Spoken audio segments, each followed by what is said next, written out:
Chapter 1. The bitter sensation of sand whipping against my face was akin to the memory of sizzling roasted duck and bursting chicken cutlets, an indelible mark upon my youthful mind. In my childhood, I relished the freedom of being naked by the seaside, unencumbered by clothing, on a small island sandy shore. Before me stood a small boy, around 3 years of age, also devoid of clothes, singing a modified version of a sailor's song to the sea. His name was Yunfeng, a being not native to this world. He had appeared here after a fateful incident involving a doctor's computer while watching One Piece. The device malfunctioned, and he found himself transported to this realm. This click trope of transmigration had unfolded in his life, and it bore emphasis that it was the doctor's computer that facilitated this journey. For Yunfeng was no ordinary individual, he was a figure of legend. Having been in this world for 3 days, Yunfeng had previously been the charismatic leader of a psychiatric hospital, revered by all patients as their spiritual guide.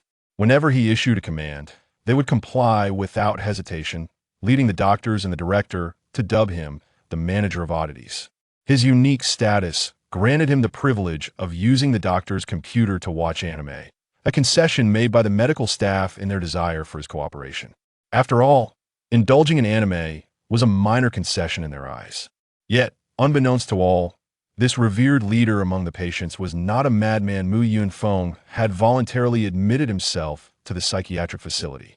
He had grown weary of the myriad rules of the outside world and sought refuge in a place devoid of such constraints, where sustenance was guaranteed. However, that was a past life. The current Yunfeng had severed all ties with the psychiatric hospital and that former world. He now faced the dire challenge of survival. He realized that in this incarnation, he was both himself, and yet not. He appeared as a 3-year-old child, his visage strikingly reminiscent of his younger self from a previous life. Yet, this body bore a vitality distinct from his former existence. Indeed, it was superior to his adult form, not in strength but in constitution. For 3 days, he had subsisted without fresh water, surviving solely on wild fruits, having consumed no meat, and enduring the chilly nights that hovered around 10 degrees Celsius. Remarkably, his body had not succumbed to illness. He was merely weakened by hunger and dehydration. Reflecting on his former self, he mused that had he lived as a naked child on such an island for 3 days, he would likely be bedridden with a severe cold by now. After dismissing these distracting thoughts, Yunfeng turned to the reflection in the sea to examine his current form. He noticed a peculiar mark etched upon his chest. After several hours of contemplation, he deduced that it resembled an arcane symbol, akin to a strange array, yet devoid of any discernible purpose. Yunfeng began to suspect that this mark was merely an unusual birthmark, even though he had never possessed such a feature in his previous life. The resemblance between this body and his former self was limited to the face. He pondered whether he had not merely transmigrated, but had instead taken over another's body. Perhaps this mark was an inherited birthmark from the original owner of this body. Realizing that answers were beyond his reach, Yunfeng resolved to cast aside such musings. With the specter of starvation looming, he decided to venture deeper into the island, for he had already depleted the fruits from the tree he had discovered in the past days. His intention was to seek new sources of sustenance and fresh water, and if fortune favored him, to procure some meat. Although he was aware that the island likely harbored dangers, he could not afford to hesitate any longer. Having made up his mind, Yunfeng stood upon the beach, brushing the sand from his backside. The flesh of his rear jiggled like jelly, the sand shaking loose as he began to waddle towards the depths of the forest. Half an hour later, he found himself mesmerized by a peculiar fruit that lay before him. It bore an uncanny resemblance to a magnified virus, yet it grew upon a plant. There was no doubt it was indeed a fruit. In that moment, Yunfeng was nearly certain of its identity. This was the very fruit he recalled from his memories, the devil fruit. Coupled with the fact that he had been struck by lightning while watching One Piece 3 days prior, it seemed only fitting that he had crossed into this world. To stumble upon a devil fruit so soon was undoubtedly a hallmark of a protagonist in a transmigration narrative. Gazing at the fruit, excitement coursed through him, a sensation that would ignite anyone's spirit. His previous admission to the psychiatric hospital had stemmed from the overwhelming constraints of the outside world, compelling him to masquerade as a madman. Yet in this world of One Piece, the powerful were unbound by rules. Here, with formidable strength, he could live according to his desires. The tranquility that had long settled in his heart began to stir with anticipation. Yet, Mu Yunfeng hesitated once more. Should he consume the devil fruit or not? What if it were a worthless fruit? There are no worthless fruits, only worthless fruit users, echoed in his mind, reminiscent of Luffy's rubber fruit, which had ultimately awakened into the sun god. Even if the fruit's abilities weren't suited for combat, there remained the possibility of awakening its latent potential. Should awakening prove elusive, he could still develop its supportive aspects. After all, it was the individual who wielded power, not merely the abilities themselves. Ultimately, he had no other choices. This devil fruit was likely his sole hope for survival. Without it, he would have no leverage and might not even endure on this island. Taking a deep breath, Mu Yunfeng shouted to the heavens, "I, Mu Yunfeng, vow today to survive on this island, to thrive in this world. I shall become the freest being, as unrestrained as the wind, as elusive as the clouds. When the wind and clouds converge, I shall conquer the formidable. In short, I aim to stand atop the pinnacle of this world and ensure that all recognize my ambition, that all come to know the name Mu Yunfeng. And by the way, I am not a delusional fool." After proclaiming his oath, he plucked the devil fruit and brought it to his lips, suddenly recalling tales of its flavor being rather peculiar. Consuming a devil fruit felt akin to gambling a gamble that could determine the course of one's life. A rallying cry was in order, much like those who participate in lotteries or open boxes seeking good fortune. Xianning Jiufei, Kunnan Gaiming, Feng Yini Bai, Mo, Kuwu Yang, Eolige, let's go, my friends. With a series of nonsensical chants echoing in his mind, Mu Yunfeng swiftly consumed the devil fruit. 3 years later, with the mournful bellow of a wild buffalo, a tiger adorned with twin wings and sporting a pair of sharp horns emerged, effortlessly dragging a 2-meter-tall buffalo towards a rudimentary wooden hut by the riverbank. As it approached, the winged tiger began to shrink, transforming into a boy of approximately 10 years of age, clad modestly in a simple skirt fashioned from tiger skin. This child was none other than Mu Yunfeng, who had consumed the mythical Zoan-type devil fruit. Though he had assumed a human form, he effortlessly towed the buffalo, akin to a small automobile, showcasing his remarkable strength. He brought the buffalo to the river, the island's sole source of fresh water, where he constructed a makeshift wooden shelter. Animals from the island flocked to this spot to quench their thirst, ensuring that he need not worry about a lack of prey. Gazing at his reflection in the water, Mu Yunfeng fell into contemplation. 3 years prior, he bore the form of a 3-year-old child, yet now his physique resembled that of a 10-year-old. If he continued to grow at this rate until he reached 18, he would likely tower over 2 meters tall. While such stature might not be considered remarkable in the world of One Piece, it was nonetheless noteworthy. Casting aside these trivial thoughts, Mu Yunfeng retrieved a stone knife from his shelter and commenced the task of butchering the buffalo, skillfully gutting it and preparing the meat. Once he had processed the buffalo, he placed it within a makeshift oven he had constructed from clay and began to stoke the fire with wood. With the flames crackling to life, Mu Yunfeng settled down nearby, knowing that roasting such a large buffalo would take time, allowing his mind to wander. Over the course of these 3 years, Mu Yunfeng has gained a profound understanding of this fruit's capabilities.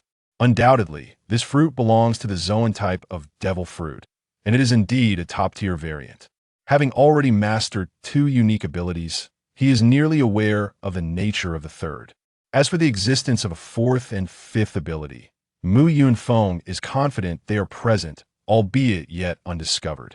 After all, he has only consumed the fruit for 3 years, which hardly signifies a high level of development. As for the animal prototype of this devil fruit, it is likely that most Chinese individuals could guess its identity at a mere glance, given its fearsome reputation and mythology. With a pair of wings sprouting from its back and a pair of horns adorning its head, it can only be the Qiongqi. Consequently, Mu Yunfeng has bestowed a name upon this fruit. Cat fruit mythical Zoan Qiongqi form. He is uncertain what Qiongqi is called in this world, but from this moment forth, he shall refer to it by this name. Despite Qiongqi's notoriety, it is primarily associated with infamy and disdain. Qiongqi, one of the four evils in ancient Chinese mythology, is a descendant of the Western heavenly emperor Shaohao. Due to its treachery and penchant for malevolence, it was exiled by Shun, and alongside the likes of Chaos, Tao Wu, and Tao Tai, it is categorized as one of the ancient four great beasts. The Shanhai Jing describes Qiongqi as resembling a tiger with wings. Some accounts mention horns, while others do not. In Mu Yunfeng's version, it boasts horns. Qiongqi is quite intriguing, as it possesses the ability to converse with humans. When it witnesses a fight, it seeks to devour the side that is just and reasonable. Should it hear of someone's loyalty and honesty, it may attempt to bite off that person's nose. Conversely, if it learns of someone notorious for wrongdoing, it would encourage them to commit more misdeeds by capturing wild gifts.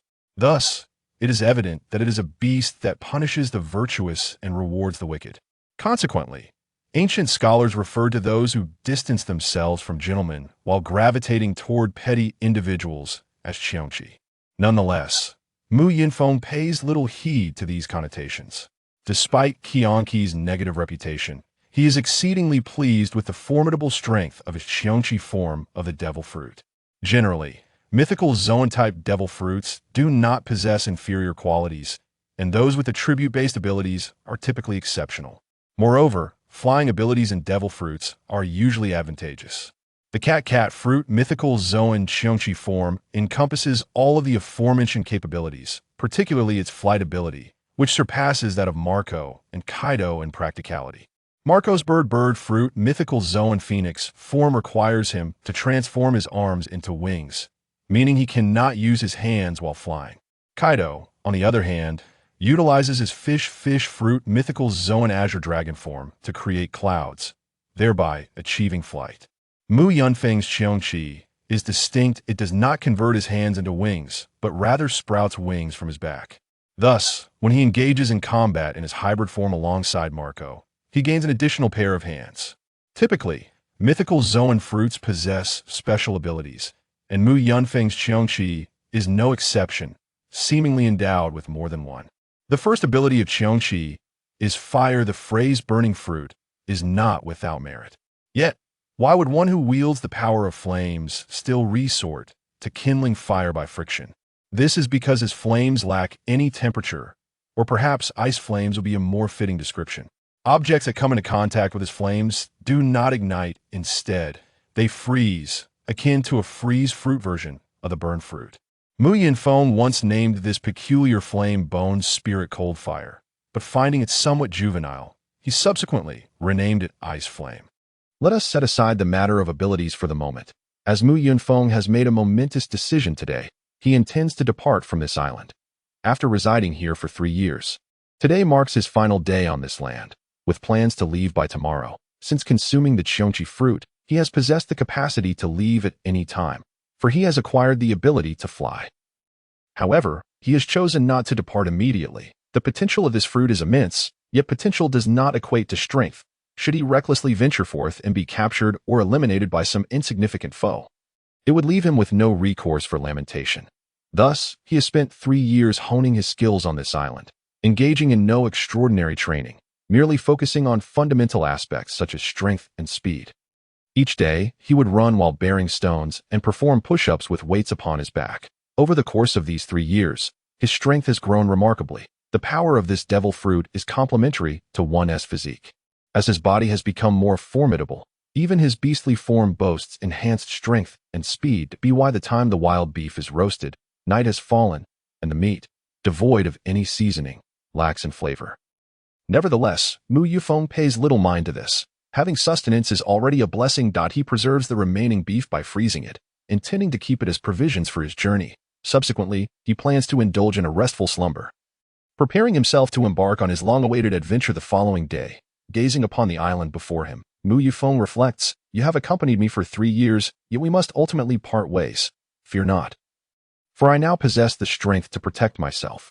Even in the face of danger, Should I find myself outmatched, I can still flee. I will not be without the means to resist. I am grateful for your companionship these past 3 years. Farewell, Mu Yunfeng's island. At that moment, Mu Yunfeng remains oblivious to how much his words resemble the act of setting a flag. The following day at noon, a winged tiger soars above the sea. And it requires little elaboration to identify this majestic creature as none other than Mu Yunfeng himself, having departed from the island where he lived for 3 years 3 hours ago. He has been flying ever since.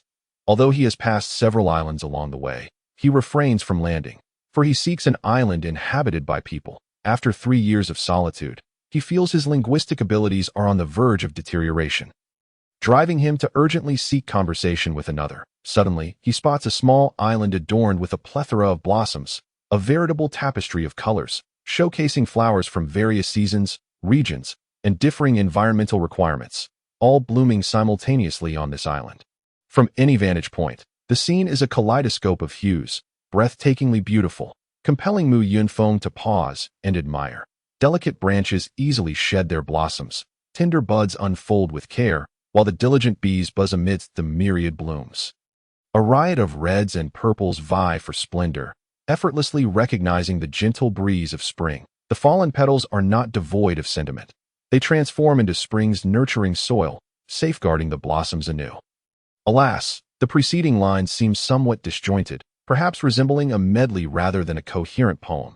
Nevertheless, this island is indeed a sight to behold, inspiring a desire for repose amidst its floral beauty, just as Mu Yunfeng resolves to nap on the flower-laden island.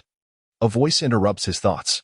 Young one, your poetic selection is commendable, though I comprehend not the words. The essence appears profound. Yet you are correct in your observation. This island is indeed lovely, and a midday slumber would be delightful. The voice startles Mu Yunfeng, causing his hair to stand on end. While he yearns for human interaction, he certainly does not wish for someone to materialize beside him unannounced. He whips around swiftly. What the hell are you? When did you arrive? You nearly scared me to death. Upon closer inspection, he is taken aback to find a legendary dragon beside him, an Eastern celestial dragon, not the Western variety. Of course, Mu Yunfeng recognizes the identity of this dragon. In this world, the only talking dragon is Kaido. Observing Mu Yunfeng, Kaido's gaze reflects a heightened curiosity, and he begins to scrutinize him while nodding. Little one, not only are you unperturbed by my presence, but you also dare to converse with me. You possess quite the audacity. Moreover, your appearance suggests you are not an ordinary Zoan user. You wouldn't happen to share my mythical Zoan abilities. Would you? Forget it. I shall examine you personally. Come, let us engage in a friendly spar. You speak of sparring as if it were a mere whim. Would that not be quite embarrassing for me? I must protest. Why are you grabbing me? Let go of me at once. Kaido then seizes Mu Yunfeng and transports him to the flower-filled island. Upon landing, Kaido transforms into his human form, towering at a height of 7 or 8 meters. The makeshift deerskin pouch containing the frozen beef falls to the ground, yet Mu Yunfeng shows no inclination to retrieve it, instead gazing up at Kaido. Even in his human form, Kaido dwarfs Mu Yunfeng, who gulps nervously at the sight of the giant. At that moment, Mu Yunfeng recalls a scene from Let the Bullets Fly, and the parallels to his current predicament are striking. This morning, he had set out with his provisions, his rations, departed from the city, the island, enjoyed the scenic beauty of the flower-laden isle, admiring the landscape, and recited poetry, only to be suddenly ambushed by bandits, captured by Kaido. One could liken this to a pirate-themed rendition of Let the Bullets Fly. Such musings are fleeting, and Mu Yunfeng finally speaks. Excuse me. Yes, you there, the big guy. What is the purpose of bringing me here? I told you, I wish to ascertain whether your fruit ability is indeed of the mythical type. Hence the need for a spar. Why does it concern you whether or not I possess mythical abilities? Besides, you cannot simply challenge me to a duel and expect me to save face. Do I not have any dignity? Kaido's curiosity intensifies as he observes this little fellow, who not only shows no fear, but also insists on discussing matters of pride. He has never encountered anyone quite so intriguing. Oh ho ho ho, little one, you truly are oblivious to your own peril. Do you not fear that I might slay you? Is that not a given? Of course, I am afraid. Kaido raises an eyebrow in confusion. You are afraid? Then why do you not display any signs of fear? Mu Yunfeng confidently retorts, who decreed that fear must be expressed outwardly. Fair enough. No one has set such a precedent. Very well. If you refuse to spar with me, I shall simply kill you if I engage in a spar. You promise not to kill me? Indeed, I always keep my word. Fine, it seems I have no choice. I shall comply with your challenge. Kaido is momentarily taken aback by Mu Yunfeng's shameless capitulation, momentarily forgetting the subsequent words he intended to speak. He had anticipated that Mu Yunfeng would resist, intending to use verbal intimidation instead, yet Mu Yunfeng's swift agreement leaves him at a loss. Little one, what prompted your sudden acquiescence? What do you expect? If I refuse, you will kill me. Do I truly have a choice? You have no regard for your own dignity, do you? In the pursuit of greatness, one must often cast aside notions of face. Kaido is amused by Mu Yunfeng's words, chuckling heartily. Ho ho ho. At that moment, in his Qiongqi form, Mu Yunfeng, witnessing Kaido's laughter, feels a peculiar desire to join in, as if he must not lose in this exchange of mirth. Thus, he erupts into laughter as well. Ha! What are you laughing at, little one? What are you laughing at, big guy? You are quite the amusing character. You are not so bad yourself. Now, show me your abilities. If I find your capabilities satisfactory, not only will I spare your life, but I shall also take you under my wing for training. Upon hearing Kaido's proposition, Mu Yunfeng is greatly tempted. His fruit power is formidable, yet relying solely on it will not elevate him to the ranks of the elite. In a world teeming with formidable figures, merely honing his physique will not suffice. Without haki, he is destined to remain at the lower echelons of strength. However, expecting him to independently devise a formidable cultivation method may take an eternity. Yet, if Kaido were willing to mentor him, the issue would be effortlessly resolved. With the inherent advantages of the Qiongqi fruit and the guidance of the mightiest creature, Kaido, along with his own diligent efforts, it would be an affront to nature itself if he did not ascend to the ranks of the elite. Upon hearing Kaido state that he would nurture him as long as he was satisfied, Mu Yunfeng did not hesitate. He exhaled a pale blue flame that surged directly toward Kaido's head. He understood that Kaido had no reason to deceive him, yet the phrase "as long as he is satisfied" stirred a slight discomfort within him, sounding somewhat lascivious. Had Kaido replaced satisfied with acknowledged, it would have felt more appropriate to Mu Yunfeng, as the term satisfied implied an unsettling expectation of bodily sacrifice. As Mu Yunfeng pondered these thoughts, Kaido merely extended his right hand to shield himself from the flame, which appeared to inflict no harm upon him. He didn't even need to utilize his haki. Kaido was somewhat surprised, for the pale flame not only failed to scorch him, but also imparted a slight chill, culminating in a layer of ice forming on his hand. Suddenly, Kaido clenched his fist, shattering the ice with a forceful motion, followed by a hearty laugh. Or a ho-ho. You little rascal indeed possess the abilities of a mythical beast, mirroring my own innate talents. However, mere talent is insufficient to become a strong warrior. To attain strength, one must embody courage and resolve, and of course, relentless effort is indispensable. Come now, demonstrate your bravery to me. Let me ascertain whether you are merely a coward. After uttering these words, a formidable aura emanated from Kaido, pressing down upon Mu Yunfeng, who felt an overwhelming and suffocating pressure. This caused his hair to stand on end, and his limbs went weak, trembling involuntarily, not out of fear, but as an instinctive warning from his body that Kaido was a perilous opponent. An ordinary person would have likely succumbed to unconsciousness under such pressure, or at the very least collapsed in place. Yet Mu Yunfeng could not be deemed ordinary. He was the formidable leader of the Qingshan Mental Hospital. He reassured himself, "Fear not, just charge forward. Since Kaido has stated he would not kill me, he surely will not." Nevertheless, despite his mental resolve, Mu Yunfeng's instincts and the primal intuition of the Qiongqi beast held him back from launching an attack on Kaido. Suddenly, Mu Yunfeng shouted, "I've already made up my mind to fight. Why are your useless legs still trembling? Is this the time to quiver? Get moving. Charge at that giant, and leap to deliver a fierce claw to his face. Move, move, move." With a thunderous roar, Mu Yunfeng unleashed a deafening tiger's roar. Whoa! He propelled himself forward with all four limbs, charging straight at Kaido. Kaido, taken aback by the rapidity with which Mu Yunfeng broke free from his restraint and advanced, was filled with astonishment at the surprises this little rascal continued to present, especially when he sensed a fleeting hint of Conqueror's haki emanating from Mu Yunfeng, intermingled with the aura he projected. In truth, as long as Mu Yunfeng remained conscious, he had already qualified.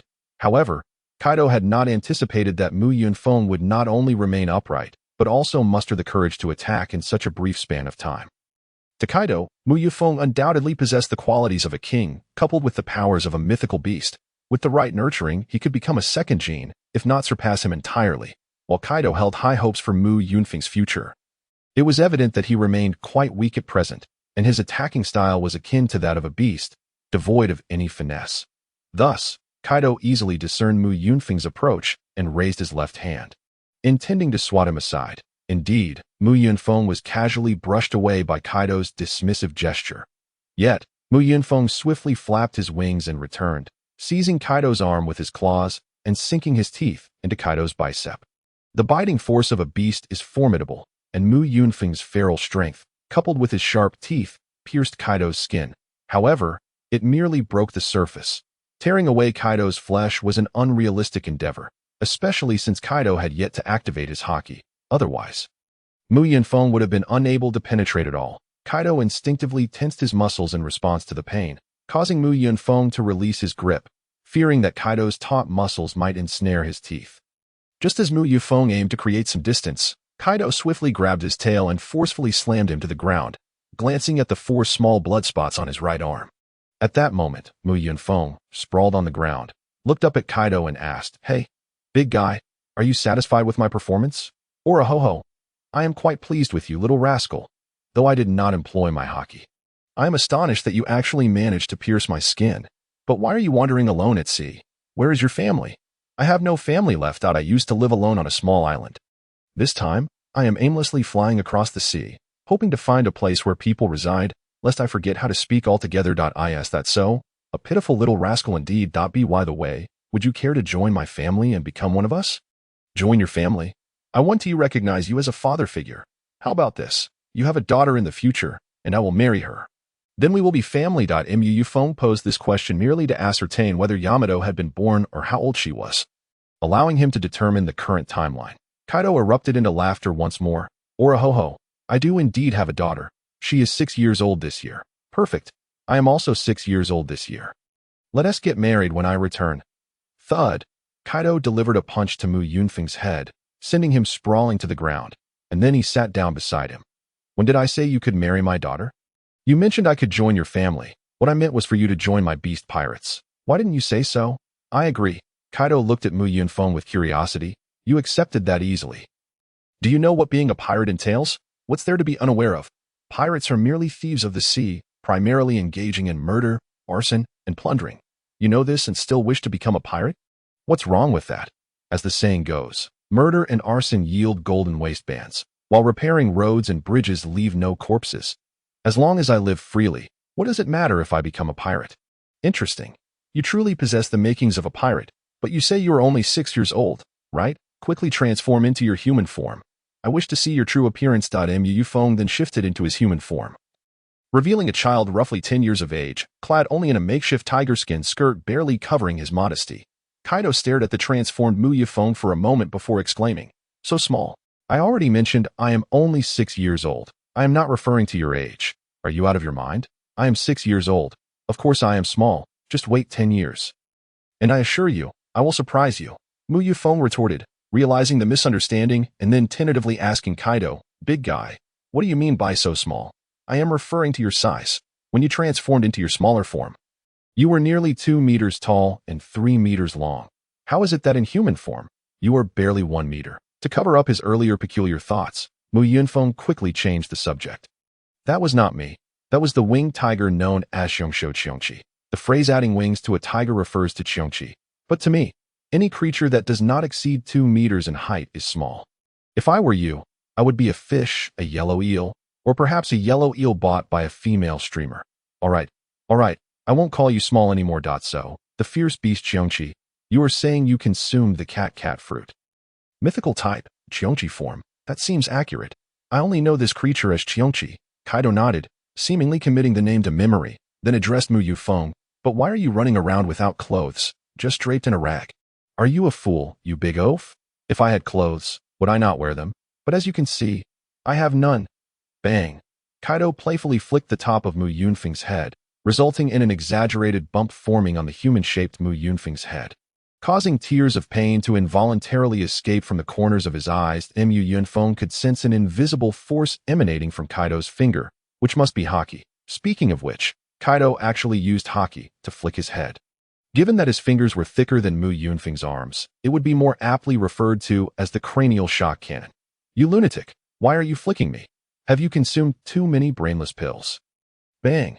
I am Kaido, and from now on, you shall refer to me as captain or boss. Don't you have a daughter the same size as me? Why not just let me call you father-in-law? Bang. Mu Yunfeng, squatting on the ground with 3 large bumps on his head, wiped away his tears and said, Boss, I was just joking with you. Why did you take it so seriously? Now you know to call me boss. If you joke again, I will flick you once more. Kaido, boss, what shall we do next? Oh, come now. Isn't that obvious? We shall take a leisurely nap on this flower-filled island, and then I'll take you back to Wano. With that, Kaido began to drink from his sake gourd. Observing this, Mu Yunfeng presented the frozen beef he had brought with him, eager to please. Boss Kaido, I have some grilled beef here that would pair perfectly with your drinks. You must try it. Ah, you're quite considerate. By the way, what is your name? My name is Mu Yunfeng. Mu Yunfeng. I shall remember you. Speak. What is the reason for your sudden eagerness to please? What are you saying? Boss, it is only natural for a subordinate to present good things to the leader. However, I do have something I wish to discuss. About training, father-in-law. Ahem. When shall we begin?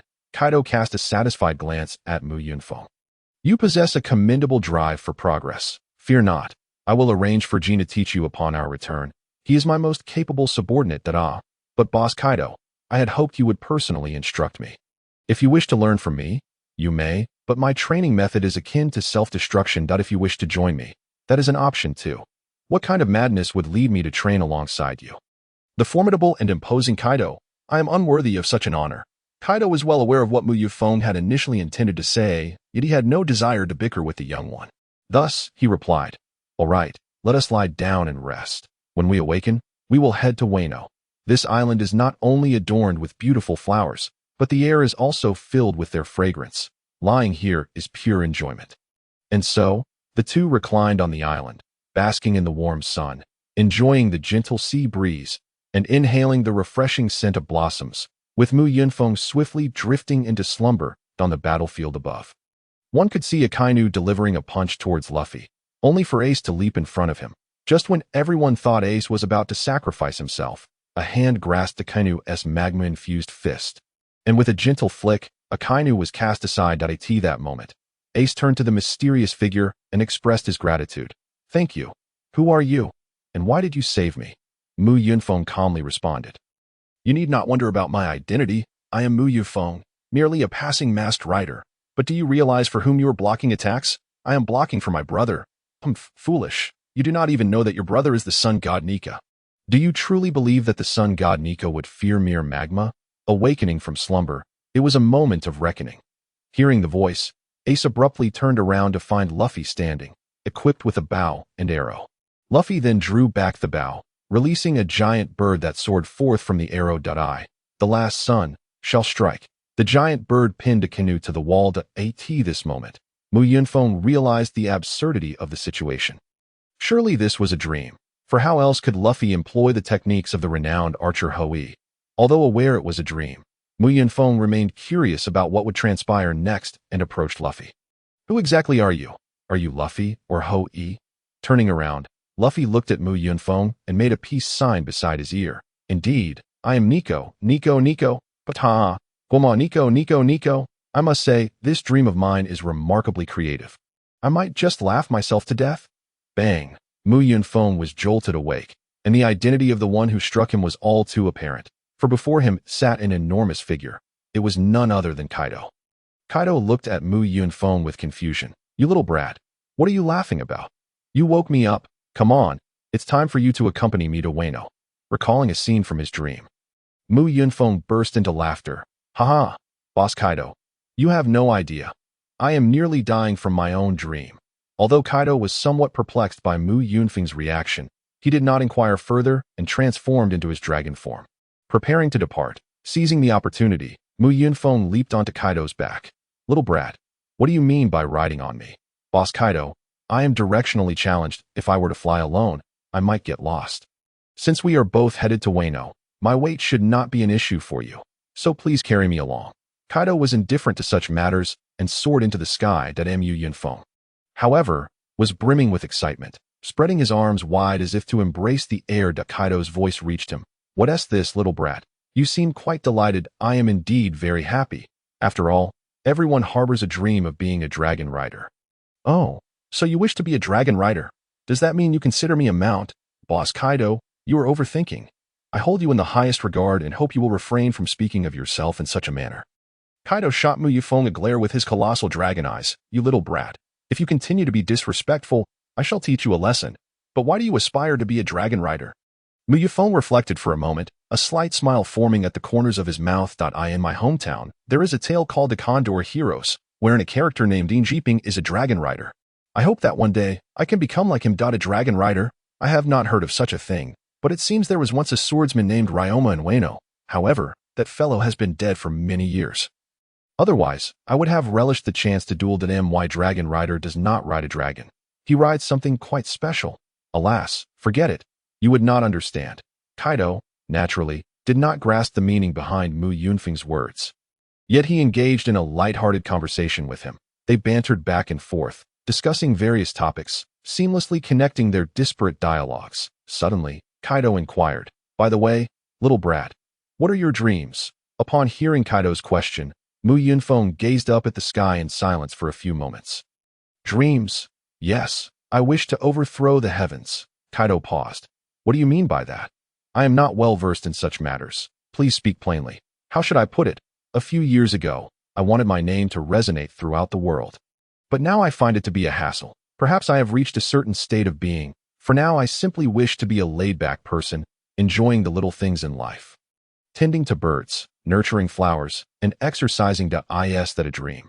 You little brat possess considerable strength, yet your dreams seem rather trivial. Here, I shall grant you a dream. How about joining me in toppling the world?" "Absolutely not. Overthrowing the world is your aspiration, not mine. My dream should be one of freedom. I despise being bound by any constraints, be it rules, morality, or grand ideals. I wish to be the freest person. Just like my name suggests, unfettered like a cloud, elusive like the wind." Upon hearing Yunfeng's response, Kaido burst into laughter. "Oh, ho ho ho, freedom. A little brat discussing freedom is quite amusing. Pray tell, what is your definition of freedom?" Yunfeng fell silent for a moment, his brow furrowing in contemplation. Indeed, he believed that upon arriving in this world, merely growing stronger would grant him absolute freedom. But what is freedom, after all? Had he ever truly experienced it before? How would he attain it in the future? Suddenly, Yunfeng seemed to have an epiphany. The freedom that can be articulated cannot be deemed as true freedom, should it not be devoid of plans, allowing one to act on whims.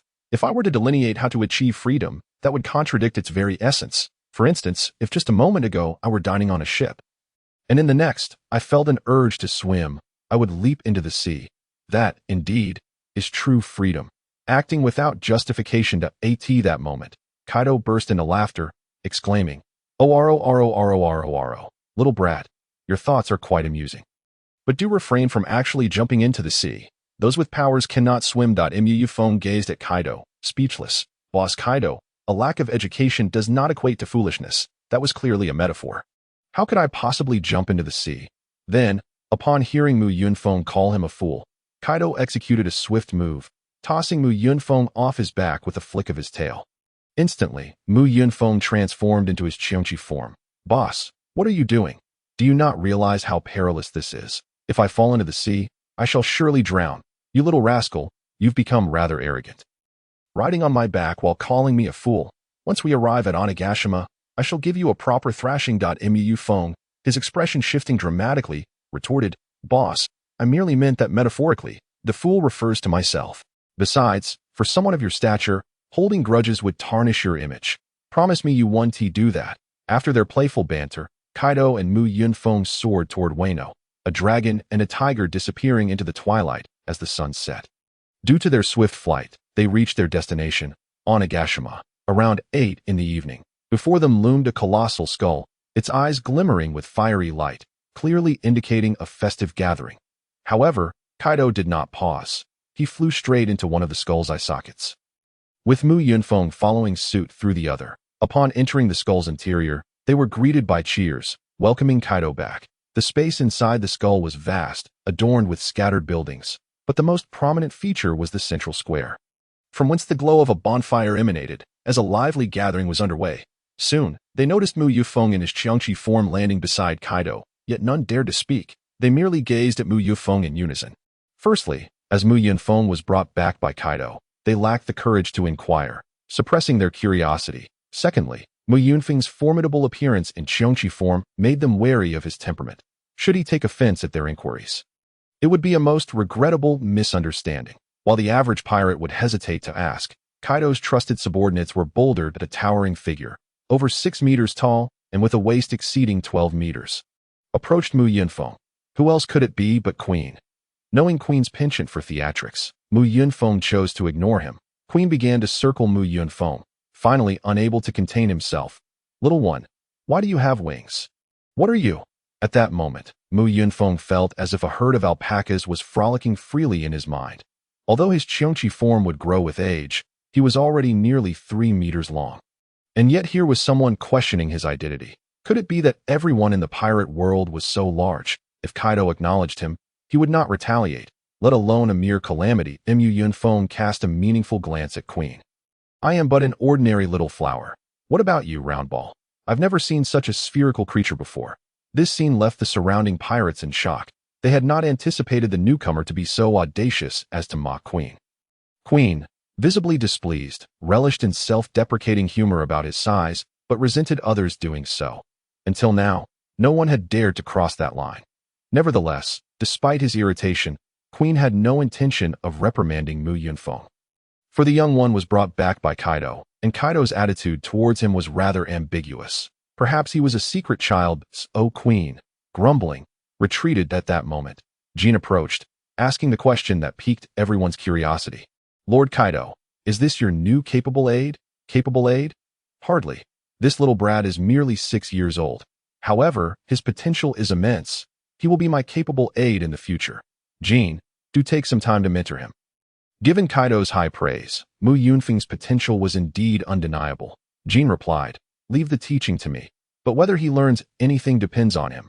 You know how I teach, bossed out of course. I know, which is why I'm entrusting him to you. I greatly admire your teaching methods." Subsequently, Kaido rose, laughing heartily as he addressed everyone. "Oro, listen up, everyone.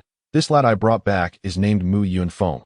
From this moment forth, he is one of us." Following Kaido's declaration, the atmosphere in Onigashima erupted with excitement, as everyone chorused, "Mu Yunfeng, Mu Yunfeng, Mu Yunfeng." Seeing his subordinates so supportive, Kaido turned his gaze to Mu Yunfeng.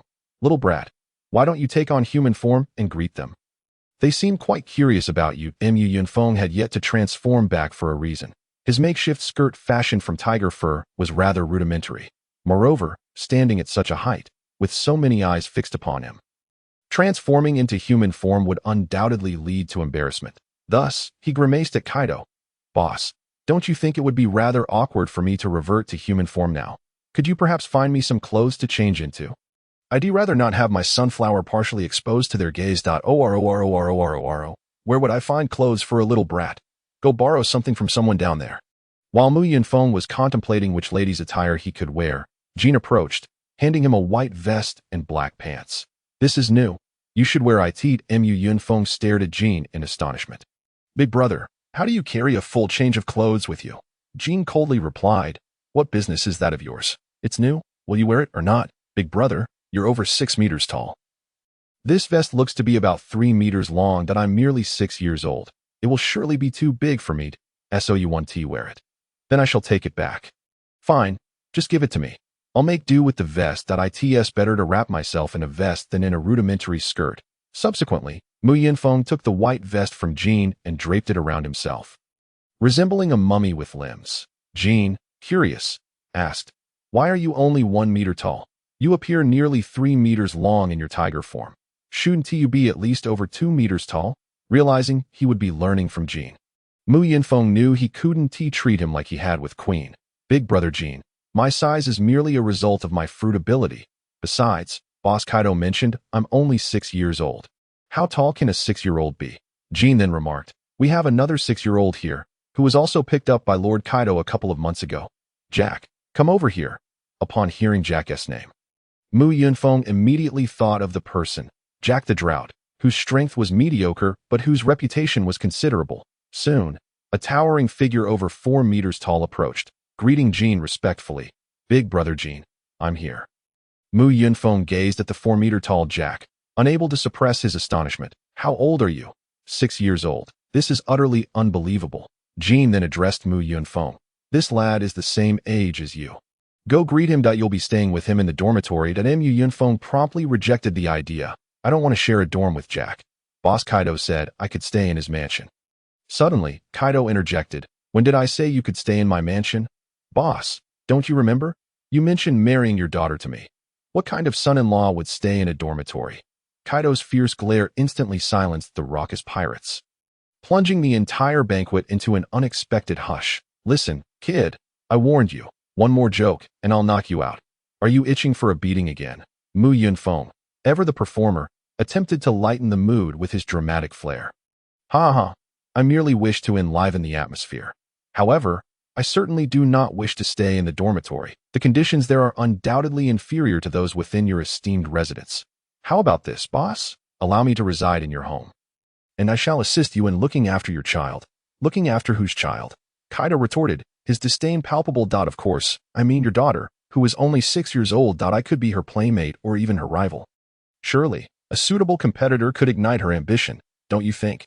Kaido scoffed. "Kid, aren't you 6 as well? Don't act all mature in front of me. And why would you help me look after Yamato?" "But boss, I'm different. I've lived alone on a deserted island for 3 years at my age, and my mindset is far more developed than that of Jack, who is just a big kid." Mu Yunfeng insisted. "In any case, I refuse to stay in the dormitory. If that's the case, I'll choose to wander instead. I demand a high quality of life." Kaido's irritation was evident. "If you wish to wander, then wander. This 100-beast pirates crew is not a place you can come and go as you pleased." Mu Yunfeng decided to play it casual, confident that Kaido recognized his potential and thus wouldn't harm him. This had become evident throughout his various tests. "Then, boss, just throw me in the dungeon. At least I would prefer that over the dormitory, and I want my own room. I don't want to share with anyone." Jack, overhearing Mu Yunfeng's words, chimed in. "Our dormitory allows for individual rooms, so you might as well stay there." This only fueled Mu Yunfeng's frustration. Jack was clearly undermining him. Yet, Mu Yunfeng was resolute in his desires. Nothing could deter him unless he himself decided to abandon the pursuit. "I don't care. I must stay in Boss Kaido's home."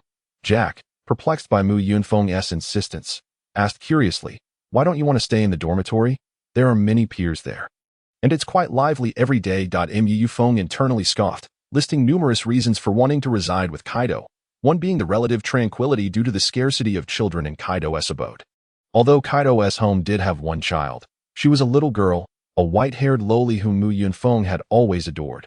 Living in Kaido's residence would symbolize his status, allowing him to command respect on Onigashima. After all, who would dare provoke one favored by Kaido? This was of paramount importance. Residing in Kaido's mansion would afford him considerable leverage, facilitating both his daily life and training. Though Mu Yunfeng couldn't be certain Kaido would acquiesce. He understood that opportunities must be seized. Worst-case scenario, he might receive a beating from Kaido, but he knew the captain wouldn't kill him or imprison him for such a trivial matter. These thoughts flitted through Mu Yunfeng's mind before he turned to Jack with another question. "Are there servants at the dormitory to assist with your daily needs?" Jack shook his head. "No, it's just kids there. No servants." "What about at Kaido's residence? Are there servants?" "Of course. It's Kaido's mansion. How could there be none? Tell me, does the dormitory have a private bathtub for bathing? Is there anyone to do your laundry?" "No, we typically wash in the river, and we have to do our own laundry." "And does Kaido's residence have these amenities?" "Absolutely. It's Kaido's mansion." "Lastly, is there a separate kitchen at your place?" "I prefer to cook for myself." "And no, does Kaido's residence have a separate kitchen?" "Yes." Mu Yunfeng then gazed up at Jack. "Now do you understand why I wish to reside in Kaido's mansion?" Jack looked down at Mu Yunfeng. "I think I've got it." Mu Yunfeng rushed back to Kaido's side. "Boss Kaido, please let me live at your home. I'm certain there's enough space for me." To everyone's astonishment, Kaido took a swig of his drink and replied, Fine. If the kid wants to stay, let him. Long live Boss Kaido. I will treat you as my true elder from now on." At that moment, Mu Yunfeng suddenly felt a gaze upon him. Following it, he discovered it belonged to Jean. The reason Jin was watching Mu Yunfeng was simple. He was astonished that this child, under Kaido's imposing presence, not only remained unfazed but audaciously threw a tantrum. Even more incredulous was Kaido's acquiescence to Mu Yunfeng's unreasonable demands. This wasn't merely about the difficulty of residing in Kaido's mansion. It signified that Kaido had altered his decision for Mu Yunfeng's sake. Though it might seem trivial, Kaido's decisions were usually beyond Jin's influence, yet Mu Yunfeng had managed to sway him. Reflecting how highly Kaido regarded the boy.to Jin, it was clear that Mu Yunfeng possessed something extraordinary, and his previous gaze had been detected, indicating that Mu Yunfeng was far from an ordinary 6-year-old. Mu Yunfeng then approached Jin. Big brother Jin, you were watching me just now. Indeed, kid, you have quite the keen perception. By the way, big brother Jin, how do you plan to teach me about training? Jin responded straightforwardly. Since Kaido has asked me to teach you, I will, of course, oblige. However, my methods are quite simple. You will train on your own. On the 1st of every month, you and Yamato will come find me. If you meet the requirements, I will instruct you in the ways of hockey. Otherwise, you're on your OW. And Mu Yunfeng looked puzzled. Wait, big brother Jin, you want to supervise my training daily? You want to even customize a training plan for us? Jin shrugged nonchalantly. I don't have the time to monitor your training. This is a pirate crew, not a martial arts school. Whether you train or not is your own affair, and I want to pressure you. Even if you choose to sleep all day, it's no concern of mine. I will not teach you hockey unless you meet my standards. Strength must be achieved through your own efforts. Relying on others is futile. As for a training plan, isn't it simple? Just run relentlessly to enhance your physique, then carry stones. Start with 100 pounds, then progress to 200, 300, 500. Hearing Jin's training regimen left Mu Yunfeng speechless. It mirrored his solitary training on the deserted island. Yet he ultimately found peace in it. As Jin had said, this was a pirate crew, not a dojo. Here, he could rely on no one but himself. Jin's promise to teach him hockey once he met the requirements was already more than enough. Jin, noticing Mu Yunfeng deep in thought, inquired, Kid, why are you so quiet? Are you dissatisfied with my teaching methods? Mu Yunfeng quickly donned a smile. No, I genuinely appreciate big brother Jin's approach. After all, I am a highly disciplined individual and do not desire constant supervision in my training. Having absorbed Jin's words, Mu Yunfeng came to a stark realization about the harshness of this world. In the realm of pirates, it was indeed a survival of the fittest, even with his talent. No one would coddle him. With these thoughts in mind, Mu Yunfeng felt invigorated rather than disheartened. The absence of rules in this world thrilled him, reinforcing his belief that if he became stronger than anyone else, he would attain ultimate freedom. However, after witnessing the festivities of the 100 Beast Pirates, Mu Yunfeng found himself eagerly anticipating his future life, due to the presence of numerous female pirates clad in revealing attire. One cannot overlook the fact that Kaido's pirate crew boasts a multitude of beast-eared maidens, rendering this place a veritable paradise for those enamored with furries. Mu Yunfeng, who considers himself a connoisseur of such beings, acknowledges that it is an inherent trait among enthusiasts of the second dimension to be captivated by beast girls. However, his affections are solely reserved for female beast girls, showing no interest in their male counterparts. It is evident that Mu Yunfeng is not a die-hard furry aficionado. True devotees tend to disregard gender altogether, but in truth, Mu Yunfeng merely masquerades as an ardent furry enthusiast, indulging in his own lecherous tendencies. Yet, he now wishes to depart from this location. Although he appreciates beast girls, his 6-year-old physique limits his options, and his primal instincts inform him that he is under the watchful gaze of many. Displeased by such scrutiny, and aware that his makeshift garb of a bedsheet is far from appealing, Mu Yunfeng resolves to leave and inquire about the whereabouts of Kaido's residence. As he exits the skull-shaped edifice, a young man in his 20s rushes towards him, calling out, Hey, big brother, are you headed to Lord Kaido's residence? Since it's your first time here, you must be unfamiliar with the route. Allow me to guide you. Recognizing the newcomer as a so-called lackey, Mu Yunfeng understands that Kaido's apparent regard for him has attracted opportunists seeking to curry favor. The profession of lackey has existed since time immemorial and continues to thrive in contemporary society, manifesting in schools, workplaces, and government circles alike. Mu Yunfeng harbors no fondness for such sycophants, nor does he wish to become one himself. However, should someone be willing to serve as his lackey, he would wholeheartedly welcome them. Upon observing the young man before him, Mu Yunfeng inquires, You appear to be in your 20s. Is it appropriate for you to address me as big brother? The young man eagerly responds, absolutely. You, Mu Yunfeng, are favored by Lord Kaido. So I must refer to you as big brother. Pleased by the young man's perceptiveness, Mu Yunfeng declares, very well, since you possess such insight, you shall be my first subordinate, though my status is not yet substantial. Rest assured that when I attain success, I shall not forget you. Where there is meat for me, there shall be bones for you to gnaw upon. Recruiting subordinates has always been part of Mu Yunfeng's plan. Without them, he would need to undertake every task himself, wasting invaluable time that could otherwise be spent enhancing his strength. Since a potential subordinate has presented himself, it would be illogical to refuse. The young man shows no signs of discontent at Mu Yunfeng's words, instead wearing a broad smile. I shall rely on you entirely. Big brother, should you require anything, do not hesitate to command me. I will face any challenge for you. Satisfied with the young man before him, Mu Yunfeng responds, do not call me big brother any longer. From now on, refer to me as brother Feng. By the way, what is your name? I am called Hikalashi. Very well, Hikalashi, please lead me to Kaido's residence at once. My current ensemble of bed sheets is far too conspicuous. Under Hikalashi's guidance, they soon arrive at Kaido's grand estate, which, while impressive in scale, carries an air of desolation. The location is somewhat secluded, positioned not in the heart of Onigashima, but rather on its eastern side, surrounded by no other residences. Upon their arrival, Hikalashi remarks, brother Feng, that is Lord Kaido's estate. You may proceed on your own. I dare not wander there. Mu Yunfeng glances at the entrance and questions Hikalashi, why is there not a single guard at the entrance to Lord Kaido's estate? Hikalashi responds nonchalantly, naturally, who would dare to challenge Lord Kaido? There is simply no need for guards. Furthermore, Lord Kaido rarely resides here, as he has chambers at our gathering place where he typically rests. He often ventures out, so while this is indeed Lord Kaido's estate, he has seldom returned. Only his daughter and a few servants remain. After relaying this information, Hikalashi takes his leave, and Mu Yunfeng strides confidently into Kaido's estate. Once inside, he surveys the surroundings and notices that only the living room is illuminated.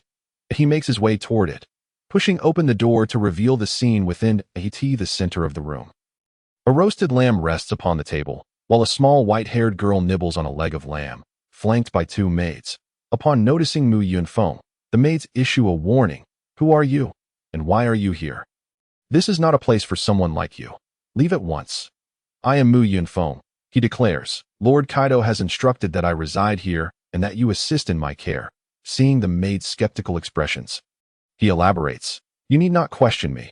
I would not have come here without Lord Kaido's consent. Yes, I am new here. Word has yet to spread, but you will learn of it in due time. Though Mu Yunfeng's statements raise many eyebrows, they are not without merit. After all, who would dare enter this estate without Kaido's permission? At that moment, Yamato, who was enjoying the leg of lamb, takes notice of Mu Yunfeng and approaches him, circling around while still clutching the meat. Your attire is quite peculiar. Why has my father allowed you to stay here? Could you enlighten me on the matter? Understanding that Yamato still refers to Kaido as her father, Mu Yunfeng realizes that she has yet to sever ties with him over the issue concerning Kazuki Oden. Observing Yamato's appearance, Mu Yunfeng finds her to be rather adorable, with her large eyes and delicate features. Most striking are her two pink horns and her white-haired. He has always had a fondness for white-haired Lolas, akin to characters such as Izumi Sajiri and Ku, shaking off his fleeting thoughts. Mu Yunfeng prepares to respond to Yamato's inquiry. Kaido has proclaimed that I shall take you as my wife. Thus we are now family, and I shall reside here at merely 6 years of age and having had limited social interactions. Yamato, unlike Jack, who mingles constantly with others, does not comprehend the implications of the term wife. Instead, she innocently asks, why must I become your wife? Well, it is simply because I am exceptionally charming, extraordinarily gifted, and a veritable treasure. He replies with a grin. Thus, your father, recognizing my talents, has betrothed you to me. Yamato struggles to grasp Mu Yunfeng's elaborate words and shakes her head that I don't wanna. Why not? I do not know you.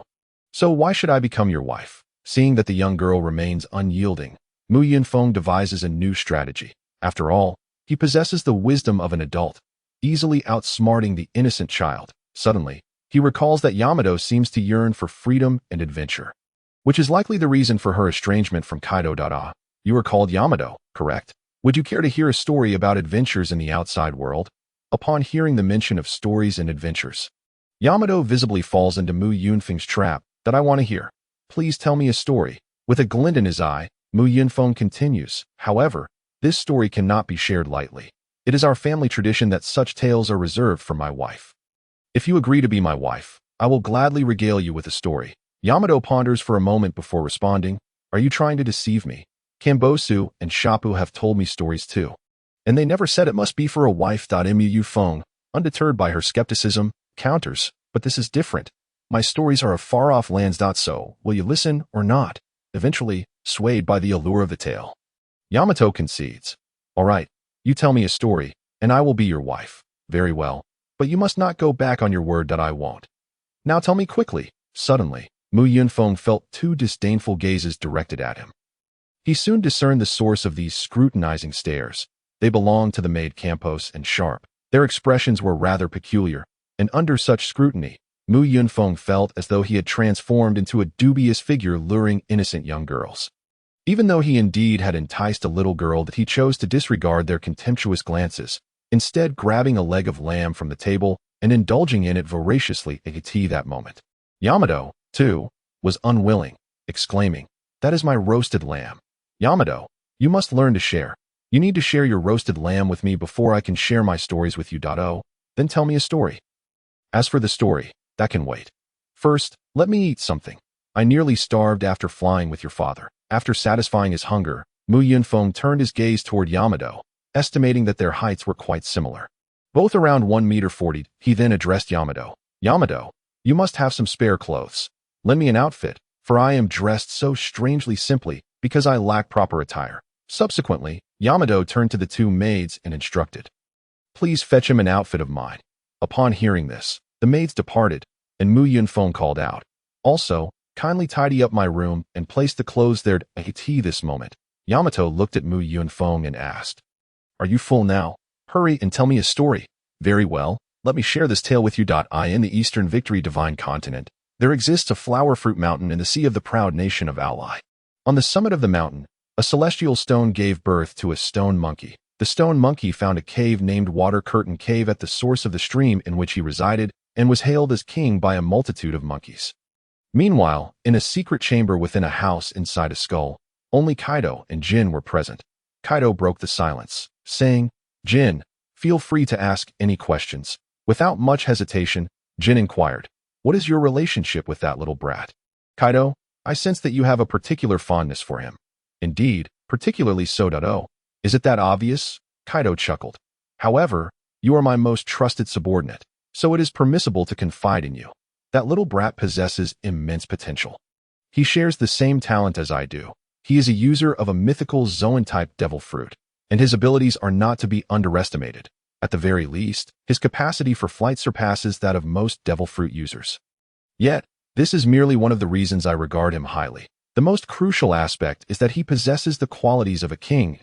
He harbors conqueror's haki, and as long as he remains diligent, he will likely awaken his conqueror's haki soon. At this moment, Jin was taken aback, pondering the implications of a mythical Zoan fruit and conqueror's haki, especially since that little brat showed no signs of fear under Kaido's imposing presence. "No wonder you take such special care of him. With his talent, he might catch up to me within 20 years, or perhaps even surpass me." "Very well, knowing these matters suffices. His abilities merely indicate that he has the potential and advantages to become a formidable force. However, not every genius can become a strong warrior. Whether he can truly become a powerful individual depends on how he utilizes these advantages. If he is lazy and indulgent, what use is his talent?"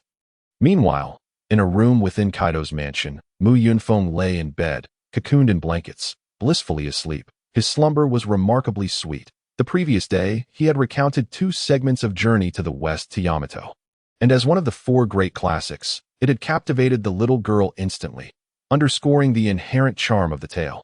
Although Yamato had persistently urged Mu Yunfeng to continue the story, he had declined, promising to resume the next day. Upon returning to his room, Mu Yunfeng's eyes welled with tears at the sight of the bed, murmuring to himself, "Ah, the last time I slept on a bed was ages ago. Ha ha. I, Mu Yunfeng, have finally attained a life of comfort, with a bed to sleep in, blankets to cover me, clothes to wear, and maids to attend to my needs. Initially, Yunfeng had feared that he might struggle to adjust to sleeping in a bed again. But as soon as he reclined, he fell into a deep slumber, not awakening until 7 o'clock the following morning. Suddenly, he heard a voice beside him. "Wake up! It's time for breakfast. After breakfast, continue telling me stories." Upon opening his eyes, he saw a white-haired girl standing by his bed, hands on her hips, calling out to him. It was none other than Yamato. However, before Yunfeng could respond, Yamato tugged at his hand, pulling him outside. Although Yamato had yet to consume a devil fruit, she had inherited the bloodline of Kaido's beast tribe, and her strength was undeniable. "Hurry and eat. Today's breakfast features stewed meat, and sharp stew is particularly delicious." The mention of food instantly revitalized Yunfeng, prompting him to exclaim, "What are we waiting for? Let us hurry." During breakfast, Yunfeng discovered that sharp stewed meat was indeed exceptional, savory without being greasy. And the rice was perfectly cooked. After 3 years without rice, Yunfeng devoured 4 large bowls. After breakfast, he resolved to train, aware that while Kaido valued his talent alone did not equate to strength. He needed to demonstrate an effort commensurate with his abilities, allowing Kaido to witness his progress, thus earning greater attention from him and the opportunity to learn more. Upon seeing Yunfeng preparing to train, Yamato pouted in discontent, clearly disheartened because she wished to hear more stories from him. "That you're training so early. Didn't you say you'd continue telling me stories today? I want to know what happens to that monkey." Yunfeng looked at Yamato, exasperated, as she displayed the mentality of a typical 6-year-old child, which was not befitting her current situation. Unlike Yunfeng, who harbored ulterior motives, Yamato had not endured the tragic experiences that shaped Jack. Thus, she lacked a desperate desire for strength. It was evident that stories held far more allure for her than training. Nevertheless, given that Yamato awakened her conqueror's haki at the age of 8 in the manga, she could be considered exceptionally talented, a prodigy, indeed. Yet this 6-year-old horned, white-haired girl displayed little enthusiasm for exercise. No wonder she remained on par with Luffy at the age of 28. Consequently, Yunfeng resolved to ignite Yamato's desire for training. "If you wish to hear a story, then here's the deal. If you keep up with my training today, I will tell you a story that if you manage to beat me, you can dictate how long I tell you stories." Yamato's enthusiasm was rekindled. "Really? If I win, you'll tell me stories for as long as I want. Of course, I would never deceive you. Let us race around the island. We'll run laps until one of us can no longer continue." "All right, I'm quite adept at running, and Jack and Maria are no match for me." Yunfeng felt a surge of confidence regarding this competition. He had diligently trained his body for 3 years and was certain that no peers could surpass him. Moreover, he had no intention of taking the race seriously. Considering the size of Onigashima, he believed that a typical person could only manage a couple of laps at full speed. Even if Yamato excelled at running, being only 6 years old, she would likely reach her limit after 3 laps. Yunfeng had observed the island's expanse from the air the previous day and estimated that a single lap would be approximately 15 kilometers. For a 6-year-old like Yamato, 50 kilometers would likely be her maximum. The two of them then set off from Kaido's mansion, running clockwise around Onigashima as they ran. Yunfeng realized he had underestimated Yamato's strength and endurance. In terms of physical capabilities, Yamato might even surpass him. They completed a lap around Onigashima in roughly 30 minutes, a pace that, in Yunfeng's past life, could have potentially set a long-distance running record. However, within the world of One Piece, that speed was merely average. 4 hours later, Yunfeng glanced at Yamato, who appeared lost in thought. He had anticipated that if they ran at full speed, she would tire out after an hour. Yet they had been running for 4 hours, completing their 6th lap. They had traversed over 100 kilometers, a staggering figure that left Yunfeng's legs feeling as though they were laden with lead, each lift requiring considerable willpower. Meanwhile, Yamato was panting heavily, her tongue lolling out in exhaustion. However, it seems that in order to listen to the stories, Yamato stubbornly gritted his teeth and persevered. The two of them have now slowed down considerably. Initially, they could complete a lap in half an hour, but now it takes them over an hour, if they can finish it all. Inside the skeletal structure of Ghost Island, it is midday, and everyone is having lunch. Kaido is enjoying grilled meat while inquiring of Jin how long those two little brats have been running. Jin hurriedly swallows the food in his mouth and responds that it seems they have been running for 4 hours. He heard that they made a bet. Whoever stops first loses. Should I go stop them? If they keep running like this, their bodies won't be able to handle it. After all, they are only 6 years old. Oh, ho ho ho, it's fine, it's fine. That little brat called Mu Yunfeng is a Zoan-type devil fruit user, and Yamato is my son. He won't wear out. Let them run. At this moment, Mu Yunfeng, observing Yamato's determined persistence, lets out a sigh. It is now noon, and the temperature has risen, making running all the more arduous. Eventually, Mu Yunfeng concedes, sigh, Yamato, how about this? Let's call it a draw. No more running. I'm starving. And you must be quite hungry too.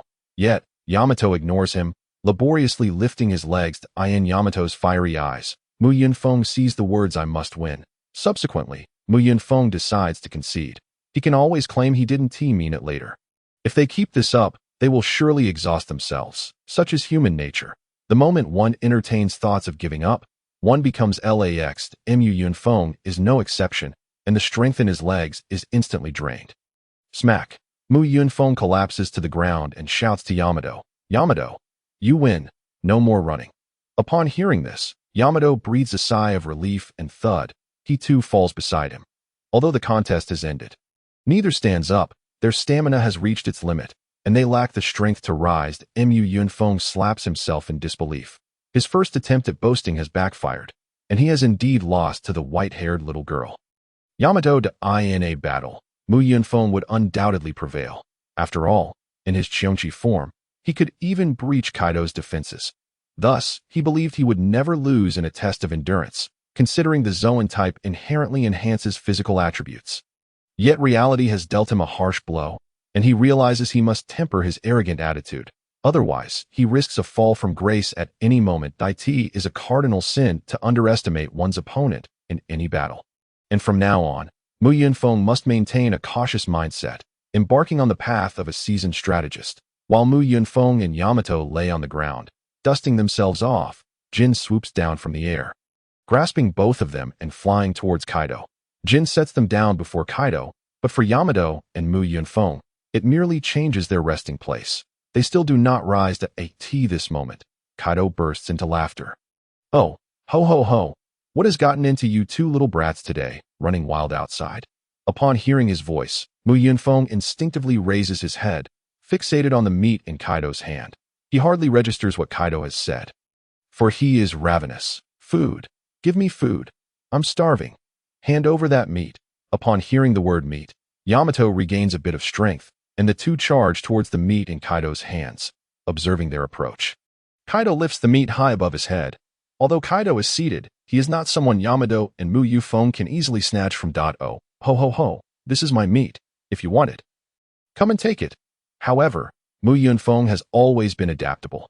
Unable to seize Kaido's meat, he turns his sights on the meat of an ordinary pirate below. Yamato quickly understands Mu Yunfeng's intent and follows suit. A weasel-like half-beastman is about to savor a large piece of meat when he suddenly realizes it has vanished from his grasp. Looking down, he sees the meat has landed in Mu Yunfeng's hands. Instinctively, he reaches to reclaim it, but Mu Yunfeng merely glances at him, freezing him in fear. The look in Mu Yunfeng's eyes is identical to that when he was eyeing the meat. He suspects that if he were to reclaim it, Mu Yunfeng might devour him instead. Realizing Mu Yunfeng is favored by Kaido, he immediately shrinks back. If you're hungry, go ahead and eat. I'm not hungry. Mu Yunfeng pays him no mind, devouring the meat in a few swift bites before setting his sights on a grilled fish held by a female pirate. The scene becomes lively as Mu Yunfeng and Yamato frantically snatch food. Indeed, they are snatching food, and those from whom they steal dare not voice complaints. Point 1 is the favored child of Kaido, and the other is Kaido's daughter. Who would dare complain? Mu Yunfeng and Yamato resemble famished souls reborn. The meager morsels they had consumed that morning have long been digested during their 100-kilometer run. Initially, Mu Yunfeng thought Luffy's eating habits were exaggerated, but he discovers that in his own state of hunger, he is not much different. The appetite of people in the pirate world remains a mystery. This meal satisfies Mu Yunfeng immensely, yet many pirates are left hungry. Nevertheless, he pays no mind, comfortably lying atop the table. Beside him, Yamato displays an astonishing appetite, consuming from the first row to the last. Their stomachs now resembling overturned pots, straining against their clothing to this moment. Kaido gazes at the two gluttons and calls out, "You two little brats, come here and answer my earlier question. Reluctantly, Mu Yunfeng and Yamato approach Kaido's side. And Mu Yunfeng immediately looks up at Kaido with a playful expression. What was the question, Kaido? Did you ask something? Bam! Kaido delivers a punch to Mu Yunfeng's head. Didn't I tell you? Address me as Captain Kaido or Boss Kaido. Who said you could simply call me by my name? Mu Yunfeng, holding his head, looks at Yamato. Did your father ask us a question? Yamato shakes her head, her wide eyes filled with confusion, and in her gaze. Mu Yunfeng reads the words, I don't know either. Observing the exchange of glances, Kaido musters the patience to rephrase, I meant to ask why you two were running about like lunatics. I heard you made a bet. Yamato immediately replies, Indeed. We were racing. If I win, he has to tell me a story. Oh, a story? It seems you've gotten along well with this little brat. But why should he tell you a story? Upon hearing Kaido's question, Mu Yunfeng realizes something and discreetly begins to back away. Yamato cutely responds, I promised to be his wife in the future, so he agreed to tell me stories.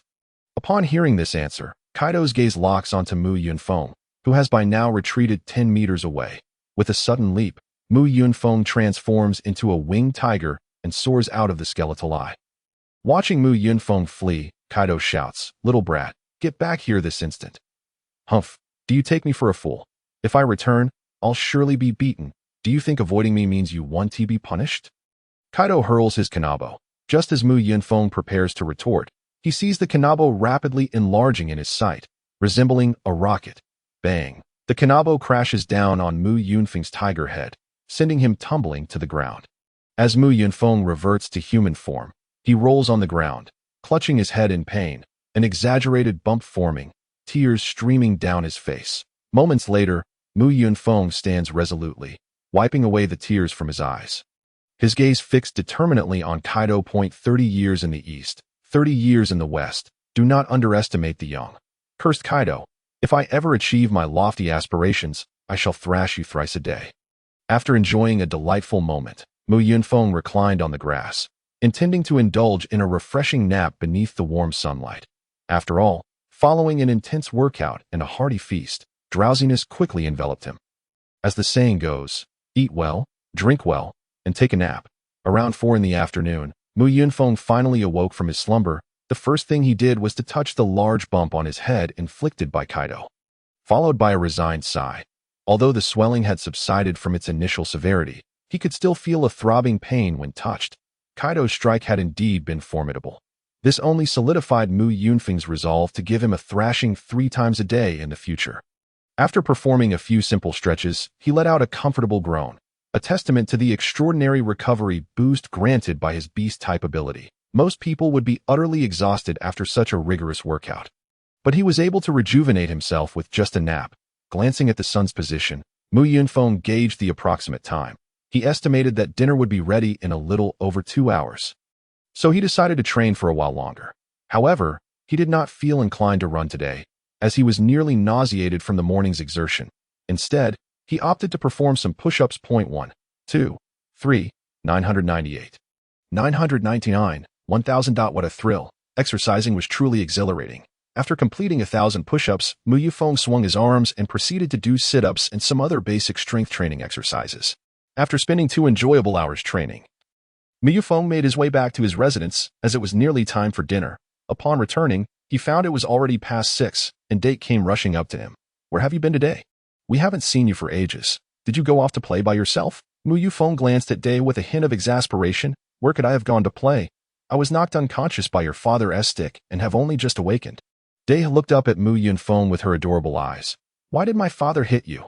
That scoundrel of a father of yours is jealous of my looks and talents, which is why he dealt such a harsh blow.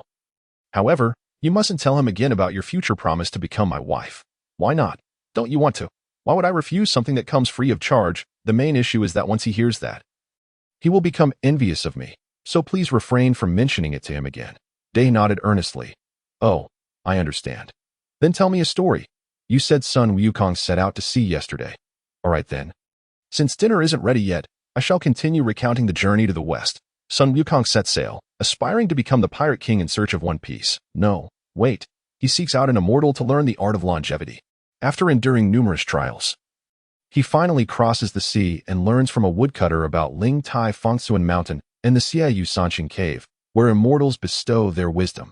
After narrating for a while, a maid informed them that dinner was ready, and both rushed to the dining table, transforming into eager diners. After the meal, they clung to Yunfeng, persistently asking him to continue the story.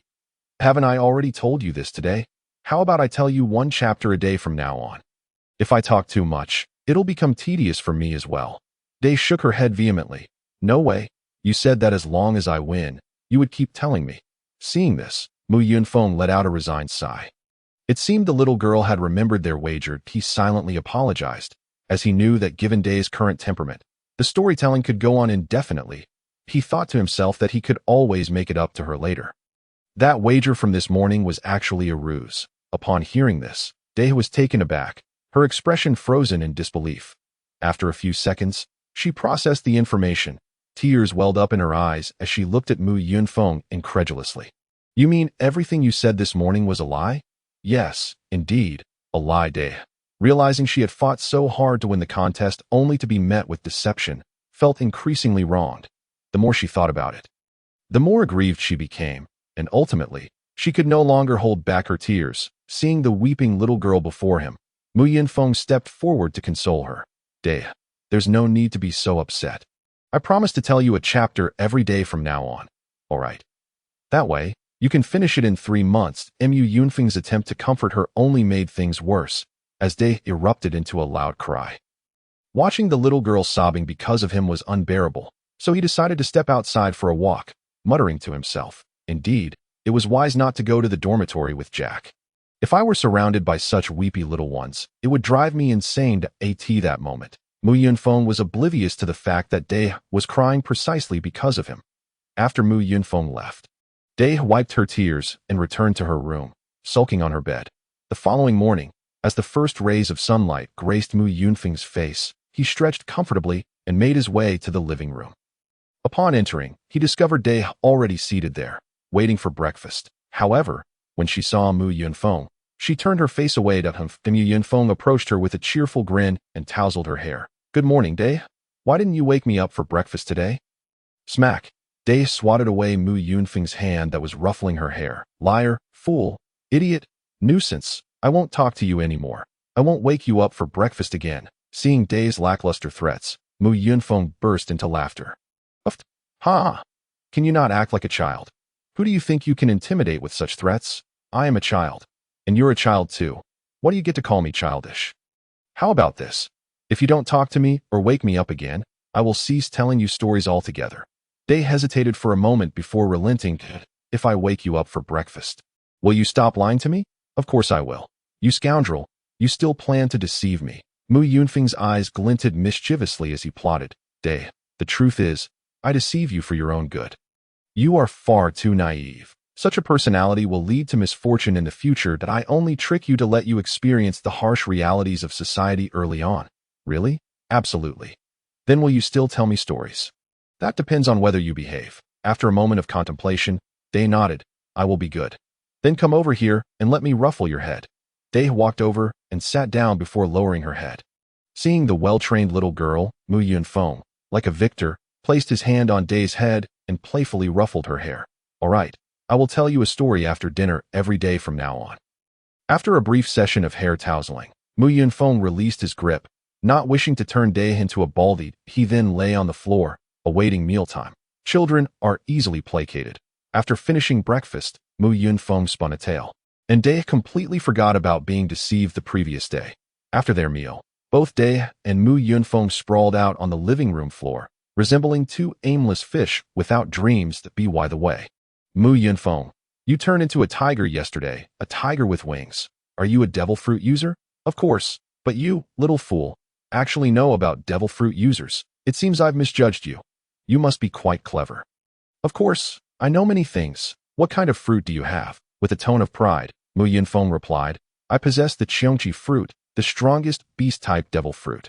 Qiongqi is akin to a large tiger with wings, symbolizing the enhancement of strength. That I haven't heard of the Qiongqi fruit, but Jack's fruit is a big clumsy elephant. Whose fruit is stronger, yours or his? Of course, it is my prowess that prevails. I could easily take on 10 foes like Jack. Suddenly, Yunfeng sat up and turned to Day. inquiring about our training destination for the day. By the way, do you have a training ground here? Day shook his head, explaining that today was Sunday and he was heading to learn letters from teacher Luxage. Mu Yunfeng, intrigued, gazed at Day and asked, "Is there a cultural class in your pirate crew? Who exactly is teacher Luxage?" After pondering for a moment, Day responded, "I've heard that teacher Luxage was once a formidable pirate, but he was injured in battle and can no longer fight. Now, in his free time, he dedicates his Sundays to teaching illiterate pirates how to read and write. By the way, Mu Yunfeng, would you like to join me in learning?" After a brief contemplation, Mu Yunfeng decided to accompany him, realizing that navigating the seas without literacy would be quite troublesome, especially when it came to understanding bounty notices. The thought of being unable to read was quite embarrassing. "All right, Day, let us both go learn together. By the way, does teacher Luxage only teach reading on Sundays?" "Yes, he only teaches on Sundays, and sometimes if he drinks too much, there will be no class." Hearing this, Mu Yunfeng felt somewhat resigned. Attending class once a week meant a maximum of 4 lessons a month. Moreover, it seemed teacher Luxage occasionally skipped, indicating that education was not highly regarded among pirates. After deciding to learn to read, Mu Yunfeng followed Day southward until they entered a vast warehouse. Inside, there was a large blackboard covered with peculiar characters, presumably the writing of the pirate king's world. In front of the blackboard stood a man about 4 meters tall, likely in his 40s, but his right sleeve hung empty, suggesting he had lost his arm in a past conflict. This man was likely Grieven Luxage, now serving as a language teacher, instructing illiterate pirates in reading and writing. Mu Yunfeng surveyed the crowd, noticing over 30 individuals present, ranging from young children to elderly. It was then that he spotted Jack. It was impossible to miss the imposing figure of the ship king. That moment, Day also noticed Jack and immediately led Mu Yunfeng towards him. Upon reaching Jack, Dave pointed and said, "This is the big elephant I told you about." Mu Yunfeng then remarked to Day, "Jack, I know him. We are acquainted, and I've known him even longer than you." However, he couldn't help but express his surprise. "I never expected you, Jack, a hulking brute with a face that screams rogue and illiteracy, would come to learn to read." Jack proudly lifted his chin, declaring, "I intend to become Lord Kaido's right-hand man. Being illiterate is simply not an option." Just then, a tall little girl approached Jack. Why refer to her as a tall little girl? Because she stood over 3 meters tall, yet her appearance and stature were unmistakably that of a child. She walked over to Jack and glanced at Mu Yunfeng, saying, "Day, you're here too." "Yes, this is Mu Yunfeng, the one currently residing with me." Day replied, "I know. Everyone has been talking about this name lately. Black Maria, 7 years old this year. You can just call me Maria." After her introduction, Black Maria extended her right hand towards Mu Yunfeng, clearly wishing to shake hands, and he graciously accepted. Mu Yunfeng noted that Black Maria seemed a bit mature for her age. She was merely a year older than Day, yet her tone and mannerisms did not resemble those of a typical 7-year-old. After their handshake, Mu Yunfeng introduced himself. "I am Mu Yunfeng. It's a pleasure to meet you. You may call me Brother Feng or Fenggo." "Huh? But I'm 7 years old. You're just 6, so I shall call you Brother Feng D. I didn't expect you to come to learn from teacher Luxage as well." Mu Yunfeng sighed. "What can I do? If I can't read, how will I navigate the seas in the future? I want to even be able to understand the menu at a restaurant."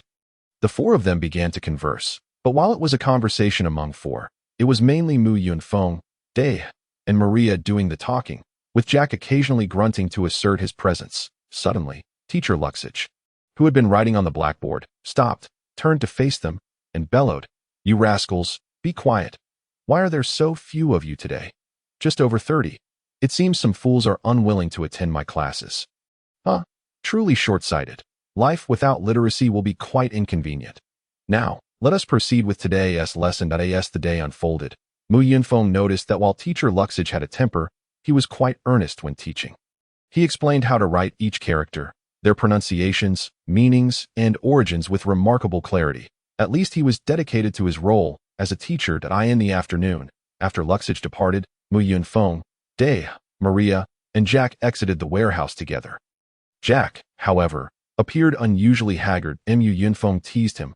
"Big elephant, don't tell me you dislike learning to read. If that's the case, you needn't force yourself to come. Stop rambling. Didn't I say I want to become Lord Kaido's right-hand man?" How can I do that without being able to read? It's simple. Just find a literate subordinate to assist you in a way. I must learn it myself. If I lack this determination, I will never become Kaido's right-hand man. Mu Yunfeng sighed. Realizing that Jack was evidently a fan of Kaido, it was surprising that someone so brutish could have an admirer. Observing Jack, who was already exhausted after just one day of class. Mu Yunfeng could hardly imagine how he would cope if thrust into his previous world, where classes were held 5 days a week. Jack might well have succumbed to despair. After walking a short distance together, they parted ways, and after seeing Jack and Black Maria leave, Mu Yunfeng and Dai returned to their residence. In the following days, Mu Yunfeng's life became quite structured. He trained in basic physical exercises with Dai during the day and shared stories with him in the evenings. Attending Luxige's class once a week, to Mu Yunfeng's surprise, Dai kept up with his training. His endurance stemmed from the passive recovery granted by his fruit, while Dai had not consumed any fruit. Showcasing the formidable prowess of Kaido's Oni clan lineage, this routine continued for over 20 days until one day, Mu Yunfeng was awakened from his slumber by Dai's voice. "Wake up. You fool. Today is the 1st. We're going to Uncle Jean to have him assess our training results at 8 in the morning." 5 individuals stood in an open area on the eastern side of Onigashima. Dai, Mu Yunfeng, Black Maria, Jack, and Jean. Jean merely glanced at the 4 present before addressing them. "All right, let us not waste time. We'll stick to the usual routine. Who wants to go first?" Mu Yunfeng shifted his gaze to Dai. "Hey, what exactly is this usual routine?" Dai quietly explained. "We take turns striking Uncle Jean with all our might, and he will determine if we meet his standards. What are you little brats whispering about? I don't have time to dawdle here with you. Who's going first?" "I'll go first." Jack boldly stepped forward, bending his knees slightly, drawing his right fist back to his ear before delivering a powerful punch to Jean's chest. Bang! Jean effortlessly blocked Jack's punch with one hand and pondered for a moment. "Not bad, Jack. Your strength has increased this month. It seems you've been diligent. You may step aside." Next, following Jack, Black Maria approached for her test, delivering a punch to Jean as well. "Maria, have you been slacking off?" Maria lowered her head, responding, "Well, I've been practicing songs and dancing lately, so I've had less time to train." Jean did not reprimand Maria. He merely cast a fleeting glance in her direction. "As for what you wish to learn, I am indifferent. Rest assured, should you fail to meet my standards, I shall not impart my knowledge to you." The 3rd individual being tested is Yamato, and at this moment, Jean also crouched down. Observing this action, Mu Yunfeng suddenly felt a pang of humiliation. Although Jack and Black Maria are relatively young, they both stand nearly 4 meters tall. Consequently, when standing, they can reach Jean with their attacks. In contrast, both Mu Yunfeng and Yamato are just over a meter tall, prompting Jean to crouch in order to align himself with them, which inexplicably instilled a sense of defeat in Mu Yunfeng. "Oh, Yamato, you've made significant progress this month. Is it due to your rivalry with that little brat?" "Of course, I've been training alongside Mu Yunfeng every day without fail." After Mu Yunfeng completed a punch, Jean simply remarked, "You still do not meet my requirements. Return and continue training," before departing. Watching Jin's retreating figure, Mu Yunfeng felt his resolve to grow stronger deepen. He believed he had become sufficiently powerful. Yet when he struck Jin's palm with all his might, he found that it had not even stirred him. It was akin to an ant attacking an elephant, awakening Mu Yunfeng to the realization that the strong in the pirate world far exceeded his expectations. To set sail sooner and attain freedom in this world, he must train relentlessly and elevate his strength. After Jean left, Maria and Jack departed together, while Mu Yunfeng intended to continue running laps around Onigashima. With Yamato naturally following suit. 2 years later, Kaido sat in a chair, sipping wine, when Jean approached him directly. "Lord Kaido, I have matters to report. Is it something secretive? If not, you may speak freely here." "Understood."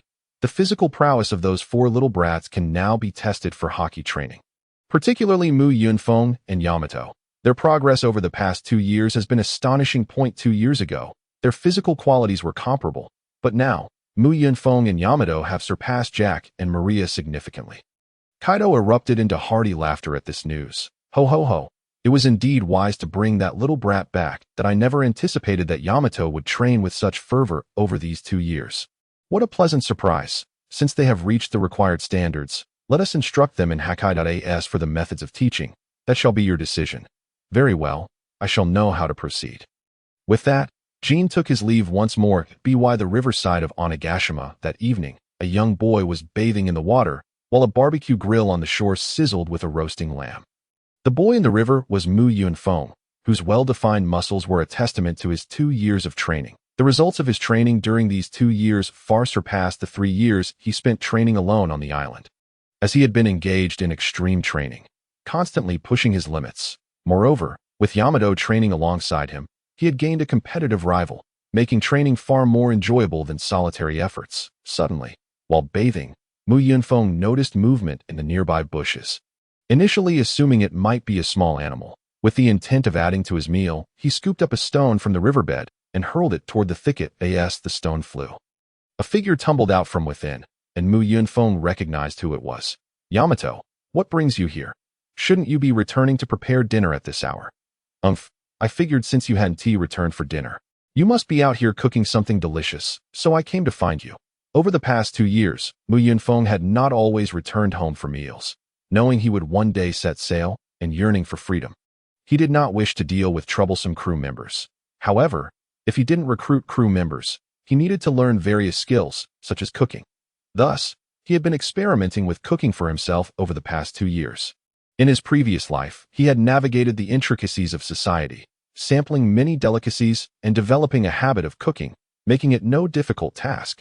Yet Yamato showed no inclination to leave the shore.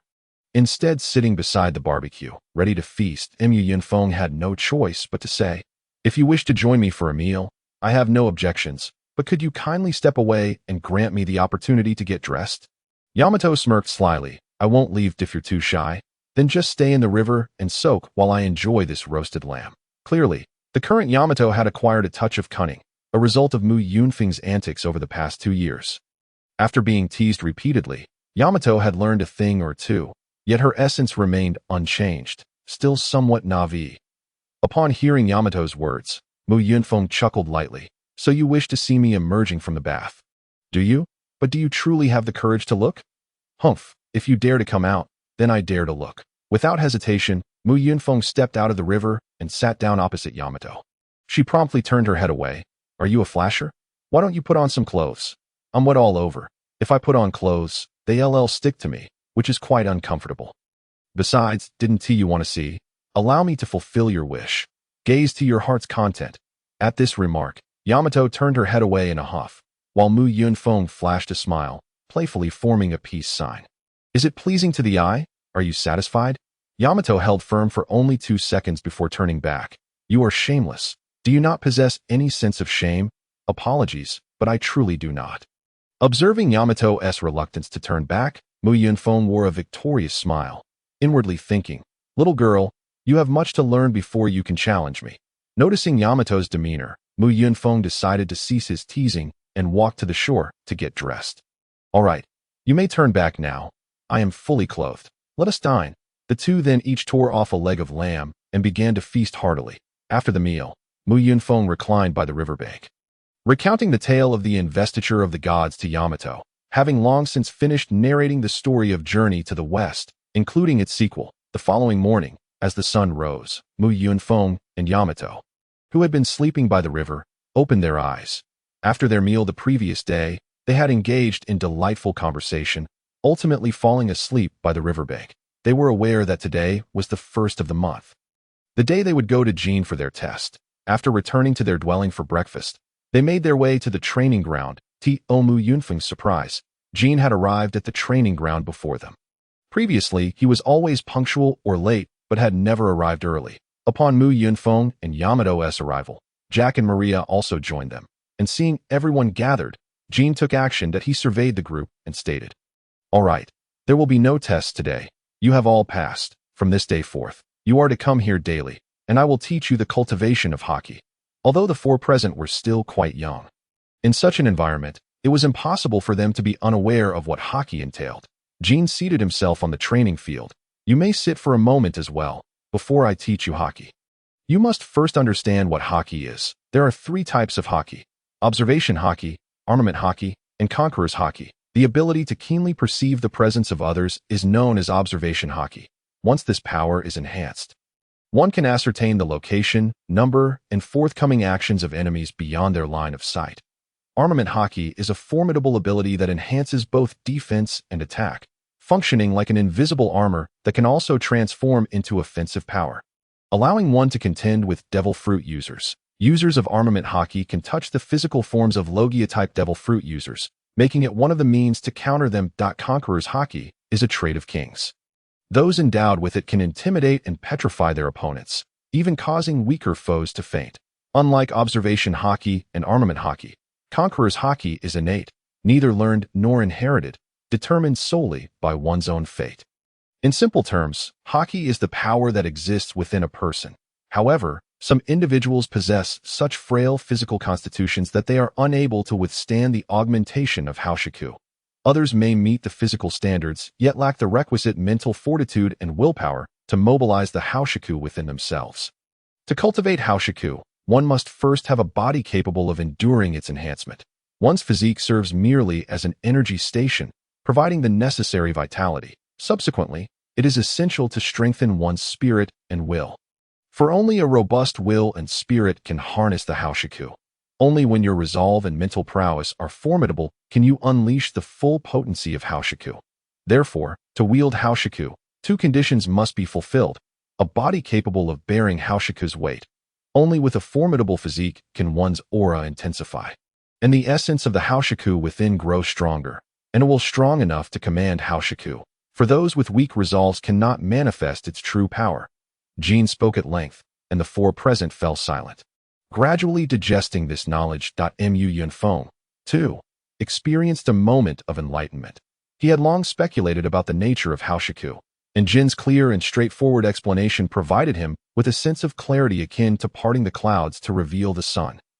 Just as Yunfeng pondered these thoughts, Jack, brimming with excitement, stood up, exclaiming, "Brother Jean, how can we learn Haoshiku? I will share these insights with you tomorrow, combining my personal experiences to teach you about Haoshiku. For now, return home and prepare well. Starting tomorrow, you must come here every day until you master it." After Jean departed, Jack and Yamato erupted into cheers, with Yamato seizing Yunfeng's shoulders and shaking him vigorously. "This is fantastic. We can learn Haoshiku." Yunfeng, caught in Yamato's fervor, stammered, "Why are you so excited? Stop shaking me." With a swift motion, Yunfeng liberated himself from Yamato's grip, inhaled deeply, and continued, "What is all this excitement about? We have merely obtained the qualification to learn Haoshiku. We haven't mastered it yet. Please wait until we truly learn it to celebrate." Though Yunfeng feigned indifference, his heart brimmed with exhilaration.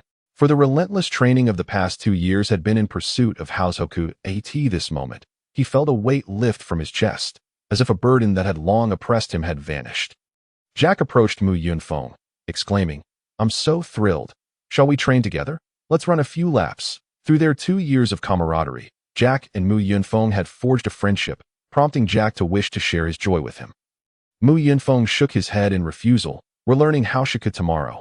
Why train today? Isn't it better to conserve our energy?" "No, I'm too excited. I must do something to distract myself. If you want to join me." "I'll go alone," Jack declared, taking off at a brisk pace, clearly brimming with enthusiasm. Once Jack departed, Maria turned to the two of them, saying, "I have matters to attend to, so I must take my leave. See you tomorrow." Now, only Yunfeng and Yamato remained. Yamato turned to Yunfeng and asked, "What shall we do next? Shall we continue training?" Perhaps due to the fulfillment of their goal, Yunfeng longed for a rare break. After all, he had not rested in 2 years. Training? What a joke. I've been training incessantly for over 2 years since my arrival here, and I haven't had a moment of fun. How about we go to Wano today? Sounds great. Let us visit Wano together? After deciding on their destination, the two set off. However, their course was not towards Wano but rather toward the heart of Onigashima. Yamato looked at Yunfeng with confusion. "Aren't we heading to Wano? Are you lost?" "Of course not. Who could get lost in such a small place as Onigashima? I'm going to borrow some money. Do you plan to just wander around without any?" "Borrow money? From whom?" "Whoever I encounter, I shall borrow from them. It's up to fate," Yunfeng replied. Just as Yunfeng finished speaking, he spotted 3 pirates chatting amiably in the distance. Recognizing an opportunity, he approached them directly. "Hey, you 3, wait a moment. Upon seeing Mu Yunfeng and Yamato, the trio immediately adopted a respectful demeanor, saying, "Lord Mu Yunfeng, Lady Yamato, how may we assist you? It's nothing serious. I simply wish to borrow some money. We intend to explore Wano but discovered we lack funds, you see." Upon hearing Mu Yunfeng's request, the three pirates swiftly produced all the money they had on hand, and Mu Yunfeng assessed the total, approximately 80,000 berries, which fell short of their needs. Thus, he and Yamato ventured into busier areas to seek additional funds. After several more encounters, they managed to gather roughly 500,000 berries, equating to over 20,000 yuan.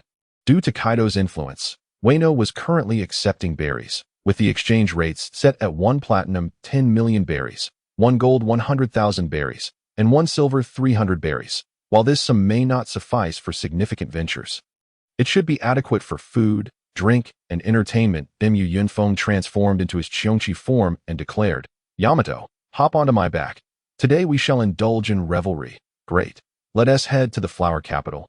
I've heard it south the most prosperous place." After their cheers, Yamato eagerly climbed onto Mu Yunfeng's back. With a powerful flap of his wings, the enormous Qiongqi soared into the sky, carrying Yamato toward Wano. Mu Yunfeng's flying speed in this form was commendable, allowing them to reach the flower capital in a remarkably short time. Suddenly, Mu Yunfeng spotted a familiar figure, one that was familiar only from one side. That he recognized the man, yet the man did not know him. It was a towering figure, nearly 4 meters tall, sporting an elaborate topknot, currently performing a comical dance while completely unclothed. This man was none other than Kazuki Oden. Kazuki Oden is a character that has sparked considerable debate among the populace. Some regard him as great, while others find him repugnant. Opinions about him are mixed. With both commendable and condemnable traits, Mu Yunfeng held neither affection nor disdain for Oden. He simply viewed him as a fool. Moreover, Mu Yunfeng found Oden to be somewhat contradictory. Before embarking on his journey, he had no desire to bear the burdens of Wano, wishing only to sail freely. Yet upon returning to Wano and learning of his father's passing, he took on the responsibility once more, ultimately leading to his own demise beneath that weight. Mu Yunfeng understood the reason behind Oden's ludicrous public display. It was a result of Orochi and Kaido's conspiracy. They deceived Oden into believing that if he danced naked for 5 years, Wano would be returned to him.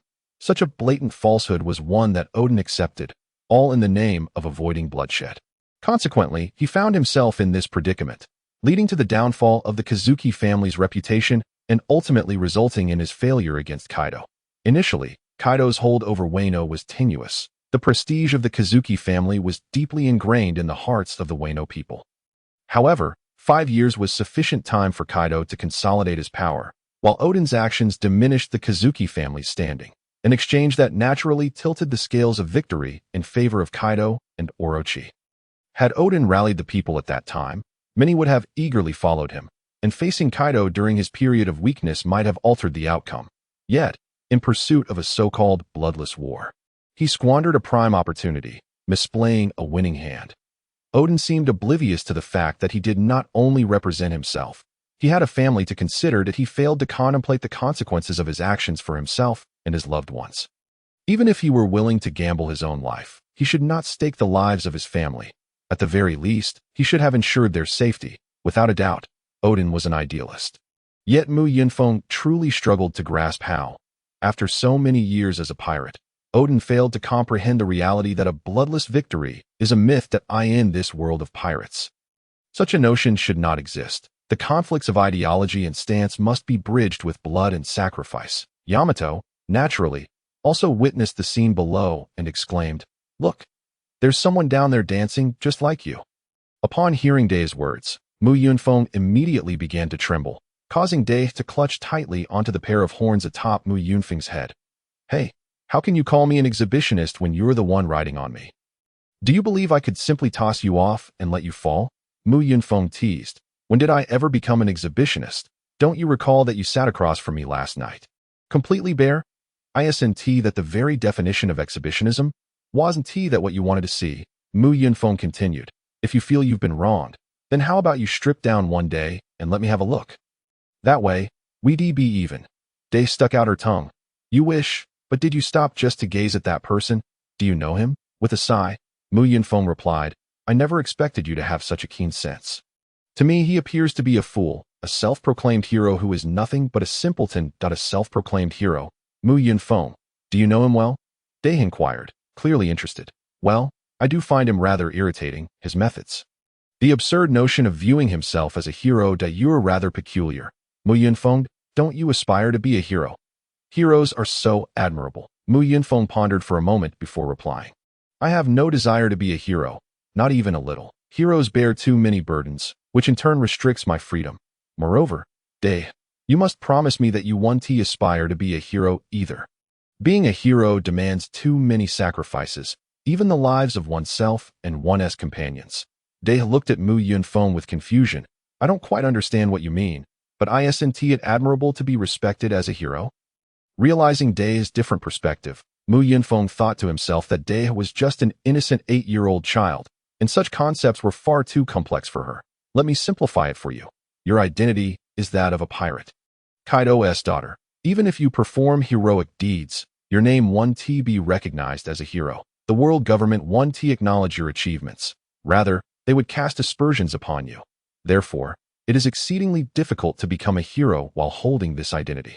Additionally, being a hero comes at a hefty price, one of which is freedom. There are actions that ordinary people can undertake, but heroes cannot, such as standing idly by. Don't you wish to join me on adventures at sea in the future? Then let go of the idea of being a hero. Wouldn't it be better for us to be the freest of individuals together? Having conveyed his thoughts, Mu Yunfeng awaited Dai's response, curious to hear her perspective. However, Dai simply chuckled and responded, although you say it simply, I still don't quite understand. Disappointed, Mu Yunfeng remarked, Dai, you must be a bit of a fool. I am not a fool. I am quite intelligent. And so began their playful banter. You claim you're not a fool. I've made it abundantly clear, and yet you still don't comprehend. You are indeed a fool. Foolish Dai. I am not a fool. You are the fool, foolish Mu Yunfeng. Foolish Dai. Foolish Mu Yunfeng. As they exchanged playful jibes, Mu Yunfeng soared away from the skies above Qiongqi, carrying Dai over the city walls and landing in the streets of the flower capital. Upon spotting Mu Yunfeng in his Qiongqi form, passers-by instinctively took a few steps back. Yet, despite their retreat, they did not appear alarmed. It seemed that animal Zoan users frequently visited this area, rendering them accustomed to such sights. However, once on the streets of the flower capital, Mu Yunfeng was captivated by the scenery, which exceeded his expectations of prosperity. Firstly, the streets were impeccably clean, and the people were adorned in vibrant attire, with not a trace of litter or beggars in sight. Secondly, the surrounding architecture was distinctly charming. Although it lacked modern skyscrapers, the classical buildings possessed their own aesthetic appeal. Lastly, the bustling crowds on the streets were a testament to the vibrancy of the flower capital. Overall, it was undoubtedly a splendid city to an unknowing observer. One might assume that Orochi was a wise ruler. However, Mu Yunfeng couldn't help but chuckle at the sight of such opulence, as it reminded him of a comedic skit by Guodigang titled Fear of Wealth. In it, a kind-hearted elder drives away all the impoverished people within 100 miles simply because he cannot bear to see them. Was this not precisely what Orochi had done? The citizens here were impeccably dressed. Yet it was not that poverty did not exist. Rather, the poor were deemed unworthy of being present and had been expelled. That, of course, Mu Yunfeng had no intention of pondering where the impoverished had gone. He was not inclined to champion their cause. While he might lend a hand to those in need, he would not go out of his way to do so. Mu Yunfeng was solely interested in discovering whether the local cuisine was delectable enough to ensure a delightful outing for himself and Dai. Just then, Dai tugged at his sleeve, exclaiming, Odin, foolish Mu Yunfeng, look, there's a shop selling Odin. Maria said it's exceptionally delicious. All right, I see it. Are you craving Odin? I want to eat it. Dai nodded vigorously, her large eyes sparkling with anticipation. Seeing Dai's innocent display of enthusiasm, Mu Yunfeng found himself utterly defenseless against her charm. Her unintentional cuteness was utterly irresistible, and at that moment, she was simply adorable. But Dai, I recall we just finished breakfast not too long ago. I'm hungry again. Really, you're impossible. Fine, let us go try it. The two then made their way to the Odin shop. Upon entering, they were promptly greeted by staff who introduced the shop's specialties. They began selecting their favorite items, with Mu Yunfeng admitting he had never tried Odin before. However, After a glance, he offered his assessment. It asked like non-spicy skewered delicacies. The preparation of Odin was quite similar to that of skewered delicacies, except that the latter's essence lay in its spiciness, whereas Odin focused on freshness, with fish balls, fish tofu, kelp, and various types of meat. They piled their selections high before finding a spot to indulge. Day was thoroughly enjoying herself, her eyes narrowing into crescent shapes. This octopus ball is delicious, and this tofu is quite good too. You should try it. You don't need to worry about me. Just enjoy your own meal. After their meal, they began to stroll through the streets, where there were performers, street artists, and musicians. They wandered about, stopping to watch any lively performances, and when they had their fill, they would move on to explore other attractions, reveling in the joyous atmosphere. Suddenly, Yunfeng spotted a clothing store, one that appeared rather upscale. And he promptly took Dea by the hand and led her inside. Dea looked at Yunfeng with curiosity and asked, "Are we here to buy clothes?" "Actually, we are going to buy clothes." "Oh, I don't want to. This outfit is very convenient for training. I'm fine wearing it." Yunfeng shook his head. "This store seems quite elegant, and I believe it's essential for us to acquire some nicer attire. Of course, not for training, but for our leisure time, and when we attend Master Lucy Gu's lessons." Dae's expression reflected her reluctance. "Isn't it bothersome to keep changing outfits? If you want to go, just go on your own. I'd rather watch the performances." Sighing, Yunfeng replied, "I just thought you were adorable, so I wanted to pick out something pretty for you. So, for my sake, will you please get something nice?" "Really? You think I'm adorable? Of course, you're incredibly cute, not to mention smart, both clever and adorable." Since you're so eager to see, I suppose I'll accompany you." Under the flattering overtures of Yunfeng, Dae exuberantly strode into the clothing store. It is human nature, regardless of age, to relish being praised. As they entered the shop, a beautiful woman approached them, and there was no hint of the disdainful scene one might expect due to their tattered attire. Otherwise, Yunfeng would not have hesitated to cause a stir. Soon after, Bian began to assist Dae in selecting outfits. Although Yunfeng had a fair understanding of fashion, he was confident that his judgment surpassed that of Dae. He chose a white tank top paired with a light green jacket to accentuate her flowing white hair, followed by a light blue knee-length skirt. For himself, he selected a plaid shirt, complemented by a deep gray trench coat and black trousers. After which they each went to change into their chosen ensembles. Upon donning their new attire, Yunfeng could not help but exclaim, "Indeed, one is often judged by their clothing." Dae transformed into the quintessential girl next door with her new look. However, this transformation only held true when she stood silently. "Hey, foolish Yunfeng, are you targeting me? Your outfit looks quite handsome, yet mine seems utterly lacking in charm." Yunfeng continued to flatter her, stating, "Dae, as a girl, being cute is all that matters. Miss Shop Assistant, doesn't my Dae look incredibly adorable in this outfit?"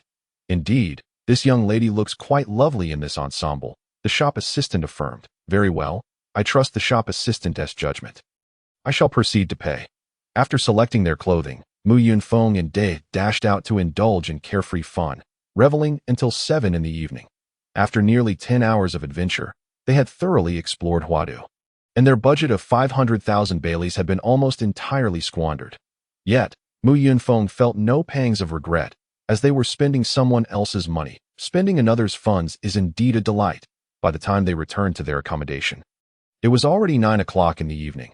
After a refreshing shower, Yunfeng lay down in bed, but neither of them could drift into slumber. It was evident that both were suffering from insomnia.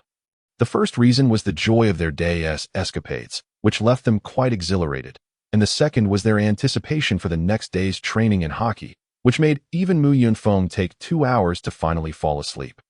The following morning, after a hurried breakfast, Yunfeng and Dae made their way to the training ground, arriving half an hour early. From a distance, Yunfeng spotted a figure in the center of the training area.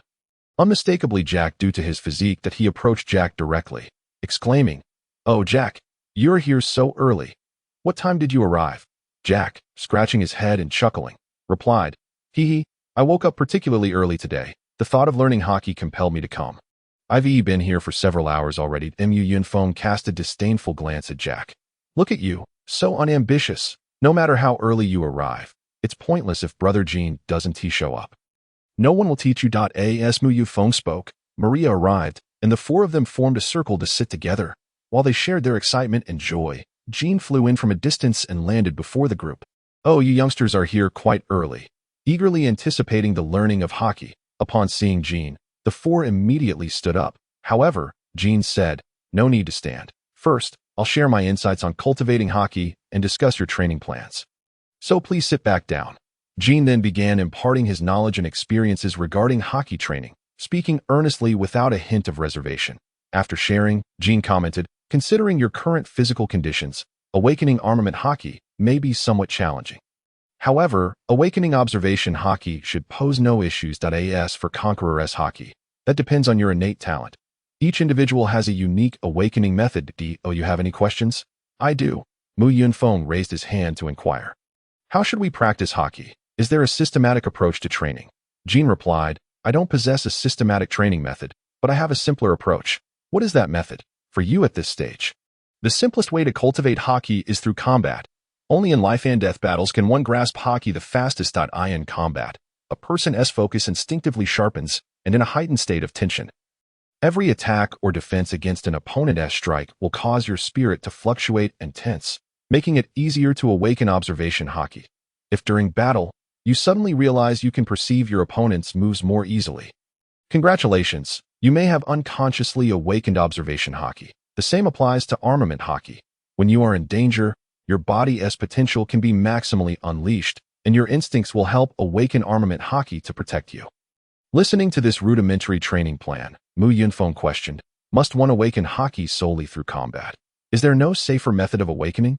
Jean, unfazed, glanced at Yunfeng and said, "Of course there is, but I lack the patience to teach you slowly. Combat is my teaching method. If you're dissatisfied, you need not learn. Yunfeng sighed in resignation. "So, our upcoming training plan is simply to keep fighting until we awaken Haki? Clever. Now, let the training officially commence." As Jean finished speaking, a group of pirates arrived, bringing a plethora of weapons and strewing them across the training ground, swords, guns, clubs, and various others, indicating that Jean had been well prepared. Once the weapons were laid out, Jean shouted, "You youngsters, pick a weapon you like and come fight me. I want to see your true capabilities." Jack was the first to dash forward, selecting 2 swords and demonstrating a few swings before nodding in satisfaction.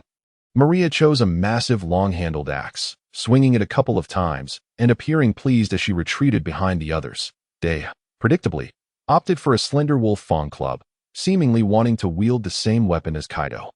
Observing Maria and Day's choices, Yunfeng thought to himself that the girls in the pirate world were quite formidable.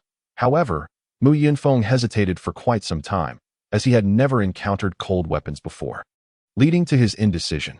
Ultimately, he chose a sword, but not one resembling Zoro's Japanese katana.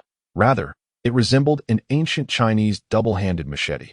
This sword measured approximately 170 centimeters in length, with a 50-centimeter handle and a 120-centimeter blade.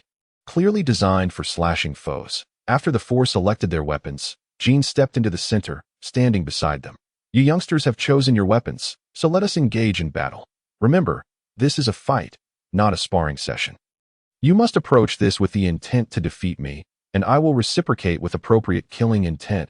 You understand? You must fight with the resolve to kill. The sense of crisis between life and death will accelerate the awakening of your potential and make it easier to awaken Haki. If you do not harbor killing intent, then the battle is meaningless." After hearing Jean's instructions, Yunfeng and the others positioned themselves around Jean, forming a pincer attack. "Brother Jean, I apologize in advance," shouted Jack, who was the first to strike, lunging at Jean's back with his dual blades, the attack fierce and resonant with the sound of whistling wind. Jean instantly pivoted, his arms enveloped in Haki as he met Jack's swords head-on. The clash produced a metallic clang as Jack's blades struck Jean's arms, and with a powerful lift, Jean sent Jack staggering back several paces. At this moment, Yunfeng, Maria, and Day exchanged knowing glances. Swiftly launching their coordinated assault, Day swung her Wolfang club towards Jin's knee. Maria aimed her axe at Jin's shoulder, while Yunfeng leapt with both hands gripping the sword handle, plunging it toward Jin's waist. Despite having never fought together before, the trio executed their attack with seamless synchronization, as if they had trained together. Such is the talent for combat. They all possessed remarkable aptitude for it.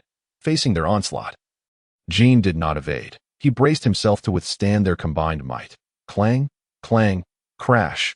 The weapons of the three individuals struck Jin, yet they failed to inflict even the slightest harm upon him, clearly indicating that Jin had enveloped himself in the armor of Haki. Subsequently, Jin extended his massive hand to grasp the axe resting upon his shoulder, and with a swift pull, he yanked Maria towards him. Following this, Jin seized Maria's arm with force, flinging her towards Jack, resulting in a collision between the two, after which they tumbled away. As Maria was hurled through the air, Jin executed a swift spinning kick that connected with Yamato, sending him soaring like a football. Meanwhile, Yunfeng, upon finding that his blade could not pierce Jin's body, began to retreat, managing to create a distance of 5 meters between himself and Jin. However, Jin merely cast a sidelong glance at Yunfeng and scoffed, dismissing his feeble tactics as utterly ineffective against him. With that, Jin propelled himself forward, his speed surging dramatically. Within a mere 2 seconds, he closed the gap, extending his right hand to grasp Yunfeng by the neck. In a desperate bid to evade Jin's grasp, Yunfeng leaped into the air, but as he ascended, he instantly regretted it, for a fist loomed larger before him. Bang! Yunfeng was sent flying, landing with a thud, rolling across the ground like a football and kicking up a cloud of dust. From the moment Jack initiated his attack to the moment all four were defeated, less than 30 seconds had elapsed. Gazing at Jin, who stood unwavering like a mountain, Yunfeng entertained thoughts of surrender. "Hey, you little brats, what's the matter? Have you lost your fighting spirit after being knocked down once? If that's your mindset, you might as well forego training. I have no interest in training the useless." Shaking off his fleeting thoughts of capitulation, Yunfeng rose again, wiping the blood from his nose, which had begun to flow. He called out in dissatisfaction, "Uncle Jin, that's just unfair. How could we possibly contend with someone who wields Haki? I have already stated that this is a battle, and battles are devoid of fairness. Besides, who knows, perhaps a few more encounters with Haki might awaken your own latent abilities. Remember, your goal is not merely to defeat me, but to unlock your potential. Get up and continue your assault. Unless you are all incapacitated, I expect you to keep attacking." Yamato roared in anger and charged forward with his wolf fang. But despite his spirited advance, he was swiftly kicked aside by Jin. After Yamato was sent sprawling, Jack approached Jin once more, and Yunfeng along with Maria did not hesitate to join the fray again. The clash of battle echoed as the four continued their relentless onslaught against Jin. However, none of their attacks seemed to affect him. All either evaded or blocked. They charged forward repeatedly, only to be sent flying once more, creating a cycle of futile attempts. The four had sustained numerous injuries, yet their fighting spirit remained unyielding. As an invisible contest commenced, who among them would concede first? The atmosphere was charged with determination. They were resolved to fight to the bitter end. None wished to be the first to capitulate. For winning against Jin was a near impossibility, yet losing to each other was equally unacceptable. After more than half an hour of grueling combat, the toll on their stamina became apparent. Yunfeng felt as though he had expended an equivalent of half a day's worth of training.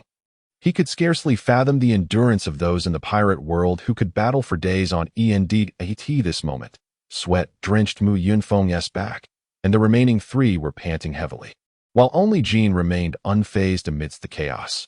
All four were injured to varying degrees, yet Jin exercised remarkable restraint, ensuring he inflicted pain without leaving lasting damage that would cripple their fighting abilities. Yunfeng was now bruised and battered, confident that his body bore the marks of his struggle, while Jin appeared unscathed, his attire pristine. In the distance, a crowd of pirates had gathered to witness the spectacle, their whispers growing louder.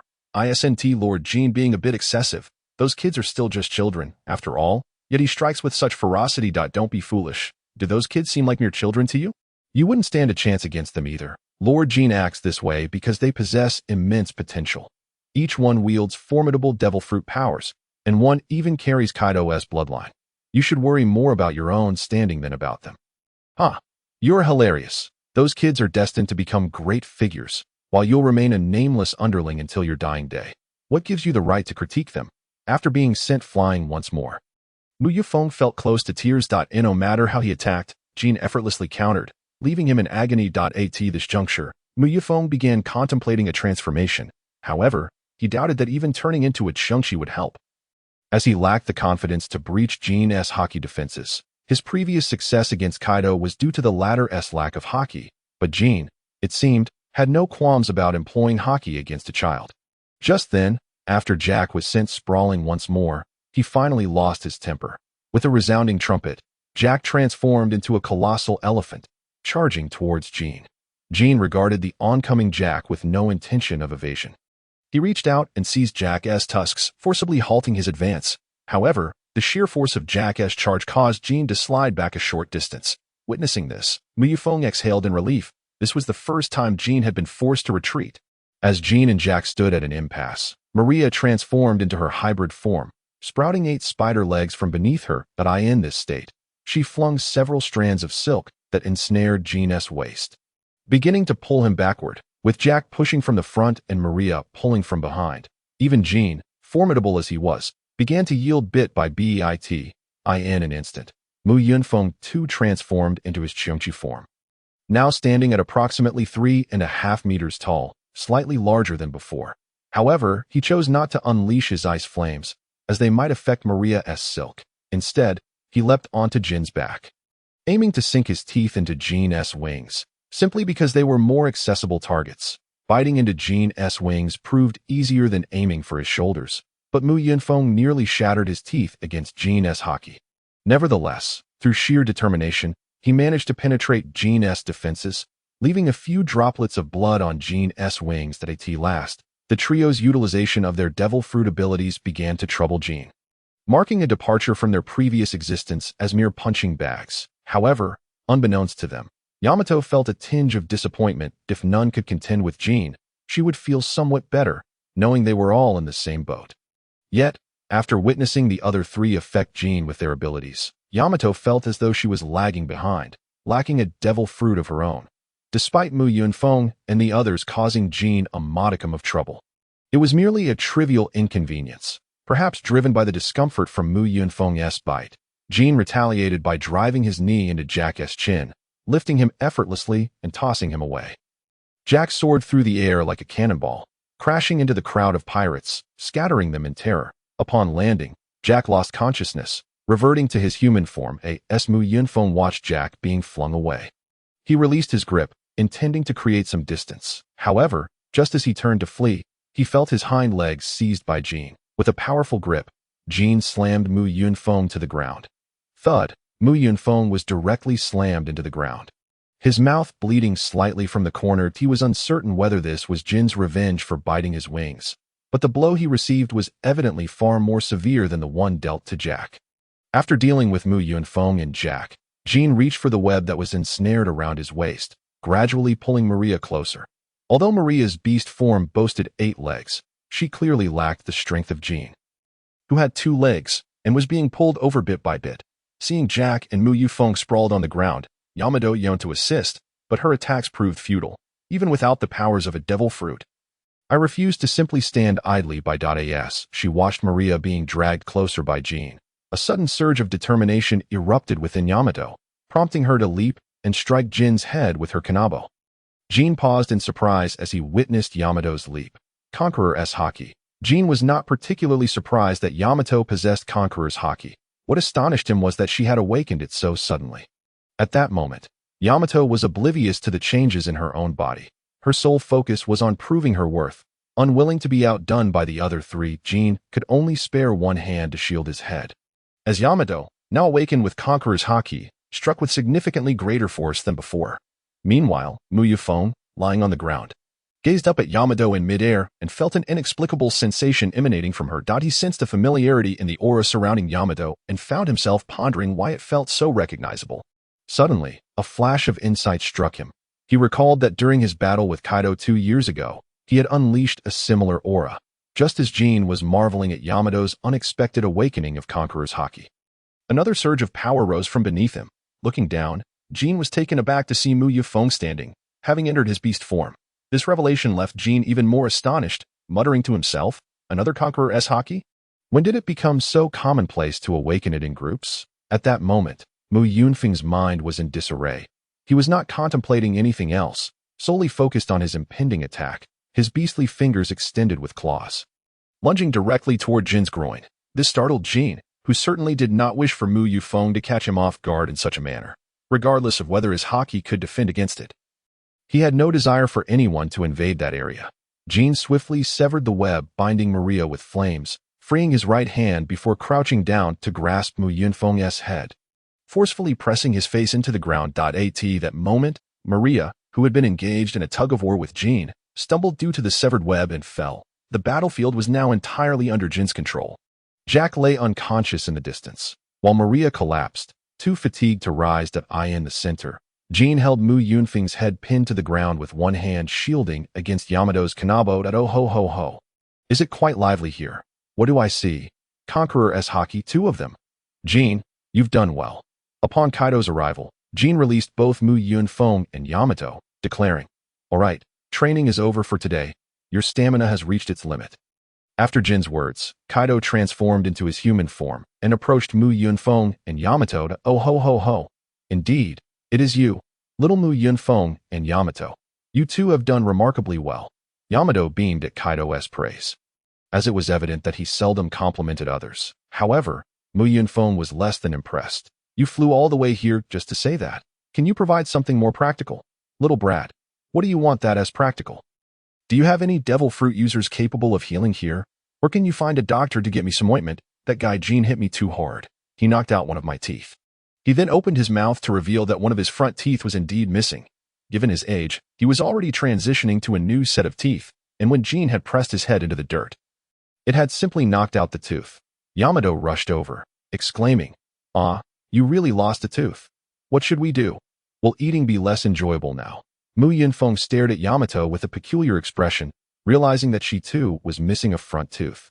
Likely lost during the scuffle. Yamato, don't point fingers at me. You've lost a tooth as well. After hearing Mu Yunfeng's words, Yamato touched her mouth in shock and exclaimed, "Really? My tooth is gone too." Observing the commotion between Mu Yunfeng and Yamato over their lost teeth, Jin could no longer contain himself. "Little brats, stop whining. It's just a lost tooth. Drink some milk and it will grow back." Mu Yunfeng thought in disbelief. Drinking milk will make a lost tooth grow back. Mammals typically don't regrow lost teeth. But he then recalled Luffy and realized that perhaps in this world, losing a tooth could indeed be remedied by milk. But what about Blackbeard's situation?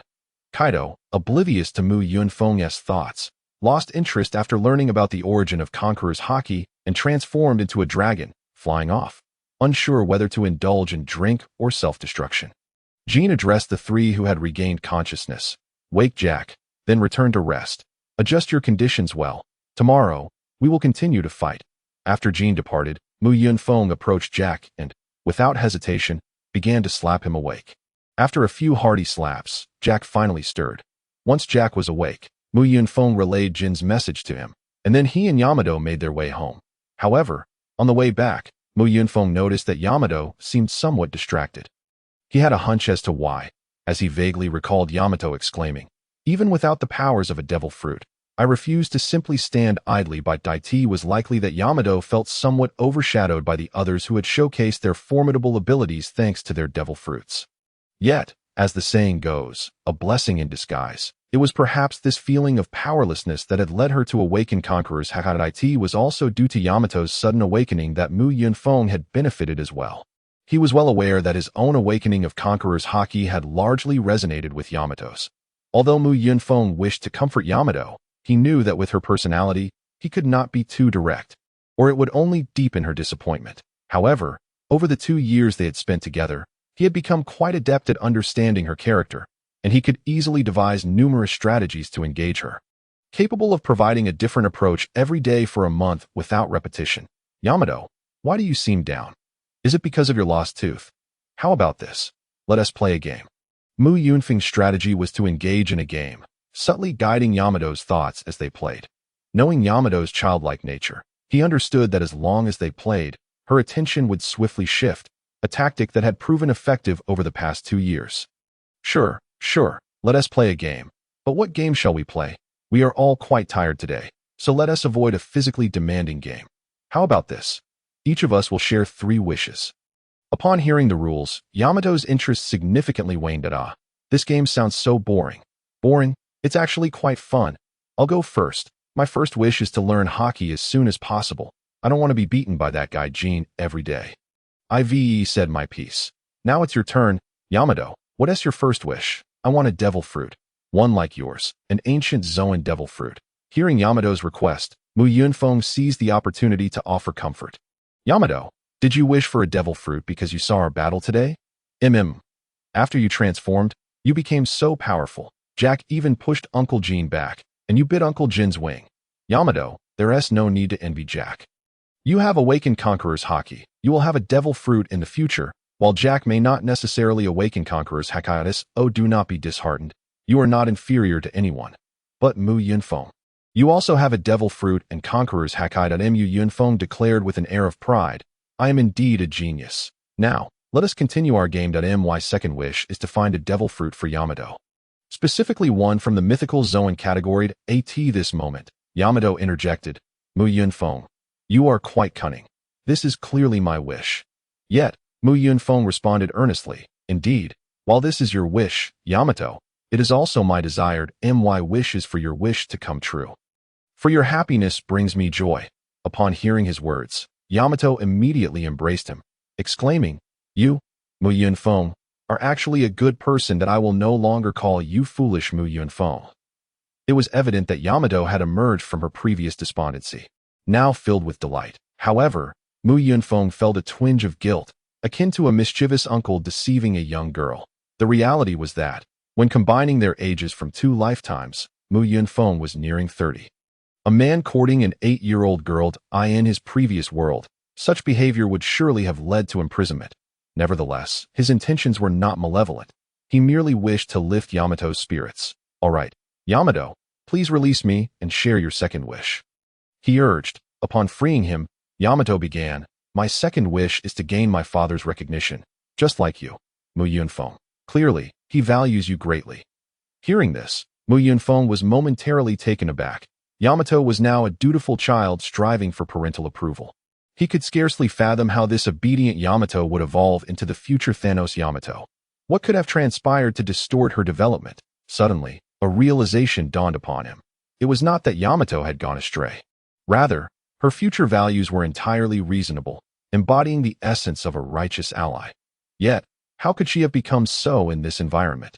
As he pondered, Yamato urged him, I have completed my second wish. It's time for you to state your third wish. Hurry up and tell me your third wish. Yunfeng was jolted back to reality by her insistence. My third wish is to set sail.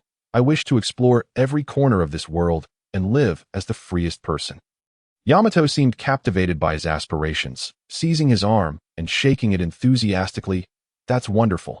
Our wishes align. My third wish is also to set sail. That I want to embark on adventures in every corner of this world. Shall we sail together? Of course. However, to realize our wishes, we must strive to become stronger. Without strength, we risk peril on the seas. He cautioned. Is sailing truly so dangerous? Then, to avoid being harmed and to set sail together. I will work hard to grow stronger. Observing Yamato's earnest expression, Yunfeng extended his right hand, raising his pinky. Let us make a pact. We shall sail together, becoming the freest individuals and fulfilling our wishes. Having spent over 2 years together, Yamato was familiar with the gesture of a pinky promise, so she extended her own pinky to seal the agreement. It is settled. We shall sail together and fulfill our wishes. Then, to better ensure the realization of our future aspirations, Yamato, perhaps you should reconsider your second wish and change it to make Kaido jump in anger instead. Yamato gazed at him quizzically, questioning the need for the alteration. Because your second and third wishes conflict, that I assure you, Kaido will never acknowledge your desire to set sail. To earn his recognition, you must forego sailing, and vice versa. Very well, I shall change my second wish. Yunfeng looked at Yamato, bemused. Is your wish really so flimsy? You simply acquiesce upon my suggestion, because it was you who proposed it. The two then playfully bantered as they made their way home. With Yamato's earlier feelings of despondency long forgotten, on the training grounds of Onigashima, a winged tiger watched intently a tall figure before it, fixating on the wings of that imposing silhouette. The winged tiger was none other than Yunfeng, while the figure was Jean. 6 months had passed since Jean had commenced their hockey training. Throughout this period, Yunfeng and his companions had not missed a single day, arriving punctually at 8 each morning to endure their rigorous training.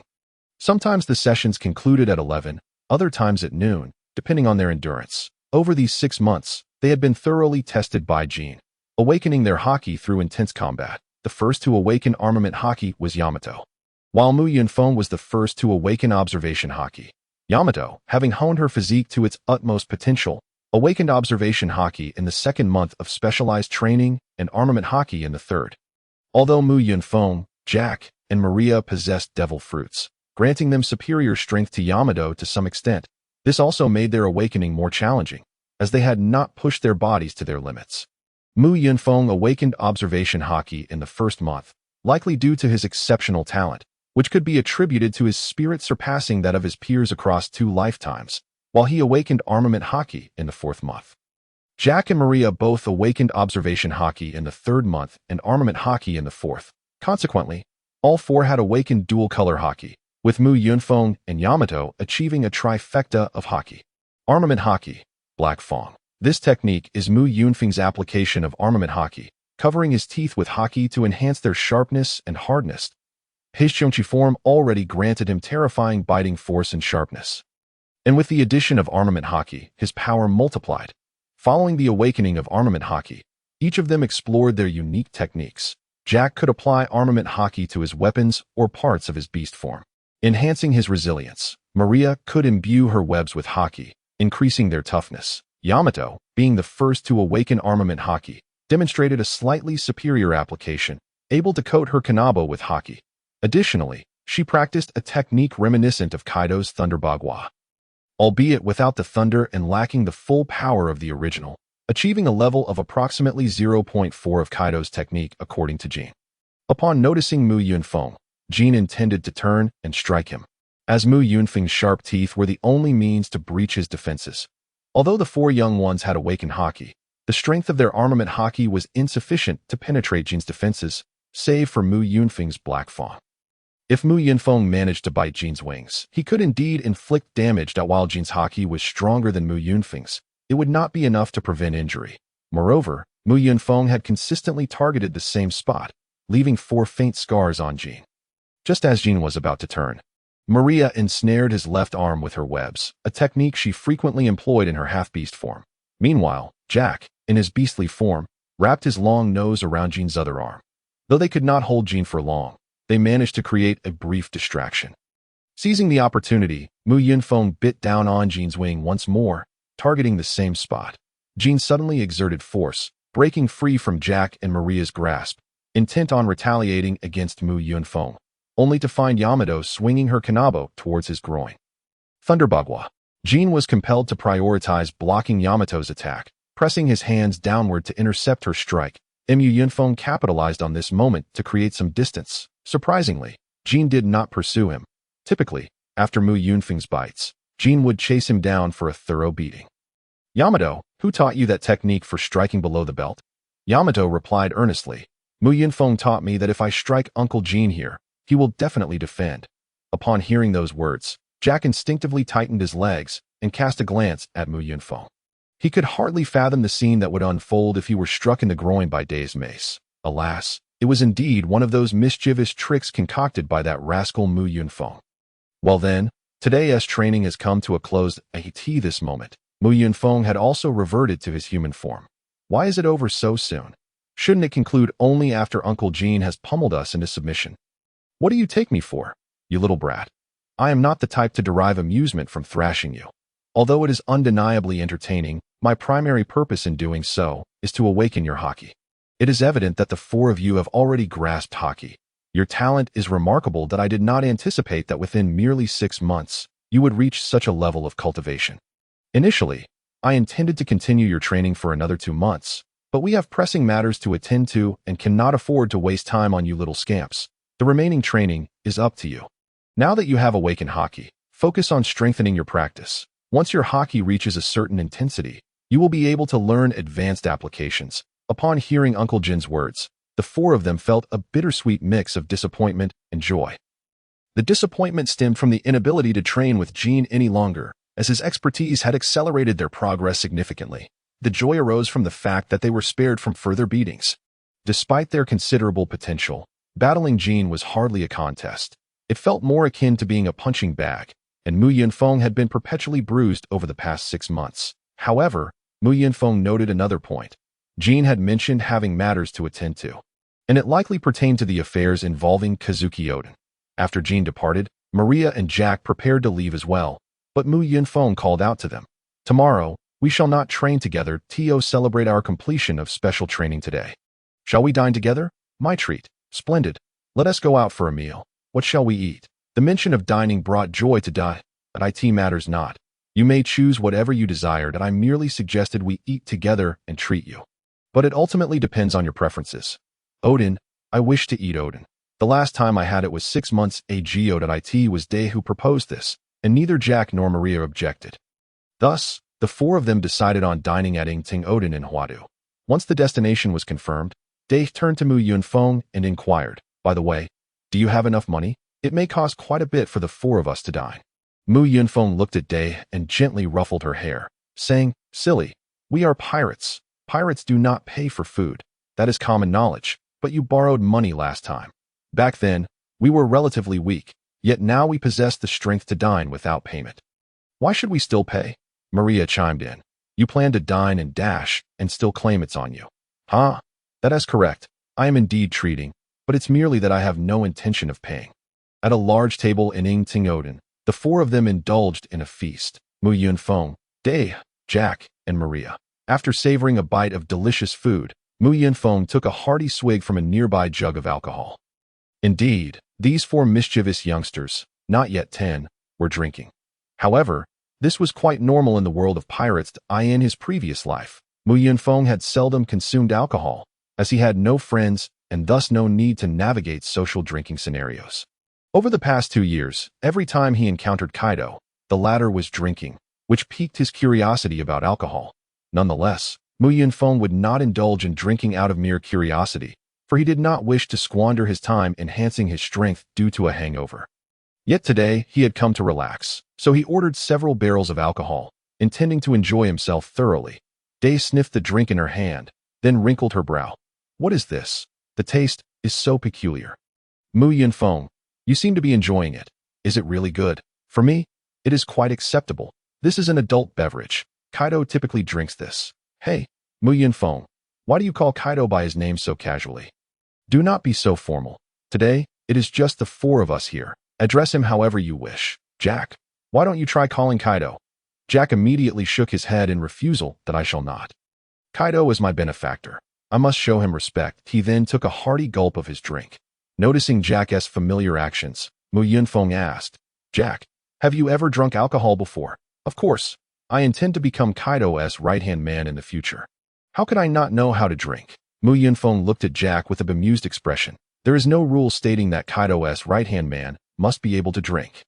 Jack, with a look of longing, replied, Kaido has such a high tolerance. If I cannot drink, how can I become his right-hand man? All right, I want to ask further. And you need not repeat the phrase become Kaido's right-hand man any longer. You have already said it several times. That Mu Yunfeng then internally mused that Kaido indeed had a remarkable tolerance for alcohol, yet his behavior when drunk was far from admirable. He always caused a ruckus when inebriated. Gulp, gulp. This drink is strange. Hiccup. Just as Mu Yunfeng was lost in thought, they had already downed a full cup of alcohol, prompting even Mu Yunfeng to marvel at her capacity, although they were drinking beer. The alcohol content was comparable to that of beer in his previous life. However, the cups here were large, each holding over a pound. Dai, an 8-year-old girl who had never drunk before, downed a cup in one go without even turning red or losing her breath. Truly a remarkable talent.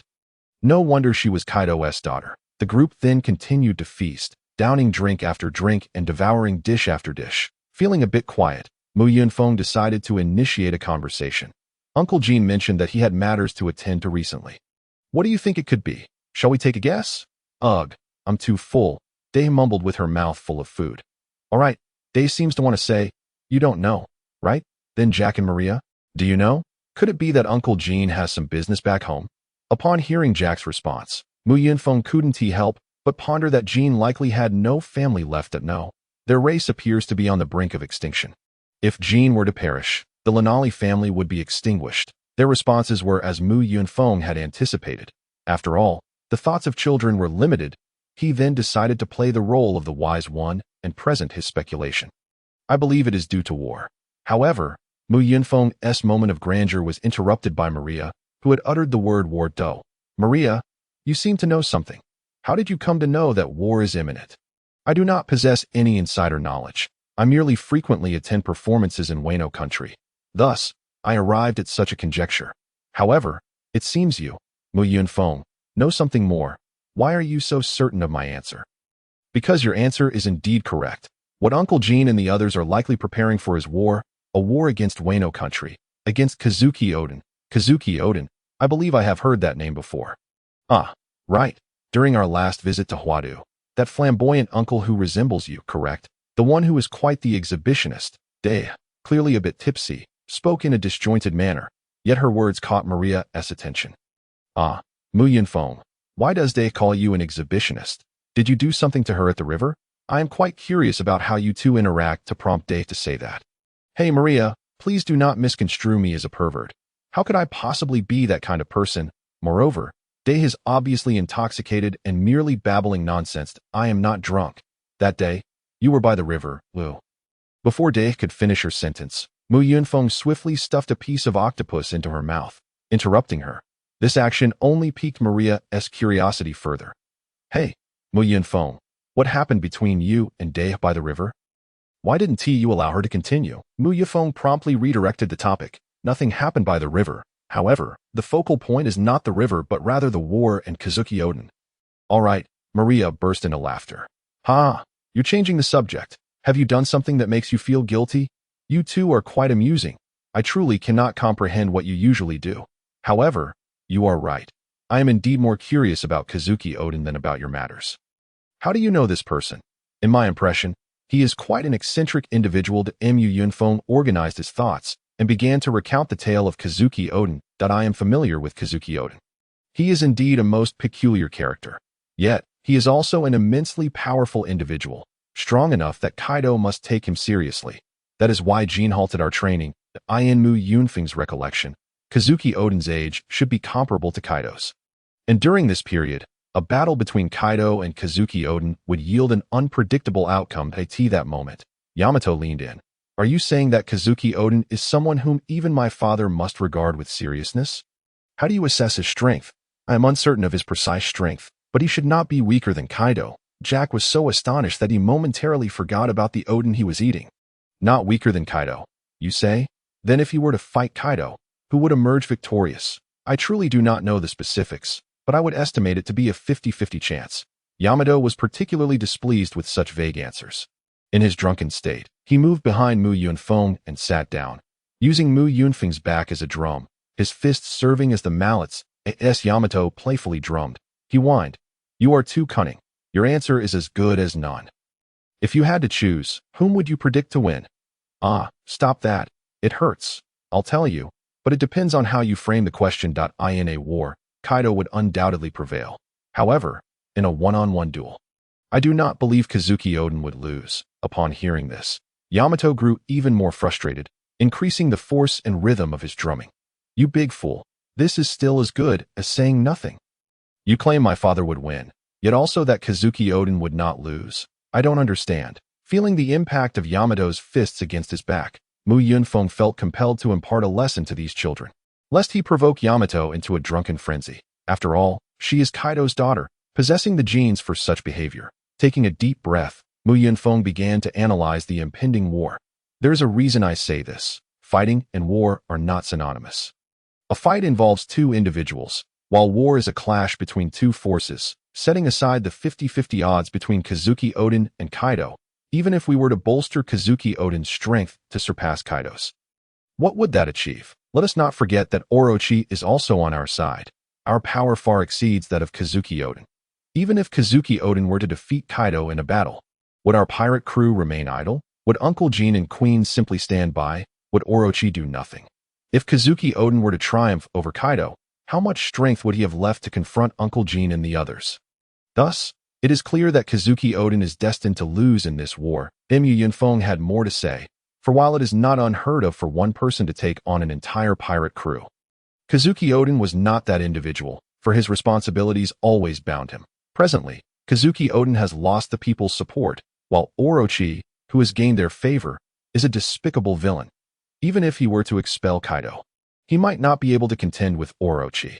Over the past 5 years, Orochi has evidently garnered more popularity than Kazuki Oden. Should Orochi rally the inhabitants of Wano to drive out Kazuki Oden and his family? What would ensue? Could Kazuki Oden truly bring himself to harm the people of Wano? Thus, the outcome of this battle has already been determined from the outset. Kazuki Oden is no match for either Kaido or Orochi. As Yamato and Jack pondered Mu Yunfeng's words with their limited intellect, Maria posed a question. Listening to you, Mu Yunfeng, it seems you know Kazuki Oden quite well, yet you have only been in Wano for a little over 2 years. How could you possibly know more than us? It's a secret that I do indeed know Kazuki Oden, but I shall not disclose how I came by that knowledge, so please refrain from asking. Maria pressed on. Since it is a secret, I want to inquire further, but could you enlighten us about Kazuki Oden? Hearing you speak has piqued my curiosity. Very well. We have no other matters at hand, so let us use this topic as our entertainment. The Mu Yunfeng Theater is now officially in session. Little ones, are you ready? We are ready. Due to the effects of the alcohol, Mu Yunfeng displayed a more juvenile side. Jack, why aren't you shouting? No shyness allowed. Join Yamato and Maria in calling out. Let me ask once more, are the little ones truly ready? We are ready. 3 All right then, let us begin. The tales of Kazuki Oden's childhood are nothing short of legendary. At the age of 0, he threw his nurse away at AT2. He captured 2 rabbits simultaneously at AT4. He hurled rocks to fend off bears at AT6. He squandered castle funds at brothels at AT8. He single-handedly stormed a gambling den and fought fiercely with rowdy gamblers. By 9, he had already made it onto the black market's blacklist, and in a fit of rage, he set the gambling den ablaze, defying the underworld. He was subsequently arrested for violent offenses at AT10. He was a prisoner laboring in a quarry, where he rose to the position of leader at AT14. He turned over a new leaf, seeking to resolve the water crisis by redirecting rivers with rocks, inadvertently causing a flood. Kazuki Oden has always been an oddity, a formidable being from birth. His feats are numerous, and I cannot recount them all here. However, every endeavor he undertook surpassed the capabilities expected of his age. Demonstrating his extraordinary talent at the age of 15, he instigated a stir in Wano by threatening and occupying a temple, using it as a base from which he would bring beautiful women of the flower district each night. Establishing his own harem, these women willingly came to him, enamored, refusing to leave. This is why the men of the flower district hurriedly hid their wives and daughters upon seeing Kazuki Oden, the men and parents of those women, along with strong warriors who disapproved of Kazuki Oden's ways, banded together to challenge him. Yet he joyfully retaliated against those who sought to trouble him, leading to the infamous harem uprising over 20 years ago. After some time, Kazuki Oden set his sights on Kuri. Known as Wano's lawless land, he single-handedly infiltrated Kuri and, using his immense strength, vanquished all the villains there. Subsequently, he transformed the lawless land of Kuri into a habitable village. Becoming the lord of Kuri and gathering his first batch of retainers, the Red Scabbards, Kazuki Oden is not a man to remain idle. He would not simply stay in Wano at T29. He met Whitebeard, who fortuitously arrived in Wano. Their initial encounter was marked by conflict, but ultimately he boarded Whitebeard's ship and became the captain of the 2nd Division at T33. He encountered Roger and sailed with the Pirate King to Raftel. These are the events of Kazuki Oden that I am aware of. After Mu Yunfeng finished speaking, Maria and Jack fell silent, while Yamato stared at Mu Yunfeng in shock. So, Kazuki Oden is that remarkable? Perhaps he could indeed defeat my father. What an extraordinary life. Hey, Mu Yunfeng. Will we become this formidable in the future? Will our journeys be as thrilling? Of course, our future will surely be more splendid than Kazuki Oden's, and I know many individuals far more impressive than him. Who are they? You fool, Mu Yunfeng. Do tell. Mu Yunfeng did not respond immediately but turned to Jack and Maria. Would you like to hear? We want to hear. Jack and Maria fervently nodded. If you wish to listen. You must promise that what you hear today remains a secret. We promise. 3 Seeing their earnestness, Mu Yunfeng nodded in satisfaction. This world is filled with legendary figures, such as your father's former captain, Rox, the Pirate King Roger, the man who has cornered Roger on multiple occasions, Garp, and the East Blues Mountain Bandit King, Zig. Maria, puzzled, interjected, I've heard of Rox, Roger, and Garp.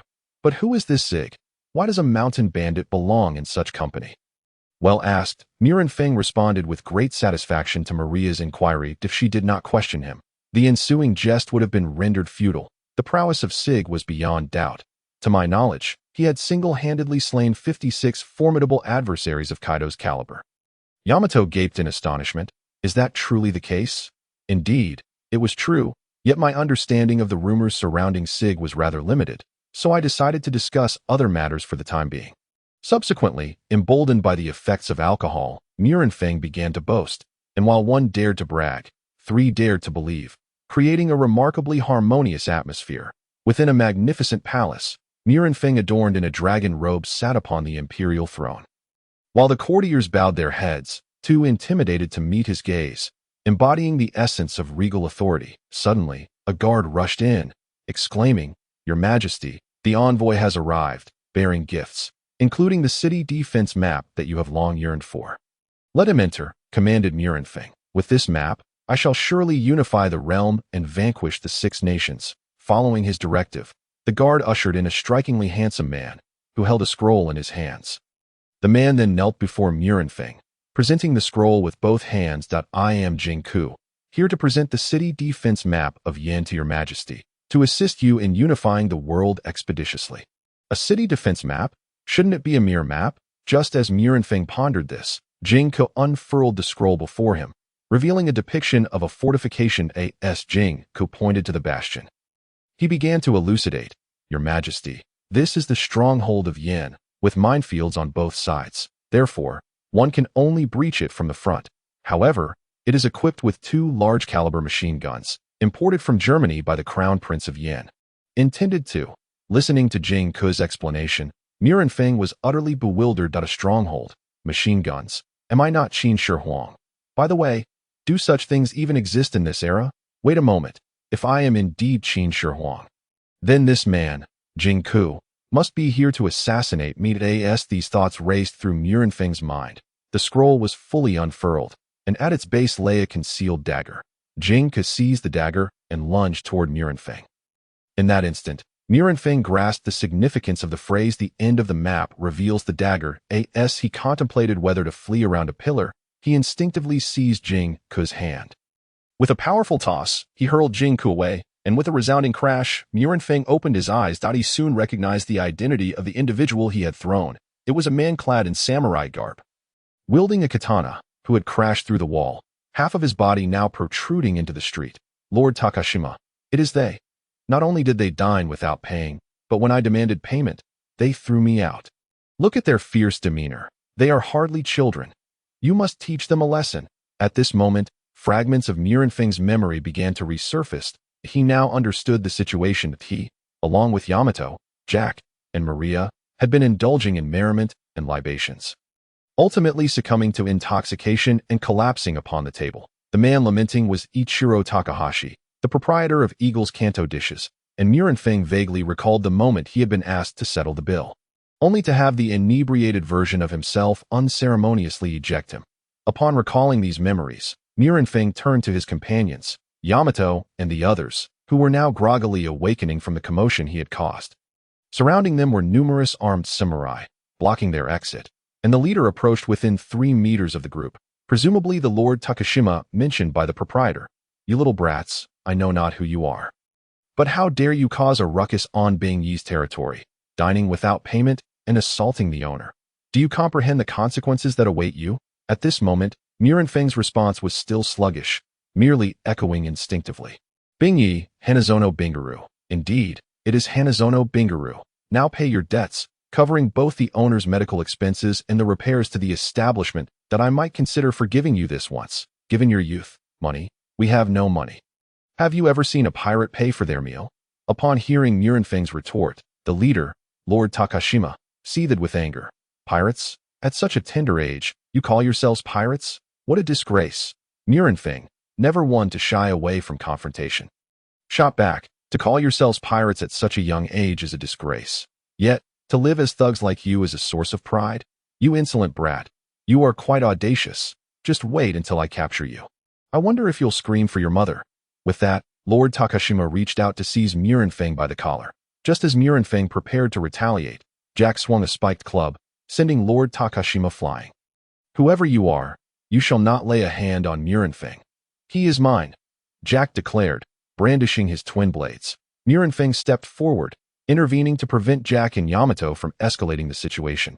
Let it be. After all, we dined without paying and caused damage to the establishment that it would be best not to resort to violence. Jack, transform into an elephant and let's make our escape. In the astonished gazes of the samurai.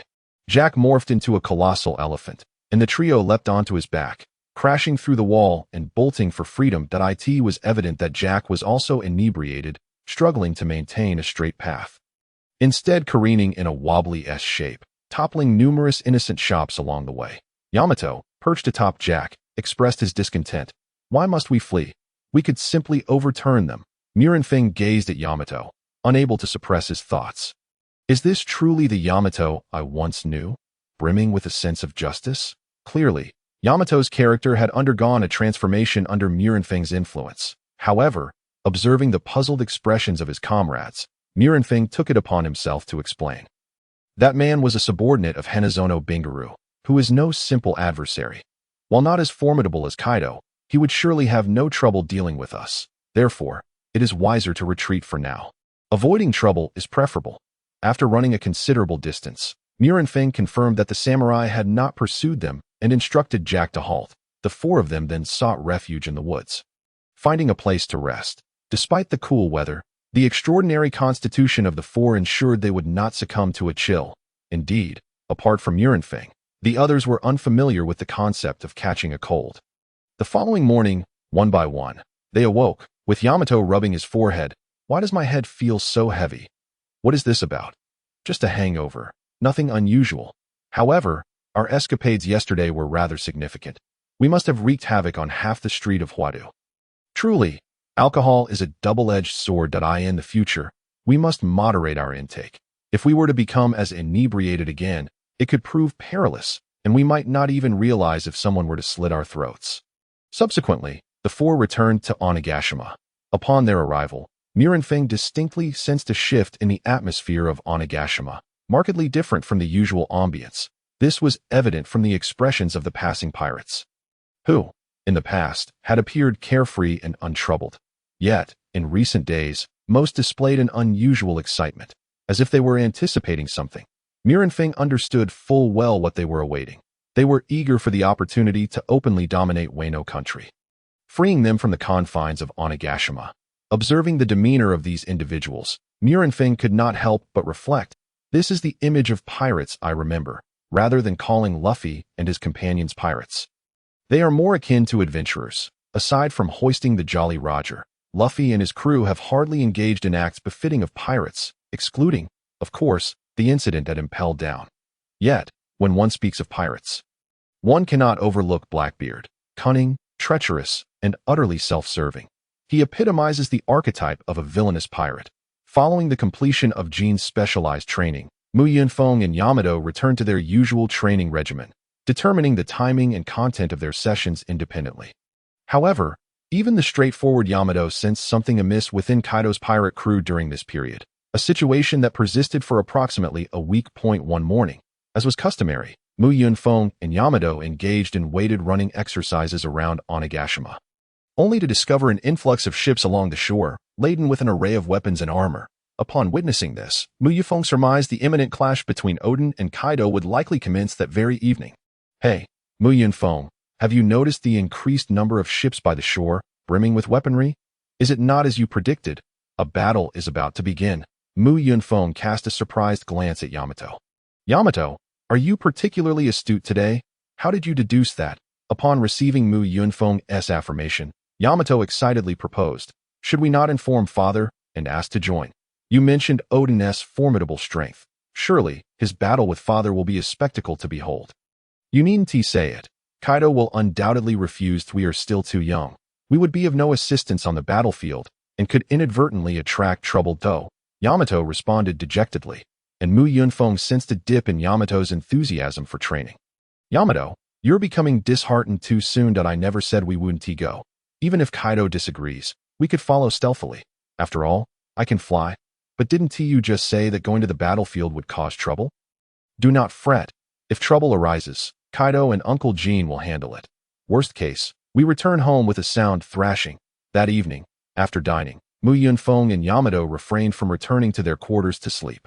Instead, they stealthily ventured out under the cover of darkness, concealing themselves in the underbrush along the shore. Witnessing wave after wave of pirates departing from Onigashima stirred excitement within Yunfeng, as it marked his inaugural experience on the battlefield.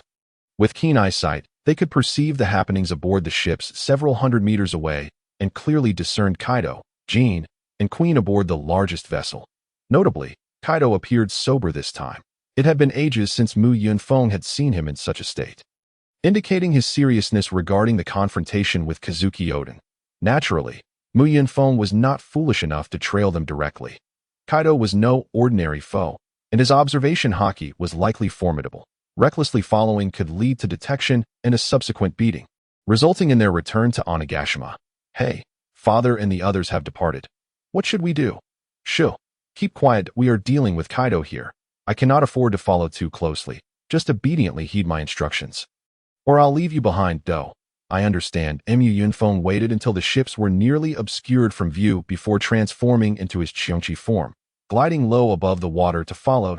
He dared not ascend too high in the presence of Kaido and Jean. The moment Yunfeng morphed into Qiongqi, Yamato leapt onto his back, a testament to the tacit understanding they had cultivated over the past 2 years. They followed for 6 hours, from dusk to nightfall, until Kaido, Jean, and Queen finally settled atop a small mountain. While the other pirates sought refuge at this juncture, Yunfeng retracted his wings and claws, returning to human form as he and Yamato stealthily approached the mountain where Kaido stood. When they were approximately 500 meters from Kaido, he suddenly cast a glance in their direction. His gaze today was different, resembling that of a predatory beast, and upon feeling that penetrating stare, Yunfeng instinctively recoiled a step.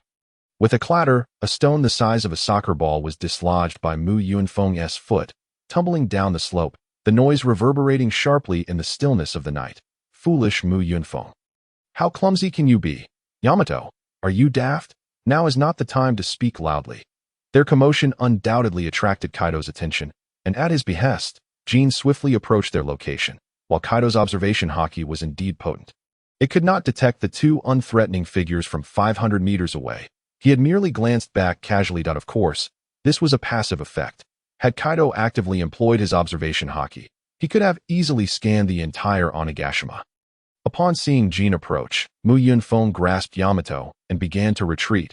He had no desire to be brought before Kaido, as he had recently been on the receiving end of Kaido's wrath.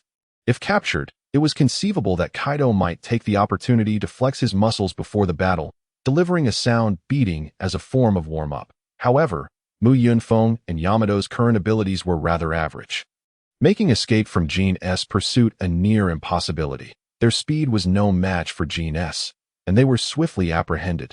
Kaido, observing the two youths before him, inquired with a hint of confusion. What brings you two little brats here? Shouldn't you be tucked away in bed at this hour? Yunfeng boldly replied, I am aware that Captain Kaido has a battle tonight, and I am immensely grateful for your mentorship. Thus, I wish to contribute in this conflict as a gesture of gratitude that I in that moment. Yunfeng beheld a sight he may never witness again. Kaido rolled his eyes. You have such intentions. Do you? Of course, I hold Captain Kaido in high regard. I often pray for your success in my private moments, including in self-destructive endeavors. Ho ho ho. Tonight's adversaries are indeed formidable, yet I have no intention of sending little brats into battle. However, should you truly desire to fight, I will grant you opportunities in the future. For now, return home. I do not wish for any complications in my confrontation with Kazuki Oden. Captain Kaido, we've come this far. And you've mentioned that the enemies are strong. Observing the battle of formidable foes is also a valuable form of training. What do you say? I can fly, and I'll keep Yamato aloft.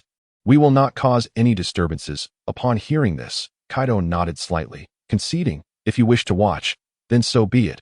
However, you are too late to leave now. The enemy has already appeared. Appeared? What does Captain Kaido mean?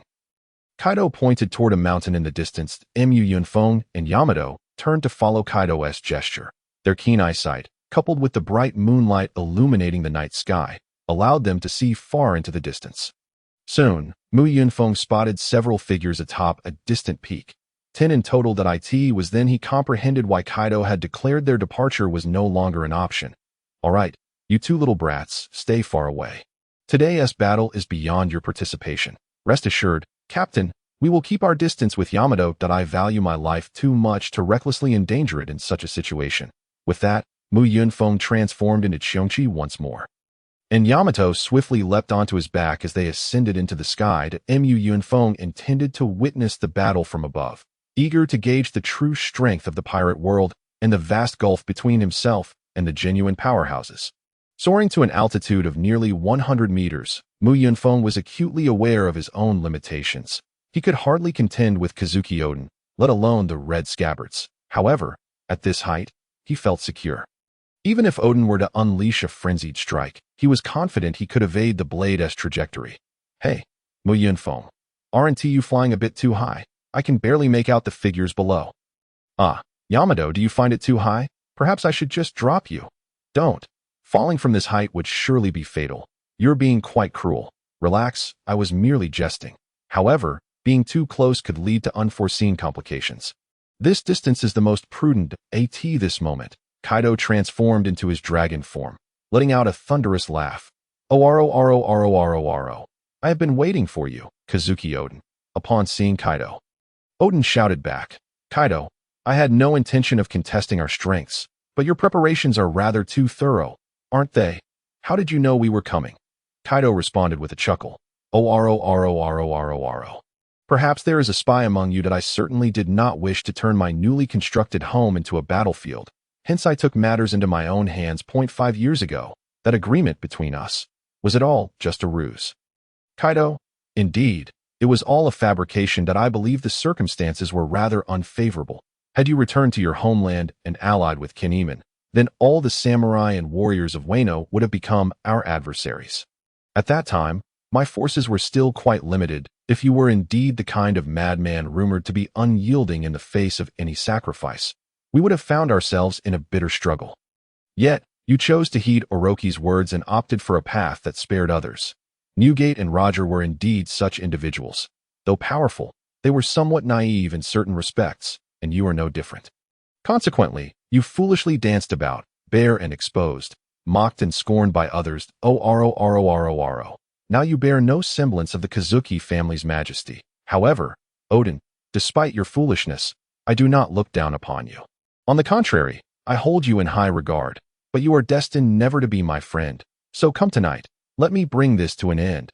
Upon hearing Kaido's words, Kazuki Oden suppressed his fury and replied, As for my judgments of that day, let it be. Now let us discuss the matters of the future. With a roar from Kaido, the pirates surrounding them began to howl, creating an overwhelming atmosphere. Oden, in a fit of rage, charged down the mountain, his single presence rivaling that of 1,000 pirates, while the Akazaya 9 followed him down the slope, eye in the air, Yamato, riding on the back of Yunfeng, remarked, This Kazuki Oden's aura is truly fearsome, even more so than Uncle Gene. Of course, Oden personally severed his intellect to amplify his spirit. His presence is not something an ordinary person can match. While the two conversed in midair, the ground below resembled a battlefield of carnage. The might of Kazuki Oden was undeniable. The pirates standing before him were either slain by his dual blades or, more accurately, cleaved asunder. Yunfeng recalled watching an anime where those who were slain transformed into falling cherry blossoms. It was quite aesthetically pleasing. However, reality was far from anime. The fallen pirates would not turn into blossoms, but rather into mangled corpses and scattered entrails, leaving the land stained crimson wherever Oden tread.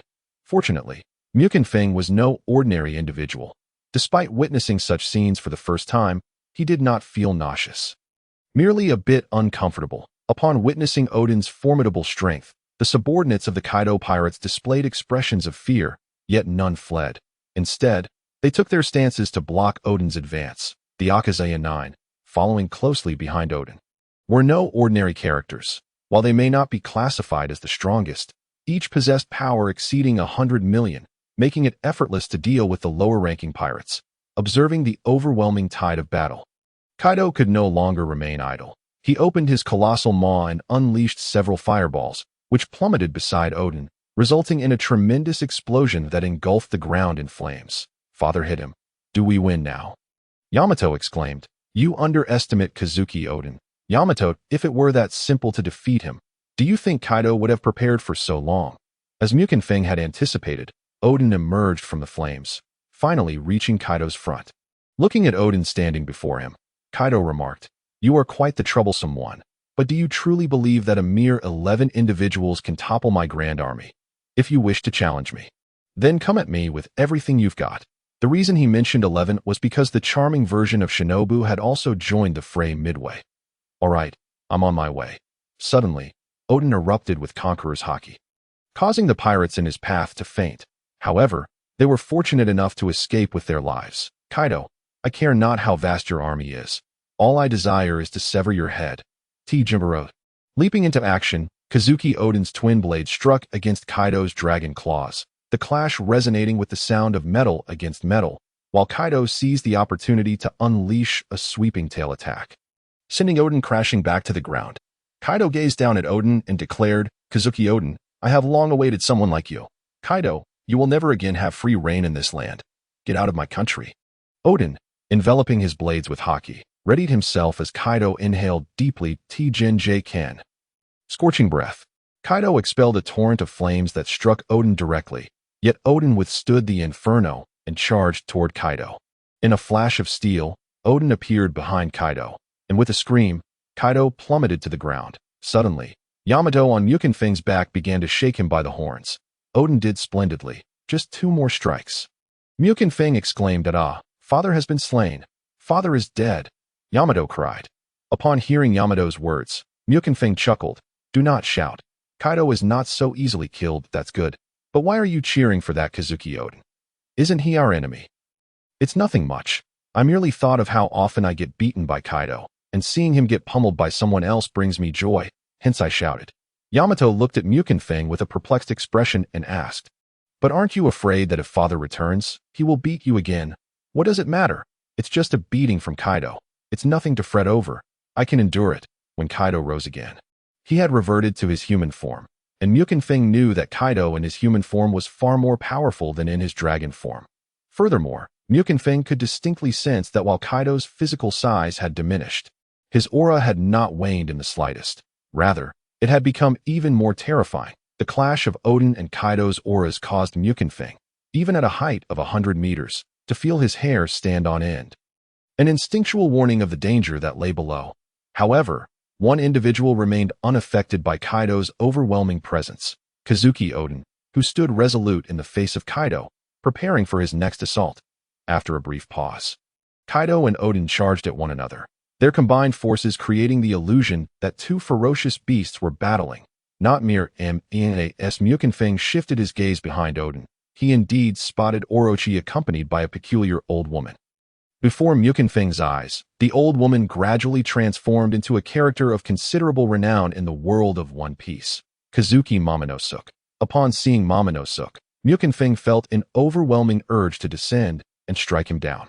After all, he ranked among the characters that fans most wished to eliminate. Yunfeng had previously harbored thoughts of throttling that little brat. However, he knew that now was not the time to dwell on such matters. He couldn't help but marvel at the capabilities of the devil fruit, for it was indeed extraordinary, reminiscent of Sun Wukong's 72 transformations. He pondered whether a change in form would also entail a change in gender. Suddenly, Yunfeng found himself daydreaming. If gender were to change as well, it would be double the Joyat that moment. Yamato on his back sensed something amiss. Her intuition was remarkably sharp, especially as she was riding on Yunfeng's back, making it easy for her to detect his unusual demeanor. Hey, what's with you? Are you lost in thought? I'm not. Don't say such things that be why the way. Aren't you sitting on my back? And I'm in the form of a Qiongqi. How could you tell? Don't tell me you can read the expressions of animals. Of course, it's instinct. What a nonsensical explanation that as flowers bloom in pairs, each representing a branch. The ethereal figures of Mu Yunfeng and Yamato leisurely enjoy a performance above, while below, Kaido and Odin are locked in a fierce struggle. Kaido swings his kanabo at Odin, who retaliates with his sword. Enma. Just as the two weapons are about to clash, Odin suddenly pivots. This unexpected turn results in Kaido's Kanabo crashing heavily onto Odin's head. Enduring Kaido's full-force strike, Odin collapses to the ground, rendered incapacitated. Meanwhile, Yamato, perched on Mu Yunfeng's back, expresses his bewilderment. Huh? Why did Kazuki Odin suddenly fall? Mu Yunfeng, did you catch what happened? Of course, Mu Yunfeng is aware of the reason behind Odin's sudden defeat, yet he has no intention of divulging this information to Yamato. After all, he does not wish for Yamato to have much interaction with Odin that I don't know. Perhaps he just suddenly lost his strength. How would I know what occurs in battles of that caliber? Yamato, however, reflects thoughtfully, but it doesn't seem like he just lost his strength. Odin's earlier momentum was incredibly terrifying. There's no point dwelling on it. A loss is a loss. We should be heading down now. Typically, after a victorious battle, there's a feast, right? I reckon we'll be able to indulge ourselves tomorrow. The defeat of Kazuki Odin momentarily leaves the Akashio 9 in a state of shock. Ashura Doji and Kinemon, distracted, fall prey to the opportunistic attacks of Jin and Queen. The remaining Akashio warriors, although capable, ultimately succumb to overwhelming numbers, falling one by one and being captured at this juncture. Mu Yunfeng descends to the ground and approaches Kaido, beginning to flatter him. Boss Kaido is indeed both brave and cunning, a paragon of wisdom and might. I find myself utterly enamored with you. Kaido, you shall be my idol from this day forth. Kaido responds with a hearty laugh. Ah, you truly feel that way? Yet I overheard someone shouting. Kazuki Odin did splendidly. Strike him down a couple more times. I understand. That must be the Akashio warriors shouting. They are a bunch of short-sighted fools. Unlike them, I have always believed that Boss Kaido would emerge victorious. Mu Yunfeng, is that truly your sentiment? Just a few days ago, while enjoying Odin, you claimed Odin was formidable. Sob, sob, sob. Before Yamato could finish, Mu Yunfeng swiftly covered his mouth, clearly aware that Kaido was not inclined to dwell on the slip of the tongue. If Yamato were to reveal what was said during their drinking session a few days ago, the evasion of a beating would likely fail, leaving Mu Yunfeng questioning whether Yamato was genuinely naive or cunningly shrewd. With the battle concluded, the next steps involve clearing the battlefield and counting casualties. Yet Kaido seems disinterested in these tasks and transforms into a dragon, soaring towards Onigashima. Jin and Queen remain behind to handle the aftermath, tallying numbers and escorting Odin and the Akashio warriors. Mu Yunfeng, seeing no reason to linger, escorts Yamato back to their quarters. After a refreshing shower, he lies down, replaying the battle between Kaido and Odin in his mind. Is this the true essence of strength? I once believed I was quite powerful, but it appears my perspective was rather limited. Is this truly the kind of power that humanity can possess? Suddenly, as Mu Yunfeng ponders, someone pushes open his door and enters. Yamato, how many times must I tell you to knock before entering my room? Hey, stop dwelling on trivialities. I have something to ask you. Oh, so you can think for yourself after all. Yamato, do share what's troubling you. Yamato sits on the edge of Mu Yunfeng's bed, musing, I wonder what will happen to Kazuki Odin. Mu Yunfeng promptly replies, that's straightforward. Odin will likely face execution. I suspect the news will spread throughout Wano by tomorrow. Mu Yunfeng, if I were to plead with my father, would he spare Odin? Upon hearing Yamato's words, Mu Yunfeng does not respond immediately, but instead curiously inquires, Yamato, why do you harbor such thoughts? You have no connection with Odin, do you? When you recount his story, I find him so intriguing. And he is undeniably powerful. It would be too pitiful for him to be executed. Yamato, you should abandon this notion. It's unlikely to succeed. Moreover, if you pursue this path, you are bound to face repercussions. Why not? Observing Yamato's innocent demeanor, Mu Yunfeng explains, because for Kaido, Kazuki Odin is a necessary adversary that must be eliminated. Yamato nods, ceasing to press the topic. By the way, I heard you talking while I was outside. What were you saying? I was merely reflecting on today's battle.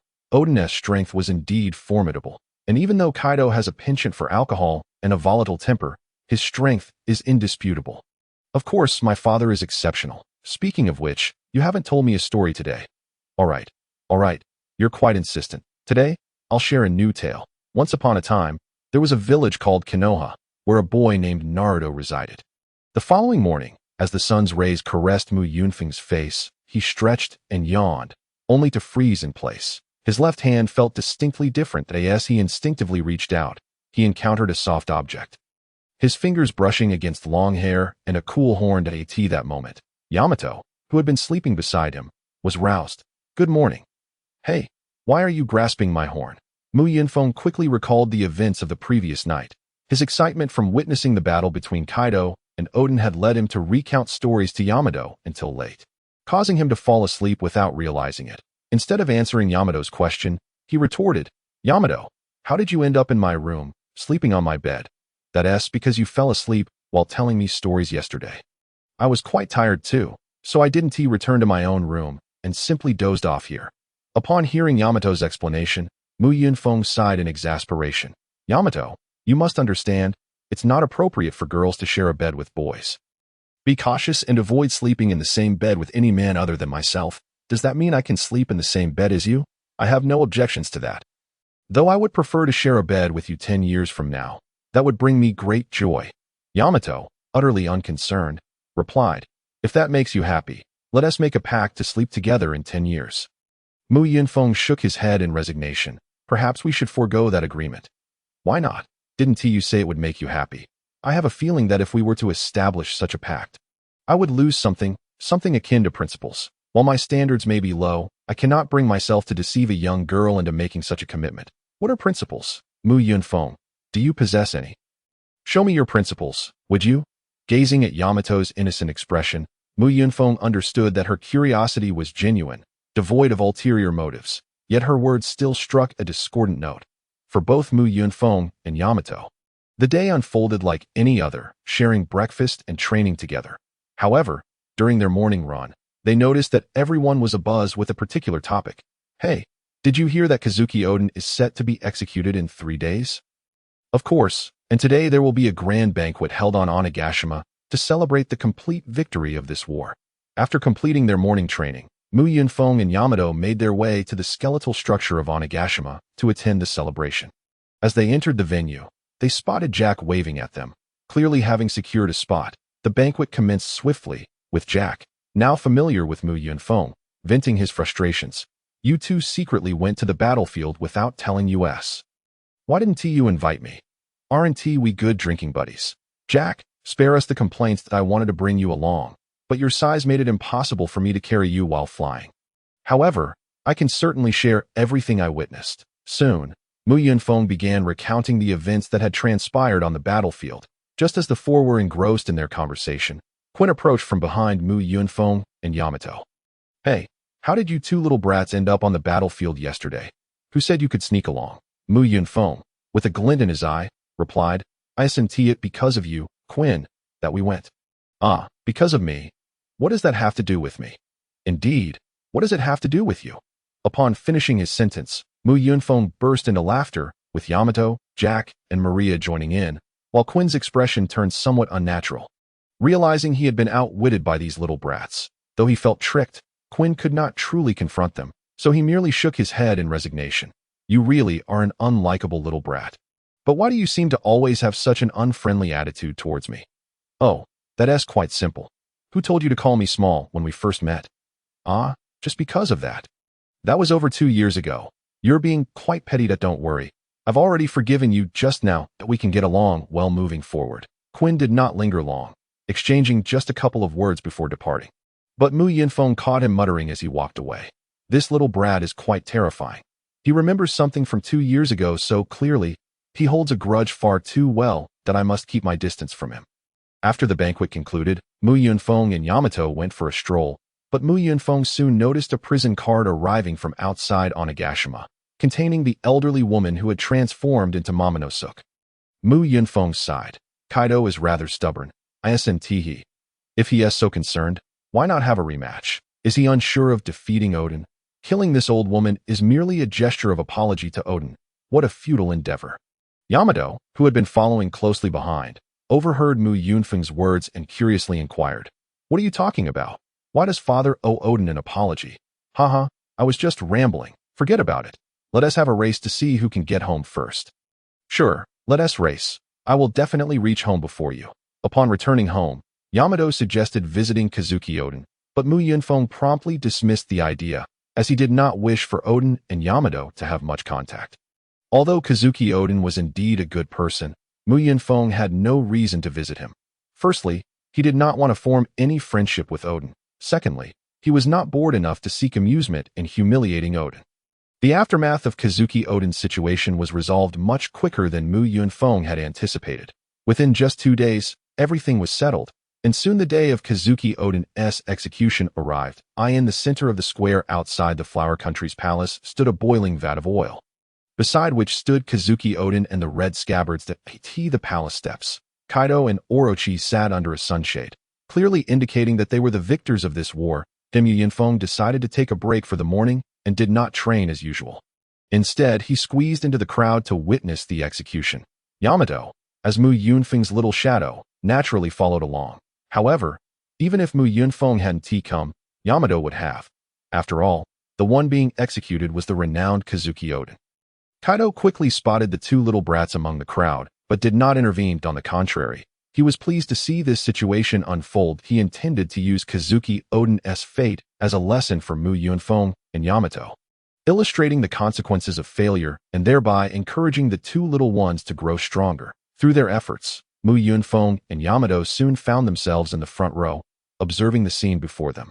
Yamato curiously asked Mu Yunfeng, "Why is there a pot on the stage?" Having not followed the news regarding Odin closely over the past couple of days, Yamato was unaware of the impending punishment.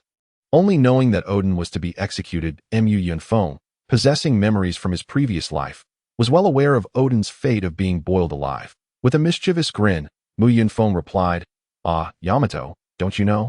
Today, they're going to toss Odin into the oil pot for a fry.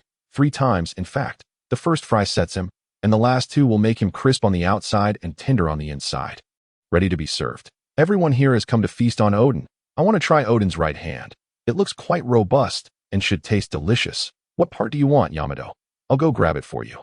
Yamato was left utterly shocked, shaking her head in denial. That I don't want to eat. You all are outrageous for wanting to eat Odin. Seeing Yamato's panicked expression, Mu Yunfeng relished his little prank and couldn't help but laugh. Ha ha, I'm just kidding. The oil pot is a form of punishment. Remember the story of Journey to the West I told you? Didn't Qiongqi also toss Sun Wukong into the oil pot? I remember that Sun Wukong eventually escaped. Do you think Odin will escape as well? Mu Yunfeng shook his head. Impossible. Sun Wukong is the protagonist. He has powerful backing that if Qiongqi truly wanted to eliminate him, it would be far too simple. He could bury him beneath the ginseng fruit tree to serve as fertilizer. But Odin is not the protagonist, and he hasn't rested these past few days. So his condition is too poor that I suspect Odin hasn't even eaten anything in 3 days. And he is already severely injured, in his current state. There's no way he could escape under Kaido's watchful eye. Just as Yamato was about to say something else, an unpleasant voice interrupted them, a middle-aged man. Get out of the way, you little brats. You are blocking my view of the show. What are you kids doing here watching an execution? Shouldn't you be at home with your mothers? Without a moment's hesitation, Mu Yunfeng turned and delivered a punch to the man's stomach. The man, around 30 years old, crumpled to the ground, clutching his abdomen. The veins on his forehead bulging, clearly indicating the force behind Mu Yunfeng's blow. Though only 8 years old, Mu Yunfeng and Yamato were notably taller than their peers, both nearing 1.6 meters, and the power behind Mu Yunfeng's punch far surpassed that of an adult. That hurts. What are you little brats doing? The man exclaimed. Nothing much, just found you annoying. Few dare to call me a little brat in Wano. Who let you out? Garbage. The man, a samurai, glared at Mu Yunfeng with a fierce look in his eyes upon hearing the insult. His right hand instinctively reached for the sword at his waist. However, Mu Yunfeng's keen eyes did not miss this movement. Hey, garbage, let me remind you. It's best not to touch that sword until you're prepared for the consequences. If you draw that blade, it signifies you wish to fight, and I will not hesitate to kill you. Mu Yunfeng's tone was devoid of emotion, cold as ice, and utterly indifferent. Upon hearing Mu Yunfeng's chilling words, the middle-aged man instinctively raised his gaze to meet Mu Yunfeng's eyes, only to find that his gaze was even colder than his voice. Mu Yunfeng's eyes were like a sharp blade aimed directly at the man's throat, cutting and frigid. He realized Mu Yunfeng spoke the truth. Should he dare to touch that sword, Mu Yunfeng would not hesitate to end his life. Under the weight of Mu Yunfeng's stare, the middle-aged samurai ultimately dared not draw his sword. Instead, he struggled to rise and turned to leave the crowd, not daring to utter a single word of defiance as he departed. The altercation between the two was merely a minor episode of the day. So not many focused their attention on Mu Yunfeng. Rather, they were all fixated on Kazuki Oden on the execution platform. Upon Orochi's order, Kazuki Oden was brought to the vat of oil. However, Oden did not jump into the pot. Instead, he turned to Orochi and Kaido, exclaiming, "Please give me a chance. I must survive." Orochi, of course, would not agree, scoffing, "What nonsense are you spouting? Who would grant you a chance?" Yet Kaido, intrigued, inquired, "Kazuki Oden, what are you thinking? All 10 of us will enter the oil pot. If anyone can endure the designated time, they will be set free immediately." Orochi burst into laughter. "Ha! Are you an idiot? That's a death sentence. Have you lost your mind, Oden?" However, Kaido commanded someone to bring a clock. "Oh la la la la. This stage has been prepared just for you. Since you have spoken, let it be 1 hour. Let us see if you can endure it." "Kaido, you would not go back on your word, would you?" "Of course not." Then, Yuta leaped directly into the boiling oil before everyone's eyes. Although Mu Yunfeng did not enter the pot, he was acutely aware that the scorching oil's temperature would not be less than 500 degrees in this moment, where death could swiftly ensue. Yuta not only survived, but also lifted a massive wooden plank. Carrying the weight of the 9 red clouds on his shoulders, single-handedly bearing the burden of all 9 individuals, witnessing such a spectacle on screen is utterly different from experiencing it live. Even Mu Yunfeng, who harbored disdain for Yuta, was left speechless in shock. Despite Yuta's heroic feat astonishing many, a few whispered behind his back, deriding him as the foolish lord, claiming that his actions were utterly disgraceful. Observing the disdainful attitudes of these individuals, Shaoran charged forward, proclaiming before the crowd the agreement between Orochi and Yuta, revealing the reasons behind Yuta's naked dance, and finally shouting in anger at the assembly. "Lord Yuta has been silently safeguarding this nation. Now, who truly is the foolish lord? Speak up." The crowd, now aware of the truth, found themselves rendered speechless, and the square fell into an eerie silence. Yet, a somewhat juvenile voice shattered this tranquil atmosphere. "Yuta, that man is a good person, a hero, but I still think he is a fool. He has squandered a winning hand." All eyes turned towards the source of the voice, where Mu Yunfeng slowly approached the forefront, standing opposite Shaoran. This time, Yamato did not follow Mu Yunfeng, clearly indicating his disagreement with Mu Yunfeng's words, hence he did not accompany him. "Retract your previous statement. Otherwise, I shall not forgive you, even if you are but a child." "Whether you forgive me or not, I care not. Your forgiveness is unnecessary. Focus on yourself. It seems a bald man with long ears is coming to capture you." Just as Mu Yunfeng finished speaking, Fukaru appeared behind Shaoran, seizing her arm and restraining her movements. After Fukaru grasped Shaoran, Mu Yunfeng ignored her and proceeded towards Yuta. However, several ninjas emerged from behind Fukaru, positioning themselves before Mu Yunfeng to prevent him from approaching Yuta. Reluctantly, Mu Yunfeng halted and turned to shout at Kaido and Orochi, "Boss, may I speak with Kazuki Yuta?" Before Kaido could respond, Orochi interjected, "You little brat, who are you to speak with Yuta?" Hey, my boss is Kaido. And I am addressing Kaido, so you have no right to butt in here." Before Orochi could unleash his fury, Kaido burst into laughter. "Oh la la la la. Go ahead, speak with Yuta, otherwise, you might miss your chance." Upon receiving Kaido's consent, Mu Yunfeng instructed the ninjas blocking his path, "Step aside quickly. Haven't you heard what Boss Kaido said?" Yuta, observing the young Mu Yunfeng standing before him, was somewhat puzzled. "You just referred to Kaido as boss. Since you are a pirate, what is it that we could possibly discuss?"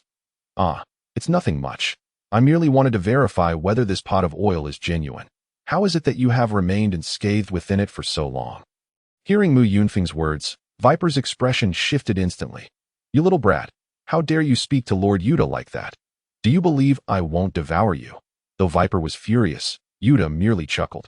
"Ha, you didn't come here just to say that. Did you?" "Of course not. I have matters to discuss with you, and if I don't speak now, I fear I may not have another opportunity." With that, Mu Yunfeng enveloped his feet in haki and leapt, landing atop the edge of the pot. Given Yuta's nearly 4-meter height, Mu Yunfeng standing on the pot's edge was now nearly eye level with him. "Speak your mind, little brat. Kazuki Yuta, do you regret the decision you made back then?" I do not regret. I never regret my actions. But Kaido and Orochi deceived you. You have danced naked for 5 years. You gained nothing, and nothing has changed. Why do you not regret it? How could I have gained nothing? Each time I danced, I saved 100 lives. Moreover, during these 5 years, no one has perished due to war, have they? Upon hearing Yuta's response, Yunfeng initially froze, then sincerely remarked, Yuta, to be honest, I find you rather repugnant. Despite having endured so much, you remain so naive. It is profoundly disappointing. He then laughed. Ha ha, but you, indeed, are quite amusing. Are you truly intent on adhering to the fool's path to the very end? You are indeed an oddity. Subsequently, Yunfeng lowered his voice, speaking in a tone only Yuta could hear. Yuta, understand this. 5 years ago, Kaido and Orochi did not honor their agreement, and today, they will similarly disregard it. Even if you endure for an hour, they will not spare you. Yuta remained silent, devoid of expression, as though he had not heard Yunfeng's words. Perceiving something amiss from Yuta's demeanor, Yunfeng formed a conjecture. Could it be that you, Yuta, foolish as you are still attempting to play a clever game? You have no hope that Kaido and Orochi will spare you. You are merely seeking an opportunity, a chance for them to escape. Ah, how did you, little brat, come to know of my plan? Upon hearing Yuta's words, Yunfeng displayed an expression of realization. You are aware that you are already doomed, yet you endure this suffering to save others. Truly, you are beyond redemption in your foolishness.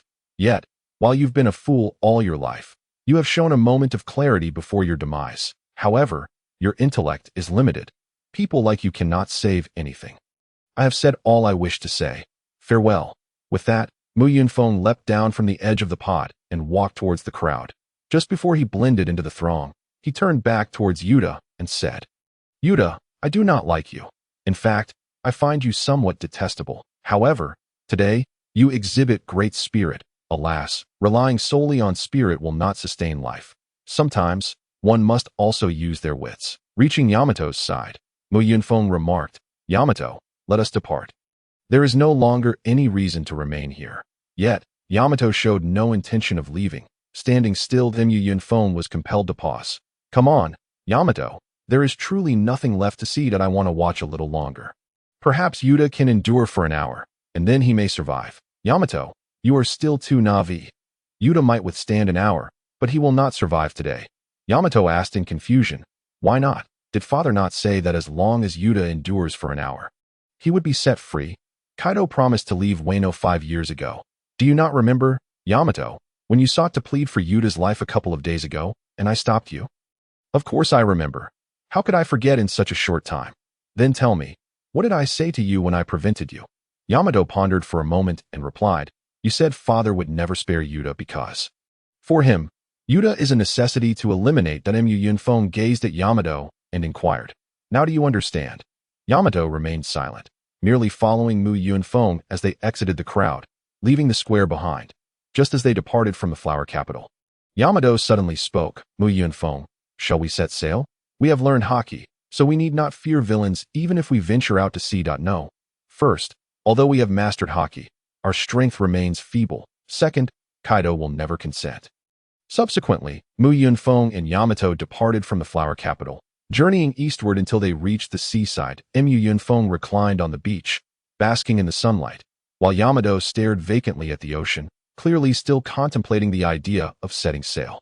Yunfeng noted this, but refrained from commenting further.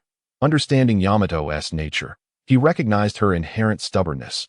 Once she had set her mind on something, it was not easily swayed. Thus, he chose not to waste his breath. Closing his eyes instead, intending to take a good nap and momentarily forget about the matter concerning Odin, returning to the rhythm of daily life, when the sun began to set upon Yunfeng's face. He awoke languidly and stretched. Upon rising, he discovered that Yamato had already left, and naturally, he surmised her whereabouts. Brushing the sand from his body, Yunfeng sighed.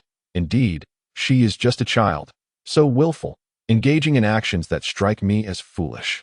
Perhaps this is the essence of childhood, acting impulsively without consideration for right or wrong, simply obeying the whims of a fleeting thought. Upon returning home, he found that dinner was ready, yet Yamato was absent from the living room. Yunfeng turned to the maid. Sharp. Has Yamato returned?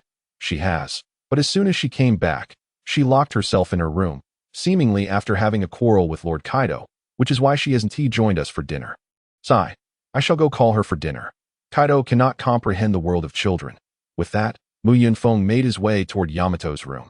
However, Sharp interjected, advising against calling for Yamato at that moment, because Yamato was hit. Right? Fear not.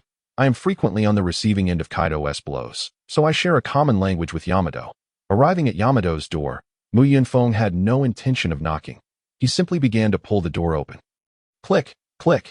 Just as Sharp had mentioned, the door was locked from the inside by Yamato, rendering conventional methods of entry futile. Fortunately, Yunfeng had not planned to employ ordinary means. Bang, crash. Without a moment's hesitation, he forcefully kicked the door. Shattering it to pieces, the door, which had accompanied Yamato for 8 years, succumbed to his strength, splintering into fragments scattered across the room. Yamato, why are you not having dinner? You are in a crucial stage of growth. Neglecting your meals will adversely affect your development. Upon witnessing Yunfeng's abrupt entrance, Yamato instinctively curled into a ball, covering her face with her legs. That I don't want to eat. You go ahead. Without hesitation, Yunfeng squatted down opposite her, and after a careful examination, he discerned the reason for her concealed face. There were several noticeable bumps on Yamato's head, and her left eye appeared slightly swollen. Moreover, her voice carried an unusual timbre, suggesting that her face had indeed been struck. Yunfeng understood what Yamato must be thinking. She was simply a child, unwilling for her peers to discover that she had been chastised by her parent. A manifestation of youthful pride. However, Kaido's actions were truly excessive. After all, Yamato was a girl, and it was unjust to strike her in the face. Such actions were detrimental to her self-esteem. Observing Yamato in her current state, Yunfeng felt compelled to comfort her, fortunate that she was somewhat naive, making it easier to console her. So you were hit. Let me guess who did it. Was it Kaido? Yamato, resembling an ostrich, buried her head deeper, merely murmuring a soft and I guess correctly. Then, let me further deduce why you were punished. You must have approached Kaido with your desire to set sail, only to be rebuffed. This led to a quarrel, and you likely mentioned Odin, which resulted in your punishment. Then, Yunfeng gently pulled Yamato's arms away from her head. Is that all? I thought it was something serious. Yamato, you needn't hide this from me. It's perfectly normal to be on the receiving end of Kaido's wrath. This time, he showed restraint. When he strikes me, he does so with full force. Noticing that Yamato's mood had not improved, Yunfeng decided to employ a teacher method of comfort, an explosive self-comforting method, inflicting self-harm to spare others from pain. By the way, Yamato, do you recall that incident 6 months ago? At the banquet, I secretly placed a snake in Kaido's wine gourd, and as a result, he knocked me out cold. You were the one who carried me back. Yamato seemed to remember Kaido's reaction after taking a sip of wine, only to be bitten by the snake, and she let out a soft giggle. However, she quickly remembered her current displeasure and suppressed her laughter. At this moment, Yunfeng began to provide a voiceover for her. I couldn't help but laugh. Oh no, now that I've laughed, I have no reason to be angry that I must hold back. I can't let myself laugh again. How infuriating. This fool, Yunfeng, has voiced my innermost thoughts. His imitation of my speech is too amusing. What should I do to resist? I'll just hide my face and laugh secretly. Haha, Yunfeng, you're such a big fool. See, doesn't it feel better to smile? Now, let us go eat. Neglecting your meals will surely affect your growth. Yunfeng, let us set sail. Let us run away secretly. Without hesitation, Yunfeng declined Yamato's request. That's not feasible at this moment. Surely, you've witnessed the battles between Odin and Kaido. You must understand that our strength at sea is utterly insignificant. Furthermore, you are Kaido's daughter. Venturing out without caution will undoubtedly lead to complications. But you said you wanted to set sail? Yunfeng organized his thoughts before explaining to Yamato. Of course, I wish to set sail, but not now. I must wait until I possess the ability to protect myself. I am not the protagonist. I cannot simply turn every peril into a favorable outcome, and I certainly do not have a revolutionary father or a navy grandfather. Thus, to set sail, we must first cultivate formidable strength. How strong must one be to set sail? That's hard to say. I initially planned to be as strong as Uncle Gene. Then I could sail without a care. Yamato appeared momentarily stunned before dejectedly replying. Uncle Gene is over 30. Are we to wait until we are in our 30s to set sail?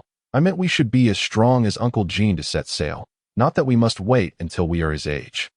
Perhaps by 20, we could surpass Uncle Gene. 20 is far too long. That Yunfeng placed his hand atop Yamato's head. How about this? Let us make a pact. We shall set sail within 10 years. If you wish to embark sooner, then strive to grow stronger. 10 years. Very well, let us seal the deal. You mustn't go back on your word. I certainly shall not go back on my word. However, Yamato, you must remember not to mention the idea of sailing in front of Kaido from this day forth. If he asks you again, simply say you no longer wish to set sail. But why can't I say it? Think of Journey to the West. Remember how Sun Wukong wanted to part ways with Tang Sung after vanquishing the bandits? Yet, why did he ultimately accompany Tang Sung on the pilgrimage? After some contemplation, Yamato replied, I understand. It was because the Bodhisattva placed a headband curse on Sun Wukong, so he had no choice but to follow Tang Sung. Yunfeng ruffled Yamato's hair, saying, exactly. If you keep insisting on setting sail, Kaido might impose a similar curse on you, preventing you from leaving Wano. At that moment, Yamato appeared utterly bewildered. A headband curse. My father has a headband curse. But you said that story is fictional. How could my father possess a headband curse? Yunfeng, exasperated, covered his face with his hand. Yamato, that's merely a metaphor. The headband curse I mentioned is not a literal one. Perhaps Kaido would place a bomb collar on you instead, one that would explode the moment you left Wano. Really? My father wouldn't give me a bomb collar, would he? He might, or he might not. However, if you heed my advice, you can be sure he won't. That you just need to focus on growing stronger during this period. Once we possess the ability to protect ourselves, we will set sail. Okay, I will definitely grow stronger. To grow stronger, you must eat. Are you going to join me for dinner? Yes, I want to eat more than anyone else. Upon rising, Yamato dashed towards the living room, leaving behind the fleeting shadows of her earlier gloom and annoyance. Observing her exuberance, Yunfeng could not help but smile with satisfaction, reflecting on the scene. That Yamato, racing beneath the setting sun, embodies my lost youth. Indeed, children are the easiest to deceive. At this moment, Yunfeng felt confident. Even if he were to sell Yamato, she would likely be counting the money with a grin, perhaps even haggling on his behalf. On the third day following Kazuki Oden's execution, 4 men convened at a certain location in Kuja, plotting a significant endeavor to eliminate Kaido and Orochi. These 4 were none other than the remaining daimyos of Wano, excluding Kazuki Oden. They were the daimyo of Heim, the daimyo of Fujetsu Usagi Dawn, the daimyo of Ugetsu Tempura Shiramai, and the daimyo of Shimotsuki Kinkaya. At the center stood 2 figures. One, well-proportioned with light blue hair styled in a bun and a resolute visage. The other, considerably shorter, with tousled blue hair and a grave expression. The 2 on the periphery were a tall, lean man and a shorter, stocky one, both equally serious, their hands resting on the hilts of their swords. Shimotsuki Kinkaya spoke first. That fool Oden, does he truly believe he can bear the weight of everything alone? If he intends to confront Kaido, why did he not inform us? Fujetsu Usagi sighed. There's no helping it. Oden is simply that kind of man. Yet, even if he is a fool, he ought to be the shogun of this country. This matter cannot be overlooked. The daimyo of Shiramai, Shimotsuki Kinkaya, shook his head in resignation. Acknowledging how alarmingly dire the situation had become, Oden's house had been set ablaze, and there was no word of his retainers or family. They might well have perished. Sigh. At that moment, Ugetsu Tempura stepped forward, finally breaking his silence. Despite Oden's failure, he has accomplished something worthwhile. He has unveiled the true faces of Kaido and Orochi to all. The hearts of Wano's people are once again leaning towards us. We must seize this opportunity to wage war against Kaido and eliminate both him and Orochi. Shimotsuki Kinkaya patted Ugetsu Tempura on the shoulder. You must realize, even if we go to war, we cannot hope to defeat Kaido. It is already too late. Just as everyone thought Kinkaya was succumbing to fear, he abruptly shifted his tone. But even in certain defeat, we must engage in battle. Everyone has seen Orochi's true nature. We cannot shrink back now. That we must ignite the spark of rebellion in the hearts of the people of Wano with our sacrifice. Perhaps this is where our journey ends. But there is still a future, a next generation. As long as they carry that spark within them, the flames will one day reignite, consuming both Orochi and Kaido. Shimotsuki Kinkaya burst into hearty laughter. Ha ha! I never expected you, Qiongqi, a mere warrior, would utter such profound words. You speak the truth. Our lives may well conclude here. Yet, in the not-so-distant future, someone will inherit our will and liberate Wano. Qiongqi continued. Indeed, Odin has paved the way for us. What do we have to fear? Odin may now be traversing the road to the afterlife, preparing a pot of Odin for us to celebrate with. Fujitsu Usagi interjected, somewhat disgruntled. Hey, you two have had your say. Now it's my turn along with Tempura, he asserted. Let us use this war to demonstrate our resolve and determination to everyone, to show these scoundrels what true samurai are. Ujetsu Tempura laughed heartily. Ha, indeed. Even if we do not resist, we will ultimately be slaughtered by Kaido and his ilk under various pretexts, and we might as well fight fiercely before our end, for the sake of freedom. With that, Ujetsu Tempura drew his sword, raising it above his head. I am Ujetsu Tempura, I am Fujitsu Usagi. I am Shimatsuki Qiongqi. For the sake of Wano, we fight. Ujetsu Tempura, for the sake of Wano, we fight. 4. The blades of the four clashed in the air, heralding the commencement of war. They then began to deliberate on their battle strategies. Within the skeletal structure of Onigashima, Jin was also reporting to Kaido about these developments. Lord Kaido, we have gathered intelligence indicating that the warriors of Wano seem to be mobilizing. Tonight, they appear to be splitting into two groups heading towards Hanado and Onigashima, led by the daimyos from the other regions. However, the exact numbers and which faction will arrive at Onigashima remain unclear. No need for further investigation. They cannot stir up any significant trouble that I shall guard Onigashima, while you and Queen block the entrance to Hanado, Jin curiously inquired. Actually, we need not support Hanado. That is Orochi's territory. It might be better to let him deal with those warriors, teaching him a lesson about his own insignificance without Lord Kaido. An interesting notion, but unnecessary. My directive for you to confront those warriors in Hanado is to ensure all of Wano understands that it is I, Kaido, who defeats the samurai, not Orochi. Through this battle, I intend to engrave the terror of our pirate crew deep into their hearts, extinguishing any thoughts of rebellion. Jin nodded. Realizing his short-sightedness, I shall promptly organize the troops and head to Hanado tonight. Suddenly, Kaido remembered something and halted. By the way, Jin, bring those two youngsters along. They seem eager for the battlefield. Let me give them a chance instead of sneaking along. Jin hesitated but voiced his concerns. Is it truly necessary to bring the youngsters to the battlefield? While their abilities are commendable, their inexperience might lead to unforeseen dangers. Perhaps it would be wiser to let them train for a few more years. Before Jin could finish, Kaido interrupted him. Do you think my strength is solely derived from training? True power is stained with blood. A child who has never taken a life can never become a true warrior. Relying solely on training will not place one at the pinnacle of the world. But Lord Kaido, aren't they still too young? Is it not premature to thrust them into combat? Kaido dismissively replied. They are already 8 years old, are they not? By my 8th year, I had already claimed the lives of numerous foes. No more discussion. This matter is settled. Seeing Kaido's unwavering stance, Jin realized further argument would be futile. Before departing, he asked, Lord Kaido, do you require me to protect them? No need. Just focus on your own tasks. Do not coddle them excessively. Their strength is sufficient to protect themselves against ordinary warriors if they are injured. They have only themselves to blame. After Jin left, Kaido took out a flask and took several hearty gulps. Gulps, hiccup. Warriors, it seems you desire my head. Here I am. Come and take it if you dare. Once I cleanse this last batch of flies, Wano will be entirely within my grasp. Yunfeng regarded Hikolosi before nodding. Understood. Please return and inform Jin that we will gather as scheduled. Hikolosi quickly bowed respectfully. Then, brother, I shall take my leave. By the way, do you have any instructions for me? Indeed, I do. Please inquire if there are any craftsmen capable of forging sea stone. I require several pairs of handcuffs infused with sea stone. The purity should range from 10 to 60. Craft 2 pairs of each without iron chains in between. Understood, brother. I shall return immediately and set my subordinates to work on finding craftsmen. Observing Hikolosi's diligence, Yunfeng felt a sense of satisfaction, as this was precisely why he valued Hikolosi, his unwavering commitment to tasks without question. Who wouldn't appreciate such a subordinate? Yet, Yunfeng was taken aback, exclaiming, Oh, you, despite your average strength, actually have followers? Hikari sheepishly scratched his head.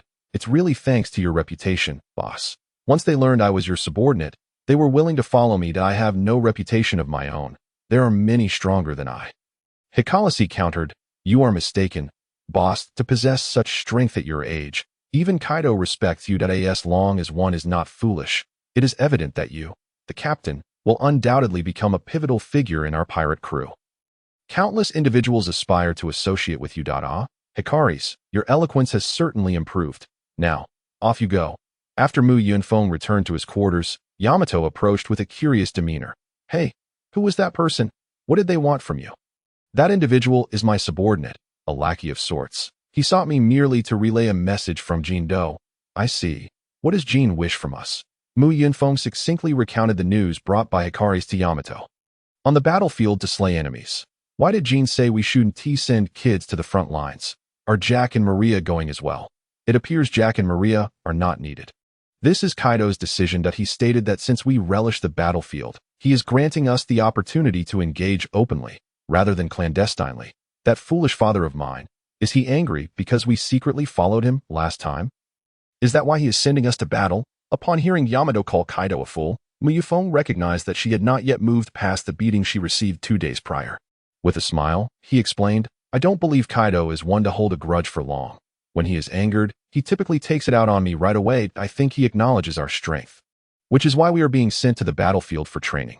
Then who will our opponents be? Hikari did not specify, but I suspect we are to face the samurai of Wano. Although they may lack a warrior of Odin's caliber, there will certainly be formidable opponents among them. Once on the battlefield, do your utmost to stay close to me. After saying this, Yunfeng returned to his room. Initially, he planned to rest a bit to gather his spirits, but thoughts of the impending battlefield kept his mind restless. After tossing and turning several times, he noticed the sword resting against the wall. He picked it up and went to the courtyard, found a stone, sprinkled some water on it, and began to sharpen his blade. The sound of the sharpening brought some calm to his agitated heart. His intention was not to achieve a razor-sharp blade, but rather to distract himself, as he was uncertain of what lay ahead, although he had long prepared himself mentally for the battlefield.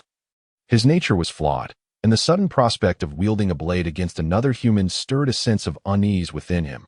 After all, despite having a somewhat legendary past, he had never laid eyes on a corpse. And now he was about to create them. At that moment, Yamato approached from behind him. Wow, you're sharpening your sword. It seems you're eager to go to battle and slay. I'm not sharpening it out of a desire to kill. It's just that my heart feels unsettled, and the sound of sharpening helps stabilize my emotions. However, you seem quite untroubled. Didn't you say that against ordinary samurai, we shouldn't suffer any injuries? So why should I feel anxious? Yunfeng explained. I'm not referring to the anxiety of being injured, but rather the impending act of taking lives. Are you prepared for that mentally? Yamato replied directly, no, and why should I prepare myself? Aren't we going to the battlefield to kill? Indeed, we are heading to the battlefield to kill. Why am I feeling this inexplicable anxiety, observing the adorable white-haired girl before him, who spoke so casually about murder? Yunfeng realized once more that the world of pirates might not be as idyllic as depicted in comics. Despite Yamato's somewhat naive charm, she had grown up in the pirate's den, where death was an everyday occurrence, something Yunfeng had never encountered in over 20 years of his previous life. As the clock struck 7 in the evening, Yunfeng and Yamato arrived at the port of Onigashima. Jin and Queen, accompanied by a crew of 2,500 pirates, were preparing to ambush the samurai of Wano outside the capital. Jin addressed the gathered pirates, rallying them before the battle. Our intelligence indicates the enemy numbers just over 2,000, and considering they have split their forces, we estimate we will face around 1,000 opponents. You lot are pirates who thrive on danger. How do you plan to confront those who merely swing their swords at wooden targets? A towering pirate wielding dual axes laughed cruelly. Ha! We'll simply slaughter all who refuse to surrender. His words ignited the crowd, cheers erupting as they echoed. Yes, those who disobey must be slain or captured for labor. Meanwhile, Jin, as the commander, did not spare a glance for Yunfeng and Yamato, merely casting them into the ranks of the pirate crew. After over 4 hours of travel, they arrived near the capital just past 11 at night. And the pirates scattered to find hiding places. Around midnight, Yunfeng heard distant sounds, though oddly, they seemed to emanate from all directions. transforming into his beast form. A creature with a tiger's head and horns appeared before Yamato. Before she could inquire, Yunfeng covered her mouth. He then crouched down to listen, climbing onto a nearby tree to survey the surroundings. The keen eyesight of his beast form allowed him to perceive the situation in the dark. The night sky was clear, illuminated by the silver moonlight, which cast a glow akin to a massive street lamp, enabling Yunfeng to spot the samurai of Wano. However, the samurai were not approaching from the front, but instead encircling them from all sides. Their numbers far exceeded Jin's estimate of 1,000. There were at least 3,000, if not more. Leaping down from the tree, Yamato rushed to Yunfeng's side, her expression filled with concern. "What's wrong? What did you see?" Yunfeng replied with a wry smile. "This is bad. We've been set up. It appears we are the ones ambushed, not the samurai of Wano." Just as Yamato was about to ask what Yunfeng meant, torches ignited in the distance, encircling them. A man with fluffy blue hair emerged, laughing. "You pirates needn't hide. Weren't you waiting for us here? What are you hesitating for?" As the commander of this force, Jin stepped forward. "Frostmoon Kenjuro, it seems I've fallen into your trap. Judging by the troop's strength here, splitting your forces was merely a ruse. Your true intent was to entrap us here. No, we did indeed split our forces. Oden, Tempura, and Gyoza are tasked with infiltrating Onigashima to secretly behead Kaido, while I am here to annihilate all of you." Queen could not suppress his laughter upon hearing Kenjiro's words. "Ha ha ha, secretly beheading Kaido? Have you lost your mind? It's impossible for them to succeed. It matters not. Even if they fail, that's irrelevant. As long as I eliminate all of you here, we never intended to win. We merely wish to show you the true nature of a samurai." Jin sneered. "Annihilating us merely because you have superior numbers? Does having more people guarantee victory? You face pirates who have survived countless battles. Do not underestimate us, and do not underestimate the samurai," Kenjiro retorted. "Charge, and show these samurai what it means to be a pirate. Drive those scoundrel pirates out of Wano." Following the orders from Jin and Kenjiro, the clash commenced instantaneously. The samurai began to tighten their encirclement, while the pirates fought fiercely to break free. The ground littered with severed limbs and rivers of blood. Yunfeng and Yamato found themselves at the very center of the chaos. Yunfeng gripped his great sword tightly. Yamato, not faring much better, approached Yunfeng and asked, "They outnumber us, don't they? Can we win this time?" Yunfeng reassured her, "Wars are never won merely by numbers. Otherwise, we would simply resolve disputes based on head counts. For instance, if given sufficient time, your father could handle those 3,000 opponents all by himself. Jin and Quinn are formidable as well, as long as we hold our ground. They will support us. Even if we cannot secure victory, it matters not. I can take you to safety from the skies. The paramount concern is ensuring our own safety. Do you understand?" "Understood," as Yunfeng finished speaking. The chaos of battle had already encroached upon them. The two of them grasped their weapons tightly, standing side by side, vigilant of their surroundings, not daring to let their guard down. Before them, 7 or 8 warriors charged forth, among whom one displayed considerable prowess. With just 2 swift strikes, he severed the heads of 2 pirates, blood gushing from the severed necks. Although this was not Yunfeng's first encounter with such gruesome scenes, witnessing it from 100 meters above was a wholly different experience from having it unfold right beside him. The pirate's head rolled to his feet, the blood staining his shoes. Yunfeng recognized this head. The person had spoken to him not long ago, but now, he would never utter another word. Gazing at the severed head at his feet, Yunfeng found himself devoid of the anticipated panic and unease. Instead, his heart was unexpectedly calm, and he casually kicked the head aside. At that moment, the warrior also noticed him and Yamato. "How can there be a child on the battlefield? Are you forced into combat? You should leave. I have no desire to slay a child." With that, the warrior turned to depart, entirely dismissive of Yunfeng and Yamato. "Hey, warrior uncle, let me remind you, once on the battlefield, we are no longer mere children. We are enemies. If you dare to turn your back, I will surely ambush you. Though I was indeed coerced into this fight, I do not require your leniency. I advise you not to underestimate your opponent and lose your life for it." "Ha ha, very well. Since you insist, do not blame me for my ruthlessness. I shall not hold back simply because my opponent is a child. That is for the best." With that, Yunfeng lunged forward, wielding his blade in a powerful downward strike aimed at the warrior's crown. as if intending to cleave him in two. Upon witnessing the force of Mu Yunfeng's strike, the warrior prudently raised his own weapon to block. However, as their blades clashed, the warrior deftly reversed his arm, redirecting the force of Mu Yunfeng's strike downward. Though Mu Yunfeng's attack was thwarted, his forward momentum did not cease, and the warrior showed no mercy, countering with a strike aimed at Mu Yunfeng. Not contemplating the option of withstanding the blow with haki, Mu Yunfeng, still inexperienced with the armament haki, lacked the confidence to endure the warrior's strike. Abandoning the thought of a direct confrontation, he released his grip on the blade, executing an exaggerated turn to narrowly evade the attack. However, he was not entirely successful. The blade still grazed his abdomen, inflicting a 10-centimeter wound. Fortunately, it was not deep enough to hinder his subsequent combat. "Not bad, you little rascal, managing to dodge that strike. It seems I must take you seriously, but you have discarded your weapon. What will you fight me with? Without a blade, I still possess my fists." Mu Yunfeng summoned his strength, charging towards the warrior with a punch aimed at his chest, though his strike was riddled with openings. "Ha! A child is still a child. Without a weapon, you should retreat or seek another armament. What does it serve to rush at me with a punch?" Despite the warrior's nonchalance, he swung his sword towards Mu Yunfeng's right hand, aiming to sever his wrist. Just as the warrior's blade was about to slice through Mu Yunfeng's wrist, he transformed his hands into claw-like appendages covered in a layer of dark haki. Though Mu Yunfeng's haki was not particularly strong, concentrating it in his palms, combined with the enhancement from his beastly transformation, made it manageable to block the strike. As he grasped the warrior's blade with his right hand, Mu Yunfeng unveiled his lethal maneuver. His left hand extended 5 10-centimeter claws, aiming for the warrior's chest. The warrior, realizing too late, found himself unable to evade. As Mu Yunfeng clutched the blade, he closed the distance, denying the warrior any time to react.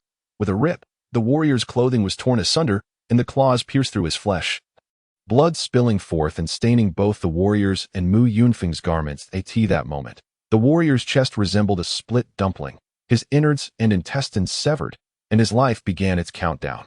Seizing the opportunity, Mu Yunfeng kicked the warrior away and rushed towards the spot where he fell, picking up the warrior's dropped sword. When Mu Yunfeng reached the warrior, he found him lying in a pool of blood, having lost the strength to rise, gasping for breath.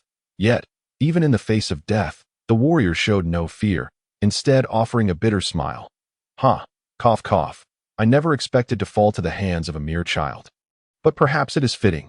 Little one, why have you chosen the path of a pirate at such a tender age?" Mu Yunfeng pondered for a moment before replying.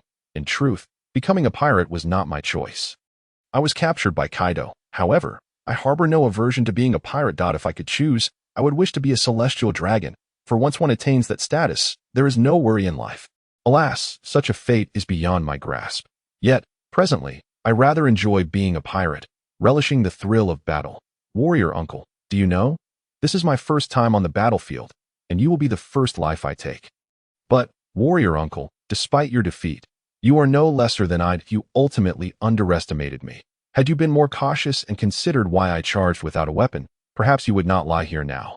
The warrior, hearing Mu Yunfeng's words, sighed. "Indeed, I was deceived by your youthful appearance. Had I been more prudent, the outcome might have been different. Yet, I harbor no regrets. I bear no resentment for being bested by you. But I wholeheartedly agree with your sentiment. Sometimes, the path one walks is not a choice one can make. You little rascal, since I am your first kill, you ought to remember my name, Oni Blade. Yamaguchi Satoru. Do not forget me. Rest assured, Yamaguchi Satoru uncle. Even if I wished to forget, I likely could not, for today marks my first kill, and one always remembers their first time, be it love or otherwise. I shall carry your memory with me, and as long as I draw breath, someone will remember you. Haha, should you say such things, I must thank you. You are welcome, Yamaguchi Satoru uncle. Now, please hurry and pass on. Clinging to life must be painful. May you swiftly find peace in the afterlife." As Mu Yunfeng's words lingered in the air, Yamaguchi Satoru's breathing gradually ceased, his life concluding at that moment. From henceforth, there would be no more Yamaguchi Satoru in this world. Though others may bear his name, they would not be Oni Blade, Yamaguchi Satoru. Observing the lifeless form of Yamaguchi Satoru, Mu Yunfeng glanced at his blood-stained left hand. Reflecting on the life that had slipped away in his grasp, momentarily lost in thought. Is this what it means to kill? I have reached this juncture. Suddenly, an alert from his observation haki snapped Mu Yunfeng back to reality. Oh no, I am such a fool. Is this truly the time for reflection? This is a battlefield. Being lost in thought could cost me my life. Through his observation haki, Mu Yunfeng detected a warrior lunging at him from behind, blade poised to strike. This would be the price he paid for his moment of distraction. In an instant, his instincts warned him that he could not evade this attack. He could only cover his back with haki and pivot to avoid the fatal blow. If fortune favored him, the blade would miss his heart, striking his lung instead. Undoubtedly, he would be gravely injured, but not fatally. Yet just as the warrior's blade was about to pierce Mu Yunfeng's body, a spiked club appeared between them, sending the warrior sprawling. Upon landing, the warrior's neck hung at an unnatural angle, evidently broken. He had joined Yamaguchi Satoru in death. Idiot, what were you dawdling for? You nearly got yourself killed. The owner of the spiked club was none other than Yamato. Fear not, I will not commit the same error again. But truly, thank you. Otherwise, I would have been injured. Mu Yunfeng, you have truly lost your wits. Now is not the moment for gratitude, for many adversaries have set their sights upon us. After vanquishing that wretched ghost blade, Shangwu, the warriors who witnessed this scene no longer regard the two of them as mere children, but rather plot to encircle them. Back to back, Mu Yunfeng and Dai become each other's staunchest support, their inner worlds remarkably serene as they fixate intently on the foes before them. As the warriors charge forth, Mu Yunfeng and Dai grasp their weapons, ready to engage in combat. Though these warriors lack the individual prowess of Shangwu, they compensate with sheer numbers. The adage 2 fists cannot contend with 4 hands rings true. Faced with the onslaught of warriors, their predicament is far from favorable, forcing them into a defensive stance. As the saying goes, prolonged defense inevitably leads to loss. Due to Mu Yunfeng's triumph over Shangwu, it is evident that he has garnered greater favor, attracting even more adversaries. Suddenly, a warrior breaches Mu Yunfeng's defenses, launching an attack towards Dai from behind. Roar! In an instant, Mu Yunfeng transforms into a 3-meter-tall Qiongqi form, sinking his teeth into the arm of the assailant targeting Dai. The immense biting force severs the warrior's arm cleanly. With a fierce shake of his head, Mu Yunfeng sends the warrior flying. Yet the latter's weapon-bearing arm remains lodged in his mouth. In his Qiongqi form, Mu Yunfeng's size renders him somewhat clumsy, and he is swiftly struck several times. He is compelled to revert to his half-beast form for combat. After transforming, Mu Yunfeng's height surges from just over 1.5 meters to more than 1.8 meters. However, he does not possess the wings that typically accompany his beast form, as he had reserved them for a desperate escape with Dai, lest they sustain injury.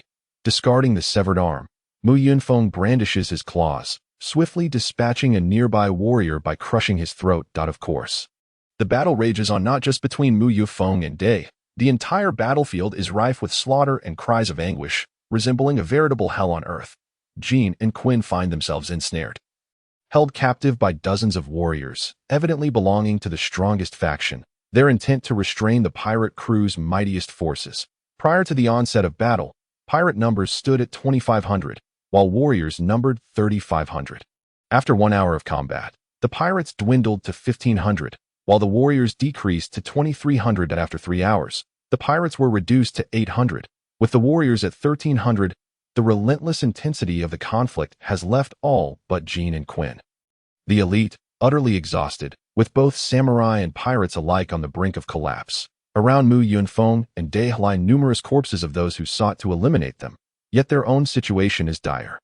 Their haki is depleted, and their stamina is nearly exhausted.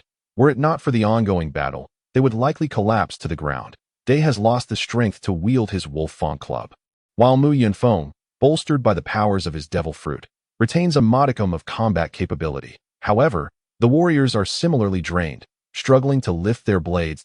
An uncanny scene unfolds as the pirates and warriors appear to reach a tacit understanding, momentarily setting down their weapons to recuperate for the next round of bloodshed. Yet Mu Yunfeng realizes that this next clash will be the final one. It is uncertain how many will remain standing on this battlefield thereafter. As time drags on, the battlefield divides into 2 zones, the elite zone and the novice zone. For those within the elite zone, 3 hours of continuous combat is but a trifle, as each individual seeks an opponent of equal might. Firstly, This prevents their adversaries from preying upon the novices. Secondly, since they are evenly matched, the likelihood of fatalities is significantly reduced.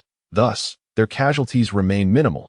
They can continue to fight until the conclusion, and both may emerge unscathed.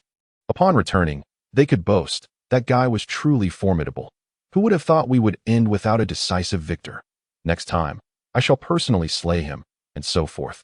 Consequently, despite the heavy toll of this battle, the slain consist chiefly of the weak and inexperienced, while the true elite suffer few losses, represented by Jean and Quinn.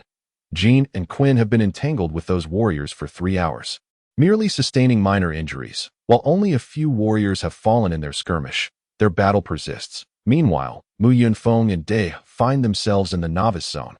Although many target them, they have successfully countered the assaults. Ultimately, this is due to the lack of genuine experts among their aggressors. However, the carnage in the novice zone is the most frenzied, as all are consumed by blood and death, though they currently lack stamina. Once recuperated, the final clash will ensue. Yet Yunfeng has no intention of participating in this last confrontation, but he foresees that the combatants, once revived, will fight with even greater fervor than before, and he is unwilling to perish alongside Dai in this place. Yunfeng had initially planned to wait for the battle to recommence, anticipating that his stamina would have sufficiently recovered by then, allowing him to escape with Dai. Whatever punishment Kaido might impose upon his return was inconsequential. After all, it is better than dying here, where his dwindling strength leaves him vulnerable to being overwhelmed by the superior numbers of the warriors. However, plans often falter in the face of unforeseen events. As the arrival of an individual alters Yunfeng's intentions, Jean, Quinn, what has befallen you two? My dear subordinates have dwindled to such a pitiful number, as all eyes turn to the source of the voice. They behold the beastly Kaido suspended in the air, the bright moonlight casting an enormous shadow that adds an air of intimidation. Upon seeing Kaido, a weighty anxiety envelopes the hearts of all warriors present. For they understand the implications of his appearance. This signifies the defeat of Fengyue Guyu, Yue Tianfu, and Shuangyuan Yuan, and Kaido is poised to turn the tide of this battle. Warriors, those 3 who dared to ambush me have already been imprisoned. You have utterly failed. Cast aside your weapons, and I shall spare your lives, for I hold a deep admiration for warriors, and no sooner had Kaido uttered these words than the gates of Huadu swung open, revealing Orochi accompanied by his personal guard and a legion of ninjas, joining the fray. Upon spotting Orochi, Yunfeng muttered under his breath, "This bastard, the Hydra, seems to have long been aware of the battle here." Indeed, how could such a large-scale conflict go unnoticed? His prolonged absence was merely to conserve his forces. Now that Kaido has arrived, victory is assured, and he emerges to reap the rewards. Truly, Orochi, you are despicable. Since Orochi had been lurking, he should not blame Yunfeng for plotting against him. Kaido's actions towards Yunfeng might be excusable, for he is outmatched. However, as for Orochi, I shall remember this grudge. When the opportunity arises, I will surely sever this fellow's head, and see if you truly possess 8 heads. Dai, having overheard Yunfeng's mutterings but unable to discern the content, inquired, "What are you saying? Whose head do you intend to sever?" "I wish to behead Orochi. I find this fellow intolerable." "Indeed, I concur. I too harbor disdain for this individual." Orochi, oblivious to their exchange, continued to cackle arrogantly at the distant Shuangyue Kanjia. "Oh, Shuangyue Kanjia, you have already met your defeat.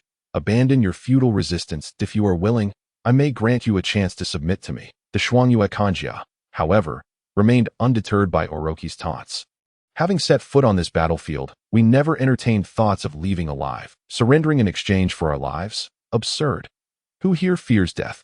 Those who fear death would never have come here." Their words resonated among the warriors, who echoed sentiments of bravery, declaring their lack of fear in the face of death. "I hope you will not change your minds. Bring the people forth." As soon as Orochi finished speaking, his personal guard brought forth numerous captives, evidently civilians, bound tightly and gagged, unable to utter a sound. Those who remain alive should take a good look. See if any of you recognize these individuals, for they are all captives I have painstakingly gathered from various places. Upon seeing these captives, panic erupted among the warriors on the battlefield. Those who had previously refused to surrender now filled with dread. "Sister, you scoundrel, what have you done to my sister? My dear wife, how did you come to be here? What of our child? Father, I have brought you trouble. This is all my fault. Fear not, dear child, for your father shall certainly rescue you." The panicking warrior, Orochi, found joy in their distress, chuckling with glee. Ha, ha, ha. I merely wish to remind you, each of you has family, do you not? Parents, relatives, siblings, friends, wives, and daughters. Perhaps you fear not death, but what of your loved ones? Do they not fear death as well? If you dare to resist any further, I shall see to it that your families meet their demise after you are gone. Choose wisely. Will you lay down your arms and surrender?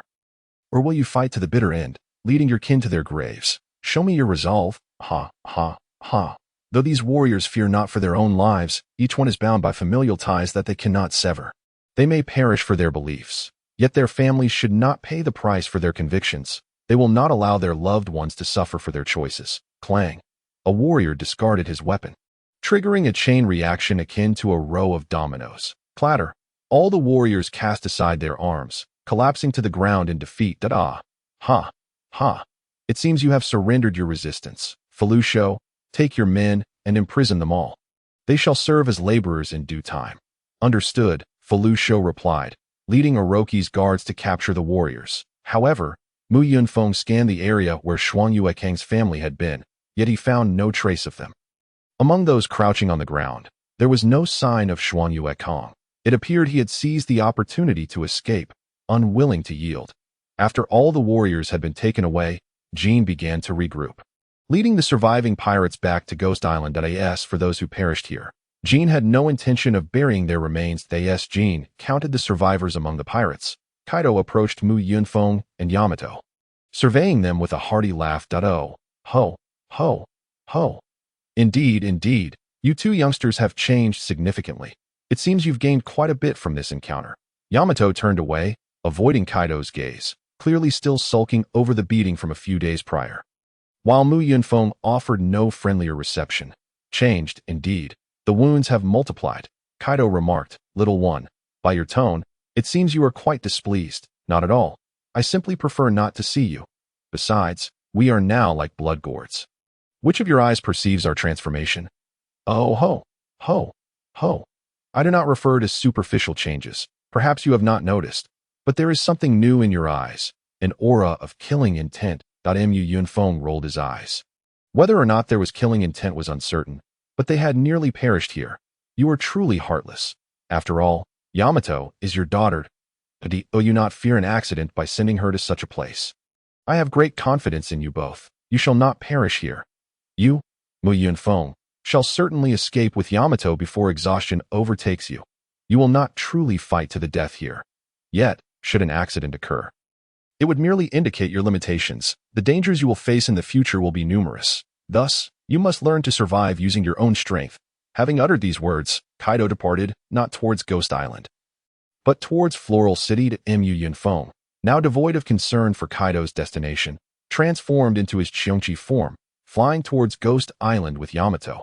Upon returning to their residence, the maid, Sharp, was taken aback at the sight of the two. Covered in blood, the aftermath of their fierce battle still lingered around them, an aura of terror that made the typically mundane maid hesitate to approach. Observing her fear, Mu Yunfeng took the initiative to speak. "There is no need for alarm. Please prepare us some hot water and medicine, and set out a fresh change of clothes in the bathroom." Certainly. We shall get right on it." After the maid departed, Mu Yunfeng collapsed in the courtyard, gazing at Yamato, who resembled a rag doll. He sighed. War is indeed a terrifying thing. The lives of the weak merely become numbers in the chaos of battle, figures that can vanish at any moment. Thankfully, we are both strong enough to have survived. Yamato, still shaken, replied, "Indeed, it is over that I never realized how frightful a battlefield could be." After about 10 minutes, the hot water was ready. As Mu Yunfeng washed himself, he discovered 8 knife wounds upon his body. Fortunately, they were not severe. Most were concentrated on his arms, resulting from his deliberate efforts to block the enemy's strikes, with only 2 wounds on his torso, one inflicted on his abdomen by Yamaguchi, and another on his back from a warrior who had breached Yamato's defense. After tending to his wounds and changing into fresh clothes, it was already past 6 in the morning. The sun had risen once more, its warm rays momentarily banishing the horrific memories of the previous night's carnage. At that moment, Yamato appeared before Yunfeng, her arms similarly bandaged. Yet neither bore visible injuries. Their faces remained unmarred. Despite battling throughout the night, Yunfeng felt no inclination to sleep, knowing his mind remained tightly wound. He understood that once he truly relaxed, fatigue would envelop him entirely. As Yamato approached, Yunfeng greeted her. "Hello, Yamato. You fought all night as well. Are you not tired? Why not take a moment to rest?" "Well, I actually prefer not to be alone right now, so I thought I would come and chat with you." Noticing Yamato's bashful demeanor, Yunfeng understood her unease. She was likely still rattled by the previous night's events. Desiring companionship, he had no intention of mocking her. After all, he too felt a twinge of fear recalling the battle. Indeed, Yunfeng had danced on the threshold of death, traversing the gates of hell numerous times. He would dare assert that Zhao Zilong's 7 forays into the fray at Changban could not rival the intensity of his experiences last night. Although Yamato's upbringing was harsher than that of an average person, she was still young, and it was only natural to feel trepidation after such a harrowing encounter. "Perfect. I too wish to converse with you. Let us go to my room." "But are your injuries serious?" "They are of little consequence, merely a significant expenditure of energy. Those who pursued us were not particularly formidable. I would not truly be injured." Upon entering the room, they lay on the floor in silence, their eyelids growing heavy as their bodies relaxed. Unbeknownst to them, they both slipped into slumber. The toll of battle drained not only their stamina, but also their mental fortitude, exhausted to the core. They slept for over 20 hours, awakening only when the clock struck 7 the following morning. After a refreshing rest, Yamato glanced at the clock in Yunfeng's room, her expression one of confusion. "Did we only sleep for an hour? It feels as though we have slumbered for much longer." Yunfeng rubbed his stomach, assessing his current state. "That cannot be. If it were merely an hour, I would not be this hungry, and my energy has nearly returned to normal. A single hour of rest would not suffice." "But Yunfeng, just look at the time. It has only been a little over an hour." Perhaps it was not just 1 hour, but rather a day and an hour. 25 hours in total. That moment. Sharp approached, knocking on the door. "Yamato, you must be famished after sleeping for a day and night. I have prepared the food." Hearing this, Yamato sprang up, flinging open the door and racing towards the living room, while Yunfeng followed suit, unshod and eager for a meal. They dined. Sharp interjected, "By the way, Lord Kaido sent word yesterday, requesting you both attend the banquet at Ghost Island this noon." Yunfeng confirmed. "The banquet is indeed scheduled for noon today, not yesterday, correct?" "Yes, today at noon." After finishing their breakfast, Yunfeng and Yamato also set out for a stroll, their bodies still adorned with numerous bandages, rendering them unfit for training. Consequently, the two decided to visit the eastern side of Onigashima to witness a geisha performance.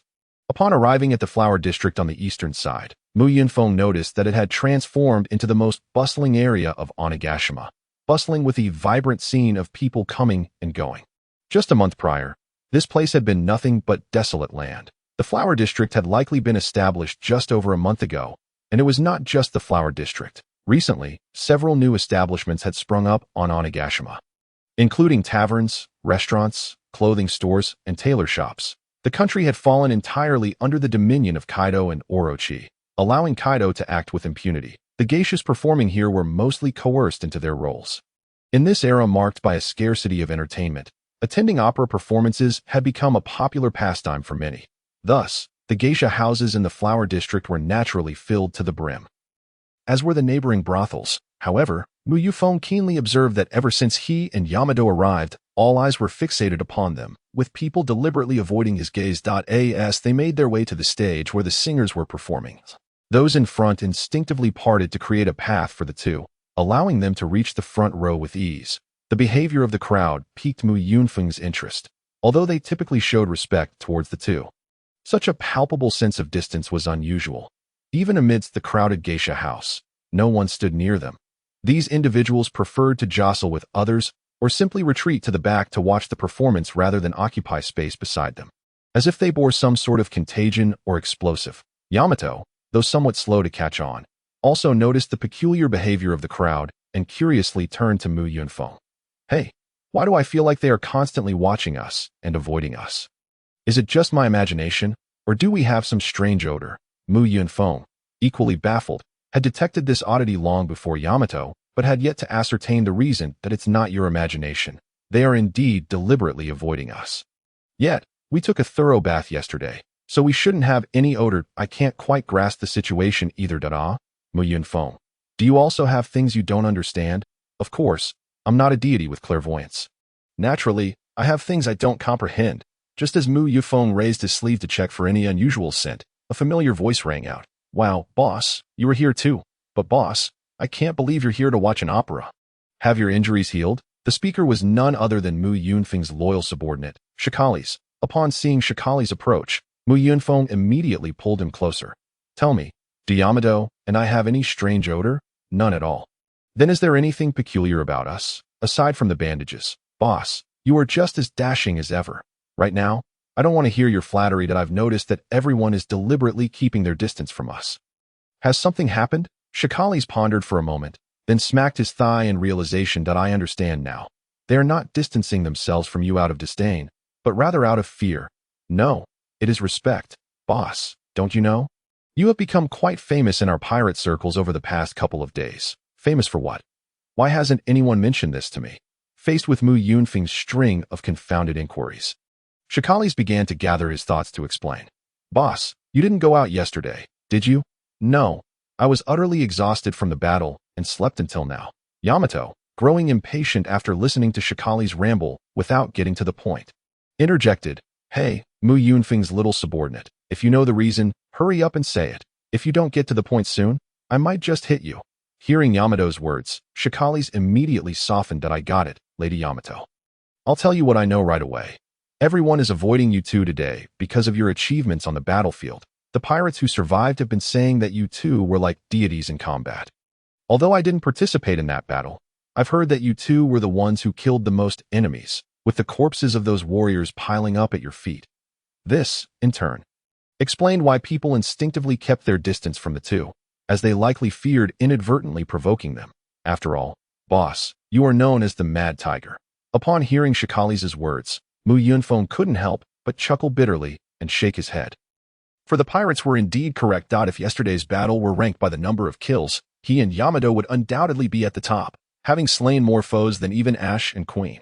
High-level battles typically involved one-on-one engagements, and due to the evenly matched strengths, it was challenging to eliminate the opponent. Ash and Queen were initially entangled with many formidable opponents, although they managed to kill powerful warriors. Their numbers paled in comparison to Yunfeng's. Ordinary pirates might slay a warrior only to be taken down themselves in the next moment. Yunfeng and Yamato possessed the strength to contend with elite foes. But those warriors held their own pride and were reluctant to duel with lesser opponents, resulting in the two easily dispatching weaker foes. Yamato, astonished by Shikali's revelation, turned to Yunfeng and asked, How many did we actually kill yesterday? Was it really that many?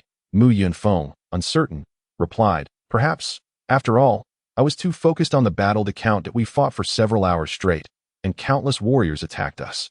I suppose the number couldn't be too small. Suddenly, Yunfeng realized something and turned to Shikali's, inquiring, You mentioned earlier that I am referred to as the Mad Tiger. What does that mean? That is the nickname given to you by the surviving pirates. Yunfeng instantly understood the origin of this moniker, which turned out to be quite lacking in substance. Mad Tiger? A frenzied old tiger. Is it because I fight like a mad tiger? Only you uncultured pirates could come up with such a nickname. I wish you guys would be a bit more creative with your monikers. I am a Zoan-type devil fruit user.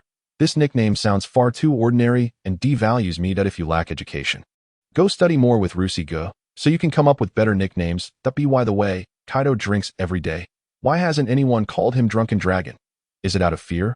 Faced with Yunfeng's critiques, Shikali's dared not utter a word, while Yamato, upon hearing Yunfeng's grievances, burst into carefree laughter. Mad Tiger is quite nice. It sounds good. When you used to call Jack Big Dumb Elephant, he secretly called you Flying. I think this nickname suits you well. You should be Mad Tiger from now on. Observing Yamato mock him, Yunfeng thought of a fitting nickname for her as well, White Wolf. After watching the performance for a while, Yunfeng and Yamato took their leave, as they had a feast to attend at noon. Upon exiting, Mu Yunfeng spotted a large frog at the entrance and casually grabbed it, stowing it into his pocket. During his 2 years in Wano country, Mu Yunfeng had come to realize that the pirate penchant for feasting was innate. Whether it was the kind-hearted pirates like Luffy or the ambitious ones like Kaido, they all relished holding banquets, celebrating during joyful moments, easing hearts during sorrowful times, boosting morale before battles, and celebrating victories afterward. All it took was a flimsy excuse to host a feast. In the eyes of pirates, banquets could occur anytime, anywhere, as long as they felt like it, often without needing a reason at all, leading to spontaneous gatherings. Upon arriving at the venue, Mu Yunfeng and Yamato discovered that Kaido was not present, prompting Yamato to curiously glance at Mu Yunfeng. "Hey, didn't father summon us for the banquet? Why isn't he here? Perhaps Kaido is occupied with something. Although he hasn't shown up, that fool Jack has already arrived. Not far to Mu Yunfeng's right." Jack waved at them. Bearing his usual foolish demeanor, Mu Yunfeng, "Yamato, there's a seat here." Mu Yunfeng was not one to hold back. He directly approached Jack and Maria and took a seat beside them. Maria glanced at the bandaged arms of the two, her expression reflecting a sense of shared pain, as if their injuries were her own. Soon after, she began to lead Day around by the nose. Observing Maria, Mu Yunfeng couldn't help but marvel internally at how this girl, merely 9 years old, had already donned the mask of pretense, destined to become a master of manipulating hearts in the future. While Maria expressed sympathy for the duo's predicament, Jack also sought to make his presence felt. However, rather than concern himself with their injuries, he opted to make snide remarks. "Lord Kaido is indeed biased. He only allowed you two to go to battle, but I also wish to make my mark on the battlefield." Watching Jack's incessant complaints, Mu Yunfeng felt a sense of helplessness. He needed to inform this oblivious child that the battlefield was no amusement park. "Jack, are you truly that naive? Do you believe going to war is a good thing? You do realize that if our strength weren't decent, you'd be preparing offerings for me?" "Offerings? What offerings?" Jack momentarily failed to grasp the implication, prompting Maria to lean closer and explain Mu Yunfeng's words to him. Mu Yunfeng watched this exchange with exasperation, realizing that after 2 years of camaraderie with Jack, he still found himself needing to play translator during their conversations. Once Maria ensured that Jack comprehended the message, she turned to Mu Yunfeng with a resigned expression, indicating that Jack's mind was simply not agile. Thus, next time he wished to communicate with him, clarity was imperative. Mu Yunfeng, with a look of astonishment, thought to himself that this was not merely a matter of mental agility. Jack was genuinely dim-witted, as even Day could understand his previous statement. Day, feeling increasingly disgruntled, kicked Mu Yunfeng under the table, asserting, "What does this have to do with me? Please don't compare me to Jack. I am far more intelligent than he is." In that instant, it seemed as though a hierarchy had been established among the four.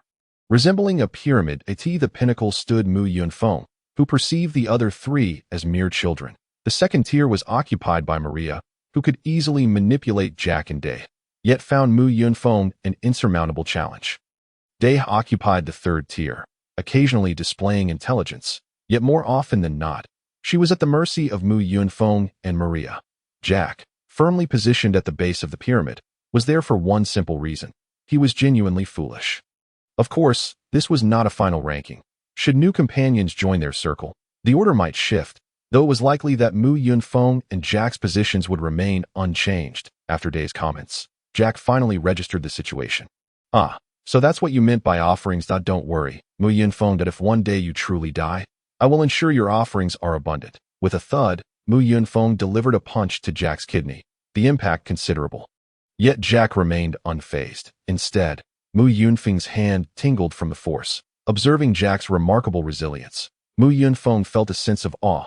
Truly, he was the ship King Jack, who had not only dismantled 2 warships under the watchful eyes of Fujitora and Sengoku, but had also emerged unscathed, even after receiving a slap from the elephant god. Such fortitude was no mere boast. The reason Mu Yunfeng refrained from striking Jack's head was simply that he was too tall, even seated. Jack stood over 3 meters tall, necessitating a jump for Mu Yunfeng to reach his head. Jack, feeling somewhat aggrieved after being struck, protested, "Why did you hit me? I didn't say anything wrong." "You haven't said anything wrong? What do you mean by saying that if I die, you'll give me the most offerings? Are you cursing me to death? How about this? If you die, I will make sure to provide you with the most offerings." "Fine, But if I die, you must not forget to prepare those offerings for me." Hearing Jack's words, Yunfeng lowered his head. Indeed, Jack was a natural fool with a cunning streak. He was his nemesis. Yunfeng could outsmart the likes of Maria, but he found himself confounded by Jack's genuine stupidity. One could never predict what a fool would do next if this were a game of poker. Yunfeng would hold 3 aces, Maria a flush, date a single pair, and Jack a mere 2-3-5. Yunfeng would triumph over everyone yet fail to best Jack, who would lose to all but Yunfeng. Over the past 2 years, Yunfeng had suffered setbacks due to Jack. Once, he found himself on the receiving end of Kaido's wrath solely because of Jack, leaving him to ponder how the ship King operated on an entirely different wavelength. Gazing at the adorably foolish Jack, Yunfeng let out a deep sigh, lamenting the peculiarities of life. One could never anticipate that their nemesis would take the form of such a simpleton. Just as Yunfeng contemplated the mysteries of existence, a dragon emerged from the eye socket of a skull, accompanied by a haunting laughter. "Oro, you rascals can revel to your heart's content today. For this nation is now firmly under our control. Moreover, there is something else. Kaido has previously stated that once I assist him in ruling Wano, he will present me with a treasure." Kaido then produced a box, revealing within it a crystal display stand. Upon the stand rested an object that Yunfeng found strangely familiar. It resembled a fruit, orange in color, reminiscent of both an orange and a persimmon. Instantly, Yunfeng recognized it, having consumed a similar item years prior. A devil fruit. The presence of devil fruit users was not uncommon within Kaido's pirate crew. Thus, upon Kaido revealing this fruit, the gathered pirates erupted in excitement. It was a shortcut to becoming powerful. Queen, too, gazed curiously at the fruit in Kaido's hand. A devil fruit that Kaido considered a treasure could not be ordinary. Perhaps it was a formidable one. Possibly a Logia type? Oro. This is indeed no ordinary devil fruit, but rather a mythical Zoan-type, rarer than even Logia. Upon hearing the words mythical Zoan, the entire venue fell silent for a moment, as all present understood the immense power associated with such fruits. This was evident from Kaido's demeanor. Yunfeng turned to Date beside him, noticing her wide-eyed stare fixed on the fruit in Kaido's hand, her face betraying a clear desire, as if to say, "I want that." As a mythical Zoan user himself, Yunfeng had lived alongside Date for over 2 years, and she harbored a deep yearning for mythical Zoan-type devil fruits, a sentiment undoubtedly tinged with a hint of rivalry. It was akin to the thought, "My father possesses a mythical Zoan fruit. Yunfeng also has one. I want one as well." When Kaido declared the fruit to be a mythical Zoan, Yunfeng immediately discerned its identity. The devil fruit that now rested in Kaido's hand could only be the Inu no Mi model, Okuchi no Makami, or Aruro. It seems you rascals are already scheming upon hearing the mention of mythical Zoan. Is there anyone who wishes to claim this devil fruit? Although the pirates indeed yearned for the fruit, who could ascertain whether Kaido was genuinely offering it, given that it was a mythical Zoan? Thus, they hesitated momentarily, failing to step forward immediately. However, Yunfeng was not inclined to be as reserved. The moment Kaido's words fell, he propelled himself onto Jack's head with a leap. "Kaido, I want it." Jack, feeling the weight on his head, shook it in dissatisfaction. "Get off, you fool. Why are you standing on my head?" "Jack, don't shake around. I can hardly maintain my balance. Standing atop you provides a commanding view, so consider it a favor. I promise to treat you to a meal afterward." Kaido paid no mind to the antics between Yunfeng and Jack, merely addressing Yunfeng. "You desire it, and you're eyeing this devil fruit for yourself. Oruro, you truly are greedy, little brat. However, remember that a person can only consume one devil fruit. Even if I were to give it to you, it would be a waste. Kaido, you misunderstand. I do not wish to consume this devil fruit myself, that I know someone who would be perfect for it." "Who is this person you speak of, little brat?" Yunfeng pointed below at Day, then surveyed the crowd before proclaiming, "It's her, Day. She is more suited for this fruit than anyone else present.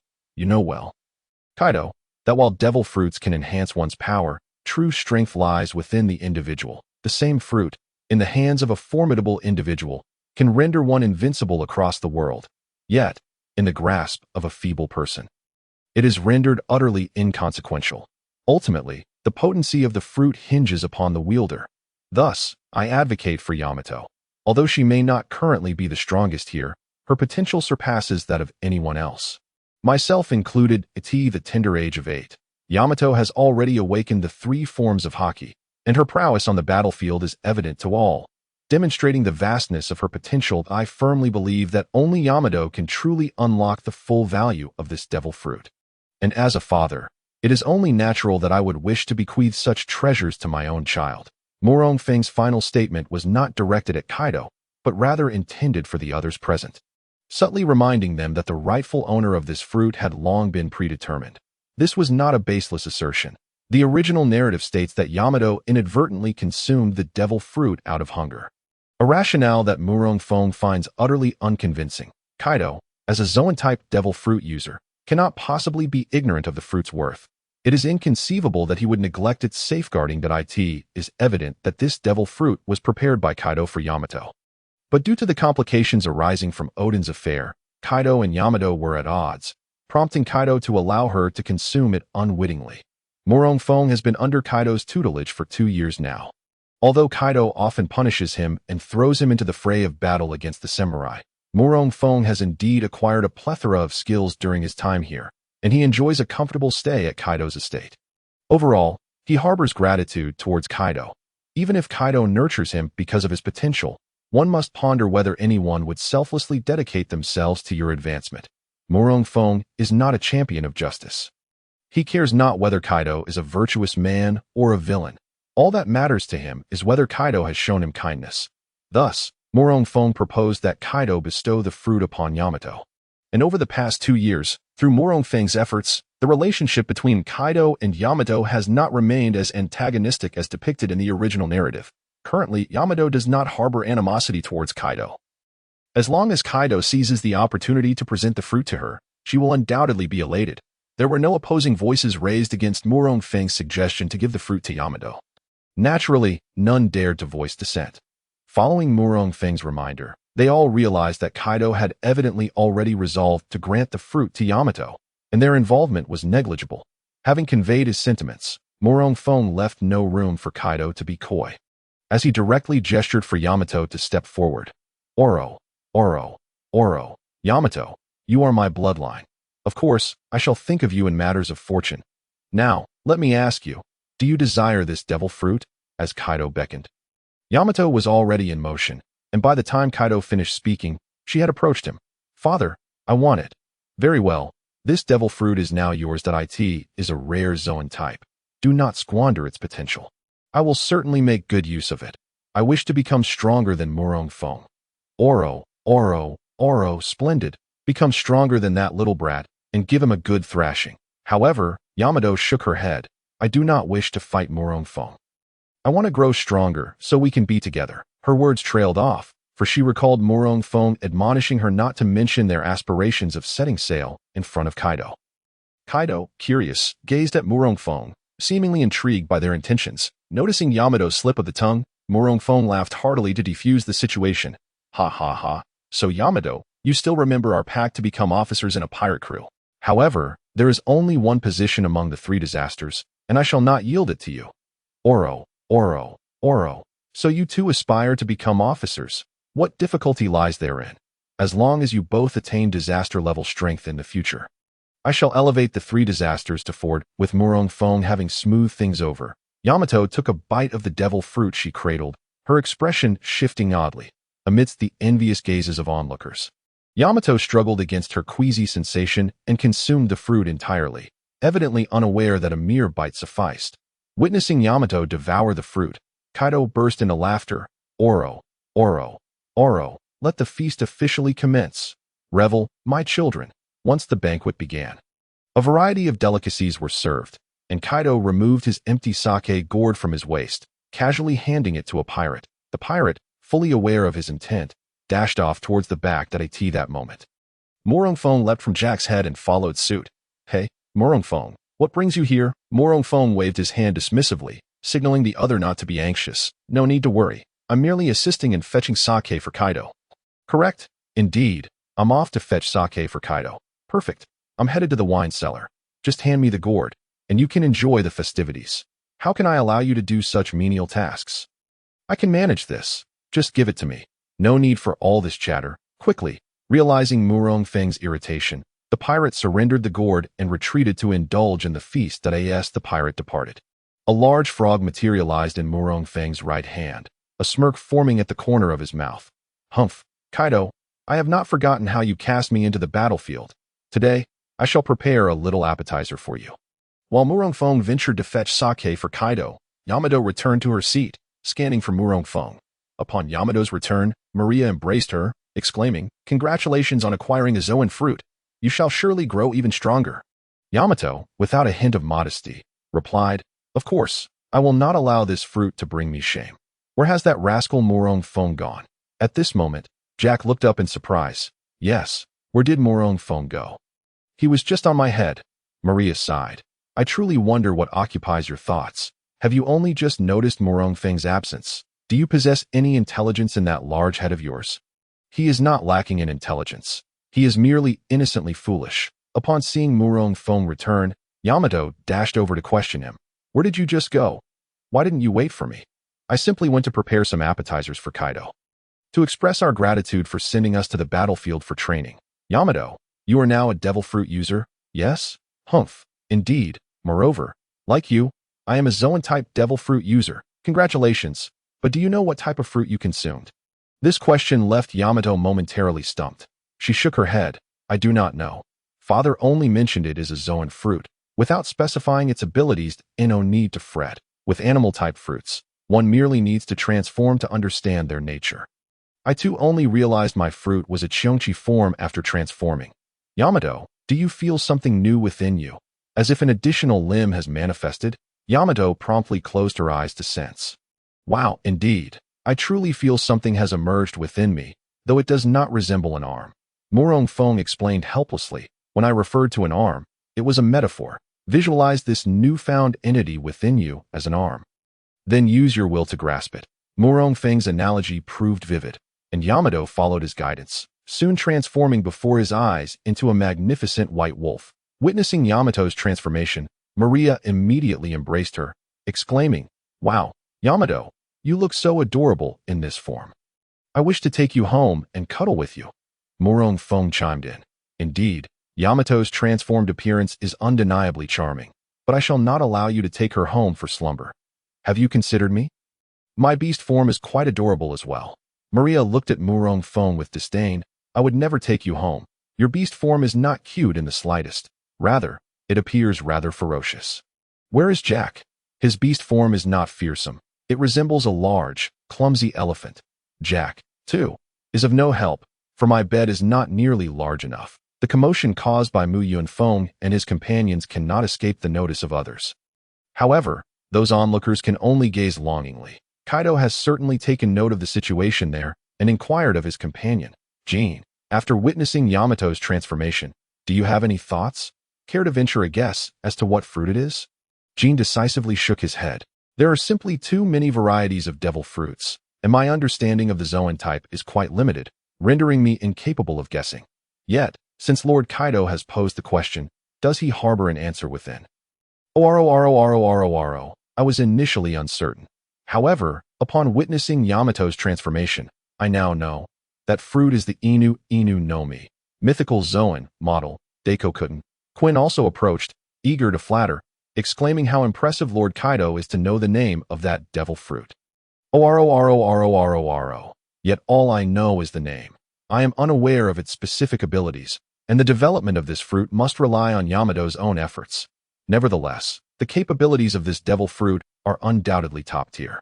If mastered well, it should rival that of my own fruit, and of course, that little rascal Yunfeng's fruit as well, that I have already surmised the second ability of that little rascal Yunfeng. Besides controlling that peculiar flame, he seems capable of manipulating the wind." Jean, however, inquired with confusion, "Wind? That little rascal possesses the ability to command the wind. How come I never noticed it during our training?" "He did not display it during our battle. Oro. Perhaps he was deliberately concealing it, or perhaps he has yet to master it, but I cannot be mistaken. The winds around him are different from yours. I, too, possess the ability to manipulate the wind, which is why I discern the unusual flow of air surrounding that little rascal. He indeed can influence the wind around his body." After finishing this statement, Kaido seized the wine gourd sent back by Yunfeng and began to drink heartily. Gulp, gulp, glug. Suddenly, Kaido's expression changed, and he expelled the wine from his mouth, along with a rather plump frog. Those who witnessed this scene were left dumbfounded. Knowing immediately who was responsible, only one person in the entirety of Onigashima would dare to act in such a manner. Consequently, all eyes turned, almost in unison, towards the direction of Mu Yunfeng. For such antics could only be attributed to him. Moreover, Mu Yunfeng had executed a similar prank before, releasing a snake that had bitten Kaido. That little rascal dared to waste my wine. This time, I shall surely break his legs. Mu Yunfeng had been closely monitoring Kaido's situation, and upon seeing him spit out the wine, he promptly turned and fled. Yamato, witnessing Mu Yunfeng's departure, also dashed out after him. After flying for a few seconds, Mu Yunfeng glanced back to see if Kaido was in pursuit. But instead, he encountered a wild white wolf. Confirming that the danger had passed, Mu Yunfeng alighted and transformed back into human form. Yamato, why did you follow me out? I saw you running out and decided to follow. Besides, I am more interested in witnessing the capabilities of that fruit than attending the banquet. What shall we do next? Are you returning to continue participating in the festivities? If I return, it won't be to join the banquet, but rather to confront Kaido. Yamato, let me ask you, what is the next line to knowing there are tigers in the mountains? I know this one. You told me before. The next line is to venture into the tiger's den, meaning to face challenges head-on and never back down. Am I correct? Upon hearing that Yamato remembered what he had previously said, Mu Yunfeng nodded in satisfaction. However, he could hardly allow Yamato to guess correctly. Thus, Mu Yunfeng crossed his arms in front of his chest, forming an X. Wrong, completely wrong. Yamato, today I shall teach you a new idiom. Knowing there are tigers in the mountains, one should avoid venturing there, implying that if danger lies ahead, we should take a detour. Upon hearing Mu Yunfeng's words, Yamato became instantly displeased. You tricked me. You didn't say it like that last time. Clearly, I was right. I apologize, but the final interpretation lies with me today. As long as your opinion differs from mine, the one in error must be you. Yamato understood that arguing with Mu Yunfeng was futile, so she resorted to pouting, playfully striking Mu Yunfeng's head with her little wolf fang club. Seeing Yamato resort to force, Mu Yunfeng had no choice but to raise his hands and surrender. I was just joking. I simply found the continuous banquets a bit tedious, which is why I ran out. Allow me to take you somewhere. Where are we going? Just follow me. Rest assured, I won't sell you out. Subsequently, Mu Yunfeng transformed into a mount, carrying Yamato as they departed Onigashima, soaring towards Kuri in the land of Wano, Kuri Tengu village. Though the name of this village may sound peculiar, it is home to skilled swordsmiths who possess the techniques for forging sea prism stone. A few days prior, Mu Yunfeng had tasked Shikalis with gathering information about the swordsmiths of Wano, and Shikalis proved quite efficient, uncovering a wealth of information in a matter of days. There are numerous swordsmiths in Wano, as it is a land of warriors, where swordsmithing is a mainstream profession, and there is no shortage of demand for blades. However, the profession of swordsmithing has its distinctions. Wano is home to two universally acknowledged premier swordsmithing families, the Shimatsuki clan and the Tengu mountain clan. Zoro's Enma and Sandai Katetsu were forged by Shimatsuki Keisaba, and both swords rank among the 21 great-grade swords, a testament to the prowess of the Shimatsuki swordsmiths. The Tengu mountain clan swordsmiths are no less impressive than those of the Shimatsuki clan. The Cursed Blade series, YT Onigiri, is a masterpiece of the Tengu mountain clan. Alongside the blade, Tengu no Hane, wielded by Odin, the Shimatsuki clan departed Wano 30 years ago for reasons unknown. Fortunately, the Tengu mountain clan remained, which has led Mu Yunfeng to entertain the idea of commissioning them to forge a weapon for him, while the Tengu mountain clan's most renowned creations are the Cursed Blade series. Mu Yunfeng scoffed at this notion, believing it merely a cover for their inability to tame Onikiri. In the original text, Shimatsuki Keisaba remarked that the so-called cursed blades are weapons that only weak swordsmen cannot wield. They are termed cursed blades due to their inherent formidable power. Thus, Mu Yunfeng desires the Tengu mountain clan to forge for him a unique weapon, a demon halberd, seeking to have it crafted in the manner of Onikiri. Mu Yunfeng's weapon of choice is a halberd. He does not favor the Japanese katana. Otherwise, he could simply seize Odin's blade. Of course, he does not disdain swords. He merely prefers the combat style of a broad halberd, one that embodies formidable strength and overwhelming force. Lu once proclaimed, "A true man must fight with a halberd." Speaking of true men brings to mind the legendary hero, the overlord of Chu, Qiongqi, and the greatest warrior of the three kingdoms, the fierce general, Elbu.1 wielded the Tianlong Piqing halberd, while the other wielded the Fong Tianhua halberd, confirming Mr. Lu's assertion that a true man must engage in battle with a halberd. In his previous life, Mu Yunfeng had always been attentive to cold weapons, gaining an understanding of their titles. Swords are known as the courage of 100 weapons, guns as the thieves of 100 weapons, and swords as the rulers of 100 weapons, while staves are considered the ancestors of 100 weapons, and halberds are revered as the leaders of 100 weapons, signifying their paramount status among weaponry. Upon arriving at Tengu village, Mu Yunfeng followed the address provided by Shikalis and made his way to the village chief's home. He knocked politely on the door, but it was not the village chief who opened it, but rather a kindly elderly woman, who, upon seeing two young children, expressed her curiosity. "Where do you two little ones come from? You don't seem to be from this village. What brings you here? Would you like to come to Grandma's house for a snack?" In response to the warm-hearted elder, Mu Yunfeng, naturally, did not display any malice, instead offering a polite smile. "We are indeed not from this village. We wish to find Tengu Mountain Takaya, the village chief. Is he home?" Looking for the village chief. He is currently holding a closing ceremony at the forge behind the village. If you wish to find him, just follow the small path on the left, and you will reach him. Upon hearing the words of the elderly woman, Mu Yunfeng, filled with curiosity, inquired, "Sealing the furnace. Does that mean you will no longer forge swords? Most of the villagers are blacksmiths, so how will you sustain yourselves after sealing the furnace?"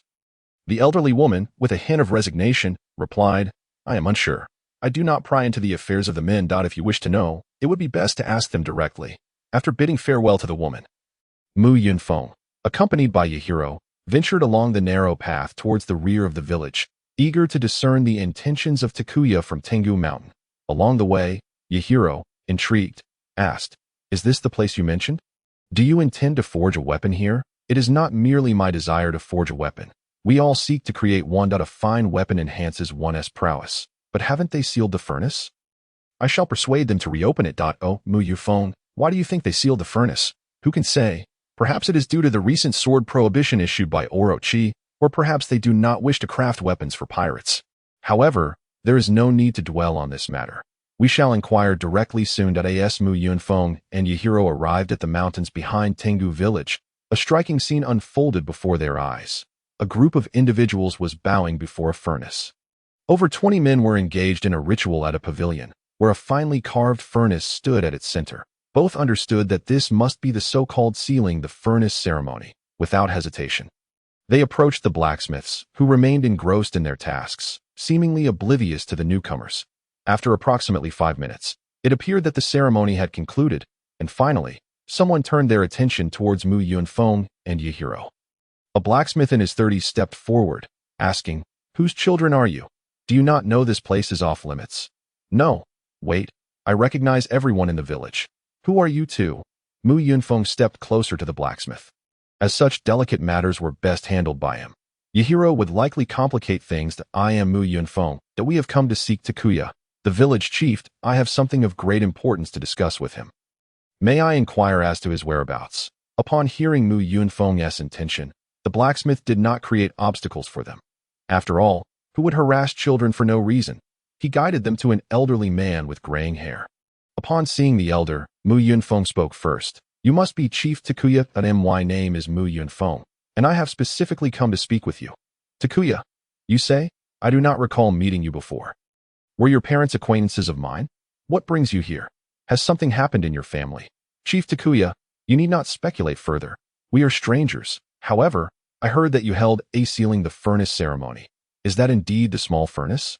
"Indeed, this furnace symbolizes the craftsmanship of our Tengu Mountain clan. As long as there are blacksmiths in this village, the flames of this furnace must burn bright. By extinguishing this fire today, it signifies that our village will no longer have blacksmiths." Upon hearing Takuya's explanation, Mu Yunfeng understood. The furnace was a source of good fortune for the blacksmiths, akin to praying to the god of wealth. Feeling a tinge of disappointment, Mu Yunfeng lamented, "Alas, I have indeed arrived too late. I had hoped to have a weapon forged here using the unique techniques of the Tengu Mountain clan, much like the legendary demon sword, Onigashima." Takuya, intrigued, regarded Mu Yunfeng with curiosity. "If you know that Onigashima is a demon sword, why would you wish to forge such a weapon? Are you not afraid of inviting misfortune?" The so-called demon swords are weapons that only the feeble swordsman cannot master. They are called demon swords precisely because they possess immense power. It is merely that some swordsmen are unable to wield Onigashimi's might, thus using the term demon sword as an excuse to mask their own inadequacy. But in my view, Onigashima is not a demon sword, but rather a magnificent blade of great strength. Yunfeng's words were artfully crafted, subtly flattering the Tengu mountain clan, which brought evident joy to Takuya. Ha ha ha. Indeed, young one, you speak the truth. The name demon sword is simply an excuse used by incompetent swordsmen to conceal their shortcomings. With a tone of confusion, Yunfeng inquired, so you truly will not forge swords for anyone from this day forth? Certainly. It is the custom of our village at this moment. Yahiro, who had been following Yunfeng, interjected, Hey, old man with the white hair, why have you stopped forging weapons? I heard from Yunfeng that you are exceptional blacksmiths. Though Yahiro addressed Takuya rather bluntly, Takuya merely chuckled amiably. Our Tengu mountain clan forges weapons to protect Wano country. However, with Orochi's sword prohibition, only his personal guards are permitted to wield swords. Thus, our existence as blacksmiths has become redundant. Yunfeng cautiously probed, but your forging skills are exceptional if you were to continue. I am certain your swords would sell well. That if you abandon this craft, how will you sustain yourselves? Takuya, with a hint of sorrow, replied, Even if we continue to forge swords, those blades would only fall into the hands of vile pirates. Our swords should exist to protect Wano country, not serve as tools for looting and pillaging. You are being somewhat idealistic. Your responsibility is simply to forge swords, whether they are wielded by heroes to save lives or by villains to take them, is of no concern to you. Moreover, even if you cease forging, will pirates be left without swords? No, they will acquire weapons from other blacksmiths. Thus, there is nothing wrong with your forging. Perhaps you are right, young one, but we have already resolved to seal the furnace. Discussing this is of little consequence. Yunfeng countered, Is discussing this truly meaningless? Allow me to present something of significance. If you cease to be blacksmiths, what else can you do? Without this craft, how will you earn a living? I understand you are renowned blacksmiths, and you must have saved some money, but how long can you survive on savings alone? 5 years? 10 years? What will your children do without this skill? Takuya burst into laughter, exclaiming, You are but a child, yet speak as if you were an adult. Nevertheless, I believe we can survive even without this skill. As long as we strive, we shall not go hungry. Very well, then, please tell me your purpose for being here. You cannot have come merely to chat with me. Upon hearing Takuya's words, Yunfeng felt compelled to mention, You may not be aware, but in the Wano country 20 years hence, starvation is not uncommon. Furthermore, the Tengu mountain clan seems to have vanished from history, perhaps perishing from hunger. Yet, Takuya appeared unwilling to delve further into that topic, prompting Yunfeng to state his purpose directly. I am here to retrieve something. A few days ago, a man named Hikari visited, seeking to forge sea prism stone handcuffs. I merely wish to check on the progress. After Yunfeng spoke, Takuya's expression shifted to one of intrigue. Indeed, a man named Hikari came here requesting us to forge sea prism stone handcuffs. However, Hikari is a pirate. What is your connection to him? Yunfeng did not hesitate to clarify. We are also pirates. Hikari is my subordinate, and I tasked him with finding craftsmen capable of forging sea prism stone. Pirates. The moment the blacksmiths behind them heard Yunfeng declare himself a pirate, their demeanor transformed from friendly to hostile. Casting unfriendly glances at the two, Yunfeng, keenly aware of the hostile gazes, turned and glared back, his eyes sharp and cold, akin to a blade that as Kaido had remarked. Since stepping off the battlefield, Yunfeng's gaze had changed, now imbued with a lethal aura. This aura, perhaps unbeknownst to him, was palpable to the blacksmiths who met his gaze, sending a chilling sensation up their spines. Faced with such a stare, the blacksmiths instinctively turned away. Although it is somewhat embarrassing to be deterred by the gaze of a mere child, instinct compelled him to turn his head away. Of course, Yunfeng had no intention of truly taking a life. He merely sought to intimidate the blacksmiths into refraining from any underhanded actions. However, there was one exception, Tinguyama Takuya, who was not intimidated by Yunfeng's stare. As the village chief, his mental fortitude was evidently superior to that of the others. Tinguyama Takuya looked at Yunfeng with curiosity and inquired, You mentioned that Hikari's is your subordinate. Indeed, it may seem a bit incredulous, but in the world of pirates, strength reigns supreme. not age. I am stronger than him. Thus I am his captain. It was apparent that while Hikari's was significantly older, he lacked the terrifying aura that Mu Yunfeng exuded. A person like you cannot be considered ordinary, even in the world of pirates, Tinguyama Takuya remarked. Mu Yunfeng replied with a calm smile. There is no need for you to fish for information. I shall make it clear that we are not mere minor characters. I am destined to be a prominent figure in the Beast Pirates, and Yamato is Kaido's daughter. Upon hearing this, all the blacksmiths present gasped in astonishment. Yet, Mu Yunfeng's self-proclaimed identity, though shocking, did not elicit a response of fear from Tinguyama Takuya. I see. You have come for the sea stone handcuffs, correct? Then follow me. The handcuffs are at my home. Upon returning to the entrance of the village chief's residence, Mu Yunfeng and Yamato did not enter, but waited outside. Soon, Tinguyama Takuya emerged carrying a package, which he personally handed to Mu Yunfeng while explaining. Inside are the sea stone handcuffs you requested. Each pair is marked with a number. 1 represents 10 purity of sea stone, while 6 signifies 60 purity. Observing the bundle before him, Mu Yunfeng could not help but exclaim, truly impressive, Tinguyama clan. To forge so many sea stone handcuffs in just 2 days is indeed a remarkable feat. It is not that we are particularly swift. Rather, this is the final batch of items crafted by the villagers. Over 20 individuals collaborated to forge these 12 pairs of handcuffs, and 2 days were more than sufficient. After receiving the handcuffs, Mu Yunfeng inquired, how much do these handcuffs cost? Tinguyama Takuya waved his hand generously. No payment is necessary. This is the last batch produced by our village. Consider it a gift for your remembrance. Yamato, feeling relieved, patted Mu Yunfeng on the back. Good thing they are not charging us. We have not a single coin to spare. Then Mu Yunfeng playfully tapped Yamato on the head. Yamato, even if we have no money, you need not voice it. It makes it seem as if we never intended to pay. Did you forget? Did you not say that pirates do not pay for their purchases? Perhaps you should refrain from speaking. It does not sound pleasant. From now on, you are not to utter a word. Otherwise, I shall leave you here and fly back alone. While Mu Yunfeng and Yamato exchanged playful banter, Tinguyama Takuya chose not to interject, waiting until Yamato ceased speaking before he addressed them again. Now that you have the handcuffs, you should leave this place. Our village is not particularly welcoming to pirates. Your presence may cause unrest among the villagers.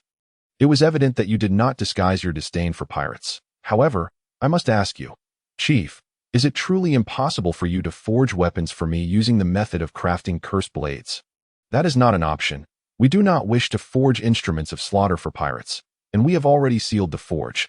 Even if you were not a pirate, we would no longer craft anything. Mu Yunfeng feigned disappointment, letting out a sigh. Alas, that is truly unfortunate. However, Chief, you must remember what I am about to say. My name is Mu Yunfeng. Should your village encounter any troubles in the future, you may seek me out. Simply mention my name at Onigashima, and someone will guide you to me. I assure you, I possess the capability to resolve any problems. However, in return, I will require your assistance in forging 2 weapons. With that, Mu Yunfeng transformed before Tinguyama Takuya's eyes, and Yamato, in perfect synchrony, leaped onto his back. Mu Yunfeng then soared into the sky, leaving Tingo village behind. As they traveled, a plan began to take shape in Mu Yunfeng's mind. Though he had considered using force to coerce the Tinguyama clan into forging weapons for him, he ultimately dismissed the idea, since the Tinguyama clan possessed the ability to forge cursed blades. They would undoubtedly have methods to tamper with the weapons. Thus, he opted for this approach, allowing them to willingly craft the weapons for him. Mu Yunfeng was not concerned that Tinguyama Takuya would not seek him out. Soon, a prisoner quarry would be established in the neighboring Tudon, necessitating a considerable amount of labor. When that time came, Mu Yunfeng could manipulate the situation such that the young blacksmiths would be captured to serve as laborers. At that point, if Tinguyama Takuya wished to save the village, his only recourse would be to approach Mu Yunfeng. By then, Mu Yunfeng could extend his protection over Tingo village, employing both kindness and intimidation to ensure their compliance in forging him a Feng Tianhuaji version of the cursed blade. With this thought, Mu Yunfeng gleefully slapped his hind leg, a gesture that, in human form, resembled a thigh slap. Ha! I am truly a mastermind. If the course of events unfolds as I anticipate, it will not be long before Tinguyama Takuya implores me to forge weapons for him. Yamato, bewildered by Mu Yunfeng's inexplicable laughter, grasped the dual horns atop Mu Yunfeng's head and began to shake them. Hey, what are you laughing about? Is there something joyous you wish to share? Let me in on it, so I can be happy too. Yunfeng had no intention of revealing his plans to Yamato. He did not wish for her to misconstrue him as a petty schemer. I am not laughing at anything in particular. I simply recalled something that brought me joy. By the way, Yamato, do you have any questions for me? Yamato, pure of heart, failed to notice Yunfeng's attempt to divert the topic and queried, I've been meaning to ask. What do you intend to do with those handcuffs? I will explain that once we return home. For now, brace yourself. I am about to accelerate. Upon returning to the courtyard, Yunfeng elucidated the purpose of the handcuffs to Yamato. In truth, I intend to use these handcuffs for training in the future. Yamato, clearly perplexed by Yunfeng's statement, tentatively probed, training? Do you mean to say you wish to train while wearing those handcuffs? Precisely. I aim to utilize these handcuffs for training purposes. Really? Observing the doubt in Yamato's eyes, Yunfeng promptly retrieved a pair of sea-stone handcuffs from the package. Yet, the moment he grasped the sea-stone handcuffs, Yunfeng felt a significant portion of his strength siphoned away. However, since these handcuffs were of merely tin purity, they did not render him completely immobile. Subsequently, he fastened them around Yamato's wrists, the instant the cuffs were secured. Yamato staggered momentarily before regaining her balance and staring in astonishment at Yunfeng. I feel as though the strength within my body has suddenly vanished. Could it be due to these handcuffs? Indeed, Yamato, you, having never been a devil fruit user, are unaware that sea-stone specifically counters the abilities of such users, rendering them powerless. However, training while wearing sea-stone handcuffs may yield unexpected results, potentially resulting in far greater gains than typical training. After speaking, Yunfeng prepared to remove the handcuffs from Yamato. Yet, upon realizing that these cuffs could enhance her strength, Yamato was reluctant to take them off, eager to set sail sooner. Did you not say that wearing them could accelerate my growth? Why then should I remove them? Yunfeng had no choice but to explain, it is unnecessary to wear them now. When the day comes that you realize you cannot reach your limits, only then should you consider training with these handcuffs. The method of training while wearing sea-stone handcuffs was not a mere fabrication of Yunfeng's imagination. It was a technique employed by Kaido in the original narrative to train Luffy. Initially, Luffy also experienced some discomfort when wearing sea-stone handcuffs. However, after Luffy removed the sea-stone handcuffs, his strength was evidently enhanced, and to a considerable degree at that. Even Yunfeng sometimes found himself questioning whether Kaido was, in fact, Luffy's true mentor. Rayleigh spent 2 years merely teaching Luffy the fundamentals of haki, while Kaido, with just 3 strikes, directly induced a transformative change in Luffy. The first move, Thunder 8 trigrams, left Luffy dazed, making him acutely aware of his own frailty. Subsequently, he was sent to the mines to hone his physique, solidifying his foundational skills. The second move, Ender's Descent, further bewildered Luffy, allowing him to instantly grasp the concept of Conqueror's haki entwined, elevating his power to a new echelon. The third move, Roaring Thunder 8 trigrams, completely overwhelmed Luffy, unblocking his meridians and awakening his abilities, transforming him from the Paramecia-type Gum fruit user to the mythical Zoan-type Nika fruit bearer. With a diligent and responsible demeanor, Teacher Kaido would likely continue to refine Luffy until he had mastered the capabilities requisite for a world-class powerhouse, thus ensuring his successful graduation. Of course, this was merely Yunfeng's fanciful speculation, and he had no intention of allowing Luffy and his companions to wreak havoc in Wano. Should Luffy insist on coming, Yunfeng would not hold back, either. The ensuing period passed in tranquility, as Wano had been completely subdued, allowing Kaido to relax. His days were filled with drinking or engaging in reckless antics. Although Kaido was the captain of the Beast's pirates, most of the mundane affairs were managed by Jin and Queen, leaving Kaido to make decisions only on significant matters, while otherwise acting as a hands-off overseer. Recently, Kaido returned home each time inebriated, and the intoxicated version of him was a stark contrast to his sober self, who exuded authority and ferocity. In his drunken state, Kaido would become particularly emotional, often engaging in destructive outbursts, and on occasion, he would even weep over trivial matters. One incident that particularly vexed Yunfeng occurred while he was jogging around Onigashima with Yamato. A drunken Kaido abruptly landed beside him and, without uttering a word, unleashed a barrage of punches, without any apparent justification. This relatively placid existence continued for 3 years, and today, the training grounds on Onigashima were teeming with spectators. all eager to witness the clash between two figures engaged in combat. These two individuals were Yunfeng and Yamato, who had been sparring monthly for the past 3 years. Naturally, these encounters were not lethal contests, but rather a means to gauge each other's progress. Over the span of 3 years, the disparity in strength among the four, Yunfeng, Yamato, Jack, and Maria, had become pronounced. 3 years prior, they were all on equal footing. But now, Yunfeng and Yamato's prowess clearly surpassed that of Jack and Maria, prompting Jack to train relentlessly during this period. Maria remained largely unchanged, occasionally taking time to attend geisha performances, showing less concern than Jack. Thus, the current ranking based on strength was Yunfeng, Yamato, Jack, Maria. But today's battle held a particular significance, not due to the participants, but because of the audience that in addition to those gathered on the ground. Two figures were observing from above, Kaido and Jin. Though Yunfeng and Yamato noticed the spectators, they chose to focus solely on their duel. At that moment, Yunfeng, in his half-beast form, towered nearly 2 meters tall. Wielding a weapon resembling a Feng Tian Huangjia, with fierce eyes fixated on Yamato, his half-beast appearance resembled that of a formidable tiger standing upright, complete with a pair of black wings sprouting from his back and 2 dark horns protruding from his tiger-like head. Reminiscent of a demon from the depths of hell, Yamato, also in her half-beast form, stood around 1.8 meters tall, her body covered in white fur, and her wolf-like head adorned with a pair of pink horns. Additionally, 2 manifestations of frozen mist emanated from her shoulders, cascading down her back like the ethereal garments worn by ancient goddesses. In terms of appearance, Yamato clearly outshone Yunfeng, which endeared her to many female pirates and admirers, turning them into her devoted fans. However, Yunfeng had a share of admirers as well. Despite his intimidating half-beast form, many pirates were drawn to his imposing presence, finding it irresistibly captivating.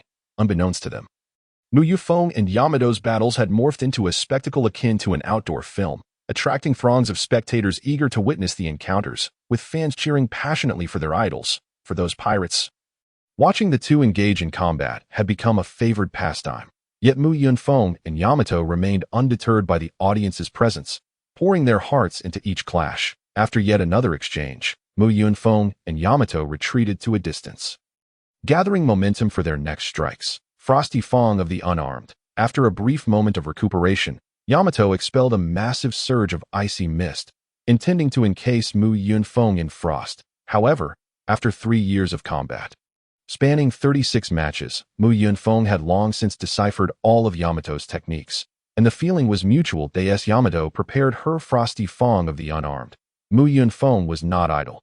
The tip of his halberd ignited with a pale blue flame of ice. At the instant Yamato unleashed her attack, a tempest arose around Yunfeng, swirling violently as the wind surged toward the tip of his halberd. Upon contact between the tempest and the icy flame, a transformation occurred. The wind fueled the fire, and the fire bolstered the wind, harmonizing in a duality of power. Fire within the wind within the fire, a tempest ablaze, icy armament of the god of frost. The raging wind enveloped the icy flames, colliding with Yamato's frosty mist. Upon the intersection of Frosty Fong of the Unarmed and icy armament of the god of frost, frost began to radiate outward from the point of contact, swiftly blanketing the entire training ground in a layer of frost. As the saying goes, those who stand to the left often lose. Perhaps it was due to their positioning. After a fierce struggle, Yunfeng's icy armament of the god of frost overpowered Yamato's Frosty Fong of the Unarmed. As the tempest infused with icy flames engulfed Yamato, one icy armament of the god of frost struck Yamato, Yunfeng took flight, propelled by his wings. While icy armament of the god of frost could instantly freeze an ordinary individual, it barely affected Yamato. Her devil fruit abilities granted her substantial resistance to cold, rendering the icy flames ineffective against her. Yunfeng's intention was merely to obscure Yamato's vision, setting the stage for his next move. Yamato, having engaged in countless battles against Yunfeng, remained unfazed by the icy flames.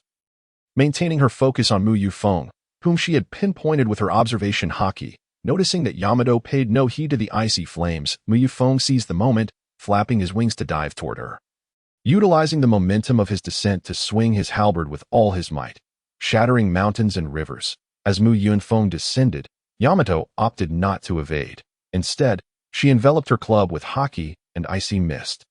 Bracing herself to meet Yunfeng's halberd head-on, shattering mountain peaks. With a resounding clash echoing through the air, the ground beneath Yamato crumbled under the force of their confrontation, propelling Mu Yunfeng back into the air.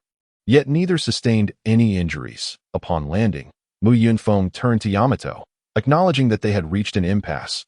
Both were far too familiar with each other's techniques, in the absence of a genuine life-or-death struggle. Determining a victor proved exceedingly difficult. Yamato, somewhat dissatisfied, remarked that this marked their 36th draw. Since they still had stamina, why not continue for a while longer? Mu Yunfeng waved his halberd, revealing the weapon now riddled with fine cracks. It's no longer usable. This weapon cannot withstand further strain. The quality of these arms is simply too poor. They cannot endure the enhancement of the icy flames. I'm truly tired of these disposable weapons. The weapon in Mu Yunfeng's hand was merely an ordinary armament. While it could withstand hockey without the icy flame, the moment it was enhanced with ice, it transformed into a consumable item. Mu Yunfeng relished the prospect of augmenting his weapons with icy flames during battle, as it not only inflicted greater damage, but also added elemental effects to his strikes. Essentially, an enchantment. However, the icy flames were a double-edged sword, demanding a high-quality weapon to withstand their potency. Although he can enhance the power of his weapon, it also significantly increases the burden on it, due to the extremely low temperature of the ice flame. When it envelopes ordinary iron weapons, the low temperature renders them exceedingly brittle, often shattering during combat. Over the past 3 years, Mu Yunfeng has replaced his halberd more than 10 times. In contrast, Yamato, despite similarly covering her spiked club with frost, finds that the durability of her weapon far surpasses that of the halberd. At this moment, Yamato, noticing the heavily cracked halberd, chuckled, "Your weapon is broken again. Why not abandon it altogether and join me in wielding a spiked club?" Mu Yunfeng smiled mysteriously and replied, "No need. I should soon acquire a new weapon, one capable of withstanding the enhancement of my ice flame." "Wow, really?" "Of course, and you should also get a new weapon." Yamato hesitated, "But a Jien hasn't broken yet. I don't want to change weapons. I understand you're reluctant to part with a Jien, but haven't you noticed that as you've grown, your spike club has become smaller? In a few years, you won't be able to use it. Hence, it is essential to prepare a new weapon for your future self." "Alright then, I want my new weapon to be just like a Jien." "Understood. I will craft a larger version of a Jien for you. As for why Mu Yunfeng mentioned he would soon have a new weapon, it is because 3 days ago, all the young men from Tengu village were captured and taken to the rabbit soup to construct a prisoner quarry, becoming the first batch of prisoners there. After 3 years of consolidation, Kaido and Orochi's control over Wano country has become more entrenched, and the quarry plan at Rabbit Soup has finally commenced. The one responsible for the quarry is Queen. However, establishing a prisoner quarry requires sufficient labor, which those pirates naturally would not undertake themselves, thus necessitating the conscription of able-bodied men. Given Mu Yunfeng's current status, manipulating events to have them conscript from Tengu village would be as effortless as catching a monkey for the Buddha. Just as Mu Yunfeng and Yamato were about to leave, a pirate associated with Shikalis approached Mu Yunfeng. "Boss, there's an old man named Takuya Tengu looking for you. Should I send him away?" "No. Take me to meet him." "Speak of the devil. Here comes Takuya." After Mu Yunfeng and Yamato departed, the onlookers also left, and Kaido and Jin descended from the sky. Observing the battlefield, Kaido burst into laughter. "Oh ho ho ho. The growth rate of these 2 youngsters is beyond my expectations. Their strength has multiplied several times over in just 3 short years." Upon hearing Kaido's words, Jin also expressed his admiration. "Indeed, their rapid increase in strength is astonishing. However, I am not surprised, for they have not taken a single day off in these 3 years, training relentlessly." "Lord Kaido, I must admit I find it perplexing how these 2 youngsters possess such determination. What could possibly motivate them to strive so fiercely for strength?" "Oh ho ho ho. Is there really anything perplexing about it? Must there always be a reason to strive hard for strength? Is it not possible to pursue strength without a reason?" At the port of Onigashima, an old man stood there, appearing quite anxious and fearful, merely gazing down at the ground, unwilling to raise his eyes to the passing pirates, terrified of attracting trouble. Upon arriving at the port, Mu Yunfeng immediately noticed Takuya Tengu. This time, he came alone. Yamato did not accompany him. Seeing Takuya standing there, displaying signs of trepidation and unease, Mu Yunfeng couldn't help but murmur, "He is petrified, yet he musters the courage to seek me out. This is responsibility, the duty of a village chief. It is precisely why I am reluctant to shoulder such burdens. Subsequently, Mu Yunfeng quickened his pace, striding swiftly to Takuya's side. Chief Takuya, I never expected you would come to find me. Have you encountered any troubles? Mu Yunfeng spoke without a hint of apprehension. He was not afraid of Takuya discovering anything. Moreover, even if Takuya were to learn the truth, what could he do? Could he really confront Mu Yunfeng here? The forging of two weapons weighed against the lives of the villagers. Could he truly allow them to perish? Upon hearing Mu Yunfeng's voice, Takuya finally mustered the courage to lift his head. Lord Mu Yunfeng, you have come at last. You once told me that if our village faced difficulties, we could come directly to you for assistance. Indeed, I did say that, and you need not address me as Lord. You are not my subordinate. Simply call me Xiaofeng or just my name. In that case, I shall boldly call you Yunfeng, old man that I am, and no problem. That is perfectly acceptable. However, since you have come to find me, is it because the village is in trouble? Please, speak freely. Well, you mentioned 3 years ago that we could seek your help in times of trouble. That remains unchanged. You may reach out to me whenever you face difficulties. However, there is an additional condition attached to my assistance, and no problem. As long as you help rescue the villagers and prevent those pirates from harassing us further, I will employ the special forging techniques of the Tengu Mountain clan to craft 2 weapons for you. Upon hearing Takuya's words, Mu Yunfeng revealed a satisfied smile. Chief Takuya, you are indeed forthright that I accept your proposition. Tell me who captured your people and where I must go to rescue them. Although Mu Yunfeng already knew where the blacksmiths of Tengu village were, he felt the need to play along. Regardless of Takuya's awareness, they must see this performance through to the end. For Mu Yunfeng to have the Tengu Mountain clan forge weapons for him, he needed to provide them with a compelling reason. After hearing Mu Yunfeng's question, Takuya Tengu no longer hesitated and recounted the plight of their village. Here's what happened. 2 days ago, pirates arrived at our village and captured all the able-bodied men, taking them to Rabbit Soup to construct a prisoner quarry. Before they left, those pirates told me not to wait for them, as they wouldn't be returning. Once the quarry was completed, they would become the first batch of prisoners. Upon hearing Takuya's account, Mu Yunfeng pretended to ponder, feigning sudden realization. So that's the situation. I am aware of the prisoner quarry. Rescuing them should be quite simple. So shall we depart now? Or would you prefer to stop by my home for some tea and snacks before we set off? Let us go now. The sooner we arrive, the safer the villagers will be. I have no time for food right now. All right, we shall set off immediately today. As soon as the word set off left his lips, Mu Yunfeng transformed into his Qiongqi form, a towering 2-meter-tall, 5-meter-long gigantic tiger manifesting before them. This sudden transformation startled Takuya Tengu, causing him to stumble back and sit on the ground. Fortunately, the old man had no heart issues. Otherwise, such a shock might have sent him away. Observing Takuya's reaction, Mu Yunfeng awkwardly scratched his head. I apologize. I should have informed you beforehand about my transformation, but you did wish to rescue the villagers sooner. Didn't you? Climb on. I'll take you to the prisoner quarry. Tenguiyama Takuya rose to his feet, brushing off the dust from his clothes, and promptly made his way to the side of Mu Yunfeng. For the sake of the villagers, he needed to reach the prisoner quarry as swiftly as possible.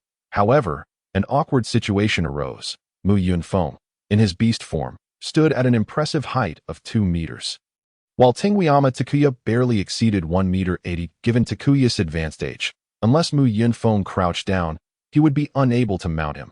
This oversight was somewhat excusable on Mu Yunfeng's part, as the only person who had ever ridden him on the entirety of Ghost Island was Yamato, who could easily leap up due to her height. Upon realizing that Tenguiyama Takuya could not ascend, Mu Yunfeng had no choice but to lower himself, allowing Takuya to climb onto his back. However, Mu Yunfeng could distinctly feel Takuya trembling to prevent this elderly gentleman from succumbing to a heart attack. Mu Yunfeng took the initiative to speak, diverting Takuya's attention. Village Chief Takuya, feel free to chuckle quietly.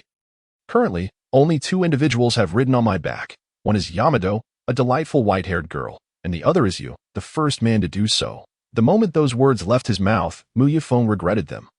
The phrase "the first man to ride me" carried an inexplicable philosophical undertone. Yet, thanks to Mu Yunfeng's diversion, Tenguiyama Takuya's tension visibly eased. Noticing Takuya's trembling had ceased, Mu Yunfeng soared towards the prisoner quarry.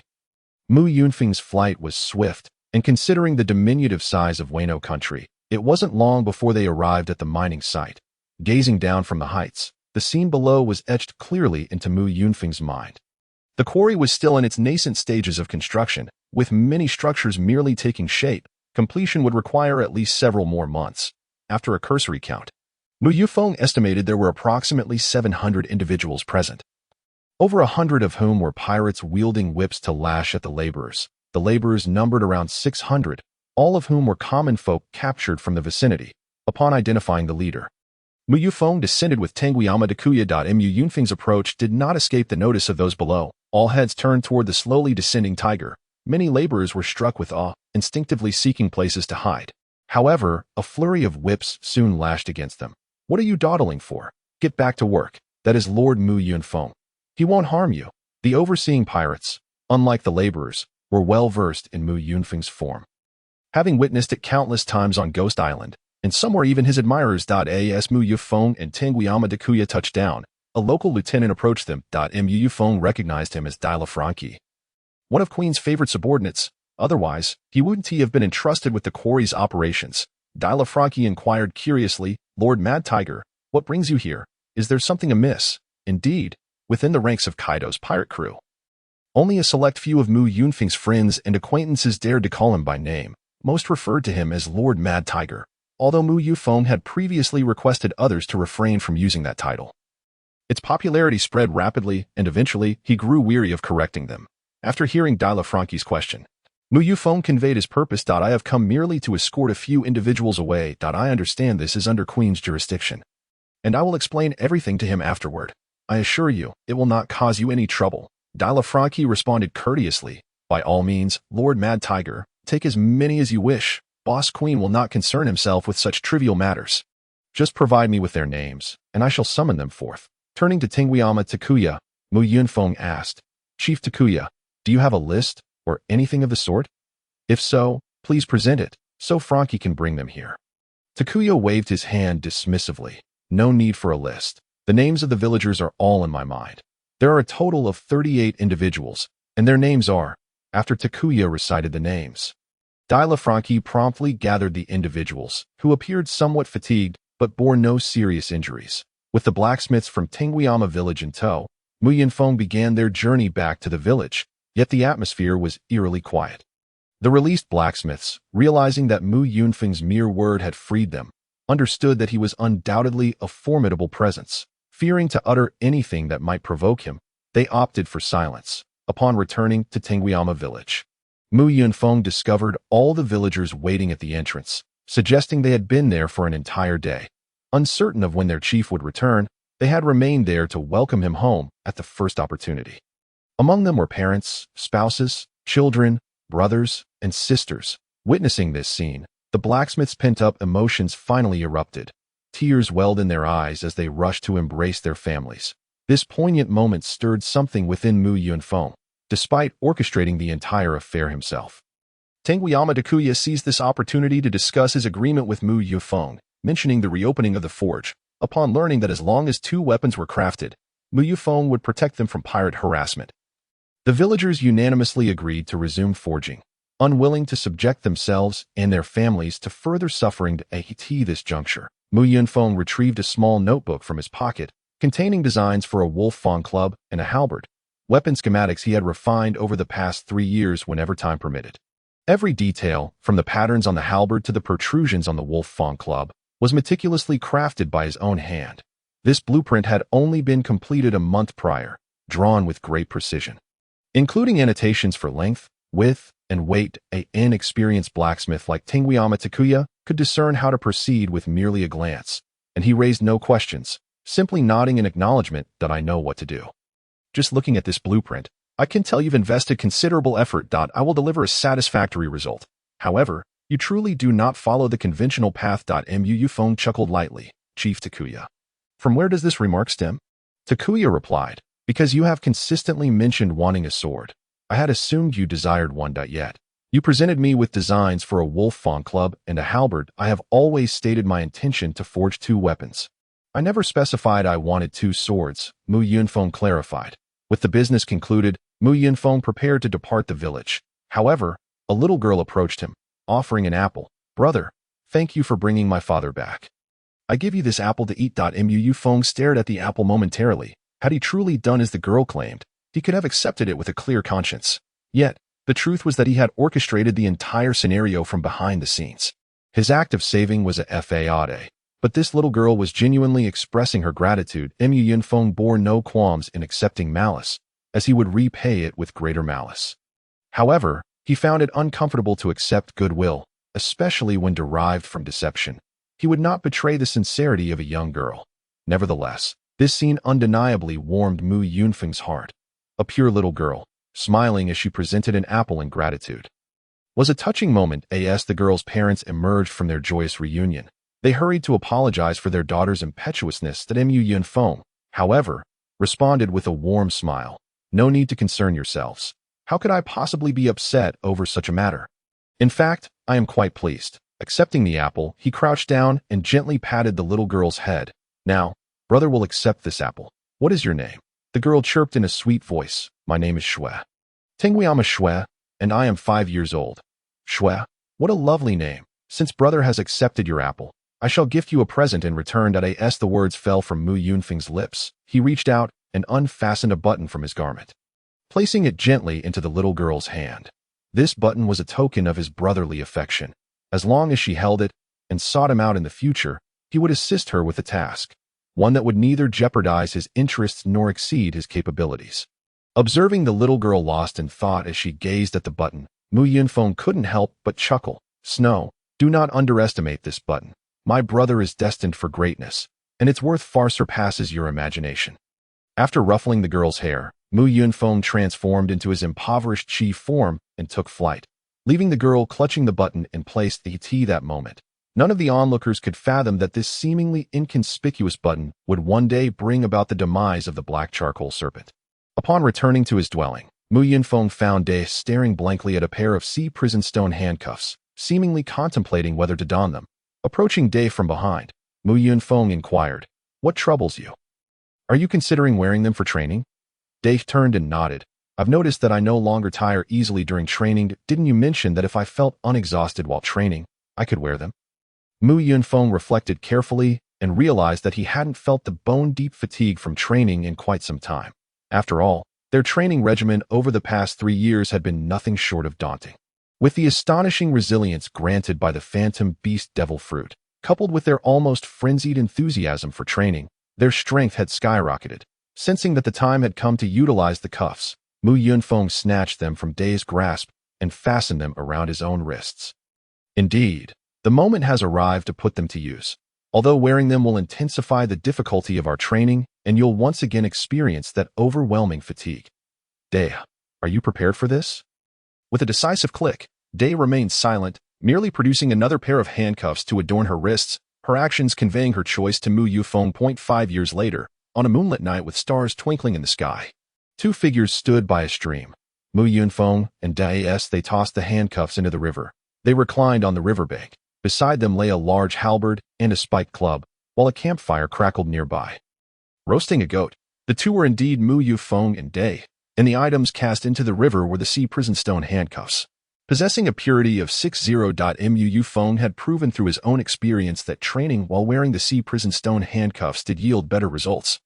Though not to the degree of a transformative change as seen with Luffy in mere days, the weapons at their sides were forged using the unique techniques of the Tengu mountain clan. Yunfeng's halberd was named Soul Sever. The Soul Sever halberd, measuring 310 centimeters in length, its shaft features a metallic spearhead at one end, with crescent-shaped blades flanking the spear tip, all crafted from high-purity sea prison stone. Adorned with exquisite patterns and embellishments, this Soul Sever was not merely aesthetically pleasing. Its quality was unparalleled that it could withstand the infusion of ice flames and possessed the characteristics of a demon blade, allowing Yunfeng's strikes to wield far greater power than those delivered with ordinary weapons. Dai's spiked club, spanning 250 cm, also bore the traits of a demon blade, with the raised portions crafted from high-purity, sea prison stone, intricately engraved with beautiful designs, resembling a work of art. Yunfeng had once contemplated naming this club Soul Shatter, given that Soul Sever and Soul Shatter seemed to harmonize well. Yet Dai insisted on calling it Ajian. Now both Yunfeng and Dai were 16 years old, their heights having stabilized, or rather, having solidified a year prior. Their rigorous training regimen, combined with the extraordinary recovery abilities afforded by the Phantom Beast Devil Fruit, led to their physical development occurring earlier than that of their peers. At-15, Day stood at an impressive 263 cm, while Mu Yunfeng measured only 259 cm initially. He thought he would remain shorter than Day. But this situation reversed at 16. At that age, Day's height remained unchanged at 263 cm, while Mu Yunfeng experienced a growth spurt, soaring to 268 cm, thereby surpassing Day. However, Mu Yunfeng recognized that he would not grow any taller.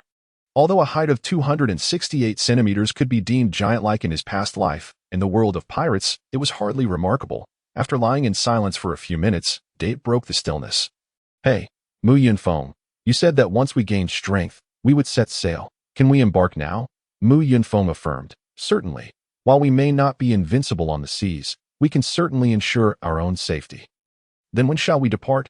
Should we leave at once?" With Day's eyes sparkling like stars, Mu Yunfeng mused. "Day, I realize you have grown, yet you are not entirely grown up."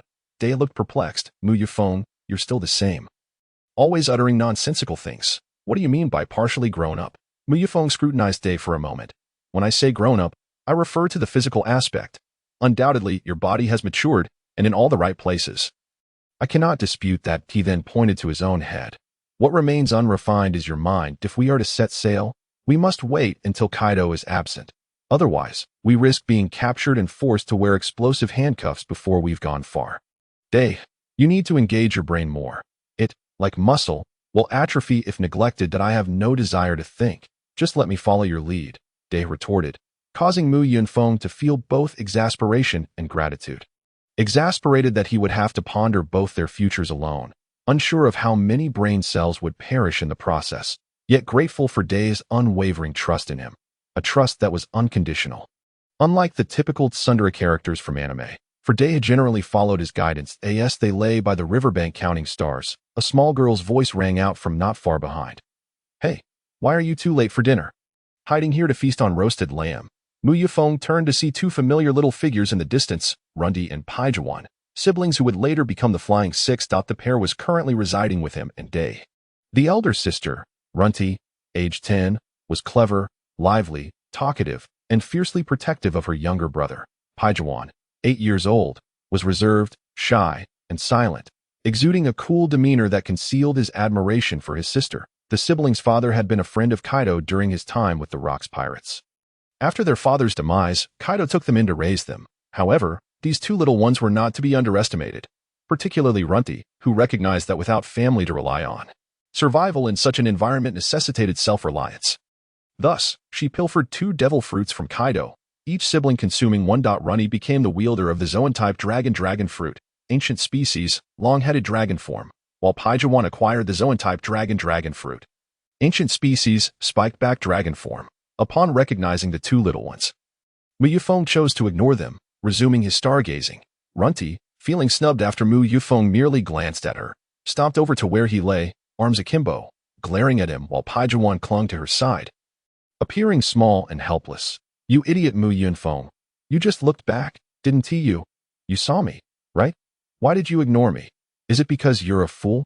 Naturally, Mu Yunfeng would not remain silent, for he had never lost a verbal duel. "Ah, Runty, now you dare to call me an idiot? Have you forgotten who begged me to tell stories, always saying, 'Brother Feng, I want to hear, Brother Feng, I want more'?" "Nonsense, that was little Paijuan who said that. I never called you Brother Feng, you big idiot." Observing the raucous and boisterous Runty, Mu Yunfeng felt a growing headache. "Runty, how wonderful it would be if your personality could be exchanged with Xiaopei's.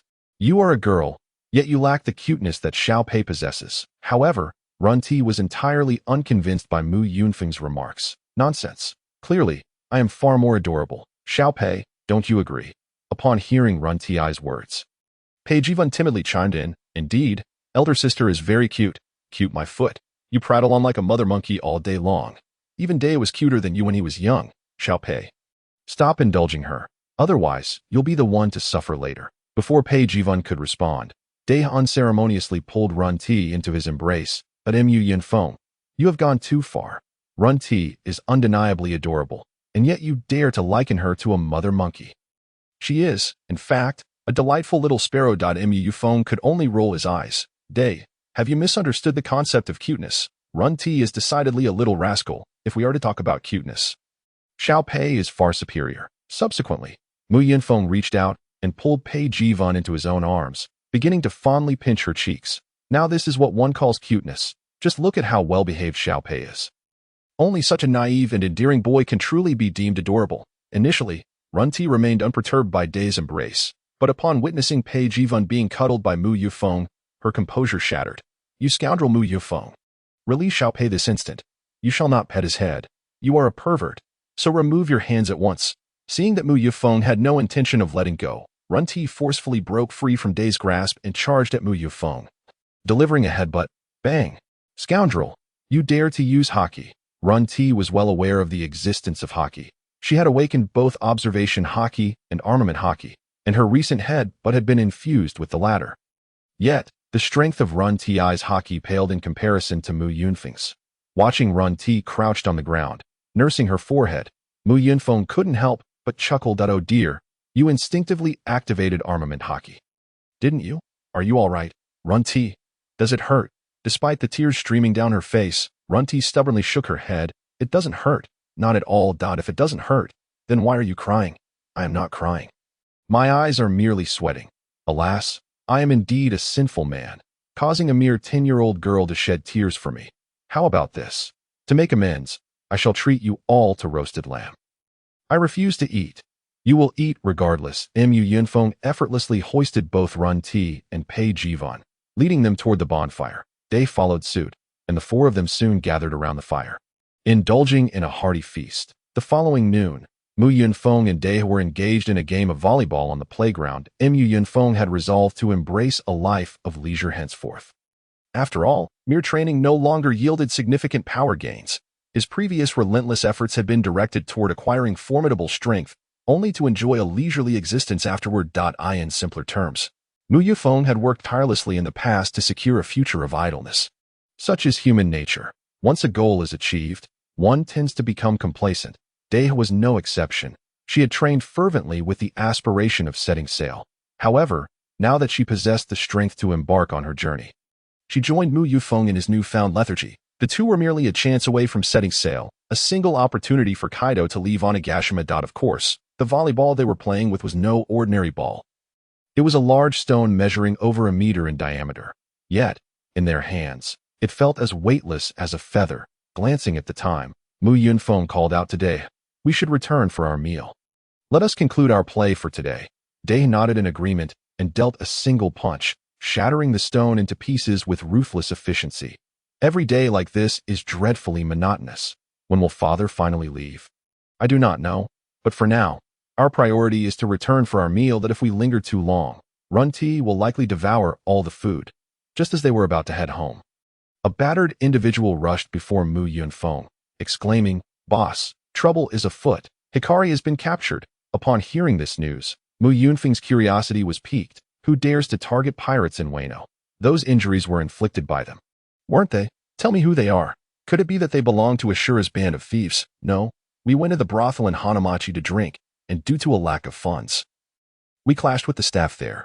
Hikari was apprehended as a result. We had been drinking without paying, but recently a gang led by a certain Kaido has taken control of the brothel, and he stated that if we did not pay, he would not release our friend. Upon hearing the name Kaido, Yunfeng understood. This individual was a mole for Orochi, and his true identity was one of the Red Scabbards. Kandrota as a man aligned with Kaido, Yunfeng felt it was his duty to eliminate this thorn in their side. Ashura's faction posed little threat in the open, but Kanjuro lurking in the shadows was another matter entirely.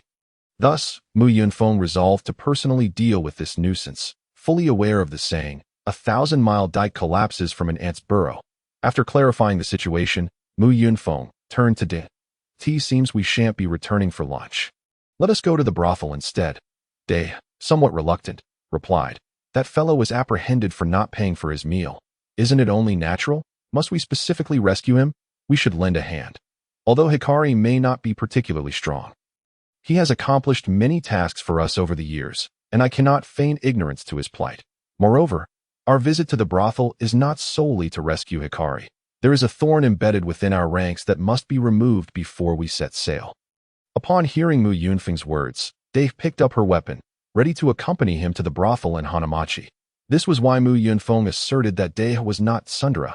Even though she was unaware of the thorn Mu Yunfeng referred to, she would still grasp her weapon and follow him to the entrance of the brothel. A samurai wielding a katana blocked Mu Yunfeng and Dave's path. "Pardon me, but weapons are not allowed inside. If you wish to enter and drink, you must leave your weapons with us." Mu Yunfeng paid no heed to the samurai. They had come to stir trouble. After all, that he seized the samurai by the collar and tossed him aside before stepping into the brothel with Dave. Inside the brothel, Mu Yunfeng disregarded the peculiar gazes of those around him, promptly finding a seat for himself and Dave. After placing his weapon aside, he began to order dishes. The service at the brothel was commendable. Within minutes, a server arrived with the food. The instant Mu Yunfeng laid eyes on the server, he recognized him. This man was Kanjuro, one of the Red Scabbards and currently the leader of Kaishiro's gang. His attention-grabbing tank-like hairstyle made him unmistakable. "Oh, I never expected the leader of Kaishiro's gang to also serve food here. Are you perhaps moonlighting as a waiter?" Upon having his identity revealed, Kanjuro displayed no surprise.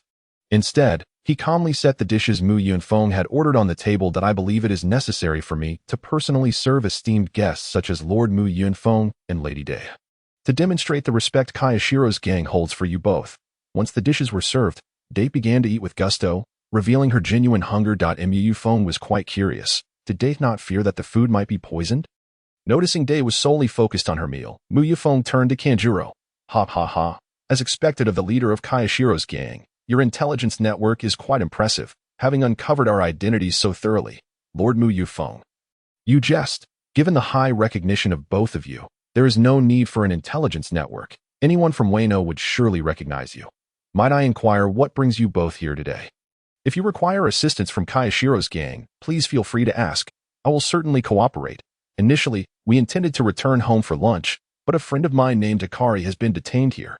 Hence, we rushed over without even eating." Upon hearing Mu Yunfeng's intention, Kanjuro graciously waved his hand.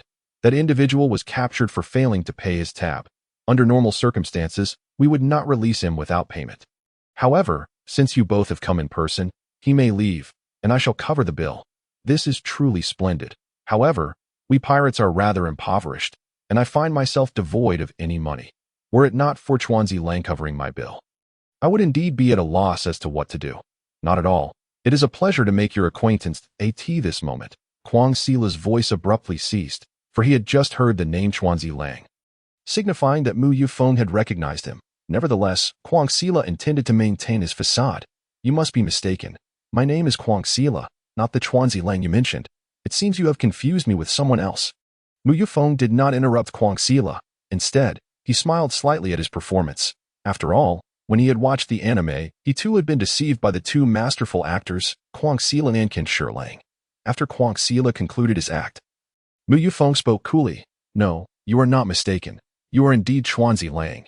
You ought to be aware that I am a user of a devil fruit with a unique ability. I can perceive the souls of individuals. Although your exterior has changed, your soul remains the same. The moment I laid eyes upon you, I recognized you. Despite your altered appearance, changed hair color, in the absence of your glasses, your soul is immutable. There is no need for you to feign. I am not testing you." The ability to see souls was merely a fabrication of Mu Yunfeng's imagination. However, Kwang Sila was oblivious to the veracity of Mu Yunfeng's claim. And now Mu Yunfeng was adamant that he was Chuanzi Lang. Given that Chuanzi Lang had encountered numerous peculiar devil fruits, including Kin'emon's transformation ability, he found the notion of being able to see souls not particularly difficult to accept. Just as Mu Yunfeng was curious about how Kwang Sila would proceed with his performance, the latter suddenly drew his sword and aimed a lethal strike at Mu Yunfeng's throat, though Kwang Sila was decisive in his attack. Mu Yunfeng had been on guard from the outset. There was no way he would fall victim to a sneak attack. With his right hand enveloped in haki, Mu Yunfeng delivered a punch towards Kwang Sila's blade, thwarting this deadly assault. Upon realizing his attack had failed, Kwang Sila swiftly retreated to create distance, while Mu Yunfeng seized the nearby soul-severing halberd and pursued, aiming a strike towards Kwang Sila's side. Intent on cleaving him in two. As a dual-wielding warrior, Kwang Sila had two swords at his waist. He drew the second sword with his left hand to block his side, while keeping his right sword aimed at Mu Yunfeng's neck. Observing Qiongqi's countermeasures, Mu Yunfeng could not help but let out a cold laugh. So, you intend to block my attack with your left hand while using your right sword to sever my neck? A commendable strategy, but do you truly believe you can withstand it? The soul-severing halberd measured a formidable 3 meters in length, making it somewhat unwieldy in close combat, despite its cumbersome nature. The halberd allowed its wielder to exert tremendous force. As anticipated, Qiongqi's left sword managed to intercept the halberd's blade. However, he was propelled back by the overwhelming force, crashing into a row of tables in the brothel. The battle between Mu Yunfeng and Qiongqi unfolded with such swiftness that the ordinary patrons only began to react once Qiongqi was sent flying, each scrambling to take cover. After 2 seconds, Qiongqi stood once more, a trickle of blood at the corner of his mouth, emitting a cacophony of laughter. Ha! Ha! Ha! How remarkable! Just a few years ago, I was but a child, and now I possess such formidable strength. That blow was terrifying. I suspect my ribs are shattered. You deserve this, attempting to block my dual-handed assault with a single sword. How audacious, and might I suggest you refrain from laughing. Your laughter is quite distasteful. And you are on the brink of death. Perhaps you would prefer to weep for me instead? You are so confident in your ability to kill me. I have heard you are a mythical Zoan user. Yet, what of it? The 9 red scabbards are not easily dispatched. Qiongqi, or should I say Chuanzi Lang, you overestimate yourself. To deal with you, I need not rely on the powers of my devil fruit. The soul-severing halberd alone suffices. Truly arrogant. Yet you have disrupted my plans. I have no intention of forgiving you. Your threats are utterly lacking in menace. Come now, allow me to send you on your way.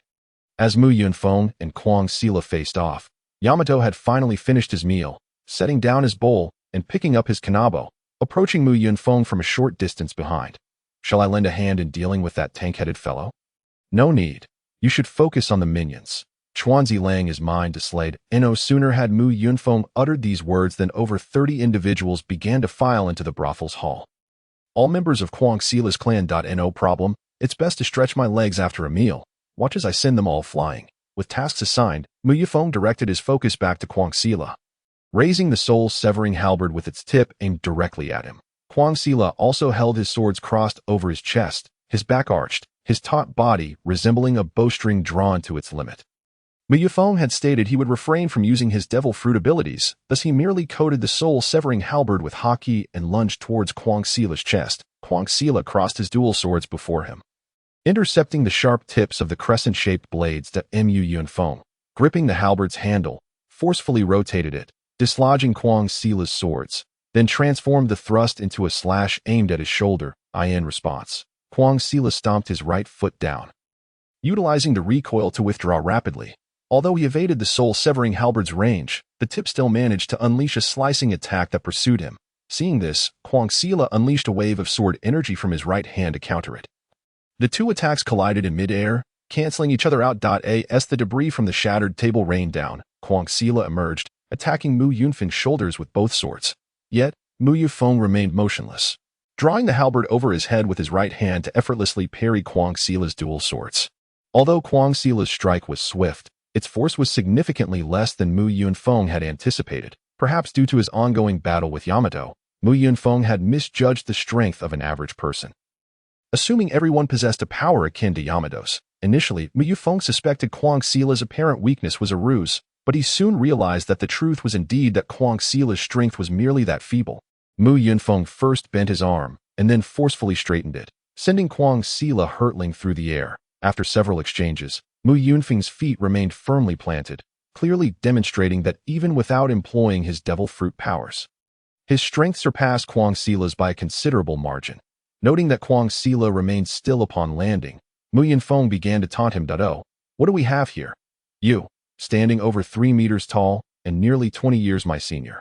Yet your strength is so diminutive. Are you a mere baby? Upon hearing Mu Yunfeng mock his lack of strength, Qiongqi remained unfazed, responding dismissively. Not everyone is a monster like you. A monster. You are being rather excessive. I merely possess a tad more strength than the average individual. One cannot label me a monster for such triviality. Furthermore, this power was not innate. It was earned through relentless training. Do you have any idea how hard I have worked? Be wary, or I shall deliver a punch to your head. Hearing Mu Yunfeng's peculiar manner of speech, Qiongqi scoffed. "Oh, are you attempting to distract me with that strange tone? It is of no consequence." "I will not be swayed in truth." Qiongqi had misjudged Mu Yunfeng. The latter's peculiar manner of speaking was not intended to divert attention, but rather stemmed from his own mischievous nature. Observing Qiongqi's reluctance to attack, Mu Yunfeng decided to take the initiative. "Since you refuse to move, then I shall take action. Halberd technique.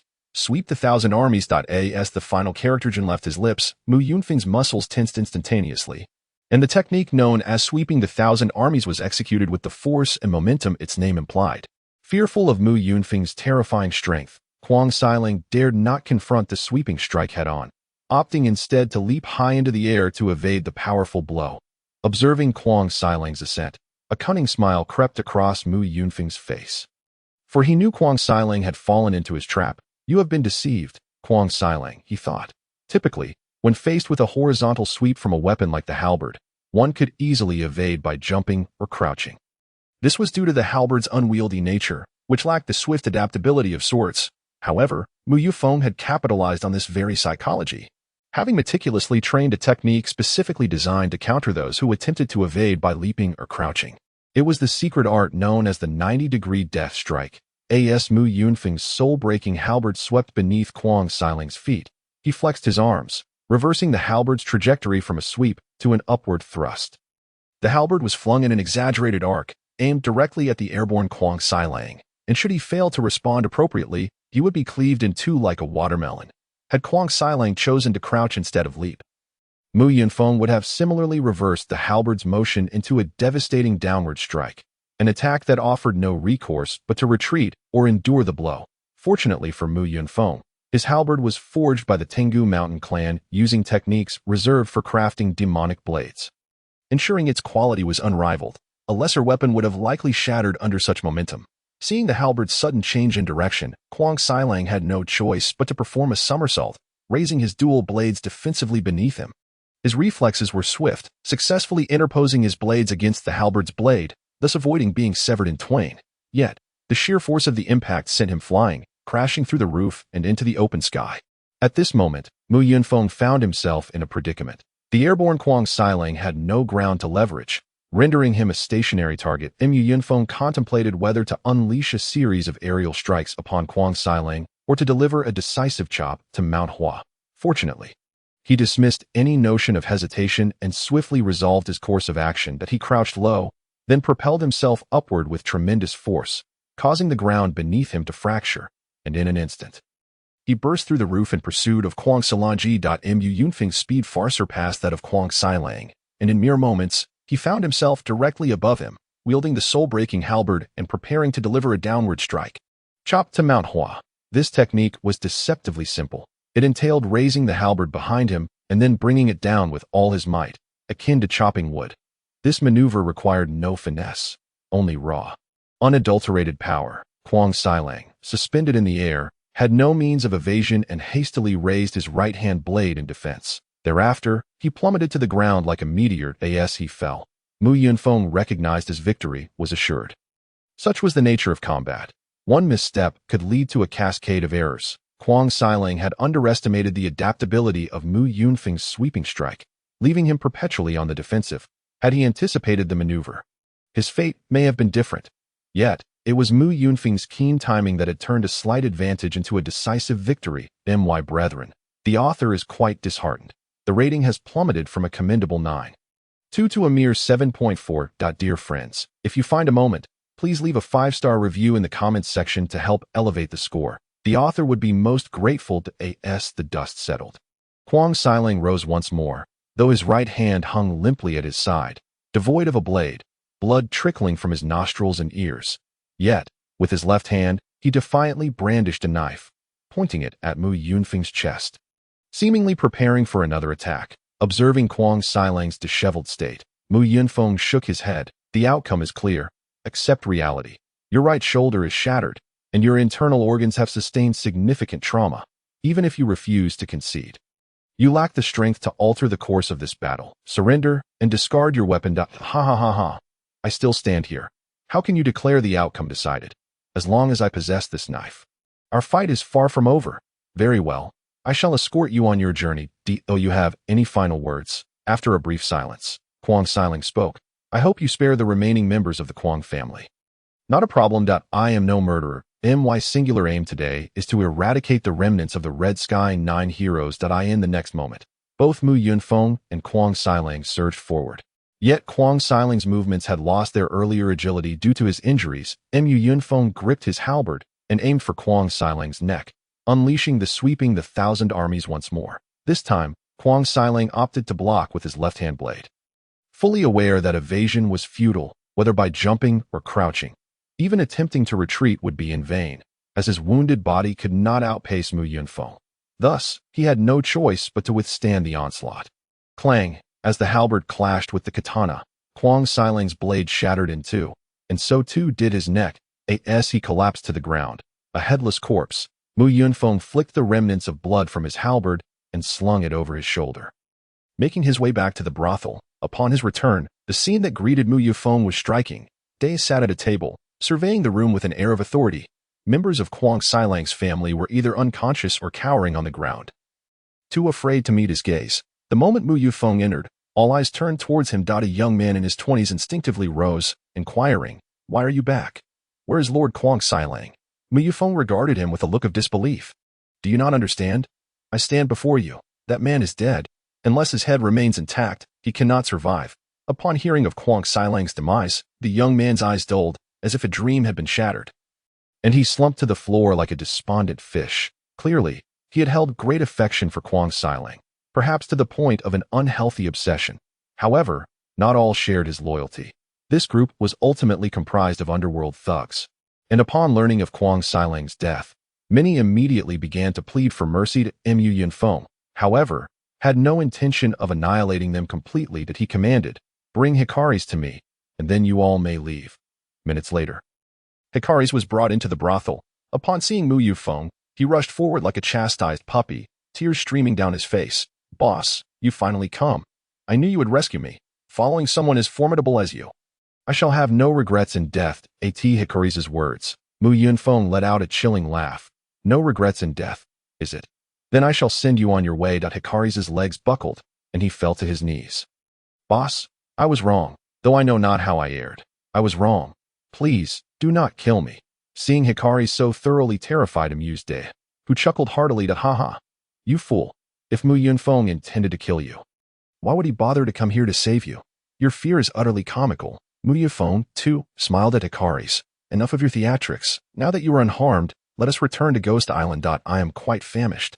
With a nod to Day, the three departed the brothel. However, as they stepped outside, they encountered Orochi, accompanied by his personal guard. Upon spotting Qiongqi's corpse, Orochi immediately ordered his guards to encircle Mu Yunfeng and his companions, glaring down at them with indignation. "So, you are the ones who killed Qiongqi. Are you not aware he was one of my most important subordinates? Even if you were Kaido's men, this is my territory. Who permitted you to kill my people here?" Day, incensed by Orochi's arrogance, contemplated giving him a taste of humility, but Mu Yunfeng interposed a hand to stop him. He stepped forward, stating, "Orochi, mind your tone. Who says you can raise your voice at us? You should be thanking me for ridding you of this man." His name was Qiongqi, formerly known as Qiongqi, one of the Red Sky 9 heroes. Upon hearing Mu Yunfeng's words, the great serpent was momentarily taken aback, but soon thereafter began to provoke recklessly. "You say so, but I have seen Qiongqi long before. I believe you are merely seeking excuses. Today, you must provide me with an explanation." Observing the serpent's attitude, Mu Yunfeng erupted into laughter. Ha. Dashi, have you become arrogant? Who bestowed upon you the audacity to demand an explanation from me? Is it your pitiful guard squad? Or perhaps those few worn-out guns in their possession? With a subtle arch of his brow, Mu Yunfeng unleashed a wave of conqueror's haki, emanating from him like a tempest, causing most of Dashi's guard to collapse instantly. The remaining few, who possessed somewhat better composure, though not fainted, found their legs weakened, sitting helplessly on the ground, bereft of combat capability. As the four bearers of Dashi also succumbed to unconsciousness, Dashi himself fell to the ground, gazing in terror at the scene unfolding around him. Unable to close his mouth in shock, Mu Yunfeng advanced a step, pointing his broken soul spear at Dashi, inquiring, "Do you still wish to explain? Tell me, is it not true that if I were to slay you, no explanation would be needed?" Upon hearing these words, Dashi, in a state of sheer fright, began to crawl backward while pleading for mercy. You cannot kill me. I am a general of Wano, a partner of your Captain Kaido. You absolutely cannot take my life. And what of your explanation? No need for an explanation. No need at all. Witnessing Dashi's disheveled state, Yunfeng spat dismissively, then turned to say, Yamato, Shikalis, there is no need for this coward to explain. We shall simply, Yamato, Shikalis, why have you fallen asleep? Yamato looked at Yunfeng with exasperation. It was when you unleashed your conqueror's haki that this fellow succumbed to fear alongside Dashi's guards. Upon seeing Shikalis unconscious, Yunfeng approached, propping him up and delivering several resounding slaps. Yet the man showed no signs of awakening. The Yunfeng had initially intended for Shikalis to walk back on his own while he flew back with Yamato. However, with Shikalis incapable of returning unaided, Yunfeng had no choice but to shift into his half-beast form and carry him back. In his half-beast form, Yunfeng sprouted a pair of black wings from his back. Grasping Shikalis in his left hand, while extending his right to signal Yamato to come closer, Yamato, perplexed, tilted his head in curiosity. What are you doing? Quit tilting your head. I cannot transform fully while carrying this fellow. So hurry over and hold on to me unless you wish to walk back alone. Upon grasping Yunfeng's intent, Yamato wasted no time in rushing to his side, wrapping her arms around him. While Yunfeng supported her waist. At that moment, Yunfeng couldn't help but exclaim, Indeed, you have grown into Yamato. Yamato, bewildered, gazed at him. Of course, I am Yamato. Have you lost your memory and forgotten who I am? Yunfeng smiled mysteriously, adopting an air of a seasoned expert, and replied, You do not understand. There is a distinction between greatness. This great is not the same as that great. After Yunfeng departed with the two, Dashi also retreated with those guards who had not fainted. Yet neither Yunfeng nor Dashi noticed a green-haired girl wearing a straw hat not far off. Clutching a wanted poster, the girl gazed sorrowfully at the corpse of Qiongqi. Before departing from the flower capital, the wanted poster in her grasp depicted none other than the notorious thief leader of Wano, Ashura Doji. Yunfeng flew back to Onigashima. Yamato curiously inquired, Why would such a cowardly and incompetent Dashi be in league with my father? Yunfeng explained, It is not a partnership. Kaido merely exploits Dashi. Once he becomes useless, that will be the end for him. Upon returning to Onigashima, Yunfeng unceremoniously dropped Shikalis onto the street and turned to Yamato. I plan to scrounge some food from Kaido. Would you care to join me, given that lunch had long passed? Yunfeng was certain that Runny would not save him any food. If he wished to avoid an empty stomach, he had only the choice of cooking for himself or mooching off Kaido. Cooking was too bothersome, hence his desire to seek out Kaido for a meal, especially since Kaido, with his penchant for drinking, took an eternity to finish a meal. Yamato shook her head. No, thank you. I just ate. Besides, there was food at the brothel. Why didn't you eat then? Yunfeng shot her a dark glare. Do you not know why? Did you give me the chance to eat? From the moment the dishes arrived. You were busy flaunting your prowess. If I had joined you, who would have communicated with Qiongqi? Yamato considered this and chuckled. You're right. I was too preoccupied with my meal to notice you. Yamato, you are already 16 years old. You have outgrown the age for acting cute. What is with your demeanor and tone? After parting ways with Yamato, Yunfeng headed straight to Kaido's location. Upon entering the skull-shaped structure, he knew he had come to the right place. At that moment, Kaido sat leisurely in a chair, indulging in alcohol, surrounded by an array of food, roasted lamb, roasted chicken, you name it, savoring life with each mouthful of drink and meat. Watching Kaido toss pieces of roasted chicken into his mouth like popcorn, Yunfeng felt fortunate that Yamato had not grown to such a size. Otherwise, food sources at sea would pose a significant problem. Without hesitation, Yunfeng approached the table beside Kaido and seized a leg of lamb, sinking his teeth into it, leaving Kaido momentarily bewildered. Hey, you little brat, what brings you here today? You just come and eat without saying a word. What's the meaning of this? Yunfeng began, but was abruptly interrupted by Kaido. You little rascal, swallow your food before speaking to me. Do you expect me to guess what you're saying? After swallowing his mouthful, Yunfeng resumed, Here's the deal. I discovered the red scabbards at the brothel today and eliminated one of them. You intend to inform me about the red scabbards? Do not fret. I have never regarded them as a threat. No, I killed one at noon, which is why I missed lunch. I merely came here to grab a bite. So you're just here to mooch off my food. With that, Kaido swung a punch toward Yunfeng's head. However, Yunfeng was no longer the same as before. He could dodge Kaido's casual punches even with his eyes closed. Boss, don't be stingy. My appetite is quite small. Just a morsel from your plate is enough for me. Ugh, why do I suddenly feel nauseous? Kaido merely bantered, not truly hindering Mu Yunfeng's shameless behavior, after satisfying his hunger. Mu Yunfeng did not leave, but instead plopped down on the floor, patting his belly. That was delightful. By the way, boss, may I ask you a question? You'd best hurry and ask before I get drunk. Otherwise, I might just decide to pummel you again. Upon hearing Kaido's words, Mu Yunfeng's eyes flared with indignation as he leapt to his feet, glaring at Kaido. Over the years, he had experienced several such instances where Kaido, inebriated, would randomly beat him up, leaving him to weep alone in the aftermath. Turns out you've always known. But if you're aware that you'll hit me when drunk, why not control yourself? You are gradually eroding the respect I had for you. Kaido shrugged nonchalantly. What is there to control? I know my strength. I want to actually kill you. By the way, did you ever truly respect me? I used to hold a fair amount of respect for you, boss. And just because you won't kill me doesn't mean you can hit me at will. I'm not a punching bag. Forget it. Let us not dwell on that. Too much talk about it brings tears. Let us return to the previous topic. Boss, where do you think my strength stands? Could I rank in the top 10 on the seas? Top 10?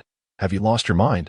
But why are you suddenly asking this? Have you encountered some trouble? It is indeed the case that today, during my battle with the Qishao warrior, I did not employ my fruit abilities.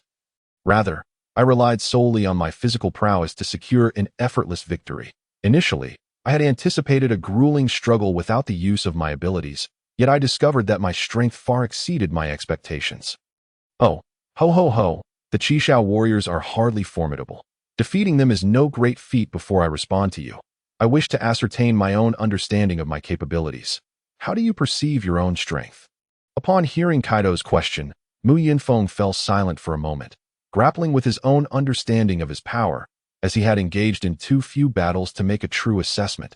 However, after approximately 10 seconds of contemplation, Mu Yunfeng looked up at Kaido and confidently declared, I am invincible beneath the Emperor's threshold, capable of trading blows with 3 generals for one of their own. Upon hearing Mu Yunfeng's assertion, Kaido erupted in a fit of laughter, spitting out his drink. Oh, ho ho ho, I fail to comprehend where you, little brat, derive such audacity to make such claims. If you truly believe you can exchange blows with 3 generals for one, then I shall indulge you in a spar. I am keen to witness how you plan to best meet Kaido's words. Mu Yunfeng's earlier bravado evaporated in an instant, replaced by a fawning demeanor as he replied. My lord, I was mistaken. I admit I may have been a tad arrogant just now. I was merely jesting. A minor character like myself hardly warrants your attention. If you truly wish to engage in practice, let us arrange it for 50 years hence, shall we? At this moment, Mu Yunfeng mused that by then, at the age of 60, he would still be in his prime, while Kaido would be nearing 90.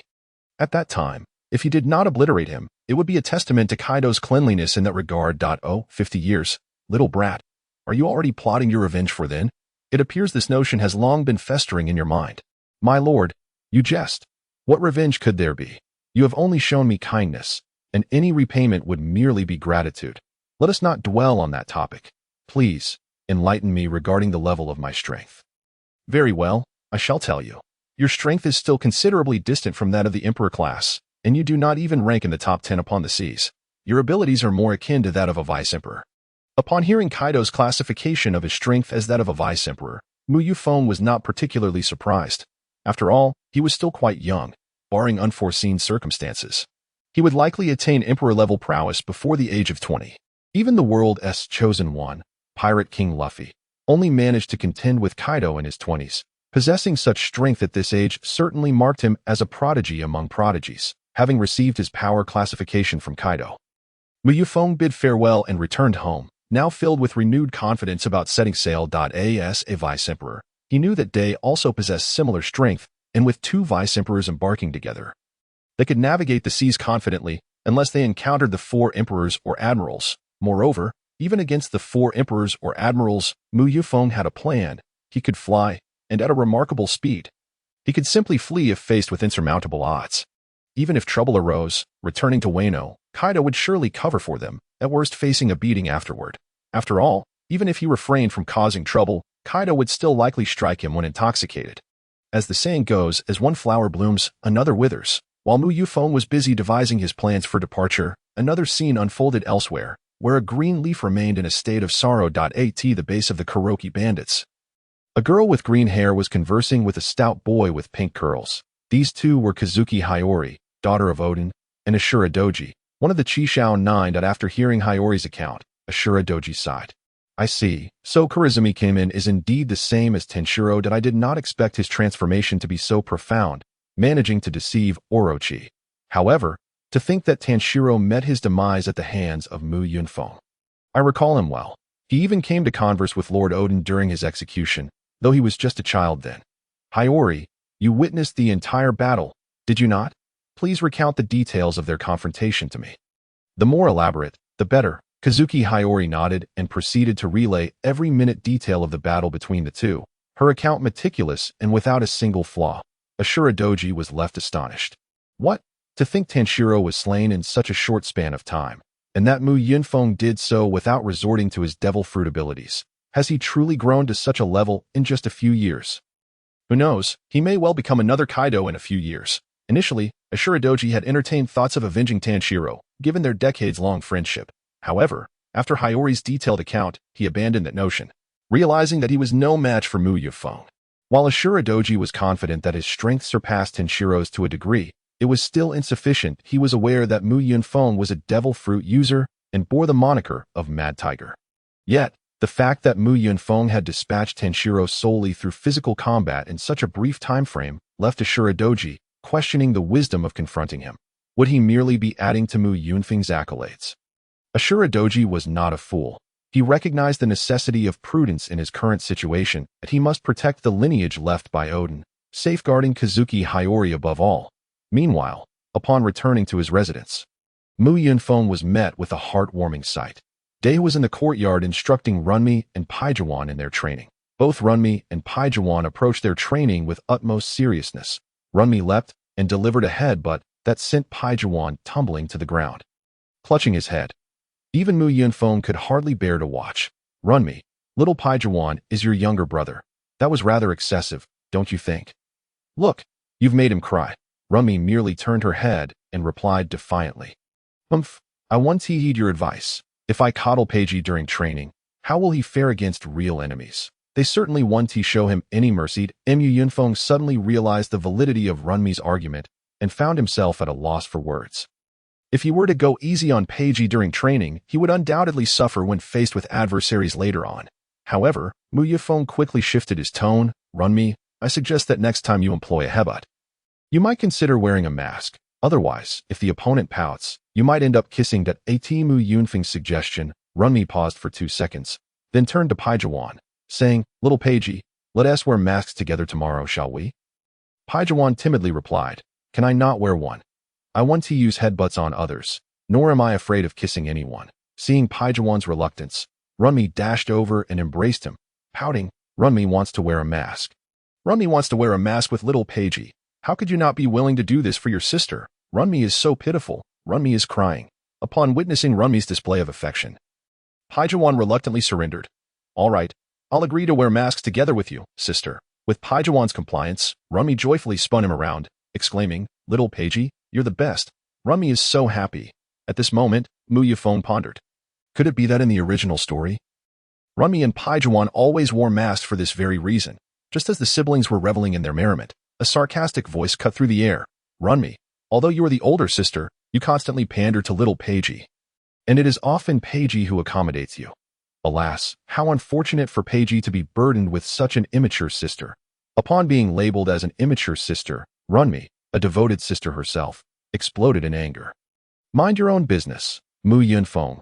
You are utterly superfluous here. With that, she charged towards Mu Yunfeng, delivering a headbutt aimed directly at his groin. Seeing Runmi charge at him with such intent, Mu Yunfeng showed no mercy. He enveloped his fist with haki and struck downwards. Bang! Runmi was sent sprawling to the ground, a comically large bump forming on her head as she began to tear up, rubbing her eyes and muttering. You jerk, idiot, fool. How could you strike so hard? Don't you know to show a child some leniency? Meanwhile, Mu Yunfeng paid no heed to Runmi's curses. Instead, he gazed at his fist with a newfound fascination, smiling as though he had discovered a new continent. Wow, this punch felt quite satisfying. No wonder Kaido likes to hit me when he is drunk. It must be gratifying to strike little brats. I can only imagine how Uncle Gene felt at that moment. From a dragon-slaying youth to a full-fledged dragon himself, Yunfeng glanced once more at Runmi, who was still wiping away her tears while cursing him. Then looked at his fist with a slight smile. Bang! You bastard, you hit me again. I will surely have my revenge in the future. Once again, the unfortunate Runny found herself on the ground, writhing in pain after receiving a punch. Indeed, the thrill of striking the little imp could evoke a sense of joy. After confirming that it was genuinely satisfying to retaliate against the little rascal, Yunfeng instinctively turned his head towards Pai Jivan, revealing a wicked grin. Pai Jivan was immediately startled, retreating behind Yamato, pleading, Brother Feng, please don't hit me. I haven't done anything to anger you. Observing Pai Jivan's fright, Yunfeng gently reassured, Little Pei, you need not fear. Runty was struck because she initiated the violence against me. You are so well behaved. How could I ever strike you? I am, after all, a good person. Upon hearing Yunfeng's words, Runny shouted, Little Pei, don't believe him. This guy is definitely a villain. Good people don't hit children. Yunfeng gazed at Runty with feigned sincerity, saying, Runty, you are mistaken. That was not an act of aggression. It was a lesson in manners. I have been educated by Kaido since I was 6. Nonsense. You weren't educating me. You were laughing while you hit me. You clearly enjoyed it. Runty, girls should not use foul language. How dare you curse at me? It seems you need further education.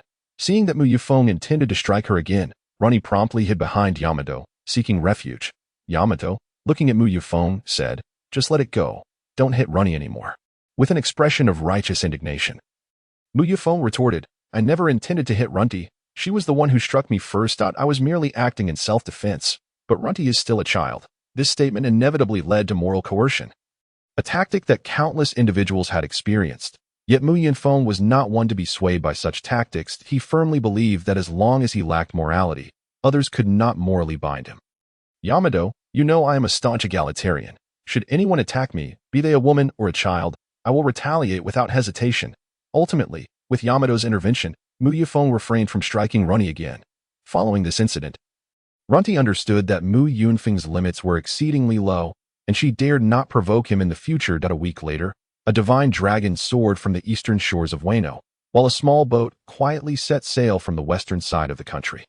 On the tranquil sea drifted a modest vessel, measuring 5 meters in length and 2 meters in width, occupied by 2 young individuals squeezed into the cramped cabin. Hey, Yunfeng, don't you think this boat is a bit too small? We have to sleep all crammed together. Is our adventure really going to be this arduous? Enough. Yamato, stop complaining. This was never meant to be a seafaring vessel. If I weren't capable of flying, I wouldn't dare risk sailing on this rickety boat. A single wave could capsize it. Also, could you please sleep more quietly? The cabin is so small that when you turned over yesterday, your horn nearly blinded me. Yamato sheepishly scratched her head. I was just so excited to leave Wano for the first time that I couldn't sleep and kept tossing and turning.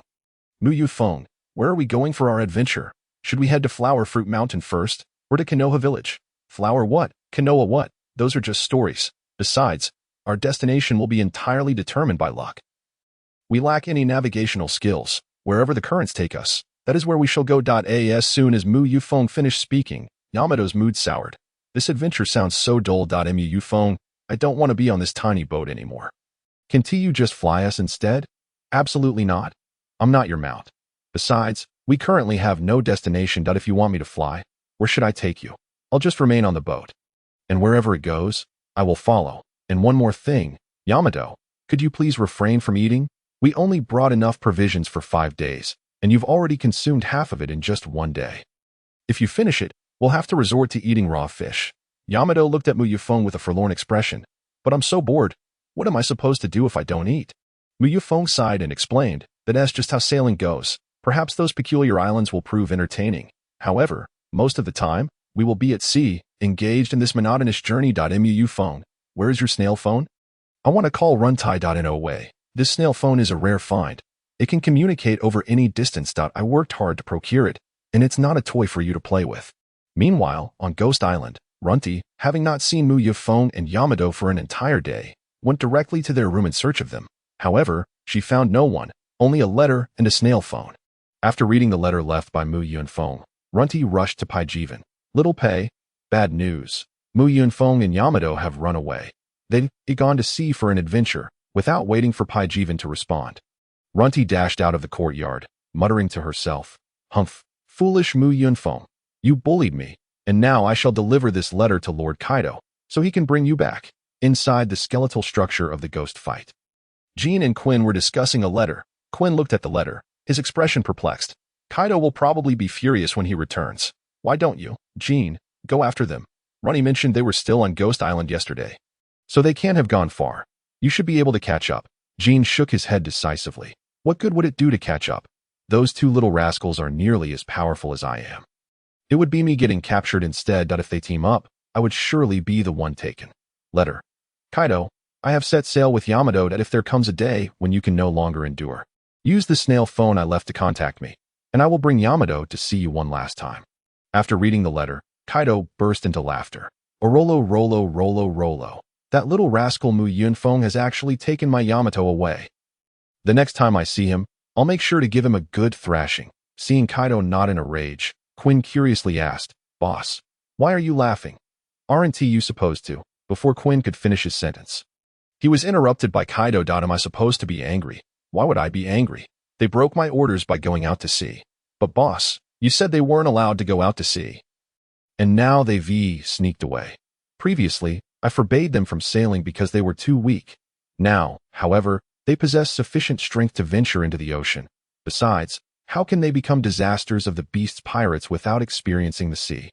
Quinn, you need to announce that from today onward, the beast's pirates will have 5 disasters that it this." Jean inquired with curiosity. 5 disasters? Who is the 5th disaster aside from Mu Yunfeng and Yamato?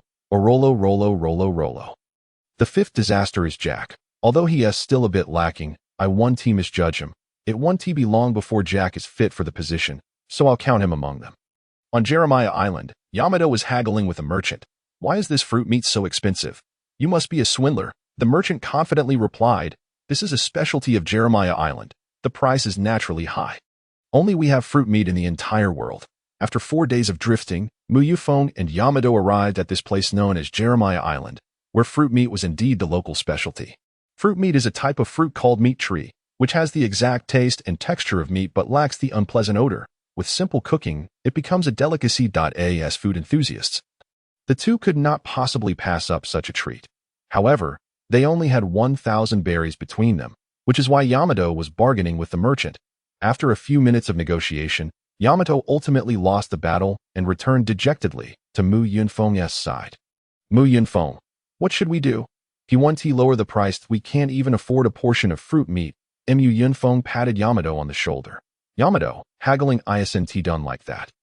We are pirates. We must haggle like pirates." He then approached the merchant and said, "My friend, how much for all the fruit meat in your cart? I'll buy the cart as well." The merchant pondered for a moment and replied, 700,000 berries. If you want to buy the cart too, it'll be 700,000 berries. In the next moment, the soul-quenching trident, which Mu Yunfeng had slung over his back, was poised against the neck of the small vendor. "My friend, I've been a bit short on cash lately.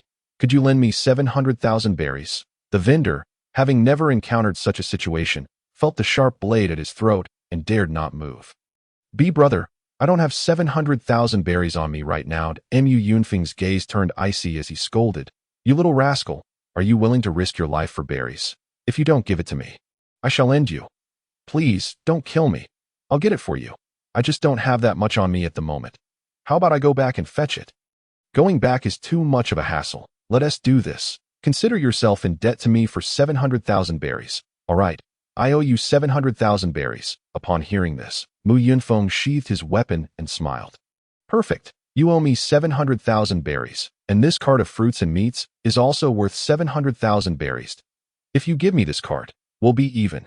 Faced with the capricious Mu Yunfeng, the vendor dared not refuse. He immediately abandoned his cart of fruits and meats and fled, not daring to look back. Afterward, Mu Yunfeng wheeled the cart of fruits and meats today. "See, this is what bargaining looks like. No berries spent. Yet I have a cart full of fruits and meats for free." Day gazed at Mu Yunfeng in shock. She had witnessed the bargaining process, yet something about it felt off to her, though she could not quite pinpoint what was amiss. Without giving her time to react, Mu Yunfeng took a piece of fruit meat and handed it to Day, then grabbed a piece for himself. The two wandered leisurely around Jeremy Island, enjoying their meat, when suddenly Day called out to Mu Yunfeng. I get it now. What you just did wasn't bargaining. That was robbery. Mu Yunfeng chuckled at Day, exclaiming, ha ha ha, Day, your reflexes are a bit slow, aren't they? You only just realized it after finishing half a cart of fruit meat. Suddenly, Mu Yunfeng caught wind of the words beast pirates, followed by names like Kaido, the three emperors, and the four calamities filtering into their ears. Indeed, at present, the sea was dominated by the three emperors. While Shank's pirate crew had garnered considerable fame, they had yet to attain the status of an emperor-class pirate crew. The three emperor-class pirate crews on the sea were Whitebeard pirates, led by Edward Newgate, Big Mom pirates, led by Charlotte Linlin, and the Beast pirates, led by Kaido. The Whitebeard pirates were the first to be recognized as emperor-class. The Beast pirates were designated as such 4 years after the death of Odin, having taken control of all surrounding waters of Wano. The Big Mom pirates were recognized as emperor-class a year after the Beast pirates. Moreover, after the Big Mom pirates achieved their status, the Navy announced the news of the three admirals in the same year, leading to an enduring topic of conversation among pirates regarding the three admirals and the three emperors. Mu Yunfeng and Day exchanged glances, turning their attention toward the source of the commotion, where a group of a dozen individuals had gathered, clearly pirates based on their attire. As they approached, Mu Yunfeng inquired, I believe I heard mention of the Beast pirates and Kaido. Might I ask what you are discussing? Upon hearing Mu Yunfeng's voice, the pirates instinctively turned to look at the pair.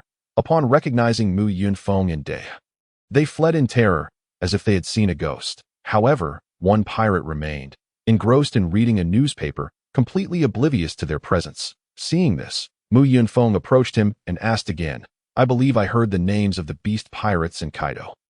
Does this newspaper contain any news about them? The pirate, not lifting his head, replied, You don't know. The Beast pirates have recently experienced a major event.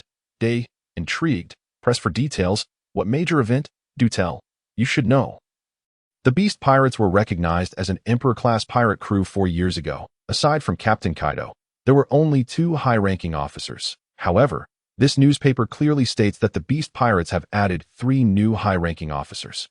And they are all quite young. To be honest, they bear a striking resemblance to you too. As he uttered the word resemble, the pirate froze, realizing that the resemblance was indeed uncanny, comparing the bounty posters in his hands. He quickly understood why everyone around him had fled. This was not merely a matter of resemblance. The real deal was present. The other pirates had recognized their identities and fled without uttering a word. Observing the sudden silence among the pirates, Mu Yunfeng took the initiative to inquire for the desired information. I am Mu Yunfeng.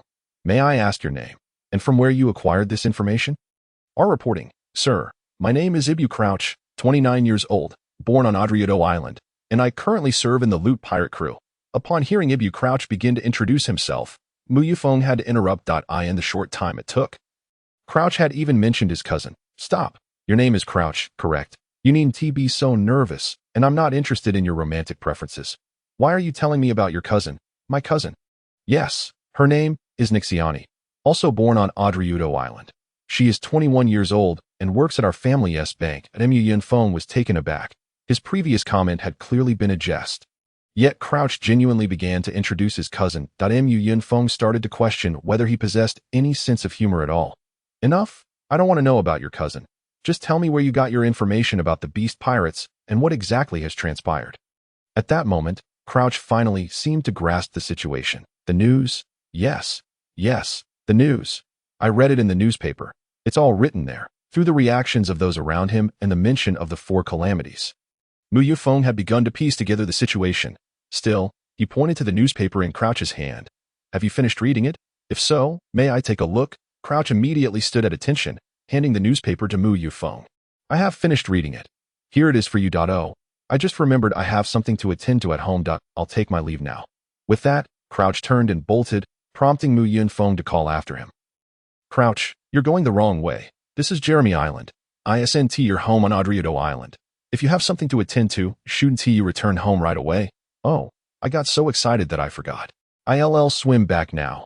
With that, Crouch jumped into the sea and swam away into the distance. Day, realizing Mu Yunfeng was teasing Crouch, said helplessly, You're such a rascal. That guy just handed us the newspaper. And you're still messing with him. You think he might drown or get eaten by a shark? Mu Yunfeng did not respond to Day's concerns. Instead, he focused intently on the newspaper Crouch had given him. In a mere glance, he found the news he sought. It was not that his eyesight was exceptional. It was simply that the information he needed was prominently displayed on the newspaper. Shocking. Changes in the Emperor-class pirate crew. The Beast Pirates. In addition to Kaido and the original 2 high-ranking officers, 3 new high-ranking officers have been added, bringing the total to 6. This news is exclusively reported by the World Economic News Agency. Readers wishing to know more can send letters to us. Once we receive 1 million letters, we will conduct an exclusive interview with the Beast Pirates. After thoroughly reading the newspaper, Yunfeng discovered who the 3 newly added officers of the Beast Pirates were: himself, Day, and Jack. Moreover, Kaido had prepared titles for them.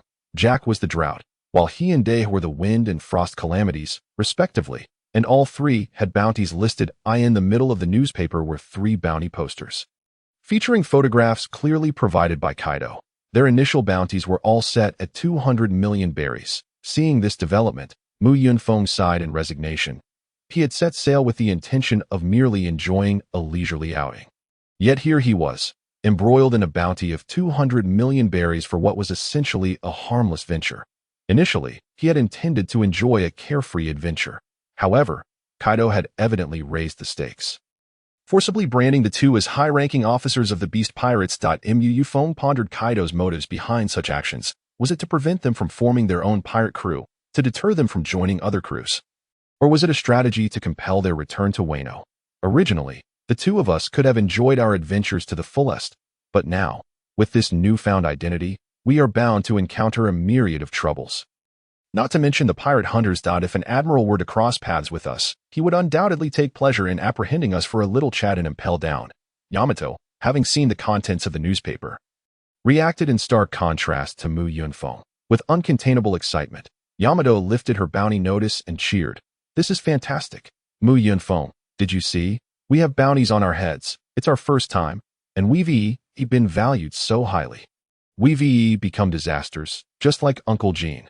Yunfeng looked at the jubilant Yamato with a gaze of incredulity and sighed. "Yamato, is being on a bounty something to celebrate? Of course, a bounty is a testament to our strength. Moreover, we are now the highest-ranking officers of the Beast Pirates. Aren't you thrilled, Yunfeng?" "Thrilled?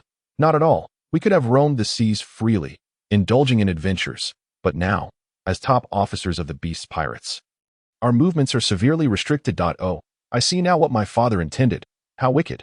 What shall we do?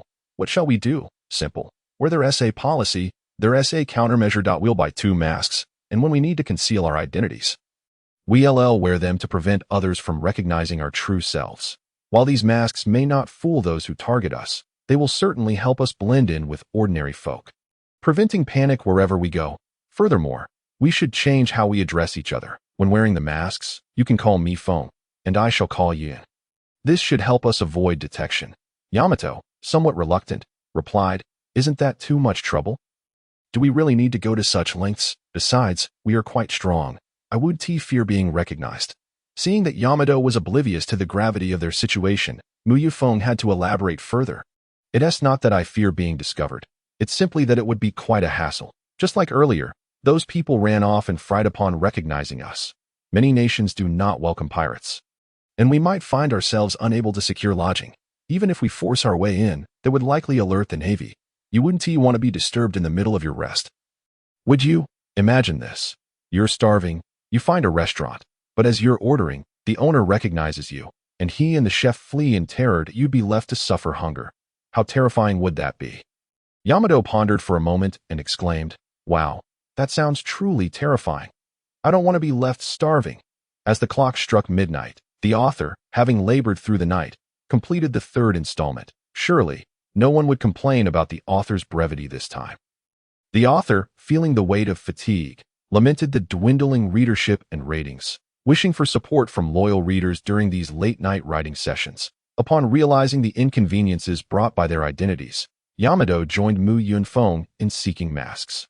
After some inquiries, they arrived at the island's most popular mask shop, the Transformative Mask House. Upon entering, they found the shop devoid of masks, with only a woman in her 30s sprawled over a table, fast asleep. Yunfeng approached and gently roused her, inquiring, "Is this the Transformative Mask House?" The woman wiped drool from her mouth and replied, "Indeed, I am the proprietor, Sharon. Are you 2 here to purchase masks?" Yes, I would like to buy 2 half-face fox masks, the kind that allows the mouth to be visible. However, I notice you have no masks on display today. Do you actually have masks for sale today? With a smile, Sharon reassured them. Do not worry. I will prepare masks for you right away. Fox masks, correct. Do you have any color preferences? 1 black, 1 white. Understood. Then, under the watchful gaze of Yunfeng and Yamato, Sharon produced 2 beautiful fox masks from an unknown material. Please try them on. Let me know if any adjustments are needed. Yunfeng examined the masks with a peculiar expression before curiously asking Sharon. These masks are crafted using the abilities of a devil fruit, aren't they? Sharon smiled and replied, Indeed, my powers do stem from a peculiar fruit, and many have speculated it to be a devil fruit. Realizing the masks were imbued with fruit powers, Yunfeng grew cautious, fearing the masks might possess other capabilities. It seemed rather underwhelming for a devil fruit merely to create masks. It was akin to the abilities of Qiongqi. He then cautiously inquired, These masks won't have any other effects, will they? For instance, will they revert to mere boards after a few days? Or can you use them to spy on us? Perhaps they might even siphon our souls, turning us into puppets under your control. With a resigned expression, Sharon explained, You're overthinking it. Dear customer. If these masks possess such formidable powers, would I be here running a shop? They are truly just ordinary masks. After contemplating Sharon's words, which seemed reasonable, Yunfeng ceased his worries. Sharon then quoted the price of 5,000 berries for each half mask, with only 1,000 berries between them. Yunfeng contemplated a hasty exit. However, Yamato unexpectedly brandished her spiked club against Sharon's shoulder. Adopting a rogue demeanor, she said, Lend me 5,000 berries. I hope you want refuse. Otherwise, Yunfeng was taken aback. His eyes wide with astonishment. He anticipated Yamato's moral compass had reached a level comparable to his own. He was now certain that Yamato had been led astray by his influence. Seeing Yamato flash him a smug grin, Yunfeng could only give her a thumbs up. Well done. You've learned quickly. The next day on Jeremiah Island, 2 figures donned in fox masks strolled through the streets. None other than Yunfeng and Yamato. Concealing their identities, they made their way to the docks and halted before a large cargo ship, calling out to the crew, We are here to apply for the position of guards. Soon, they were escorted aboard and presented to a merchant in his 40s. Yunfeng spoke first. Captain Parody, I presume? I am Feng, and this is my wife. We heard you were in search of guards, and as we've exhausted our funds, we wish to apply for this position. Are you still in need of assistance? Of course. These identities were fabricated. Yunfeng referred to Yamato as his wife not to take advantage, but rather to present themselves as a married couple, making it less likely for anyone to associate them with wind disasters and frost disasters. Upon hearing Yunfeng's words, Captain Parody replied, Yes, we are in need of guards. We encountered pirates during our journey, resulting in some losses among our crew. However, I must caution you both. This ship carries valuable cargo, and we may attract the attention of more pirates. If you lack the necessary skills, I advise against boarding this vessel with the hope of merely collecting a commission without encountering pirates. It could cost you your lives. Yunfeng confidently gestured to the soul-breaker spear strapped to his back. Rest assured, Captain, we are quite capable and not the type to merely collect commissions. I believe you. However, I have a rule. I must see your skills before hiring you as guards on this ship. Upon hearing Captain Parody's request for proof of their abilities, Yunfeng approached a chain as thick as a human arm and, after enveloping his hands in hockey, pulled hard. With a resounding crack, the chain snapped, leaving everyone aboard in awe. Such a thick chain could challenge even giants, proving the incredible strength Yunfeng possessed. After he broke the chain, Yamato approached him, feeling an inexplicable urge to prove herself. Do you have another chain like this? I want to demonstrate my strength as well. Find me one thicker than Feng's. Upon hearing Yamato's tone, everyone recognized she was no ordinary individual. Captain Parody, now enthusiastic, stepped forward. Fantastic. With 2 skilled fighters like you aboard, this cargo shipment is sure to be secure. Just ensure you don't lose that chain you just broke. You have just severed the anchor of our vessel, which we must reattach shortly. Otherwise, we shall find ourselves unable to dock. I kindly ask Mr. Feng to bear with us for a little while longer. Feeling somewhat embarrassed after inadvertently breaking the anchor, Yunfeng sheepishly scratched his head and said, I sincerely did not intend to break the anchor. You wouldn't hold us accountable for this, would you? Mr. Feng chuckled, remarking, What is one anchor in the grand scheme of things? With 2 formidable masters like you in command, breaking 10 anchors would be of little consequence. However, May I inquire as to why you both don masks? Mu Yunfeng had prepared a well-rehearsed explanation regarding their masks. This mask is a tradition of our island. We hail from a small island called Qiongqi, where all inhabitants must wear fox masks. Upon our demise, these masks will serve as our memorials within the village shrine. Furthermore, aside from one's spouse or blood relatives, no one is permitted to gaze upon our faces. Failure to comply could result in dire consequences. The world is vast and filled with peculiar islands, each with its own strange customs. Parody had traversed many such islands, encountering even more bizarre traditions. For instance, he once visited an island where women were required to spend their first night with outsiders, believing that blood represented calamity, hence allowing outsiders to carry away the misfortune. Consequently, Parody accepted the explanation regarding the masks with ease. Upon witnessing Parody's acceptance, Mu Yunfeng finally felt at ease, though he privately considered the rationale somewhat dubious. He had not anticipated Parody's naivety, readily accepting such an outlandish explanation. After Mu Yunfeng had demonstrated his prowess, both he and Day received the finest accommodations, being assigned to his spacious room originally intended for four. However, upon learning of the duo's need for anonymity, the other two occupants were promptly relocated to the deck. Shortly after Mu Yunfeng and Day boarded the ship, their voyage commenced. Parody likely deemed the presence of two capable individuals sufficient, opting to forego additional guards to conserve on commission. Yet, upon boarding, Mu Yunfeng quickly grasped the meaning of the phrase Lu Lao Lao enters the Grandview Garden. Day, akin to a naive pup, dashed about the ship in childlike wonder, peering over the railings at the sea one moment and basking in the sun atop the deck the next. In short, Day's exuberance was palpable throughout the vessel. During noon, the two ventured to the restaurant, which was styled as a buffet on the Parody merchant ship. The ship was equipped with professional chefs who prepared meals, placing them on the dining table for passengers to serve themselves at their leisure. The restaurant served as an excellent venue for gathering information, and due to Mu Yunfeng's display of formidable strength, others were eager to befriend such a powerful figure. Before long, Mu Yunfeng had gleaned all the information he desired. Firstly, the ship belonged to the Tangchihua family, and their destination was the Shambodi Islands, known colloquially as the Bubble Islands, where they were tasked with escorting an auction item. The specifics of this auction item remained a mystery to the others. Likely, only Parody was privy to that information. While Mu Yunfeng was gathering intel, Day was also busy mingling. By this time, Day had become acquainted with several individuals and was indulging in cake. Upon spotting Mu Yunfeng, Day eagerly approached him, exclaiming, "Mu Yunfeng, this is the adventure I yearned for. This grand ship is far superior to our modest vessel. Why not simply seize it?" Before Day could finish her sentence, Mu Yunfeng snatched the cake from her hand and stuffed it into her mouth. Fully aware of her intentions without needing to hear them, Mu Yunfeng often found himself at a loss for words regarding Day's lack of subtlety. At times, he truly could not fathom her thoughts, especially when she was conspiring to commandeer a ship while feasting on its provisions. That evening, in their shared quarters, Mu Yunfeng reclined lazily on the bed and, with a hint of exasperation, addressed Day. "Day, you must be mindful of your words in certain situations. Were you truly contemplating seizing this ship during our meal?" Day quickly defended herself. "I merely spoke in jest. I had no intention of actually taking the ship. I simply thought this vessel was far superior to our little boat, which inspired my comment." Mu Yunfeng countered, "Even if you were merely jesting, it would still be better to refrain from such thoughts. If you had genuinely wished to seize it, that would be somewhat more acceptable, considering our combined strength could likely overpower the vessel. Even if overheard, it would matter little. However, stating such intentions could lead to expulsion from the ship. Please, Day, think before you speak next time." "All right, I understand that. I will take heed," Day replied.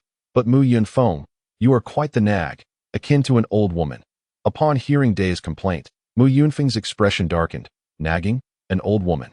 If you could afford me some peace of mind, would I still need to nag you?" Day, upon hearing this, stuck out her tongue. "Well, you certainly resemble an old woman now." A week later, the cargo ship docked at the port of Andrea Island, and Captain Parody addressed all aboard. "Ladies and gentlemen, we will be replenishing supplies on this island today. You are free to disembark for shopping or dining. Our cargo ship will depart before nightfall. During this time, feel free to enjoy yourselves." Upon encountering the new island, the most excited individual was Day. The moment Mu Yunfeng set foot on the dock, Day seized his arm and led him towards the town at the island's center. After several hours of leisurely exploration, the two returned to the port. Andrea Island lacked the exotic produce of Fruit Meat Island, presenting itself as an utterly ordinary locale. However, upon their return, the two discerned an unsettling atmosphere. It appeared that a battle had transpired aboard the Parody. The air was thick with the scent of blood and violence. 4 pirate ships surrounded the Parody, and Mu Yunfeng recognized the pirate flag. Having seen it before, the pirate vessels had effectively trapped the Parody in the harbor, and several corpses floated nearby, among which were a few familiar faces, just as Mu Yunfeng intended to return to assess the situation aboard. He and Day were suddenly seized from behind. Turning, Mu Yunfeng recognized the individual as Gali Jaeger, with whom he had frequently shared meals over the past few days, perhaps the person aboard with whom he had forged the closest rapport. As Mu Yunfeng pondered Jaeger's intentions, Jaeger whispered urgently, "Do not look at the Parody. Pretend to be bystanders and leave with me. A formidable group of pirates has come to seize that ship. We must make haste." Upon hearing Jaeger's words, Mu Yunfeng understood that Jaeger had specifically awaited him. However, he lacked the habit of being easily frightened, so he teased Jaeger, "Do you possess no sense of professional ethics? Your very livelihood depends on safeguarding this ship, yet when pirates appear, you not only neglect your duty, but also hide here, urging me to flee." Jaeger felt slightly embarrassed by Mu Yunfeng's retort, but quickly countered. "Professional ethics? What nonsense! Is the importance of ethics greater than that of one's life? Were it not for our amicable conversations over these past days, I would not risk my safety waiting for you here. Brother Feng, I recognize your strength, but that group of pirates is far more terrifying. They belong to the Royal Pirate Crew." Upon hearing Royal Pirate Crew, Mu Yunfeng's interest was piqued, and he realized why the pirate flag seemed familiar. It belonged to the Big Mom Pirates. Nevertheless, Mu Yunfeng inquired further, "Jaeger, does this mean you know who has arrived? Please inform me of which member of the Charlotte family is involved." As he had not seen Charlotte Lin's singing ship. The Big Mom's him. Mu Yunfeng surmised that Big Mom herself was likely not present. As long as she was absent, he and Day would not be in significant peril beneath the 4 emperors. They were invincible. Even against Big Mom, Mu Yunfeng felt unafraid. "If we cannot win, we shall flee," he thought, confident that he could outrun Prometheus and Zeus. It is Owen. Charlotte Owen is leading the raid on the cargo ship. Therefore, we must depart swiftly. I am aware of your considerable strength, but Charlotte Owen is a figure with a bounty exceeding 100 million. Moreover, even if you were to defeat Owen, what would that accomplish? Brother Feng, if you wish to navigate these waters, you must avoid provoking the Big Mom Pirates. It is not worth making an enemy over such a meager commission." Upon hearing that the individual was from the Big Mom Pirates, Yamato was instantly intrigued. "Wind, let us go and take a look," he exclaimed. "I have heard my father speak of Charlotte Lin, who once roamed the seas with rocks." Suddenly, Mu Yunfeng delivered a punch to Yamato's head, effectively silencing the remainder of his words. Just days prior, he had advised Yamato to think before speaking, yet it was evident that the lesson had slipped from his mind entirely. This moment, Mu Yunfeng found himself hesitating. Was it truly necessary to don a mask to conceal his identity? With someone like Yamato around, could they truly remain incognito? After witnessing Mu Yunfeng's blow to Yamato, Jaeger curiously remarked, "Why did you strike your partner?" In a light-hearted tone, Mu Yunfeng explained to Jaeger, "This is merely how we interact. My wife is a masochist, and the more I hit her, the happier she becomes." He then decided to change the subject. "Now, let us return to the Parody. Jaeger, you should make haste to escape. Once the fighting begins, we cannot afford to concern ourselves with you." Seeing Mu Yunfeng intent on returning to the Parody, Jaeger had no choice but to depart. Before leaving, he cautioned Mu Yunfeng, "This is a choice you made, and as a friend, I have said all I could." After Jaeger's departure, Mu Yunfeng and Yamato leapt forcefully towards the port, landing atop the Parody, where they surveyed the situation. The Parody appeared largely unscathed. The battle had evidently concluded swiftly. Apart from 3 charred corpses on the deck, the remaining guards were huddled together, their heads cradled in their arms, under the watchful eyes of pirates brandishing weapons. At that moment, Captain Parody was being hoisted into the air by none other than Charlotte Owen, the 4th son of Charlotte Lin. Mu Yunfeng recognized Owen at once due to his striking appearance, reminiscent of a character straight from an anime, with fiery orange hair styled in a flame-like trident shape, fading from orange to red, and sporting a beard. He resembled a professional boxer, clad only in a cape, gloves, orange trousers, and orange and yellow striped socks. He wore pointed orange shoes. Captain Parody, what on earth is happening here? How did things change so drastically in such a short time? Are these individuals truly pirates? Upon hearing Mu Yunfeng's voice, Charlotte Oven turned to look. Hey, you two masked oddities, where did you come from? How dare you board this ship? Get out of here now, or I shall roast you alive. In response to Oven's threat, Mu Yunfeng mimicked the tone and mannerisms of Kizaru, saying, How terrifying, you intend to roast me. To prevent that from happening, I shall act first. Oven, have I ever kicked you? As Oven pondered the meaning behind Mu Yunfeng's peculiar tone, Mu Yunfeng charged at him, delivering a swift kick to his chest. Caught off guard by the sudden assault and Mu Yunfeng's incredible speed, Oven was sent flying, crashing through the ship's hull and landing on the dock. As Oven was propelled away, Captain Parody fell onto the deck, rushing towards Mu Yunfeng, exclaiming, Mr. Wind, you have finally returned. However, Mu Yunfeng swiftly kicked him back, retorting, You, with a face full of snot, dare to lunge at me? Do you want me to toss you into the sea? At that moment, the guards who had been crouched down rose to their feet, throwing the pirates who had menaced them overboard. The situation aboard the Parody did not go unnoticed by the pirates on the other 4 ships, who aimed their cannons at the Parody. As the crew stood in stunned silence, Mu Yunfeng shouted, Everyone, hit the deck. The consequences will be yours to bear if you do not. After issuing the command, he retrieved his soul-consuming halberd and, with a flourish, unleashed an exaggeratedly immense strike. Rend the firmament. This technique, true to its name, was enhanced by Mu Yunfeng's flowing cherry blossom haki, creating a colossal slash that seemed capable of tearing the very sky asunder. The attack sliced through the 4 pirate ships with the ease of a hot knife through butter, cleaving them in half, and sending the crews scrambling for shore. Mu Yunfeng's intervention stunned everyone present. The guards felt as if they had narrowly escaped death. Had they hesitated even slightly, they too would have been bisected like those ships. In that moment, Mu Yunfeng appeared far more fearsome than the pirates themselves. Though the guards felt a sense of dissatisfaction at their predicament, none dared to voice their grievances against Mu Yunfeng. Before they could catch their breath, a massive flaming wooden stake came hurtling towards the Parody. Launched by Charlotte Oven, however, before it could reach the ship, Mu Yunfeng effortlessly cleaved it into 3 pieces, which fell harmlessly into the sea. As Mu Yunfeng prepared to confront Oven, Yamato grasped his arm, excitedly imploring, Let me take on this fellow. His devil fruit must be fire-based, and my freezing abilities are his natural counter. Moreover, he is the son of Charlotte Linlin, and I wish to prove that Kaido's offspring is superior to his. Faced with Yamato's peculiar competitive spirit, Mu Yunfeng reluctantly nodded, cautioning, Be careful, for he bears the surname Charlotte. Furthermore, Oven is known as Little Akainu, and his fruit grants him the ability to elevate his body's temperature. In truth, it is not so much a matter of countering one another as it is about who possesses the greater strength. Yamato brandished her kanabo, declaring, Fear not, I shall send that fellow flying with Aegean. He's merely Little Akainu, and even if Akainu himself were to arrive, I would still defeat him. Hearing Yamato's boast, Mu Yunfeng could only shake his head with a wry smile. Yamato, from whom did you learn to boast so? Perhaps one day we may confront Akainu, but if we were to encounter him now, our only concern would be how swiftly we could flee. Ignoring Mu Yunfeng's jibe, Yamato leaped from the ship and charged at Oven, not intending to engage in conversation but instead swinging her kanabo directly at his face.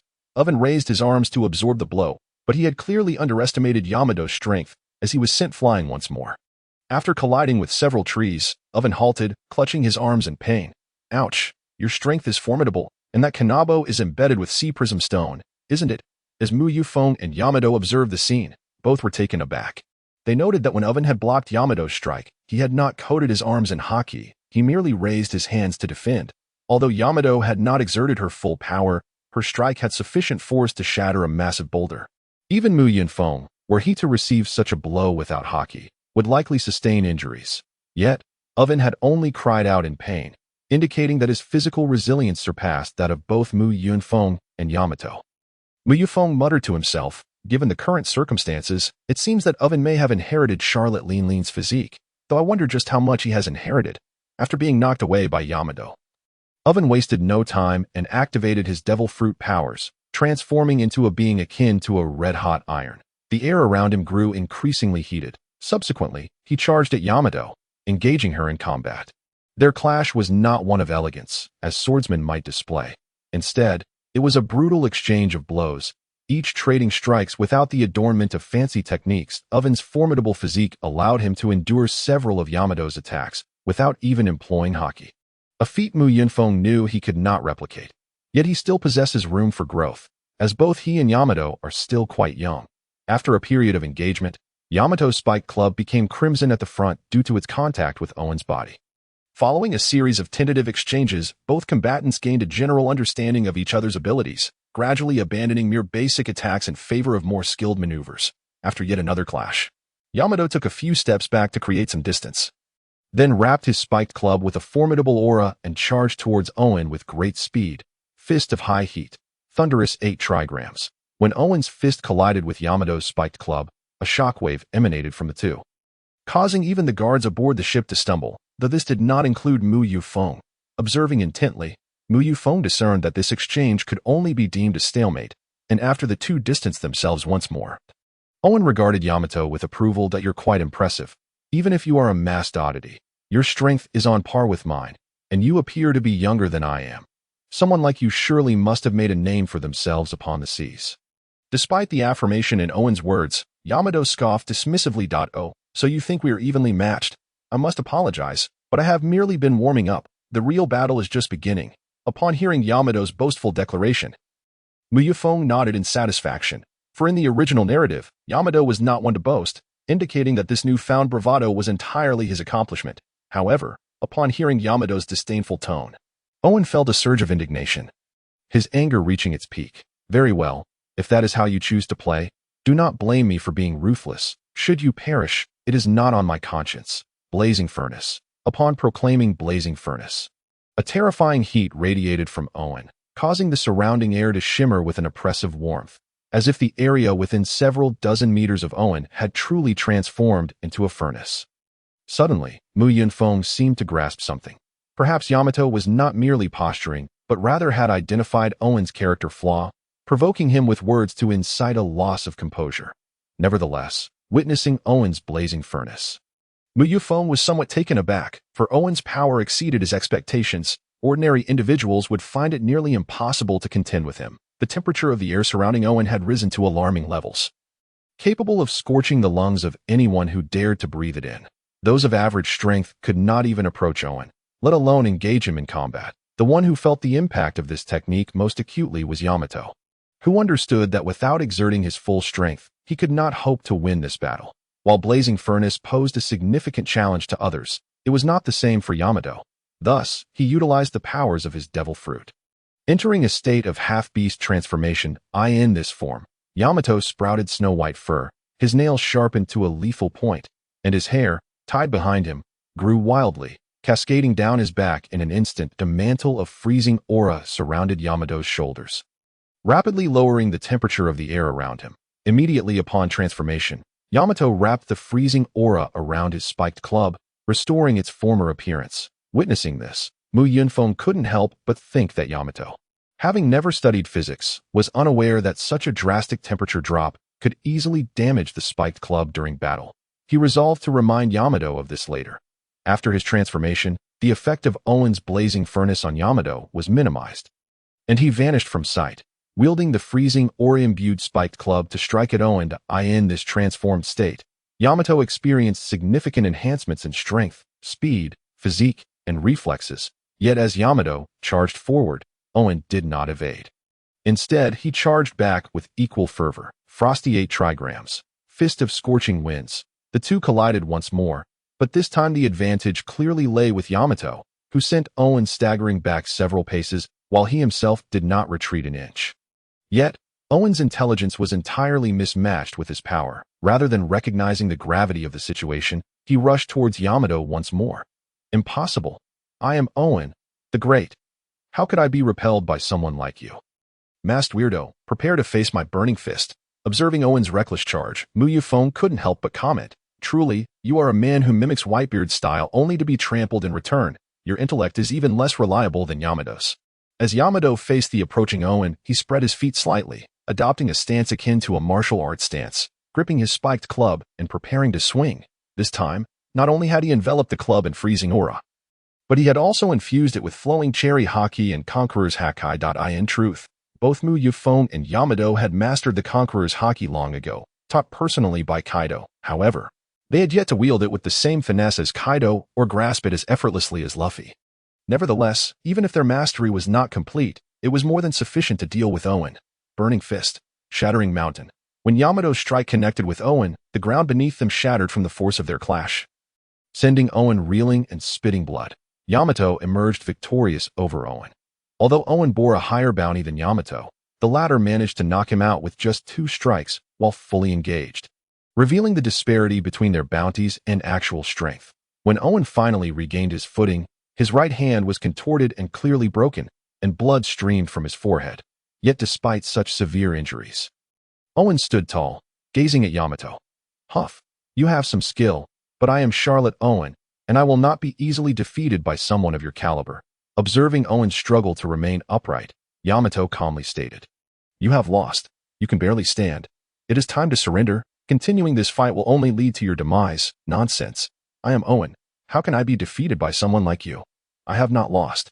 At this moment, the members of Big Mom's pirates who had made it ashore began shouting, "Owen, please stop.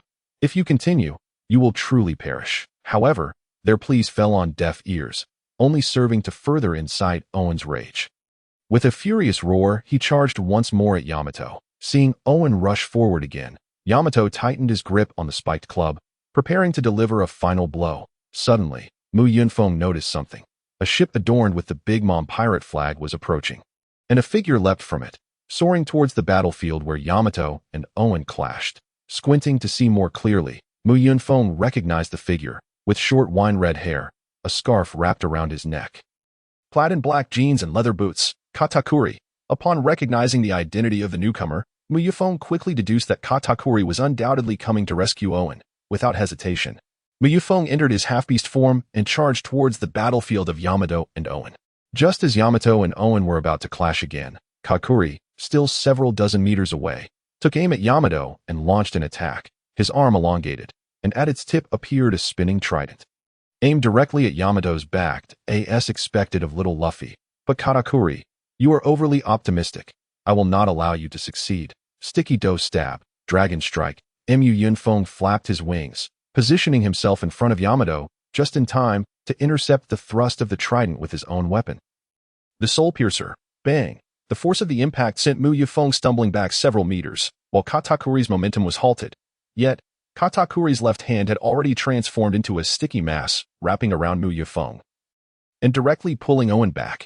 With Owen being yanked away, Yamato's frosty bagua was rendered ineffective, the shockwave infused with freezing air instantly encasing several large trees in ice. The interruption of the battle infuriated Yamato, who, gripping his spiked club, was poised to strike at Katakuri. However, Yunfeng intervened, raising a hand to halt Yamato and stepping forward to say, "Hey, Katakuri, how could you lack martial ethics? A man in his 30s ambushing a 16-year-old girl? Do you possess no sense of honor?" Katakuri chose to disregard Yunfeng's taunts and began examining Owen's injuries. Upon confirming that Owen had merely sustained wounds and fractures, he felt a sense of relief. Owen, who had just been in a state of rage, instantly calmed upon seeing Katakuri, obediently standing behind him and falling silent, revealing the high regard in which he held Katakuri. Yet, Yunfeng, witnessing Katakuri's indifference towards him, felt a surge of displeasure and brandished his soul piercer at Katakuri in provocation. "Katakuri, do you dare to ignore me? Is it that you look down upon me? It seems we must settle this. Shall it be 1-on-1 or 2-on-2? Katakuri firmly rejected the challenge, stating, "I will not engage in battle with you." "Hey, you say you won't fight, yet you just ambushed and nearly harmed my wife. How could I possibly let you go? Unless you provide a reasonable explanation today, you shall not leave. Your wife is uninjured, is she not? Currently, it is my brother who is wounded. Furthermore, I have no desire to battle with the calamity and frost of the beast pirates here." Upon hearing Katakuri directly unveil their identities, Yunfeng averted his gaze from Katakuri and looked skyward, retorting, "What calamity? What frost? Katakuri, what are you talking about? I don't understand. We hail from a small island called Qiongqi. I am Yunfeng, and she is Yun." Katakuri swiftly dismantled Yunfeng's claims. "Two mythical Zoan users, and yet you possess such formidable haki. Who else could you be but the newly appointed calamities of the beast pirates? Do not think that donning 2 fox masks can conceal your identity. Anyone familiar with the influence of the beast pirates would not be deceived by your clumsy disguise. Wouldn't they, Doflamingo? What Doflamingo? My name is Yunfeng. Doflamingo, that bastard is here too." Following Katakuri's gaze, Yunfeng spotted a figure descending from a nearby structure. The individual was a tall man with golden hair, sporting sunglasses, clad in a pink feather coat and cropped trousers, who, during his descent, emitted his signature laugh. Fufufu, indeed, Katakuri, your observation is astonishingly sharp that I was hiding so far away, and yet you detected me. Seeing Doflamingo truly present, Yunfeng was taken aback. He had been here all along without noticing Doflamingo. While Katakuri had discerned his presence immediately, Yunfeng recognized Katakuri's keen observation, yet he had not anticipated it to surpass his own capabilities significantly. He even pondered whether, 20 years hence, when he reached Katakuri's age, he would possess such extraordinary observation prowess. Upon encountering Doflamingo, Katakuri stated directly, "Mother has instructed that we shall not interfere with this auction. However, you must fulfill your promise to us, otherwise, the Big Mom pirates will not let you off lightly." Fufufu, of course, I wouldn't dare deceive you lot. Well then, we shall take our leave that I need to take Owen for treatment. Seeing Katakuri's intention to depart with Owen, Yunfeng vehemently disagreed. Since their identities had been revealed, there was no need for subtlety. He turned to Yamato, saying, "Yamato, this guy thinks he can ambush us and then simply walk away. Does he not regard us at all?" Yamato nodded seriously. "Indeed, and he also interrupted my battle. What do you propose we do? Beat him up. Onward." As soon as the words were spoken, the two advanced menacingly towards Katakuri, while the smaller pirates, having discerned their identities, were paralyzed with fear, none daring to intervene. Observing Yunfeng and Yamato approach, Katakuri resignedly stated, "I will not fight you today. I believe you both should understand our identities by now. You are the calamities of the beast pirates, while I am a star of the Big Mom pirates. If either side were to perish here today, it would undoubtedly impact the entire maritime landscape." After uttering this, Katakuri turned to board his ship with Owen and Yunfeng. Watching Katakuri's retreating figure, remarked, "He fled. This guy spouts serious lines, and then runs off without hesitation. Could it be he foresaw the future with his observation haki and realized he could not defeat us?" Yamato looked at Yunfeng in confusion. Observation haki can foresee the future? Yes, but only a few seconds ahead. Yet he is determined not to battle us. Since Katakuri has fled, it seems we must seek trouble with Doflamingo. Turning his gaze to Doflamingo, Yunfeng pointed his spear at his chest. "You've been lurking here for quite some time, haven't you? Why did you not show yourself? Were you waiting for us to weaken each other? If so, you are playing us for fools. Prepare to meet your end." Doflamingo, "Fufufu, I merely observed the intensity of the battle here. The calamities of the beast pirates are indeed formidable. Easily defeating a monster of Owen's caliber." Yunfeng paid no heed to Doflamingo's flattery. "Regardless of how you frame it, you just exploited us, didn't you? I am not one to be trifled with. We shall settle this." Upon seeing Yunfeng's determination to engage him, Doflamingo raised his hands and surrendered. "No fight. I cannot contend with you. Moreover, I did not exploit you. Are you not the guards of the ship? Is it not your duty to protect it? No fight. That's fine. You may choose not to fight, but you will bear the consequences. Besides, we are not the guardians of this ship. Our true identity is that of pirates. Now, I have changed my mind. The auction items that Katakuri and the others do not claim shall be ours. There is no room for negotiation. Doflamingo, that I can be quite heavy-handed. To bear with me, compensation? I will compensate." Upon hearing Doflamingo mention compensation, Yunfeng's demeanor softened somewhat. After all, he could not rely on robbery to solve every problem. "If you are willing to compensate, we might reach an agreement. I wonder how much you intend to offer. Let me make it clear, I am not easily dismissed." Seeing Yunfeng's rapid change in attitude, even Yamato couldn't help but comment, "Just now, you said there was no room for negotiation. But now you're open to it upon hearing about compensation. What can I do, Yamato? Think about it. In these past few days, have you not experienced the inconvenience of being broke? Even obtaining some fruit or meat requires robbery. We need to eat 3 meals a day, after all. Occasionally, we indulge in snacks or small gifts. If we rely solely on theft, how many times must we rob in a day? Moreover, each act of robbery incites chaos. How then can we enjoy our adventures?" Once Yamato ceased his commentary, Yunfeng turned his gaze back to Doflamingo. "Well, have you made up your mind? How much are you willing to compensate? If we are dissatisfied, we will still give you a beating." Doflamingo pondered for a moment. "How about 200 million berries?" Yunfeng chuckled. 200 million each? All right, 200 million each is acceptable. Ha ha ha. Truly, Doflamingo, you are indeed wealthy. However, I shall forego my 200 million. Instead, I demand that you procure a ship for me, one valued at no less than 200 million. The materials must be atom wood, and the size should not be too large, as it would be challenging to manage with 2 people. Of course, the decorations must be lavish, ensuring our comfort. Doflamingo paused for a moment before explaining. Building a ship would take considerable time. That I happen to have a ready-made ship in Sabeti Archipelago, aside from the fact that the construction material is not atom wood. It meets all your other requirements. I can offer you that ship. However, if you desire a ship made of atom wood, it will likely take several months to construct. Without much contemplation, Mu Yunfeng readily agreed. Despite his ignorance of what atom wood was, his acquiescence stemmed solely from the fact that Luffy's Thousand Sunny was constructed from atom wood. Upon witnessing Doflamingo's willingness, Mu Yunfeng approached him and placed a hand on his shoulder. Doflamingo, towering over 3 meters, found no incongruity in Mu Yunfeng's half-beast form, which stood at 3.5 meters, creating an impression akin to that of longtime friends. All right. That's settled. Don't forget to prepare my berries and food aboard the ship. I must say, you are quite an agreeable fellow, efficient in your dealings. How about you recognize me as your elder brother? That way, if trouble arises, I would have a valid reason to come to your aid.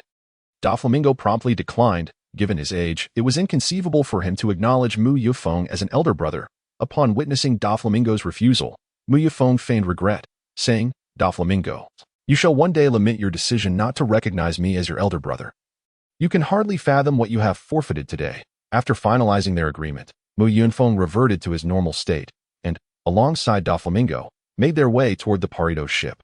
Once aboard, curiosity got the better of Mu Yunfeng, who inquired, by the way, Doflamingo, what exactly is the auction item this time? Why does even the Big Mom Pirate seem so invested in it? Fufufu, it's nothing much, merely a rather unique devil fruit. Doflamingo replied. Following the departure of the Big Mom Pirates, the Parido ship set sail once more, heading towards Sabeti Archipelago. In the confines of Mu Yunfeng and Yamato's quarters, Yamato, observing Mu Yunfeng lost in thought, curiously asked, Hey, what's wrong? Have you gone daft? Get lost, you fool. I merely seem to have an inkling of what the auction item is. How do you know? Hurry, tell me. How I know is of no concern to you. Yamato. In any case, that devil fruit is likely the gold fruit of the paramecia type. The basis for Mu Yunfeng's conjecture stemmed from his previous life, where he had watched the film Gold City and was somewhat familiar with the origins of the gold fruit. Originally belonging to the Don Quixote family, the gold fruit was intended for auction, but over a decade ago, Guild Tesoro and his gang of thugs stormed the auction house and made off with it. While the exact timeline eluded Mu Yunfeng, he vaguely recalled it being around 12 years, and considering both he and Yamato were 16 this year, it placed the timeline of Gold City 12 years in the past. For the devil fruit to be auctioned at Sabeti Archipelago by the Don Quixote family, and to attract the attention of the Big Mom Pirates, it was highly probable that it was indeed the gold fruit. The gold fruit can create gold, right? If one possesses it, wouldn't they have endless riches? Yamato said, her eyes sparkling with excitement. Mu Yunfeng, however, felt compelled to clarify, not quite. The gold fruit appears to only allow the control of gold. And even when awakened, it likely only temporarily transmutes touched items into gold. Upon hearing that it could not conjure gold from thin air, Yamato's interest visibly waned. Oh, I see. That doesn't seem particularly impressive. Why would so many people want to snatch it? Ah, Yamato, therein lies your mistake. While the gold fruit may not permanently create gold, its value is undeniable. If possible, we must lay our hands on it. Upon hearing Mu Yunfeng's intention to seize the fruit, Yamato excitedly brandished her wolf toothbat, exclaiming, All right, the fruit is on the ship, so let us go and grab it. Mu Yunfeng, taken aback by Yamato's enthusiasm, replied, Yamato, why do you get so thrilled at the mere thought of a brawl? Don't forget, Doflamingo promised us a ship. I want the devil fruit, but I also desire the ship and the money. While Mu Yunfeng outwardly expressed such sentiments, inwardly he had already devised a plan to wait for Guild Tesoro to steal the gold fruit, given that it was he who obtained it in the film. Thus, Mu Yunfeng intended to play the role of the hidden benefactor, allowing Guild Tesoro to take the fall and vanish from the world, thereby securing Doflamingo's ship and berries while quietly claiming the gold fruit for himself. Silent accumulation of wealth was the true path to success. However, Mu Yunfeng did find himself somewhat curious about how Doflamingo placed such significant value on this fruit, pondering how Guild Tesoro might manage to steal it. Could it be that once the auction commenced, Doflamingo would let his guard down, believing no one would dare to rob in front of the celestial dragons, as they journeyed towards Sabeti Archipelago? Doflamingo remained aboard the ship, personally assuming the role of a bodyguard that it wasn't until Diamante's ship met up with the Parido that Doflamingo departed, leaving the safeguarding of the vessel to Diamante. The voyage across the seas was long, but at last, after a week, Yunfeng and Yamato arrived at Sabaody Archipelago. From Diamante, they learned that their ship had been docked by Doflamingo at Dock No. 2, and that they could simply walk away when the time came. With the ship's location confirmed, Yunfeng and Yamato spent their time exploring Sabaody Archipelago, marveling at the wonders of the world of pirates. Known also as the Bubble Islands, Sabaody was filled with colorful soap bubbles floating through the air, creating an ethereal atmosphere and an abundance of intriguing attractions. There were bubble amusement parks, bubble delicacies, bubble beverages, and even hats crafted from bubbles, showcasing the locals' creativity. As Yunfeng's perspective continued to be broadened, Yamato excitedly tugged at his arm, pointing toward a nearby stall. "Look, Yunfeng, they have bubble cameras. Let us take a picture." They re 3D photos. Following Yamato's gaze, Yunfeng indeed spotted a photo booth where a rather unique camera employed soap bubbles as film. The camera's mechanism was equally fascinating. After capturing an image, it produced a soap bubble the size of an apple, within which the 3D image of the subject would appear. The photographer would then process the bubble into a craft resembling crystal amber, effectively creating a lifelike figurine of oneself. Naturally, these 3D photographs came at a hefty price of 50,000 berries per shot, but Yunfeng had conveniently brought along a substantial amount of berries when leaving the Parido ship, so he was not deterred by the expense. After spending a day at Sabaody Archipelago, the two had gathered ample information about the area. In summary, Sabaody Archipelago was divided into 6 regions. Regions 1 to 29 comprised the first area, primarily known for human trafficking shops and auctions, a den of iniquity. The second area, encompassing regions 30 to 39, boasted bubble parks, shopping streets, and civilian quarters. The third area, spanning regions 40 to 49, featured sightseeing spots and specialty shops. The fourth area, covering regions 50 to 59, included shipyards and coating shops. The fifth area, from regions 60 to 69, housed naval stations and government entrances, while the sixth area, comprising regions 70 to 79, was known for its hotel streets. After 3 days of enjoyment without encountering anything particularly extraordinary, Yunfeng and Yamato relished the pleasures of life, finally experiencing the joys of the affluent. On the third day, in the auction house of Area 1, Yunfeng and Yamato settled into an inconspicuous spot, awaiting the auction of the gold fruit, while Guild Tesoro prepared to strike. Upon witnessing the grandeur of the auction house, Yamato could hardly contain her excitement. "Hey, what kind of treasures do you think they auction? Will there be any delicious food?" "Yamato, I know you're a bit simple-minded, but do you honestly think there will be food here?" "Of course. After all, a devil fruit counts as food." Realizing that Yamato had been cleverly manipulated, Yunfeng recognized that her intelligence had indeed improved under his guidance. "Silly Yamato, you dare to play tricks on me? But let me inform you, this auction house will showcase a plethora of items. The devil fruit is merely one among many. In addition to renowned blades, treasures, and slaves, the auction commenced promptly after Yunfeng concluded his remarks. Initially, only a few artworks were up for bidding, mere appetizers that held little value. As time progressed, the core auction items finally emerged, including a magnificent sword that ultimately sold for 368 million berries. Following the sale of the sword, the host stepped forward and announced, "Ladies and gentlemen, aside from the grand finale item, all other items have been auctioned. Now, we enter the segment that captivates everyone's interest, the slave auction. We have prepared a remarkable selection of high-quality slaves for you. Indeed, you are fortunate. Among them are members of the Little People tribe, Longhand tribe, Giants, Fur tribe, Fishmen, and Merfolk." The first item on the auction block was a chef from Hubert Island named Makue, who excelled in cake making and was also adept at playing musical instruments and maintaining cleanliness. Bringing him along is equivalent to having 3 or 4 slaves. The host encouraged. Makue's starting bid was set at 350,000 berries. However, as the audience realized the item was merely an ordinary human, their enthusiasm waned significantly. Bidding resulted in mere increments of several thousand, and ultimately, Makue was purchased by an elderly woman for 600,000 berries. Subsequently, numerous other slaves were auctioned off, with ordinary human slaves fetching around 500,000 berries, whereas male fishmen and fur tribe members could sell for between 5 million to 20 million. The most coveted slaves were the merfolk and female fur tribe members. whose beauty could command prices exceeding 50 million berries. It was evident that the majority of buyers were men, and many were lecherous old men. Yunfeng could easily surmise the grim fate awaiting the purchased slaves. Male slaves would be tossed into gladiatorial arenas, while female slaves would first be subjected to cruel amusement before being relegated to the status of pets once their novelty wore off. After the transactions, the slaves were led away in a daze, appearing as mere shells of their former selves, fully aware of their grim destiny. The moment they were sold, their spirits had already perished.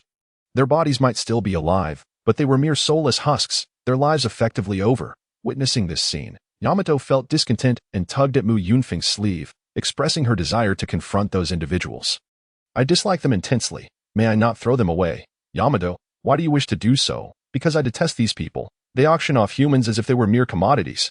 Indeed, it is best not to act rashly, or else our bounty may increase. Furthermore, there are celestial dragons present. Killing them could attract the attention of a vice-admiral. However, if you are particularly eager to eliminate them, we must act swiftly, ensuring we incapacitate everyone before a warning is raised. In that case, we can escape before the vice-admiral arrives. A bounty is inconsequential to me. I am not afraid of high bounties. How about it? Shall we take action? If so, we must first unleash our conqueror's haki. Ultimately, Yamato refrained from attacking, understanding that they had other matters to attend to. She merely voiced her indignation. These people are not pirates, yet their actions are more reprehensible than those of pirates. That may be true. There are indeed many vicious pirates in this world. Where there is light, shadows inevitably lurk. Even within the Navy, there are those who conspire with pirates. In this era of grand piracy, we encounter numerous injustices that we cannot rectify. Nor can we take it upon ourselves to do so. We must focus on our own paths, as we are pirates traversing the darkness. As long as we do not take pleasure in harming others. We have already surpassed the majority of pirates. The notion of being heroes is impractical in this world, and not everyone is worthy of salvation. M.R.Lu once stated, "A gentleman does not stand under a perilous wall." Mencius also remarked, "A gentleman does not stand under a precarious wall." We have no obligation to risk our lives for slaves or to confront celestial dragons unless they provoke us. If we can rescue someone without consequence, I would not mind doing so. However, if saving someone could lead us into trouble, it is best to remain uninvolved. Yunfeng articulated many thoughts, unsure of how much Yamato comprehended, just as he prepared to enlighten her in a mentor-like manner. A question from her shattered his composure. "Hey, who exactly said that a gentleman does not stand under a perilous wall?"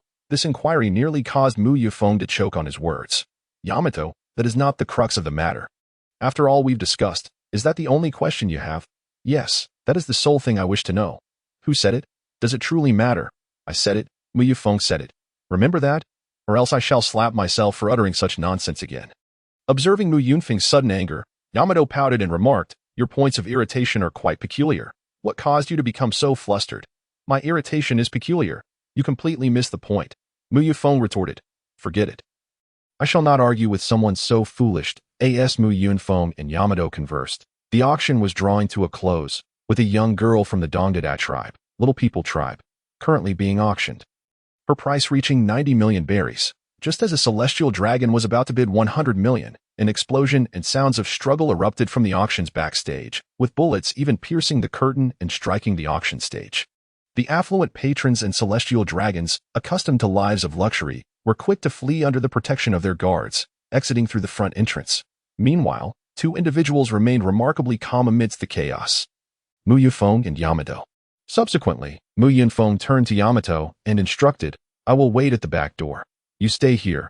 If anyone emerges from backstage, subdue them. Not let a single one escape. Otherwise, our efforts will be in vain." Mu Yunfeng had already surveyed the auction venue's layout. There were only two doors, the front door for guests and the back door for staff. After waiting at the back door for approximately 2 minutes, 3 individuals rushed out, led by a man with gray-green hair, Gilder Tetsolo. Upon seeing Mu Yunfeng blocking the exit, Gilder Tetsolo was momentarily taken aback. He then aimed his gun at Mu Yunfeng's head and pulled the trigger.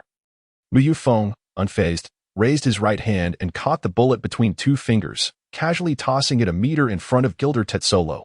Instinctively, Gilder Tetsolo glanced down at the bullet. However, when he raised his gaze again, Mu Yunfeng was already before him, a massive hand gripping his face and lifting him off the ground. "Gilder Tetsolo, I have awaited your arrival." The fruit you hold in your right hand is the gold fruit.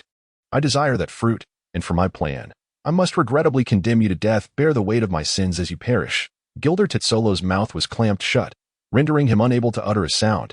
He could only kick and thrash in a futile display of defiance. As Mu Yunfeng tightened his grip, pale blue flames ignited, enveloping Gilder Tetsolo in an instant. Yet, rather than inflicting burns, the flames crystallized around him. In the bewildered gaze of his two companions, Gilder Tetsolo was encased in ice. After seizing the devil fruit from Gilder Tetsolo's grasp, Mu Yunfeng shattered it with a single strike of his palm, allowing the remnants to dissipate into the air, leaving no trace behind. Witnessing this, Gilder Tetsolo's companions collapsed in despair, kneeling before Mu Yunfeng and pleading for their lives. However, Mu Yunfeng felt no sympathy for them. They were undoubtedly no better than their leader. Truth be told, I have no desire to kill you, but it is best that today's events remain a secret. Moreover, daring to rob an auction house warrants the understanding that you may face dire consequences. Thus, I must apologize. Upon returning to the main hall, Mu Yunfeng found Yamato sitting alone, lost in thought. After signaling to her, the two departed the auction hall. Once outside, instead of continuing their leisurely exploration, they resolved to set sail directly. Having acquired what they desired, lingering here would yield nothing but complications. However, upon reaching Area 2, they sensed something amiss. The atmosphere was unusually quiet, devoid of the usual lively ambience. Upon rounding a corner, Mu Yunfeng soon discerned the reason behind the day's unsettling silence. As all individuals knelt upon the ground in fearful silence, the cause of their terror was none other than a celestial dragon, a rather contemptible being. Ordinarily, celestial dragons seldom graced the first district of Sabaody Archipelago. Perhaps the chaos of the auction today had summoned this one to their midst. Upon noticing Mu Yunfeng and Yamato approaching, the celestial dragon immediately pulled the trigger of his weapon, sending a bullet hurtling towards Mu Yunfeng's head. With a mere tilt of his head, the bullet grazed past Mu Yunfeng's ear, prompting him to reflect helplessly that his bounty was likely to increase as a result of this encounter.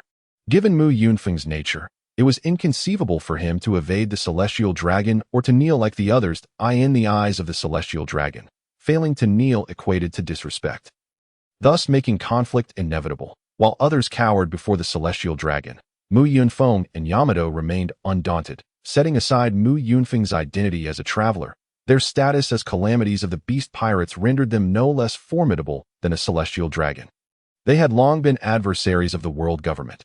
Killing a celestial dragon was not an insurmountable feat, provided they could evade capture by the approaching admiral. With determination, Mu Yunfeng strode towards the celestial dragon, challenging, "Hey, you bloated pig, why did you shoot at me? If you do not provide a satisfactory explanation, I shall turn you into a lifeless carcass today." The celestial dragon arrogantly retorted, "Because you saw me standing and did not kneel. I am the noble celestial dragon, the highest aristocrat in this world. I am Saint Gregor. All commoners must bow before me. You, a mere plebeian, must kneel at once. However, given your blatant disrespect, even if you kneel, I shall not spare you." Upon hearing Saint Gregor's words, Mu Yunfeng removed his mask and erupted into laughter without restraint. "Kneel? I am the calamity appointed by Kaido in the year 1511 of the Sea Circle. My rank far exceeds yours. You should be the one kneeling before me."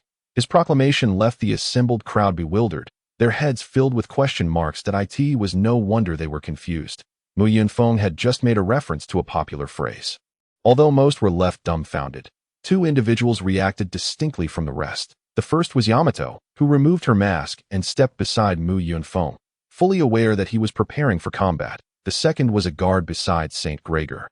Clad in a white suit, Mu Yunfeng surmised he was a member of CP0, tasked with protecting the celestial dragon. When Mu Yunfeng unveiled his face, the guard's pupils dilated slightly, clearly recognizing the significance of the beast pirate's calamity. However, Saint Gregor remained oblivious to the impending danger. In a fit of rage upon hearing Mu Yunfeng's demand for him to kneel, he barked, "Fraser, kill these two. No, kill the male, and take the female alive.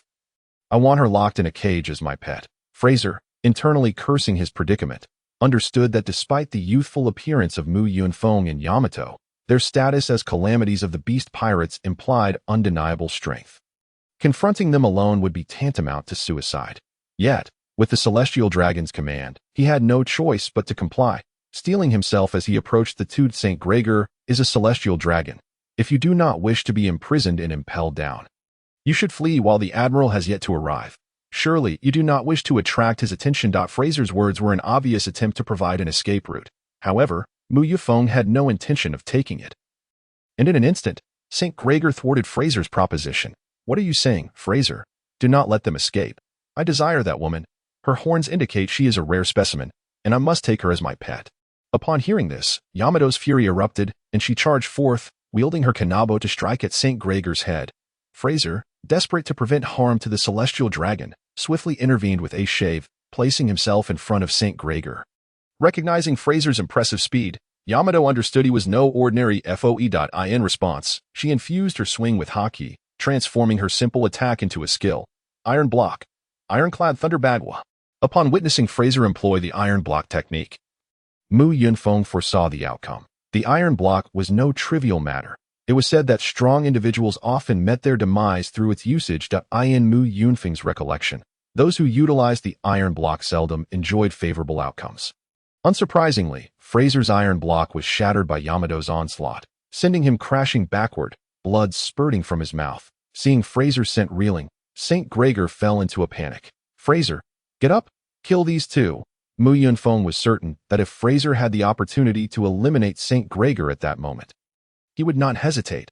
Yet, bound by his identity, he could only obey the celestial dragon's orders. Rising once more, Fraser charged towards Yamato with incredible speed.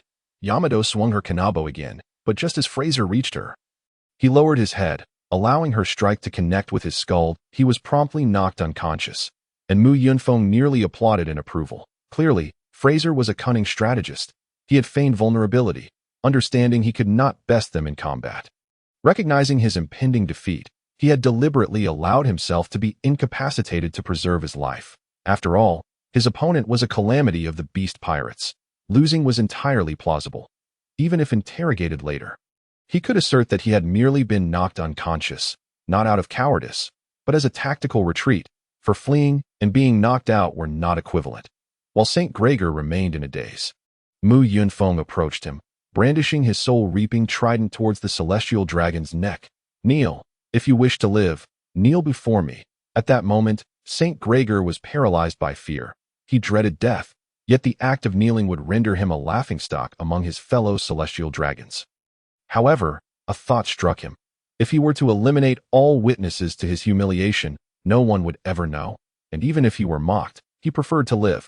After a brief internal struggle, St. Gregor collapsed to his knees with a thud, yet before he could steady himself, the trident swept across his neck. My apologies, but I commanded you to kneel, not to spare your life, the moment you plotted against Yamato. Your name was inscribed in the book of the living and the dead. As St. Gregor's head fell, the surrounding air seemed to freeze, and all but Mu Yunfeng and Yamato were rendered motionless. As if time itself had paused, those who had lived in Sabiti Archipelago had long regarded celestial dragons as untouchable. The sight of someone slaying one before their eyes left them questioning their own reality. Mu Yunfeng, however, spat upon the headless corpse of St. Gregor, disdainfully remarking, "You carry a dead rat in your pocket while pretending to hunt. How dare you covet Yamato?" he continued. "Were it not for my time constraints, I could devise 9 methods to ensure your demise." A wave of terrifying conqueror's haki emanated from Mu Yunfeng, causing all the kneeling civilians nearby to roll their eyes back and faint en masse. Turning to Yamato, he instructed, "Let us depart. These individuals will not remain unconscious for long. Once they awaken, our actions will be exposed, and I wish to avoid an encounter with the admiral." Yamato, aware that they were not yet a match for the admiral, hastened to follow Mu Yunfeng, though she could not suppress her curiosity. "Hey, why do you think St. Gregor, despite his utter incompetence, commands such fear from these people? Why do they bow before such a weakling?" "Yamato, their world differs vastly from ours. We grew up within the confines of a pirate crew, where strength dictates the rules, and there are no governing principles. Yet, their reality is steeped in rules and hierarchies. Only those wielding power can evade the constraints of such rules. Is it not laughable that those who create the rules themselves do not abide by them? Their regulations exist solely to bind others, a means for them to indulge in privilege. Commoners must kneel before celestial dragons as part of the game. Celestial dragons can slaughter civilians and seize women, all in accordance with the rules. They perceive themselves as superior, even though St. Gregor is cowardly, timid, and utterly inept. However, he is a celestial dragon, born beyond the bounds of convention. What the common folk fear is not merely Gregor's saint himself, but the very class of celestial dragons. Thus, I chose the path of a pirate. I revel in my current lifestyle, eating when hungry, drinking when thirsty, sleeping when weary, and embarking on adventures at sea when boredom strikes. This is the life I once longed for. Yamato nodded vacantly. Much of what Mu Yunfeng said was beyond his comprehension. Yet, he grasped the essence of Mu Yunfeng's final words. I too cherish this life. I adore adventure, and I relish living alongside you. Mu Yunfeng. I am exceedingly happy every day. As the two strolled and conversed, they soon arrived at the location mentioned by Diamante, finally laying eyes on their new ship, which, as Doflamingo had described, was indeed quite luxurious. The vessel was adorned with a striking black and blue paint, exuding a sense of stability intertwined with opulence, evoking a profoundly comfortable ambience. Measuring 34 meters in length, 18 meters in width, and over 7 meters in height, it was not among the larger pirate ships, yet it surpassed Mu Yunfeng's expectations significantly. Upon seeing the ship, Yamato excitedly shook Mu Yunfeng's arm, exclaiming, "Is this it? Is this it? This will be our ship?" Mu Yunfeng smiled at Yamato, replying, "If Doflamingo has not deceived us, then indeed, this is it. Can I go aboard and take a look?" Yamato asked eagerly. "Are you a fool, Yamato? This will be our ship. Of course, you can explore it at your leisure if you feel upset. You can even smash it. I would never smash it," Yamato retorted, and with that, he leaped onto the vessel. Mu Yunfeng shook his head and chuckled softly before following suit. Once aboard, Mu Yunfeng felt even more satisfied. After all, this was Doflamingo's personal vacation vessel, meticulously crafted to ensure comfort even while standing on the deck. The low walls of the cabin were a rich brown, while the deck was covered with lush grass, the type of which the two could not identify. However, it was evident that this grass was alive, providing a delightful sensation underfoot. Furthermore, both the railings and walls of the ship were intricately carved with exquisite patterns, impeccably maintained. After wandering the deck a couple of times, Mu Yunfeng and Yamato ventured into the ship's interior, which was divided into 4 levels, 3 levels of cabins, and a lower storage area. The storage area was simply a place for stowing goods, currently containing only 200 million berries. The first level comprised the kitchen, living room, study, and aquarium. This level boasted numerous paintings adorning the walls, and the kitchen was well equipped with pots, pans, knives, and an oven, alongside a large table capable of seating a dozen or more. The study also housed many books, indicating that the ship had been recently utilized, and there were numerous potted plants that filled the air with freshness. The second level contained bedrooms and bathrooms. The bedrooms were not akin to the bunk beds or hammocks found on the Thousand Sunny, but rather featured actual large beds, more luxurious than those found in high-end inns. Unfortunately, there were 2 bedrooms, which meant that he could no longer share a bed with Yamato, and the bathroom was equally lavish, featuring a spacious bathtub and shower. Since this was a ship crafted by Doflamingo for himself, it felt as though it had been custom-made for Mu Yunfeng and Yamato, fitting them perfectly. The third level served as a relaxation area, featuring a small kitchen and a gramophone for playing music, while the other half was open air, complete with a sunshade and small swimming pool, deck chairs beneath the shade, a large swing, and a slide leading directly to the deck. The ship had 3 masts, 1 main mast and 2 smaller ones, and the sails had clearly been replaced, emblazoned with the symbol of the Kaido pirates. Mu Yunfeng understood the rationale behind this. Firstly, this ship would henceforth be under his command, and it would be inappropriate for it to fly Doflamingo's flag. Secondly, should Mu Yunfeng and his crew inadvertently stir up trouble, having Doflamingo's insignia on the ship would make him a scapegoat. After inspecting the ship, Yamato excitedly embraced Mu Yunfeng, exclaiming that the vessel was magnificent, and that embarking on adventures at sea would undoubtedly be a pleasure. Don't you think so, Mu Yunfeng, observing Yamato's oblivious enthusiasm, could only reply, "This ship is indeed remarkable. It is a vessel that can be deemed perfect for leisure, but it is not suited as a pirate ship." Yamato punched Mu Yunfeng playfully in the side. "Here you go again with your incomprehensible talk. Didn't you just say this ship was perfect? Why then claim it is unsuitable?" Mu Yunfeng, rubbing his side, explained, "As a leisure vessel, it is flawless, and Doflamingo would certainly enjoy it. However, as a pirate ship, it lacks one crucial element, a weapon system." After dinner, Mu Yunfeng returned to his room, which was directly opposite Yamato's, both being the finest accommodations on the ship. Having gathered some fresh clothes, Mu Yunfeng headed to the bathroom, while Yamato, having finished washing the dishes, went out to fish on the deck. After indulging in a relaxing soak in the bathtub for 10 minutes, Yunfeng decided to rinse off with a cool shower. Just as he was washing, he heard footsteps approaching, growing nearer at that moment. Yunfeng realized what was about to transpire. Yet before he could react, the bathroom curtain was drawn back, revealing Yamato triumphantly holding 2 fish. Yunfeng, look, these are the fish I just caught. And I caught 2 at once. They have 4 eyes each. Isn't that peculiar? Seeing Yamato standing across from him, Yunfeng could only facepalm in resignation. Yes, very strange. But Yamato, I'm currently bathing. Must you show me now? Can't you wait until I'm done? Next time, you're not allowed to come in while I'm showering. That if I'm not allowed, then I want to come in. Do you think I want to intrude? Remember when we were kids by the river and you would prance around in front of me without clothes? That was then. This is now. Times have changed. What is different? Back then, I was young. It didn't matter. Now that we've grown up, it could lead to complications if you keep looking. That night, as Yunfeng lay in bed, he sincerely praised Doflamingo, declaring him a good person. The bed was incredibly comfortable. If one were unaware that they were on a ship, they might think they were in a luxury hotel. The sunny day had been adrift at sea for over half a month, and Yunfeng and Yamato finally glimpsed land again. Exchanging joyful high fives, having not seen solid ground for a fortnight. After anchoring the ship, Yunfeng secured it and excitedly told Yamato, "Let us go. Today I'll take you to see the place where Pirate King Roger was executed." As they eagerly walked for over 10 minutes, Yunfeng discovered that they were not in Low Town at all. Without encountering any passers-by, they were unaware of the island's name. Yunfeng muttered in confusion. Wait a minute, the last stop before entering the Grand Line from East Blue is Low Town, so the first place we should see is Low Town. Could it be we've lost our way? After contemplating, he realized that possibility was quite high. In the vast ocean, there were no landmarks, and this world lacked satellite navigation. Without knowledge of navigation, one's destination was not something one could easily determine. However, they must still be in East Blue, not lost as far as North Blue. After walking a bit further, they finally encountered a crowd, just as Yunfeng was about to inquire about their location. He suddenly noticed the sign of a martial arts dojo nearby. Upon seeing the dojo, Yunfeng began to grasp where he was. If he was correct, this was likely Frost Moon Village, or perhaps it was merely a dojo of the same name. The moment he laid eyes on the dojo, Yunfeng resolved to enter. Perhaps he might even encounter a younger version of Sora. He then pulled Yamato toward the dojo, saying, Hey, Yunfeng, what are you going to the dojo for? Are you planning to challenge them? Challenge? Nonsense. I merely wish to take a look. Just follow me.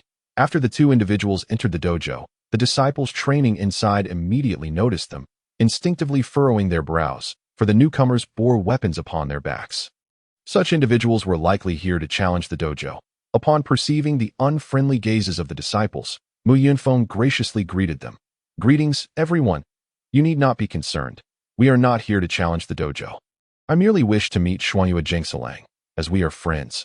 Upon hearing that these 2 were acquaintances of the dojo's master, the tension among the disciples visibly eased, though they were curious about how these 2 teenagers could possibly be friends with Qiongqi.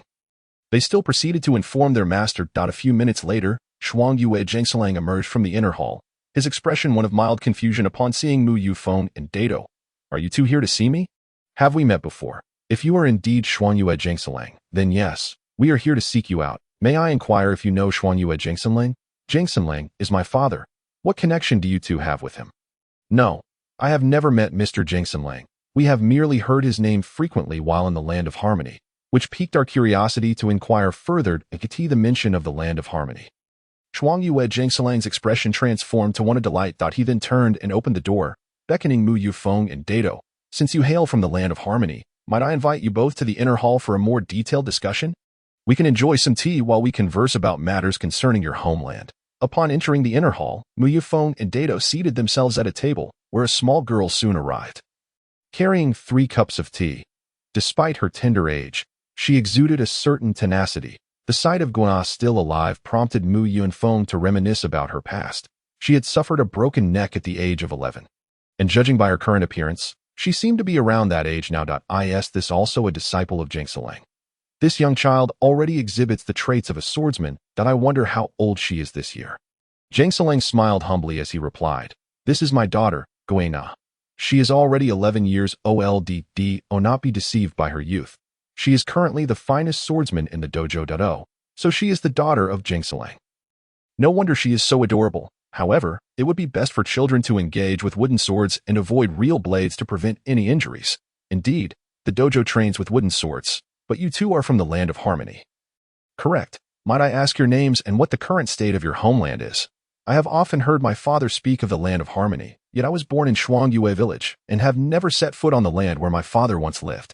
Certainly, I am Yunfeng, and this is Dado. We both grew up on Onigashima in the land of harmony. The present state of our homeland is vastly improved. The people live in happiness and joy, and they can now venture out to sea. However, I am also quite curious about the exploits of the esteemed Jingxinlang. Although he has been gone for many years, tales of Xuanyue Jingxinlang still circulate in the land of harmony. If you would be so kind, could you share some stories about Jingxinlang with me? If it is inconvenient, please disregard my question. I apologize again for the order of this chapter and the previous one. I have tried numerous methods to rearrange them, but to no avail. Please bear with me as you read. The next chapter, chapter 69, follows chapter 68. If the flow seems disjointed, I suggest reading this chapter first, followed by the previous one, and then the next.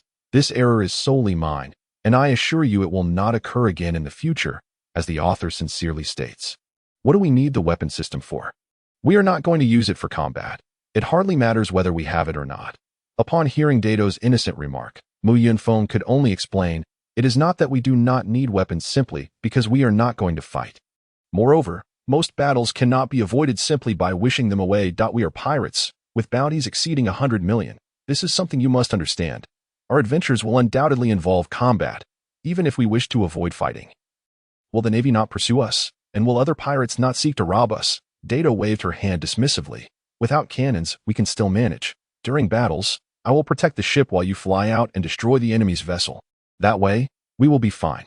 After hearing Dado's words, Yunfeng had an epiphany. They had no intention of using the ship in combat, and Dado's solution was simple and practical. Yunfeng possessed the ability to fly, not merely hover, but to soar through the air. He could easily approach an enemy ship and destroy it, while Dado could temporarily safeguard their vessel from harm.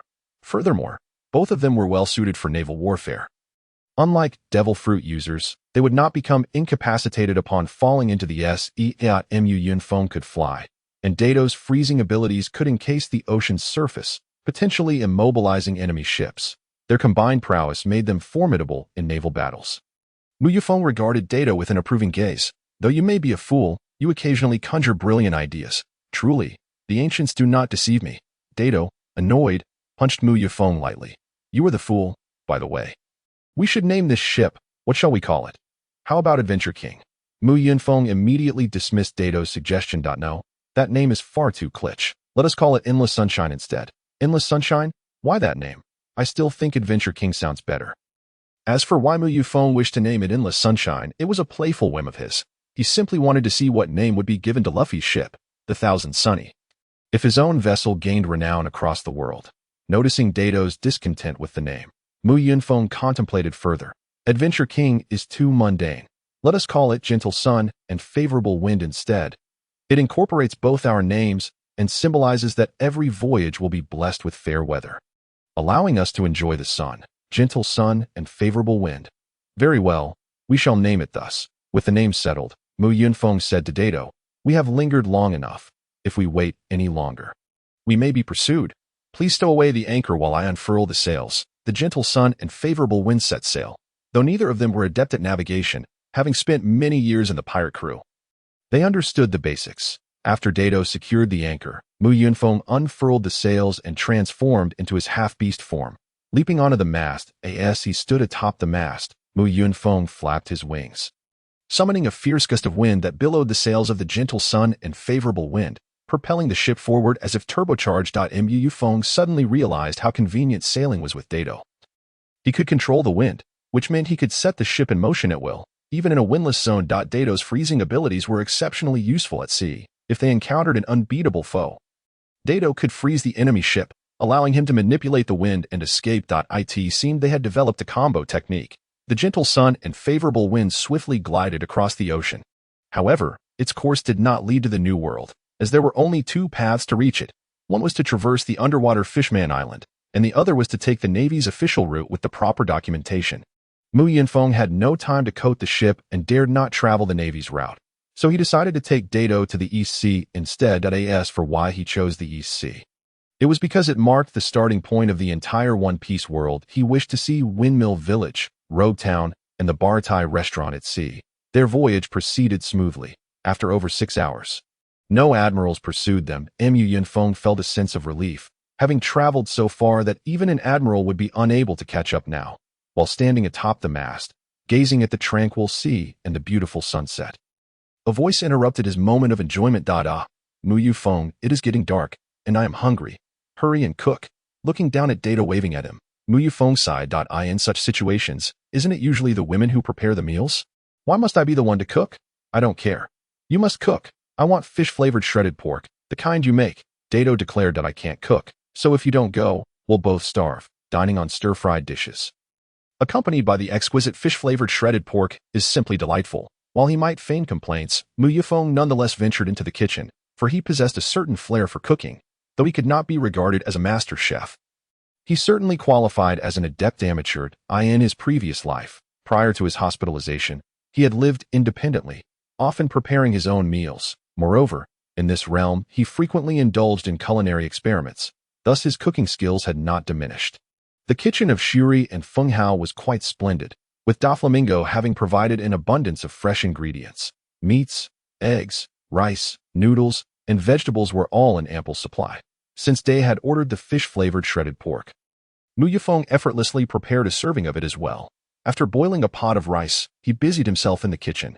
Half an hour later, the large table in the living room was adorned with several dishes. After the meal commenced, Day's demeanor transformed entirely as he shifted into battle mode to devour his food. How wonderful it is to savor such delectable dishes amidst our adventures. It is far superior to the meager rations we consumed on that rickety little boat. By the way, have we forgotten about that small vessel? Yunfeng nodded in agreement, recalling that the boat was likely abandoned at the port of Jeremy Island by now. What fate awaits it? What else could happen? Either someone will salvage it, or it will succumb to the elements. Speaking of which, Day, if you have the time to ponder such matters, you might as well wash the pots and dishes. Upon hearing the mention of washing the dishes, Day's smile vanished. I'm so full, I don't want to move. How about you take care of it? Of course, that sounds fair. From now on, you cook while I wash the dishes. Or I might just prepare meals solely for myself to reduce my dishwashing duties. The threat posed by Yunfeng, Day surrendered, dejectedly gathering the utensils and retreating to the kitchen, where the sounds of running water and clattering dishes soon followed. When Yunfeng expressed his desire to learn about Xuanyue Jingxinlang, Jingxiro did not hesitate to share the tales he had heard from his father. The stories my father told me are nothing more than hearsay, but it would not hurt to share them with you. He was once a swordsmith in Wano country, who set sail approximately 40 years ago to embark on adventures. My father encountered numerous trials along the way and ultimately found himself in this land by sheer happenstance. He vanquished the local bandits and rescued the townspeople. Subsequently, he taught them swordsmanship, and during that time, he met my mother, fell in love, and eventually settled here. Just as Jingxiro finished recounting, a panicked disciple from the dojo rushed in, exclaiming, "Not good. A bear has entered our dojo, master. Please, you must act quickly to drive it away." Upon hearing of the bear's intrusion, Jingxiro remained still, yet Day dashed out without hesitation. The conversation between Yunfeng and Jingxinlang had bored Day to tears. The mention of the bear provided the perfect opportunity for him to escape. By the time Yunfeng and Jingxinlang emerged into the courtyard, Day had already confronted the bear face to face. Suddenly, the nearly 3-meter-tall bear swiped its paw toward Day's head. Just as Jingxiro prepared to intervene with a wooden sword, Yunfeng held him back. "Fear not. Even if 100 bears were to come, Day would remain unscathed. Our journey from Wano to this place was not merely a stroke of luck." Indeed, as Yunfeng had asserted, Day effortlessly blocked the bear's paw, then seized the creature and hurled it away as if it were a mere sandbag, sending it flying hundreds of meters. Observing the bear soar through the air, Yunfeng lamented, "Why did you throw that bear? Such a large creature must have delectable paws. Letting it go is truly a waste." The dojo apprentices instinctively took a step back, unable to fathom the sheer strength required to toss a bear so far. However, unlike the other apprentices, 2 young children in the midst of the scene gazed at Dea with shining eyes. One was Kuna, and the other was the childlike Zoro. Kuna approached Dea, exclaiming, "Big sister, you are so strong. Can women truly be this powerful? Can a woman surpass a man?" Flattered by the compliment, Day's spirit soared. Of course, even that little bear could be tossed into the sea with ease. Mu Yunfeng joined Kuina behind her, asserting, women can undoubtedly be stronger than men. There is no rule dictating that strength belongs solely to men. Among the three sovereigns that now stand atop the seas, one of them is a woman. However, to become strong, one must endure great hardships. Do not be deceived by Day's apparent simplicity. She has endured much in her quest for strength. The path to becoming powerful is fraught with challenges. After Mu Yunfeng shared his thoughts, he directed his gaze toward the childlike Zoro. Although Zoro currently wore a cool demeanor, he was a far cry from the Zoro of the original tale. Furthermore, observing Zoro's little green hair up close, Mu Yunfeng's right hand began to twitch with anticipation, struggling to contain the primal energy coursing through him. Ultimately, he extended his mischievous hand, slowly raising it above Zoro's head before bringing it down. Smack! Zoro was momentarily stunned, clutching his head as he shouted at Mu Yunfeng. You jerk! Why did you hit me out of nowhere? Do I even know you? Have I wronged you? Mu Yunfeng scratched his head and chuckled. Ah, I sincerely apologize. I simply couldn't resist when I saw your head bobbing in front of me. Who could resist the allure of a little green-haired head? Mu Yunfeng's reasoning was utterly absurd. Even a child like Zoro would not accept such an explanation. Rather than diffusing his anger, Zoro's ire only intensified. You scoundrel! What kind of reasoning is that? Why would you be unable to resist hitting a child's head? Can someone like you truly be called a human? Unfazed by Zoro's insults, Mu Yunfeng gazed at his right hand, a satisfied expression crossing his face as he thought. So this is Zoro's head? It truly feels delightful to strike, and Zoro's anger is quite amusing. Noticing Mu Yunfeng's lack of anger and his genuine laughter, Zoro felt a chill run down his spine. You're a weirdo. Why does being insulted make you happy? Witnessing this exchange, Qiongqi chuckled. It seems our guests get along splendidly with children. If possible, please stay for dinner. I shall procure some fresh ingredients. After Qiongqi departed the courtyard, presumably to gather ingredients for dinner, Kuina trailed after Day, transformed into an inquisitive child, eager to learn how to become stronger. Perhaps due to Lang's educational shortcomings, Kuina subconsciously believed that girls could never surpass boys in strength. However, witnessing Day's power today shattered that notion, igniting in Kuina the belief that if Day could achieve such strength, then why couldn't she? In response to Kuina's inquiries, Day spoke at length, perhaps influenced by her time spent with Mu Yunfeng, where she often played the role of the listener in their storytelling. Thus, today, Yamato transformed into the storyteller, brimming with vigor. Although Zoro felt somewhat disgruntled after being inexplicably struck by Mu Yunfeng, he was undeniably intrigued by the matters of the sea. Silently trailing alongside, eavesdropping, Yamato, having no secrets from these two youngsters, recounted everything that was meant to be shared, finding a spot in the courtyard to commence the storytelling session. The narrative, spanning from the moment of encountering Mu Yunfeng to arriving at the Isen dojo, was completed in 3 hours, during which Yamato also divulged details about hockey and devil fruits to the two youngsters. Upon hearing Yamato's experiences, Kuina clearly realized that being a girl did not equate to being inferior to boys. Even if a girl's physical constitution was somewhat weaker, as long as her hockey was sufficiently strong, she could still aspire to become the world's strongest swordsman. Moreover, numerous factors could alter one's physical constitution.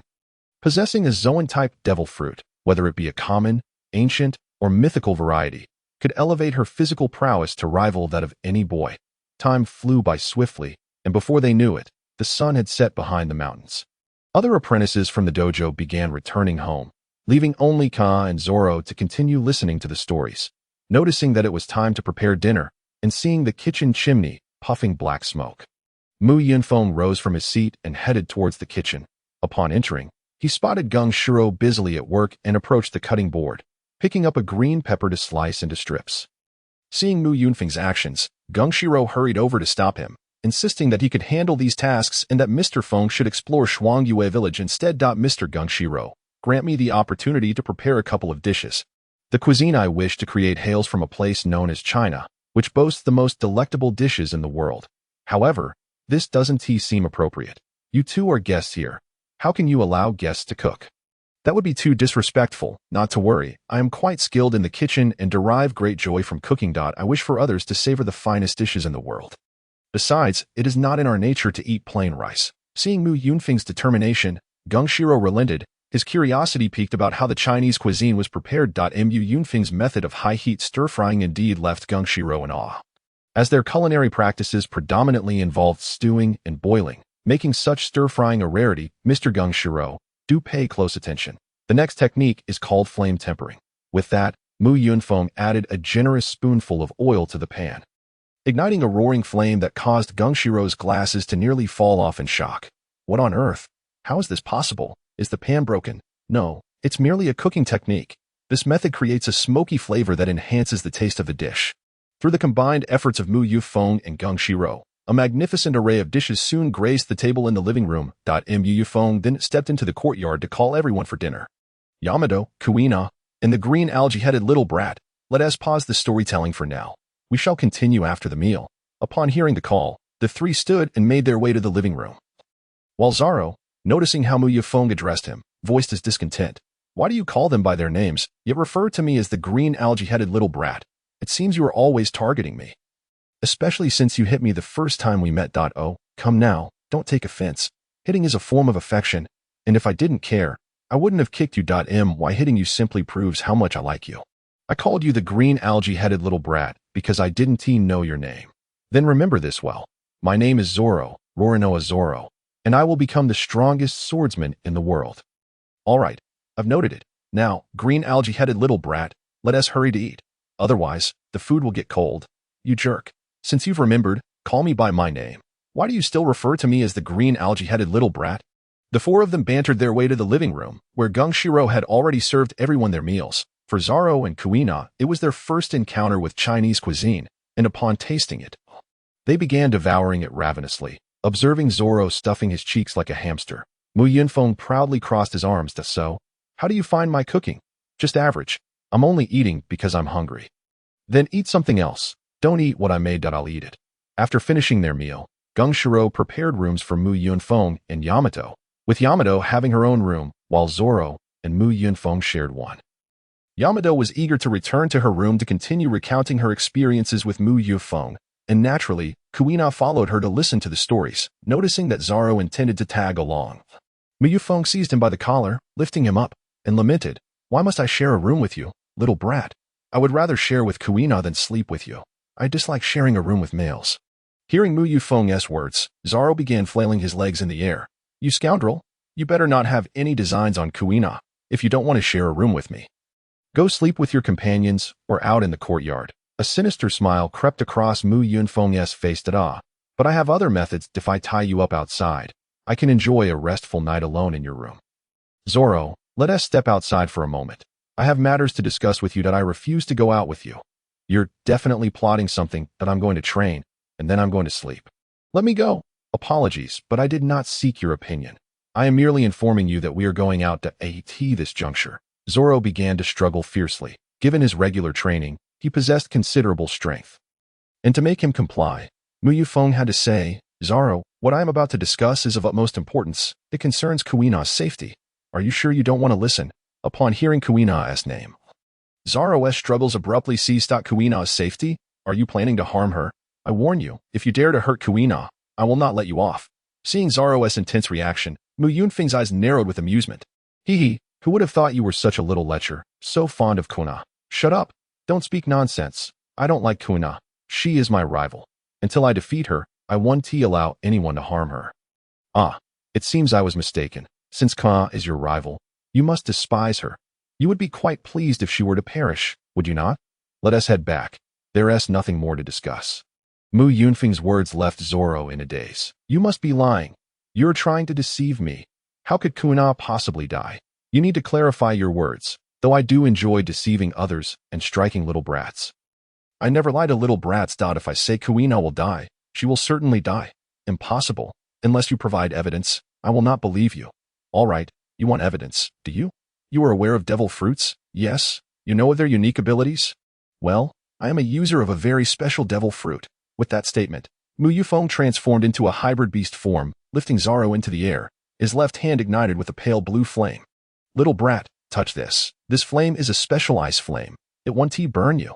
Upon hearing Yunfeng's words, Zoro reached out to touch the flame. As promised, the flame was not hot at all. Rather, it felt somewhat cool. What is this? Zoro asked in amazement. I told you, didn't I? I am a devil fruit user. This flame is one of my abilities. Flying is another, and determining life and death is yet another. I can see the images of those about to die, and today, I witnessed that Kuina will die soon. That is why I wanted to speak with you alone. Then why not tell Kuina? If she knows she is in danger, she can avoid it. Yunfeng wore a mysterious smile before beginning to mislead Zoro. That's not possible. It's a crisis that Kuina must experience. If I were to remind her, the fatal calamity would inevitably change, rendering my vision inaccurate. The only way to save Kuina is to rescue her when she is in peril. Upon hearing Mu Yunfeng's words, Zoro, filled with emotion, shouted in response, urging me to reveal the events that Kuina would encounter, assuring me that he would undoubtedly save her. All right, make sure you remember this. According to the vision I witnessed, Kuina will meet her demise on the night of your 2001st defeat at her hands. Due to an unforeseen accident, Mu Yunfeng stated. By the way, Zoro, haven't you lost over 2,000 times in a row? Upon hearing Mu Yunfeng recount his record, Zoro's face flushed with embarrassment, and he retorted, this isn't the time to discuss my losses. Tell me what Kuina will face. Fine, during your 2001st battle, you will use real swords. And afterward, Kuina will seek a sharpening stone, only to fall from a ladder and break her neck, leading to her untimely death. Zoro, incredulous, exclaimed, impossible. Kuina is exceptionally skilled and agile. How could she possibly die from a fall? Mu Yunfeng waved his hand dismissively. I cannot explain why it would happen. I merely share the outcome I have seen. If you choose not to believe me, that's your prerogative. Just don't blame me when Kuina meets her fate. Whether this happens by chance, as a plot device, or due to unseen forces at play, all you need to know is that I am not deceiving you. After listening to Mu Yunfeng, Zoro fell silent, unable to ascertain with certainty whether Mu Yunfeng was telling the truth. However, he had come to believe him to a significant extent, as the details of the events had been laid out so clearly. Even recounting the number of battles he had fought against Kuina, Zoro had fought her 1999 times, with a score of 1999 losses and 0 victories. If Mu Yunfeng was not lying, then it meant Kuina would perish after just 2 more battles. Even if Mu Yunfeng were deceiving him, it would only cost him some time, and that insignificant amount of time paled in comparison to Kuina's safety. While Zoro contemplated these matters, Mu Yunfeng had already taken him high above a forest, subsequently setting him down within it. I hear you're quite directionally challenged, Zoro. If I leave you here, you probably won't find your way back all night, which means I can sleep in your room alone. Goodbye. After saying goodbye, before Zoro could react, Mu Yunfeng had already taken flight, leaving Zoro to roar in frustration. Damn it, I knew you had ulterior motives. Upon returning to the Isen dojo, Mu Yunfeng spotted Kuina practicing her swordsmanship in the courtyard and greeted her.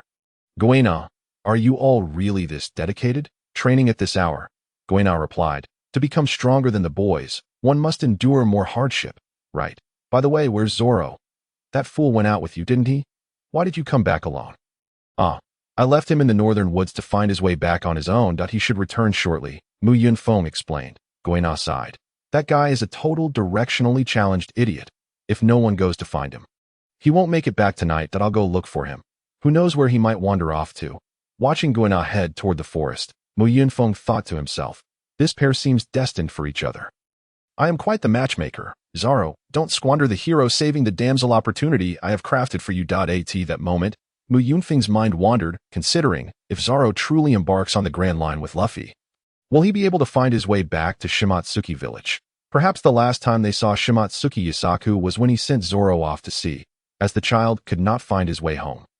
If only Kuina were to accompany Zoro on his journey, she could guide him back, especially since he traded away his navigational skills for that name change. Upon returning to Zoro's room and comfortably lying on the bed, Kuina found Zoro waiting beneath a tree, not wandering aimlessly, but instead deep in thought about Mu Yunfeng's words. Noticing Zoro sitting obediently by the tree, Kuina began to tease him. Zoro, you fool, you've become smarter. You know to wait here instead of running off.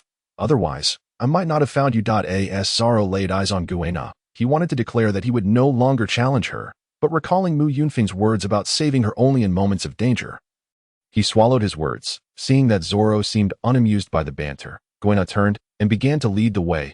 Fool, stick close to me, or you won't be able to return to the Isen dojo today. Zoro nodded and followed, but his mind was preoccupied with Mu Yunfeng's words, leading him unwittingly toward a fork in the path. After a few steps, Kuina turned around to see Zoro walking straight off the path and, in exasperation, marched over and grabbed his arm. Hey, you idiot. Even if you're directionally challenged, you should at least have some sense. How can you lose your way even while following me? I truly admire your daftness. Upon returning to the dojo, Zoro pushed open his door to find Mu Yunfeng lounging on the bed with his feet propped up. However, Zoro did not harbor anger for being abandoned in the forest. Instead, he approached Mu Yunfeng earnestly and asked, "You really didn't deceive me, did you?" Mu Yunfeng raised 3 fingers to his forehead, declaring, "Zoro, I swear on my integrity that I have not lied to you. Otherwise, my reputation would be forever tarnished." The next morning, after exchanging greetings with Yasaku, Mu Yunfeng prepared to gather supplies in Shimatsuki village with Yamato before continuing their adventures at sea. Zoro and Gana accompanied them to the dojo to bid farewell. Having spent the day together, Yamato and Gana had become fast friends. Despite the 5-year age difference, Mu Yunfeng remarked, "The bond of friendship between girls appears so heartwarming." "What do you think, Green Algae Head?" "I didn't expect you to come see me off." Zoro turned his head away, becoming flustered. "You're overthinking it. There's no way I would come to see you off. I'm just accompanying Gana to see Yamato off." Observing Zoro's green head turn away, Mu Yunfeng's arm instinctively lifted. Bang! "Damn it, Mu Yunfeng. You hit my head again. Who told you to present your green head to me? Who could resist giving a tap to a green algae head?" Zoro retorted, "With such a flimsy excuse, you must not be a good person." Ignoring Zoro's complaints, Mu Yunfeng cheerfully walked away with Yamato, just as they were about to disappear from Gana and Zoro's sight. Mu Yunfeng called back over his shoulder, "Remember, if I haven't deceived you, you owe me a favor. Don't think about weaseling out of it." Zoro cupped his hands to his mouth and shouted, "I won't back out. If what you say is true, I'll agree to anything you ask." Perhaps due to the resolution of her inner turmoil, Guena's demeanor had noticeably brightened, and she turned to Zoro. "Hey, did you two make some sort of agreement? Can you share it with me?" Zoro puffed out his chest proudly. "A man's promise is not something to be shared with you." On a sunny morning, the gentle sun and breeze graced the tranquil sea, where Yamato lay napping on the deck, while Mu Yunfeng busied himself with a map and fishing. If we continue on this course, we should soon reach the doldrums. Once we pass through, we should be back on the Grand Line. Why didn't anyone from the Beast Pirates teach navigation back in the day? If they had, navigating a map wouldn't be so arduous. Although Mu Yunfeng wished to visit Windmill Village and the Bartai restaurant, he simply couldn't find Windmill Village, and with the Bartai's lack of fame, he ultimately found neither. Thus, Mu Yunfeng resolved to return to the Grand Line, as the chaotic allure of it far surpassed the tranquil East Blue for both of them. Suddenly, the fishing rod on Mu Yunfeng's right was yanked away, and with quick reflexes, he dropped the map and seized the rod, only to have the map whisked away by the wind and fall into the sea. "Map, discard after use, scoundrel." Subsequently, Mu Yunfeng discovered that the fish possessed an astonishing strength. Even beginning to drag their boat forward, he watched as Mu Yunfeng's muscular arms tensed. The fishing rod yanked upward with force, and a fish over 5 meters long was flung onto the deck. Observing the thrashing creature on the deck, Mu Yunfeng, with an air of authority, kicked the fish squarely on the head. His overwhelming presence penetrated the fish's skull, turning its brain into a pulpy mess, sending it to the serene realms beyond. Gazing at the slender fishing rod in his hands, Mu Yunfeng couldn't help but marvel. Indeed, the power of his aura was remarkable, armed with such prowess. Even a delicate rod could reel in such a formidable catch. The resounding crash on the deck roused Yamato from her slumber. "Wow, this fish is enormous. It nearly fills the entire deck. What kind of fish is this? Is it delicious?" Upon hearing Yamato's inquiry, Mu Yunfeng had a moment of realization. "Yamato, your question has jogged my memory. This must be a mackerel. We've hit the jackpot. This fish is exquisite, whether enjoyed as sashimi or grilled."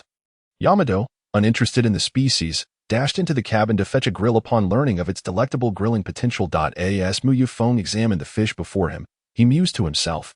Could it be that the world of One Piece is one where spiritual energies are revitalizing?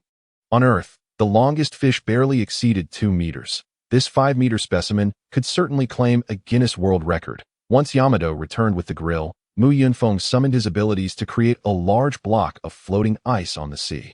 He knew that butchering the fish on the boat would result in a bloody, foul-smelling mess. After some swift processing, he took only the finest cuts from the fish, discarding the rest for in the sea. Fish were plentiful, and preserving the meat was unnecessary. Despite taking only a portion, the yield was substantial, over 100 pounds.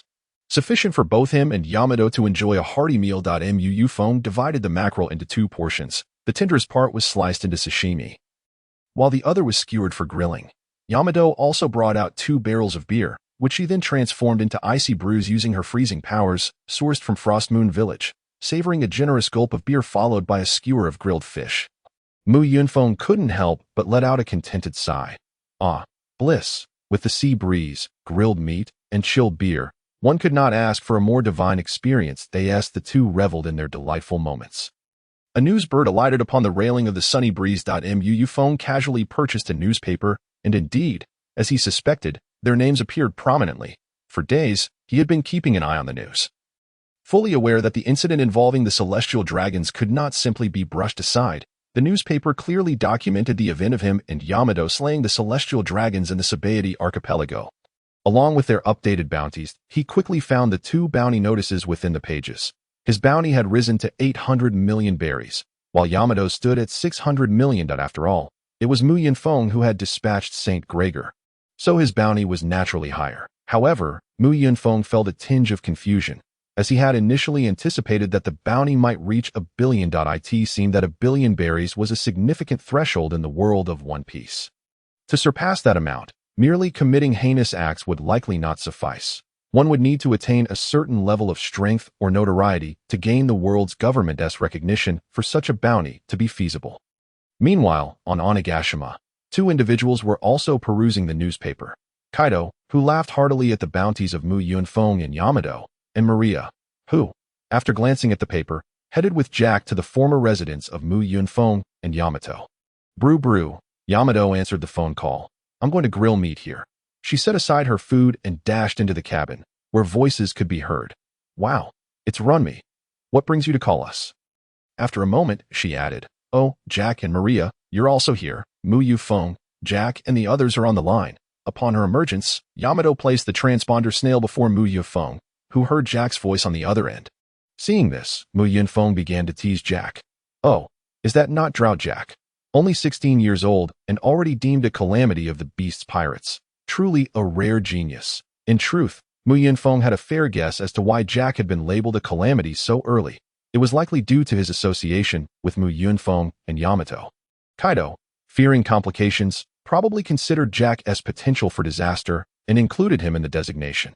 While everyone could make educated guesses about the situation, Jack was not among them. Jack, oblivious to Yunfeng's jests, replied with enthusiasm, Of course, I aim to be Kaido-sama's right-hand man. Such matters are a piece of cake. Hearing Jack's response, Yunfeng fell silent, realizing that Jack was indeed his nemesis, every time he tried to tease Jack. The latter's lack of comprehension left Yunfeng in an awkward predicament at that moment. Maria took over the phone, alleviating the tension. Hee, it seems you 2 are having a splendid time, but you actually killed a celestial dragon. This could stir up quite a storm. You might attract the attention of an admiral. Yamato quickly interjected. So what if an admiral takes notice? If they dare to come after us, even an admiral will be sent flying. With Yamato boasting once more. Yunfeng redirected the conversation to Maria. Maria, could you enlighten me about Kaido's reaction after we left? Did he throw a fit? On the other end, Maria paused before responding. Kaido-sama didn't seem particularly furious. He likely doesn't mind your departure. That can't be. Logically, he should be enraged. I even imagine Kaido in a fit of rage. Hearing that he is not angry is somewhat disappointing. I'm not certain. It is possible he was angry, but we wouldn't know that. If you're curious, you'll have to come back and ask him yourself. Yunfeng sighed. Maria, you sly one. Whether I can even venture out in Wano after returning is uncertain. Facing a beating is a given. Until I can secure my safety under Kaido's command, I won't return. What followed was light-hearted banter, as both sides took turns conversing via the transponder snail, with Runmi and Pejuan also contributing to the conversation. After all, the siblings had shared years with Yunfeng and Yamato, forming a bond. After exchanging updates about Wano and their adventures, Yunfeng finally ended the call. Realizing that the sunny breeze had not moved for quite some time. Yamato, it appears we've entered a calm belt. Once we traverse this area, we should return to the Grand Line. I am quite curious about the encounters that await us. Upon entering the calm belt, Yunfeng transformed into his half-beast state, utilizing his wind-manipulating abilities to propel the sunny breeze onwards. Yet, After only a few hundred meters, both Yunfeng and Yamato noticed a growing shadow beneath the sea. Suddenly, a creature's head emerged from the surface, sending waves crashing against the sunny breeze, causing it to sway. Before them appeared an enormous octopus, its head as large as the sunny breeze itself, with each tentacle measuring several dozen meters long. Since arriving in this world, it was Yunfeng's first encounter with such a colossal being. Yamato, brimming with excitement, rushed to Yunfeng's side. "Hey, is that a sea king? Didn't you say sea kings are delicious? Should we catch it?" "Of course, we must catch it.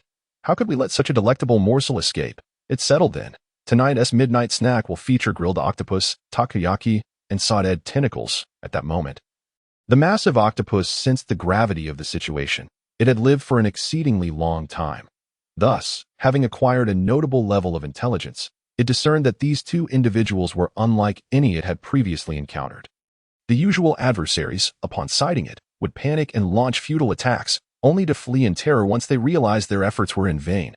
Ultimately, it would obliterate their vessels and feast upon the delectable humans. However, this time, the gaze of the two individuals instilled a sense of dread within it. The octopus, having survived for an extended period, had learned to be cautious, and upon sensing danger, sought to retreat into the depths of the sea. Yet, how could Yunfeng and Yamato allow their prey to escape? No servant ice fong, ice goddess sigh. The chilling air and icy flames swiftly froze the ocean, ensnaring the colossal octopus upon the surface. As it beheld the two figures approaching across the frozen expanse, true fear gripped the creature, and tears welled in its eyes. Yamato, witnessing the octopus display such emotional depth, felt his heart soften, turning to Yunfeng to express, "This creature is quite clever. It even knows how to cry. Perhaps we should spare its life, merely consuming one of its tentacles and enlisting its help to tow our boat." Hearing Yamato's suggestion, Yunfeng sighed. "Alas, Yamato, your kindness knows no bounds. Very well, let us proceed as you propose. We shall take one tentacle and have it assist us in our endeavors."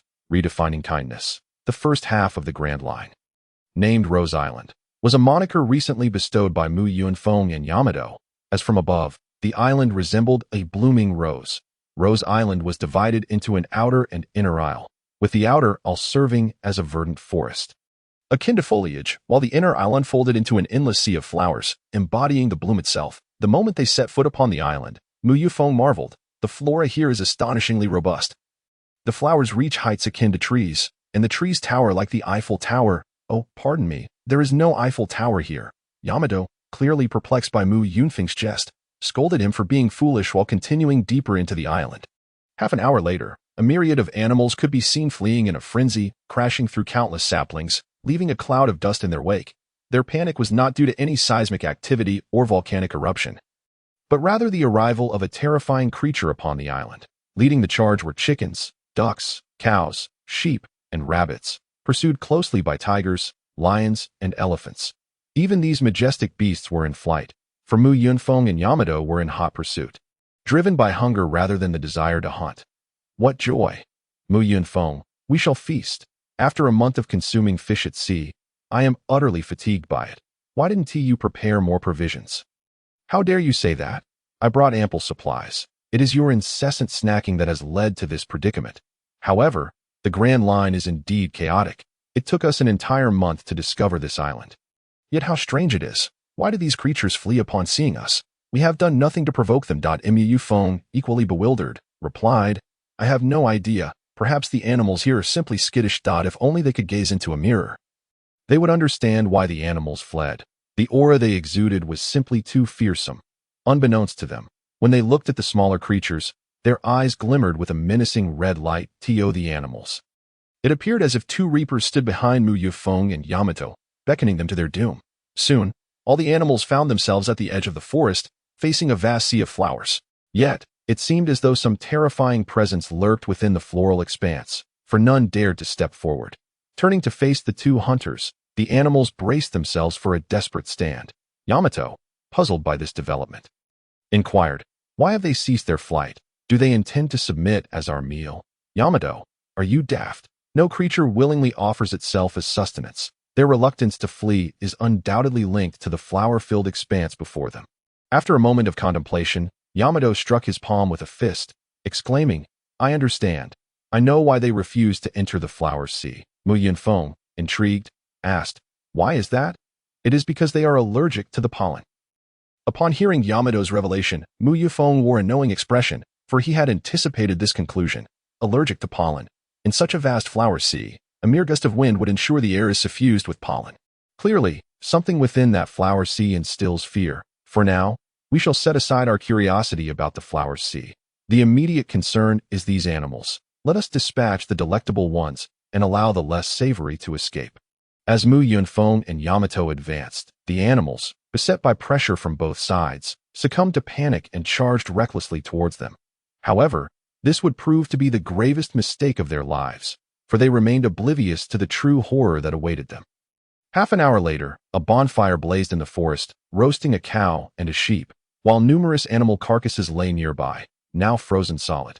Yamato sat by the fire, listlessly tapping a stick against the ground. Where on earth is Mu Yunfeng?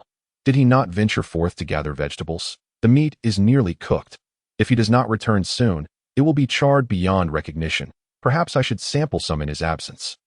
Meanwhile, Mu Yunfeng found himself lost in contemplation before a vast expanse of mushrooms. These fungi, like the other flora, were astonishingly large, each surpassing a basketball in size, strikingly diverse in hue: red, orange, yellow, green, cyan, blue, purple, pink, brown, orange, silver, white, gray, and black. Each mushroom presented its own unique charm. Crouching down, Mu Yunfeng plucked a mushroom that appeared particularly appealing. Yet, he hesitated, unsure if it were edible. That, oh well, I suppose I shall just have to sample them one by one. That he then took a hearty bite of the mushroom. Ugh, this white mushroom, seemingly the most innocuous, is poisonous. Curse it, the red one is toxic too. But this brown mushroom is safe to eat and quite palatable. I shall gather more to stew with the chicken. How curious that this green mushroom, which looks undeniably poisonous, is in fact harmless. Why did Mu Yunfeng dare to test the mushrooms? It was due to the confidence bestowed upon him by the power of the devil fruit. Over the years, apart from gaining the ability to fly and enhancing his physical prowess, Mu Yunfeng had also mastered 3 unique abilities, while the powers of ice, flame, and wind manipulation were self-evident. The third ability granted by the Qiongqi fruit was immunity to all toxins, a trait reminiscent of the mythical creature, Qiongqi, making him a veritable nemesis of Magellan, although he could not confirm immunity to all poisons. He had tested every toxin he encountered, and none had any effect on him. Just as Mu Yunfeng was about to pluck a blue mushroom, he noticed something unusual. With a gentle tug, he discovered that this was no ordinary mushroom. It bore roots resembling those of a carrot. This mushroom was not entirely what it seemed, as the root was undoubtedly a carrot. Ignoring the dirt clinging to the roots, Mu Yunfeng placed it directly into his mouth and chewed. My goodness, it may be non-toxic, but this flavor is reminiscent of a potato. He then tossed the mushroom into his mouth. I knew it wasn't a mushroom. True mushrooms are fungi. How could they possess roots? This flavor is distinctly that of mustard greens. A mustard green shaped like a mushroom, with carrot-like roots. Truly, the grand line is unfathomable. I concede defeat. Ha ha ha. He decided to collect more of this dual-purpose vegetable, as it was quite economical and delicious. After gathering a bountiful supply of non-toxic vegetables, Mu Yunfeng returned to the bonfire. However, upon his return, he discovered that all 4 legs of the roasted lamb had vanished. Casting aside the vegetables, he approached Yamato, looking down at him. Hey, what happened to the lamb legs? Please don't tell me they ran away on their own. Yamato tentatively replied, What if I said they were taken by a wolf? Would you believe me? Bang. Observing Yamato cradling his head, Mu Yunfeng sighed in resignation. I would believe you. It must have been a white wolf that took them, but next time you steal food, remember to wipe the grease from your mouth. One cannot fault me. You have been absent for such an extended period that the leg of lamb will soon lose its savor. This is your justification for indulging in clandestine feasting. After shaking his head in resignation, Mu Yunfeng proceeded to roast mushrooms over the fire, addressing He. These mushrooms were foraged from the forest, and I have tested them for poison. Would you care to sample one? Yes, I certainly shall. After satisfying their hunger and thirst, He gazed towards the distant sea of flowers. Shall we venture in to take a look? Did you not mention that there are perilous creatures within? Of course, we must explore, but let us do so tomorrow. The sky is about to darken, and there is no need to risk ourselves now. We shall rest here for the night and investigate at dawn. Upon concluding his words, Mu Yunfeng leapt onto a tree, reclining on the trunk with his eyes half closed. He with a soft "oh" followed suit, perching on another tree trunk. As they chatted, the two friends watched the moon ascend slowly from the horizon, gradually succumbing to slumber under its silvery glow. In his dreams, Yunfeng found himself transported to a previous life, back to a world bustling with vibrant lights and ceaseless traffic. Yet, he stood at a crossroads, engulfed in confusion.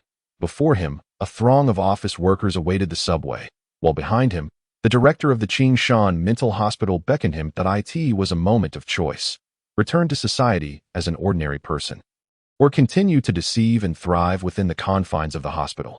However, Yunfeng remained rooted in place, immobile. In the past, he would have embraced the director without hesitation, but now, he felt discontent with either option, longing for neither. Yunfeng. A familiar voice resonated in his mind. Following the sound, he discovered a manhole cover, from which the voice emanated. Upon lifting the cover, he was met with an abyss of darkness, an ominous sensation enveloping him, causing him to tremble involuntarily. Yet, that familiar voice undoubtedly came from below. He glanced at the crowd awaiting the subway before turning to the waving director and, without a second thought, leapt into the abyss. Soon, darkness enveloped his vision, only to be pierced by a glimmer of sunlight, which grew increasingly blinding. Then, a familiar face emerged into view. He, observing Yunfeng awaken, inquired, "What ails you, Yunfeng? The sun has risen, yet you, the great sloth, remain asleep and unresponsive. Are you unwell?" Yunfeng shook his head, feeling as though he had merely experienced a dream, the details of which eluded him. He could only sigh in resignation. It must have been a nightmare. But "You rose quite early today. Of course. I wish to explore the sea of flowers. That's so. Then let us set forth, aiming for the heart of the flower field. Hooray, let us depart." As they stepped into the flower sea, both Yunfeng and He halted in their tracks, inhaling deeply. The air was fragrant and sweet, intoxicatingly so. The flowers towered high, some measuring around 2 meters in height. While the taller blooms reached an impressive 5 to 6 meters, the vibrant blossoms shielded them from the harsh sunlight, creating a pleasantly tempered environment. After wandering for approximately half an hour, Yunfeng pulled He down to the ground. "This must be the center of the flower sea. Let us rest here for a moment. The temperature is delightful, and the air is particularly fragrant. Compared to synthetic perfumes, the scent of nature's blooms is infinitely superior." He also inhaled deeply, satisfied. "Indeed, the air here is delightful. Why did those animals refrain from entering yesterday? The flower sea is hardly fearsome. You are far too relaxed. We may very well be in danger. Though we remain unaware. I believe the animals' apprehension is well-founded. Yet, this environment is indeed conducive to lowering one's guard. It is so beautiful and comfortable that, were I to have a camera, I might even win an award in a photography contest." "Ha ha ha, foolish Yunfeng, you speak of things I do not comprehend. What is a camera? Is it tastier than a rooster?" With a hint of exasperation, Yunfeng clarified, "A camera is not a creature. It is a device that captures and stores images and videos for others to see. Is that not akin to an audiovisual telephone insect? You should have mentioned it sooner." Before he could finish, Yunfeng covered his mouth, extending his finger to signal silence, then pointed to his ear in the sky. Understanding Yunfeng's intent, he listened intently, hearing a faint buzzing sound. Soon, a swarm of adorable bees appeared above them. Each bee was as large as a goat, and in that moment, Yunfeng understood why the forest creatures dared not venture into the flower sea. They surely feared these charming yet formidable bees. A bee the size of a calf would inflict quite the sting. Perhaps being stung would not be painful, but for normal-sized forest creatures, a sting from such a bee could be fatal. As Yunfeng pondered, the swarm of bees launched an attack. Be cautious. These are not the bees I know. Their territorial and aggressive instincts are pronounced. No sooner had Yunfeng spoken than he swung his wolf fawn club like a baseball bat, obliterating one of the bees, not merely sending it flying, but completely destroying it. Yunfeng transformed his hands into claws, recognizing that his weapon, the soul-dispelling halberd, was too unwieldy for such foes. The conqueror's hockey was ineffective against these matriarchal creatures, as they obeyed only their queen and rarely experienced fear. With claws extending, Yunfeng enveloped them in hockey, and with his wind-controlling abilities, he unleashed a flurry of slicing strikes. The swarm was swiftly reduced to mere fragments. And under Yunfeng's deliberate control, 2 gusts of wind arose, whisking away the remnants of the bees. He grimaced at the sight of the fallen bees, remarking, "We truly are unfortunate, encountering such bizarre circumstances." Yet Mu Yufeng chuckled and shook his head. "We are not unfortunate. We are fortunate. It seems we are destined for a sweet reward, honey. Where there are bees, there must be honey, and not just any honey. These flowers are enormous, and the nectar is bound to be exquisite. Tehe. Shall we raid the hive? Absolutely. I must taste the nectar from such colossal blooms. But how shall we locate the hive? Simple. I shall ascend into the sky to scout. While you remain here. I will fetch some empty barrels from the boat to collect the honey." With that, Mu Yufeng transformed into his half-beast form and soared into the air. Shortly thereafter, he spotted the location of the hive, retrieved several empty wine barrels from the boat, and returned to Dehe. After walking a few hundred meters, a hive the size of a small villa came into view. Dehe gazed in astonishment at the enormous hive, exclaiming, "How much honey must there be? I care not how much honey there is. I shall be content if we can fill these barrels." Dehe, let us proceed. All right. Just as the two intended to enter the hive, a multitude of bees surged forth from within. Not only the bees within the hive, but even those venturing out for nectar hastily returned, evidently summoned back by the queen sensing impending danger. Gazing at the densely clustered swarm, Mu Yunfeng felt overwhelmed, while these honeybees, accustomed to reigning supreme on the island, charged towards the hive upon spotting intruders. Intent on stinging the two individuals in response to the approaching bees, Mu Yunfeng transformed into Qiongqi, soaring into the sky, where an abundance of pale flames erupted from his form. Roar, with a thunderous roar. A rugged voice reverberated across the island. Wind and fire converge. A whirlwind radiated outward from Mu Yunfeng, and upon contact with the white icy flames enveloping him, it morphed into a pure white icy flame tornado, sweeping across several kilometers in an instant. Whether they emerged from the hive or were returning from the outside, along with the innocent flowers and date, all were enveloped in Mu Yunfeng's icy flame. None escaped unscathed. Under the searing embrace of the icy flames, the bees transformed into ice blocks, plummeting from the sky, while the flowers became exquisite ice sculptures, leaving Day untouched, standing resolutely in place after landing. Mu Yufeng took a deep breath. Releasing such an expansive icy flame left him somewhat fatigued, as he was not yet the stamina beast that Kaido was, observing the scene around him, resembling a world of ice and snow. Day rushed to Mu Yunfeng's side and shook his shoulder. "You are incredible, Mu Yufeng. Your icy flames instantaneously froze such a vast area, while my freezing aura pales in comparison. Mu Yufeng puffed out his chest and reassured Day.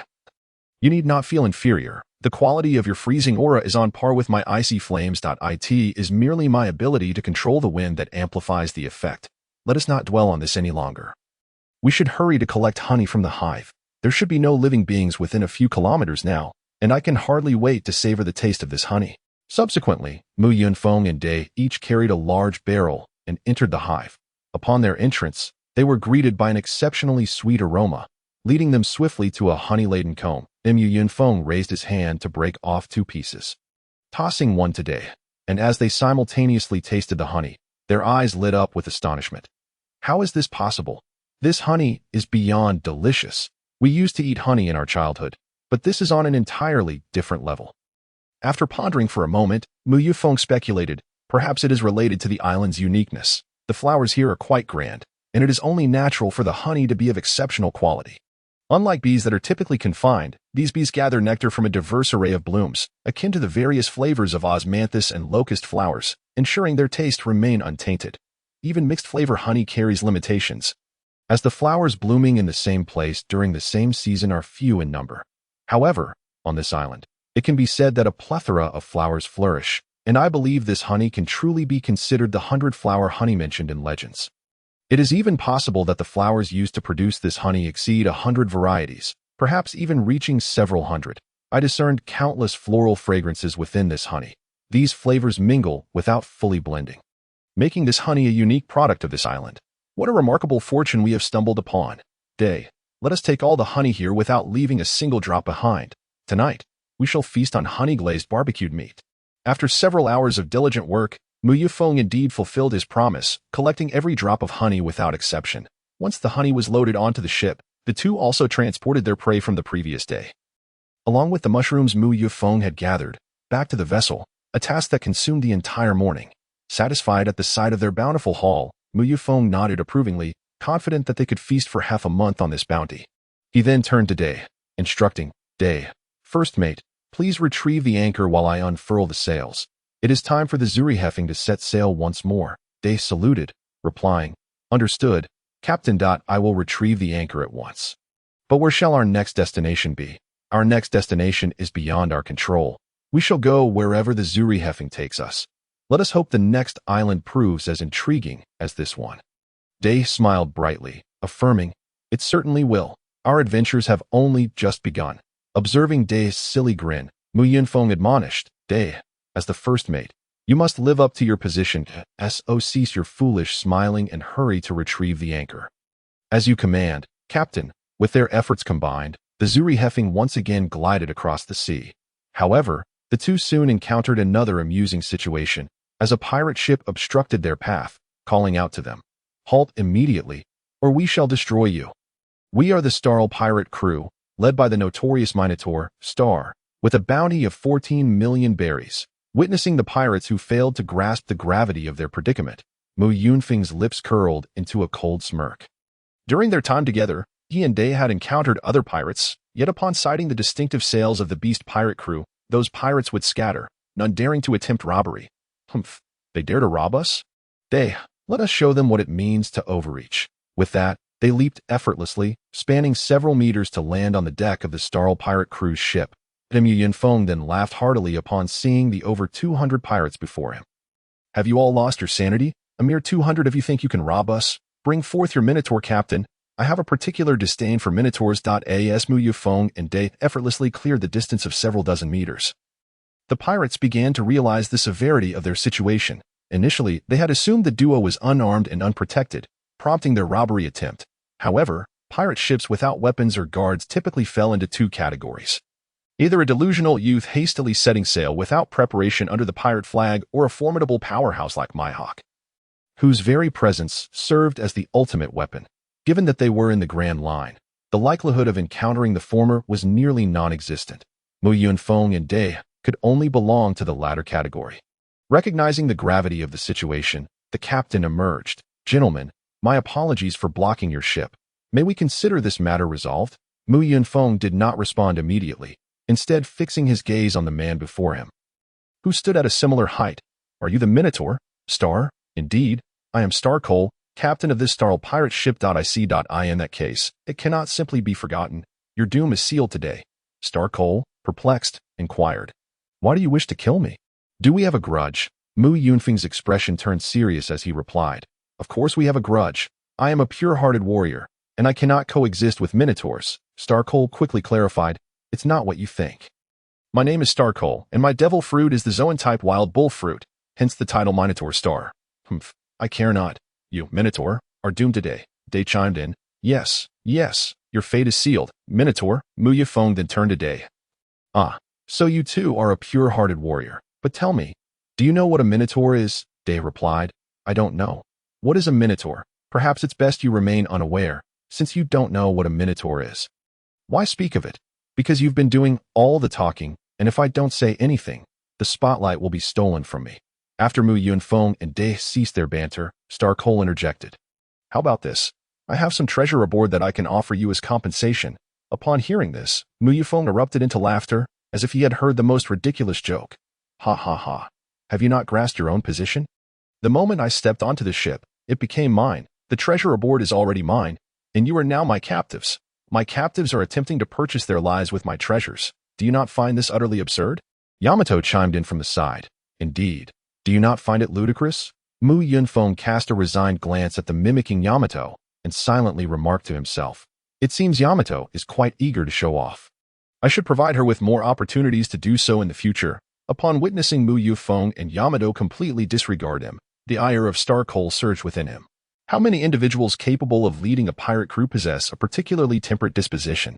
My esteemed lords, I am fully aware that you are not to be trifled with. However, I have accorded you ample respect, and my repeated concessions stem solely from a desire to prevent casualties among my crew. But let it be clear, concessions do not equate to fear. Should you insist on mutual destruction, the Star pirate crew shall not shy away. We number over 200. Do you truly believe you can vanquish us all? It would be prudent for you to take the treasures and depart. Such a course would be beneficial for both parties. Upon hearing Starcoal's threats, Mu Yunfeng and Yamato simultaneously erupted into laughter. Ha ha, Yamato, did you hear that? They claim to have over 200 members. Are you frightened? Not in the least. You have me in stitches, Starcoal. Did you not just proclaim mutual destruction? Do you truly believe we would be harmed? For the strong, numbers hold no significance to IS-200 a substantial force. In the past, Monkey D. Luffy, with his Conqueror's Haki, felled 50,000 fishmen. Should I choose to unleash my Conqueror's Haki here today, I would not fall short of that feat. Furthermore, Yamato possesses Conqueror's Haki as well. If you wish to trouble us, you may need to gather 99,800 more individuals to pose a real challenge. Think you would clash with me? The weak and the ignorant are indeed terrifying. I suspect you lot do not even comprehend what Haki is. Do you possess the strength to contend with me, Huamu Yunfeng? At that moment, Yamato echoed. Do you possess the strength to contend with him? You wretched fools, to look down upon others is one thing, but to do so without reason is another. I am Starcoal, with a bounty of 13 million berries. After enduring the mocking banter from Mu Yunfeng and Yamato, Starcoal lost his composure and transformed into a minotaur. You lot, follow me and slay them. With the captain's command, the crew surged forth. As Starcoal charged at Mu Yunfeng, attempting to gore him with his horns, Mu Yunfeng met him with a punch imbued with Haki, delivering a crushing blow. Die Minotaur! With a resounding thud, Starcoal was rendered unconscious, his head breaking through the wooden deck, a sight that instantly sobered the impassioned pirates. Subsequently, Mu Yunfeng kicked Starcoal into the sea. For a devil fruit user, falling into the ocean is tantamount to a death sentence. The pirates who had just charged alongside their captain found themselves in a most awkward predicament. They had rushed forward only to witness their captain being dispatched in an instant. Suddenly, one among them collapsed to the ground, exclaiming, I remember now. I saw them in the newspaper. They are the Storm of the Wind Mu Yunfeng, with a bounty of 800 million berries, and Frost of Disaster Yamato, with a bounty of 600 million berries. Upon realizing that their collective bounties barely amounted to a fraction of their opponents, the crew immediately lost all will to resist, casting their weapons aside and kneeling on the deck. The first mate, trembling, approached the two. I apologize, esteemed lords, for our transgressions today. If you could spare us our lives, we would comply with any demands. Mu Yunfeng replied with a gentle smile, of course, I harbor no malicious intent. I am not one to revel in the slaughter of others. However, it is a fact that you have offended us. Here is the deal. You shall dock your ship alongside ours and transfer all the gold, silver, jewels, and provisions to my vessel. In return, I shall grant you your lives. Upon hearing that Mu Yunfeng would spare them, a collective sigh of relief washed over the crew. However, the first mate cautiously inquired, we can relinquish all gold and silver, but might we retain some provisions? Without food at sea, we risk starvation. Nonsense. Absolutely not. If you fear starvation, I could simply exert a bit of effort and kill you instead. Once dead, you need not worry about hunger. Upon hearing this, the first mate began bowing profusely. We do not want the food. We do not want it. What are you all waiting for? If you wish to live, hurry and transfer everything to the esteemed lordship. With the first mate's command, the small-time pirates sprang into action, maneuvering their vessel closer to the Shiri and Feng, unloading boxes of supplies onto the deck. A pirate, while carrying a vase, instinctively stepped back as he passed Mu Yunfeng, colliding with the person behind him and shattering the vase in the process. Instead of reprimanding the pirate, Mu Yunfeng approached him and delivered a slap. You fool! Did you break my vase on purpose? Pay for it, or I shall toss you into the sea to feed the sharks. The slapped pirate dared not express any discontent. He merely trembled and produced a golden pocket watch from his pocket. My lord, this is a pocket watch I stumbled upon. It is the most valuable possession I own. Please accept it as a token. Mu Yunfeng examined the pocket watch with satisfaction, nodding in approval. Not bad. This is the first time I have encountered such a finely crafted pocket watch. I shall gift it to Yamato. I forgive you. You may continue your labor, my lord. Might I have the photograph from within? The person depicted is my fiancée. I promise to return and marry her within 5 years. Upon opening the pocket watch, Mu Yunfeng indeed found a photograph of a girl, her features exquisitely charming. He jested, your fiancée's photograph? Now that it is in my possession, it remains her photograph, does it not? Initially intending to make a light-hearted quip, Mu Yunfeng refrained from continuing upon noticing Yamato's approach, fearing a misunderstanding. After returning the photograph, Mu Yunfeng inquired, what is your name? My name is Lupat Linchi. Lupat Linchi, return to your homeland. and cease your pirating ways that a crew of your caliber stands no chance of reaching the latter half of the Grand Line. Your future is clear. Either you will be captured by the Navy or killed by other pirates. Today, you were fortunate to encounter someone like me, a relatively benevolent individual. Had you crossed paths with a true villain, you would surely have met your demise. That I doubt you wish to see your beloved fiancée in another's embrace. Do you? If you do not wish to be gored by a minotaur, hurry back home and marry her. Such a delightful fiancée. If someone else were to take advantage of her, you would have cause to weep. I have witnessed countless tales of the beloved man being unable to return home, while his fiancée's affections wane under the tutelage of an older man. Upon hearing Mu Yunfeng's words, Qiongqi visibly recalled his fiancée, appearing more resolute in his decision to abandon piracy.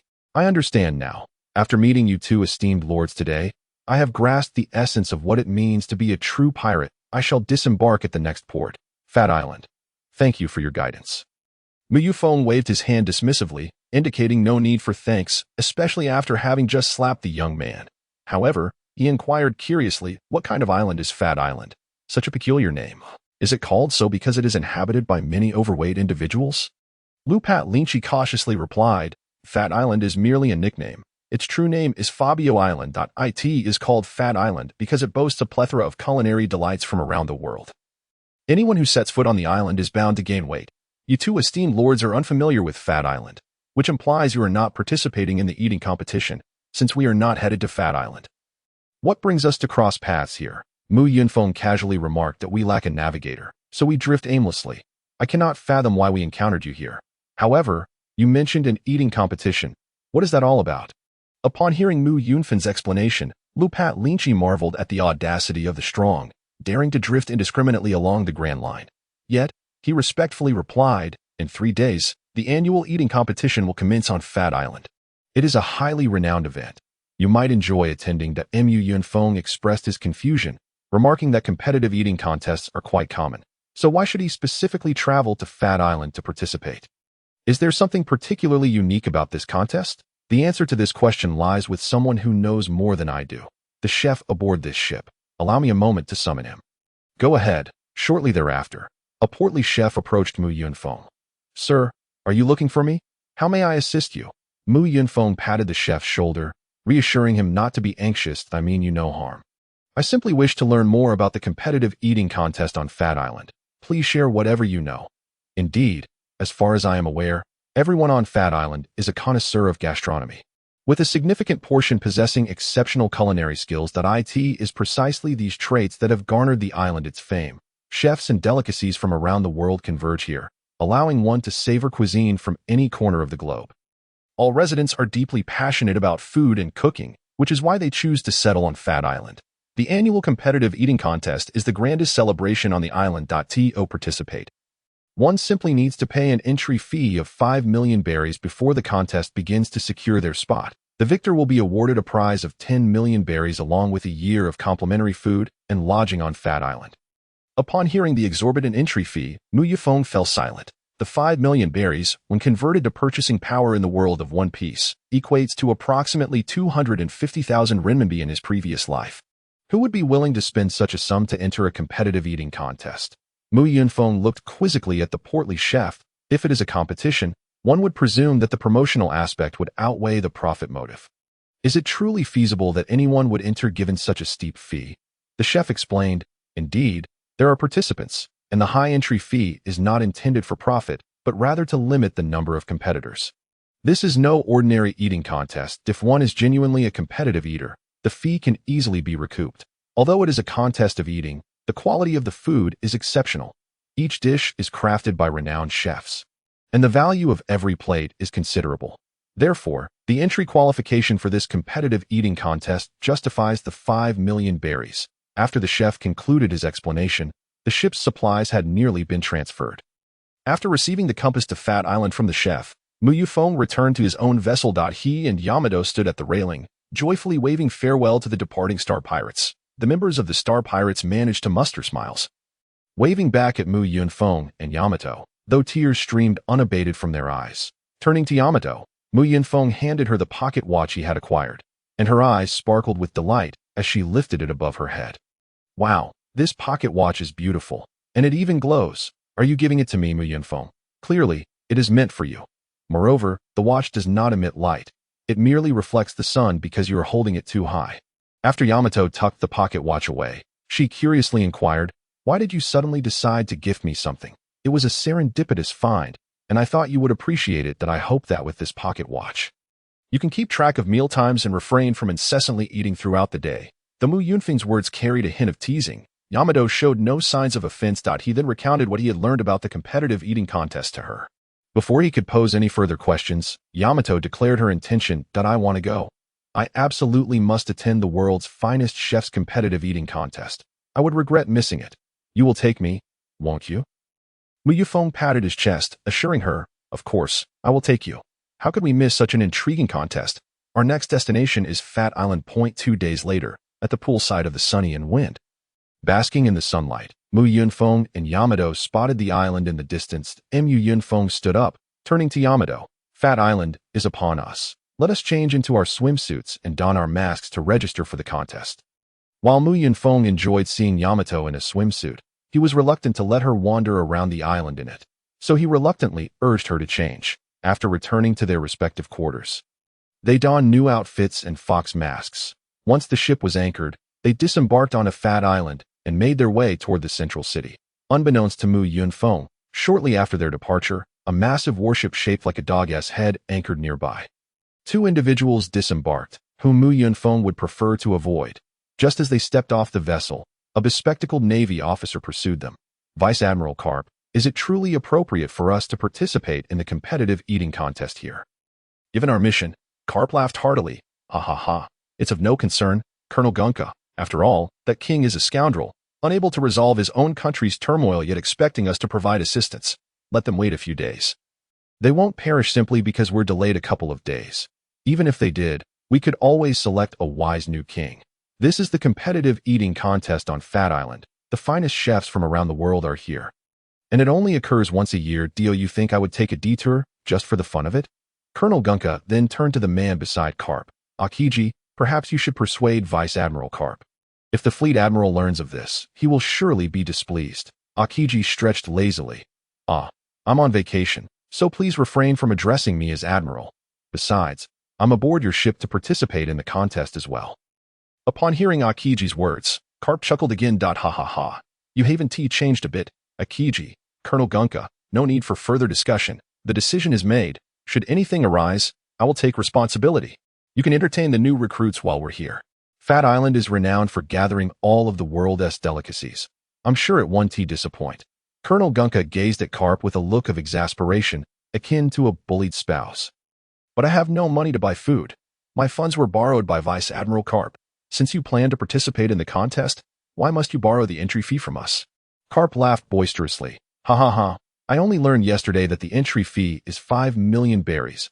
I've already spent this month as salary. Don't worry, Colonel Qiongqi. If I win the contest, I'll repay you. By the way, Aokiji, you're entering the contest too, right? Do you have enough to cover the entry fee?" Aokiji retrieved a bundle of berries from his pocket. "That I was prepared for the entry fee long ago. So that is one thing you need not worry about, Vice Admiral." "Humph, since you're participating, you're my opponent. That I want to take it easy on you just because we know each other. Vice Admiral Karp, I have no expectation of leniency. Though I don't eat much, I can certainly consume a great deal. That's good. Aokiji, let us go register." Meanwhile, Mu Yunfeng and Yamato, after a brief inquiry, quickly located the registration office. After paying the 10 million berries entry fee, they received 2 number tags, 995 and 996.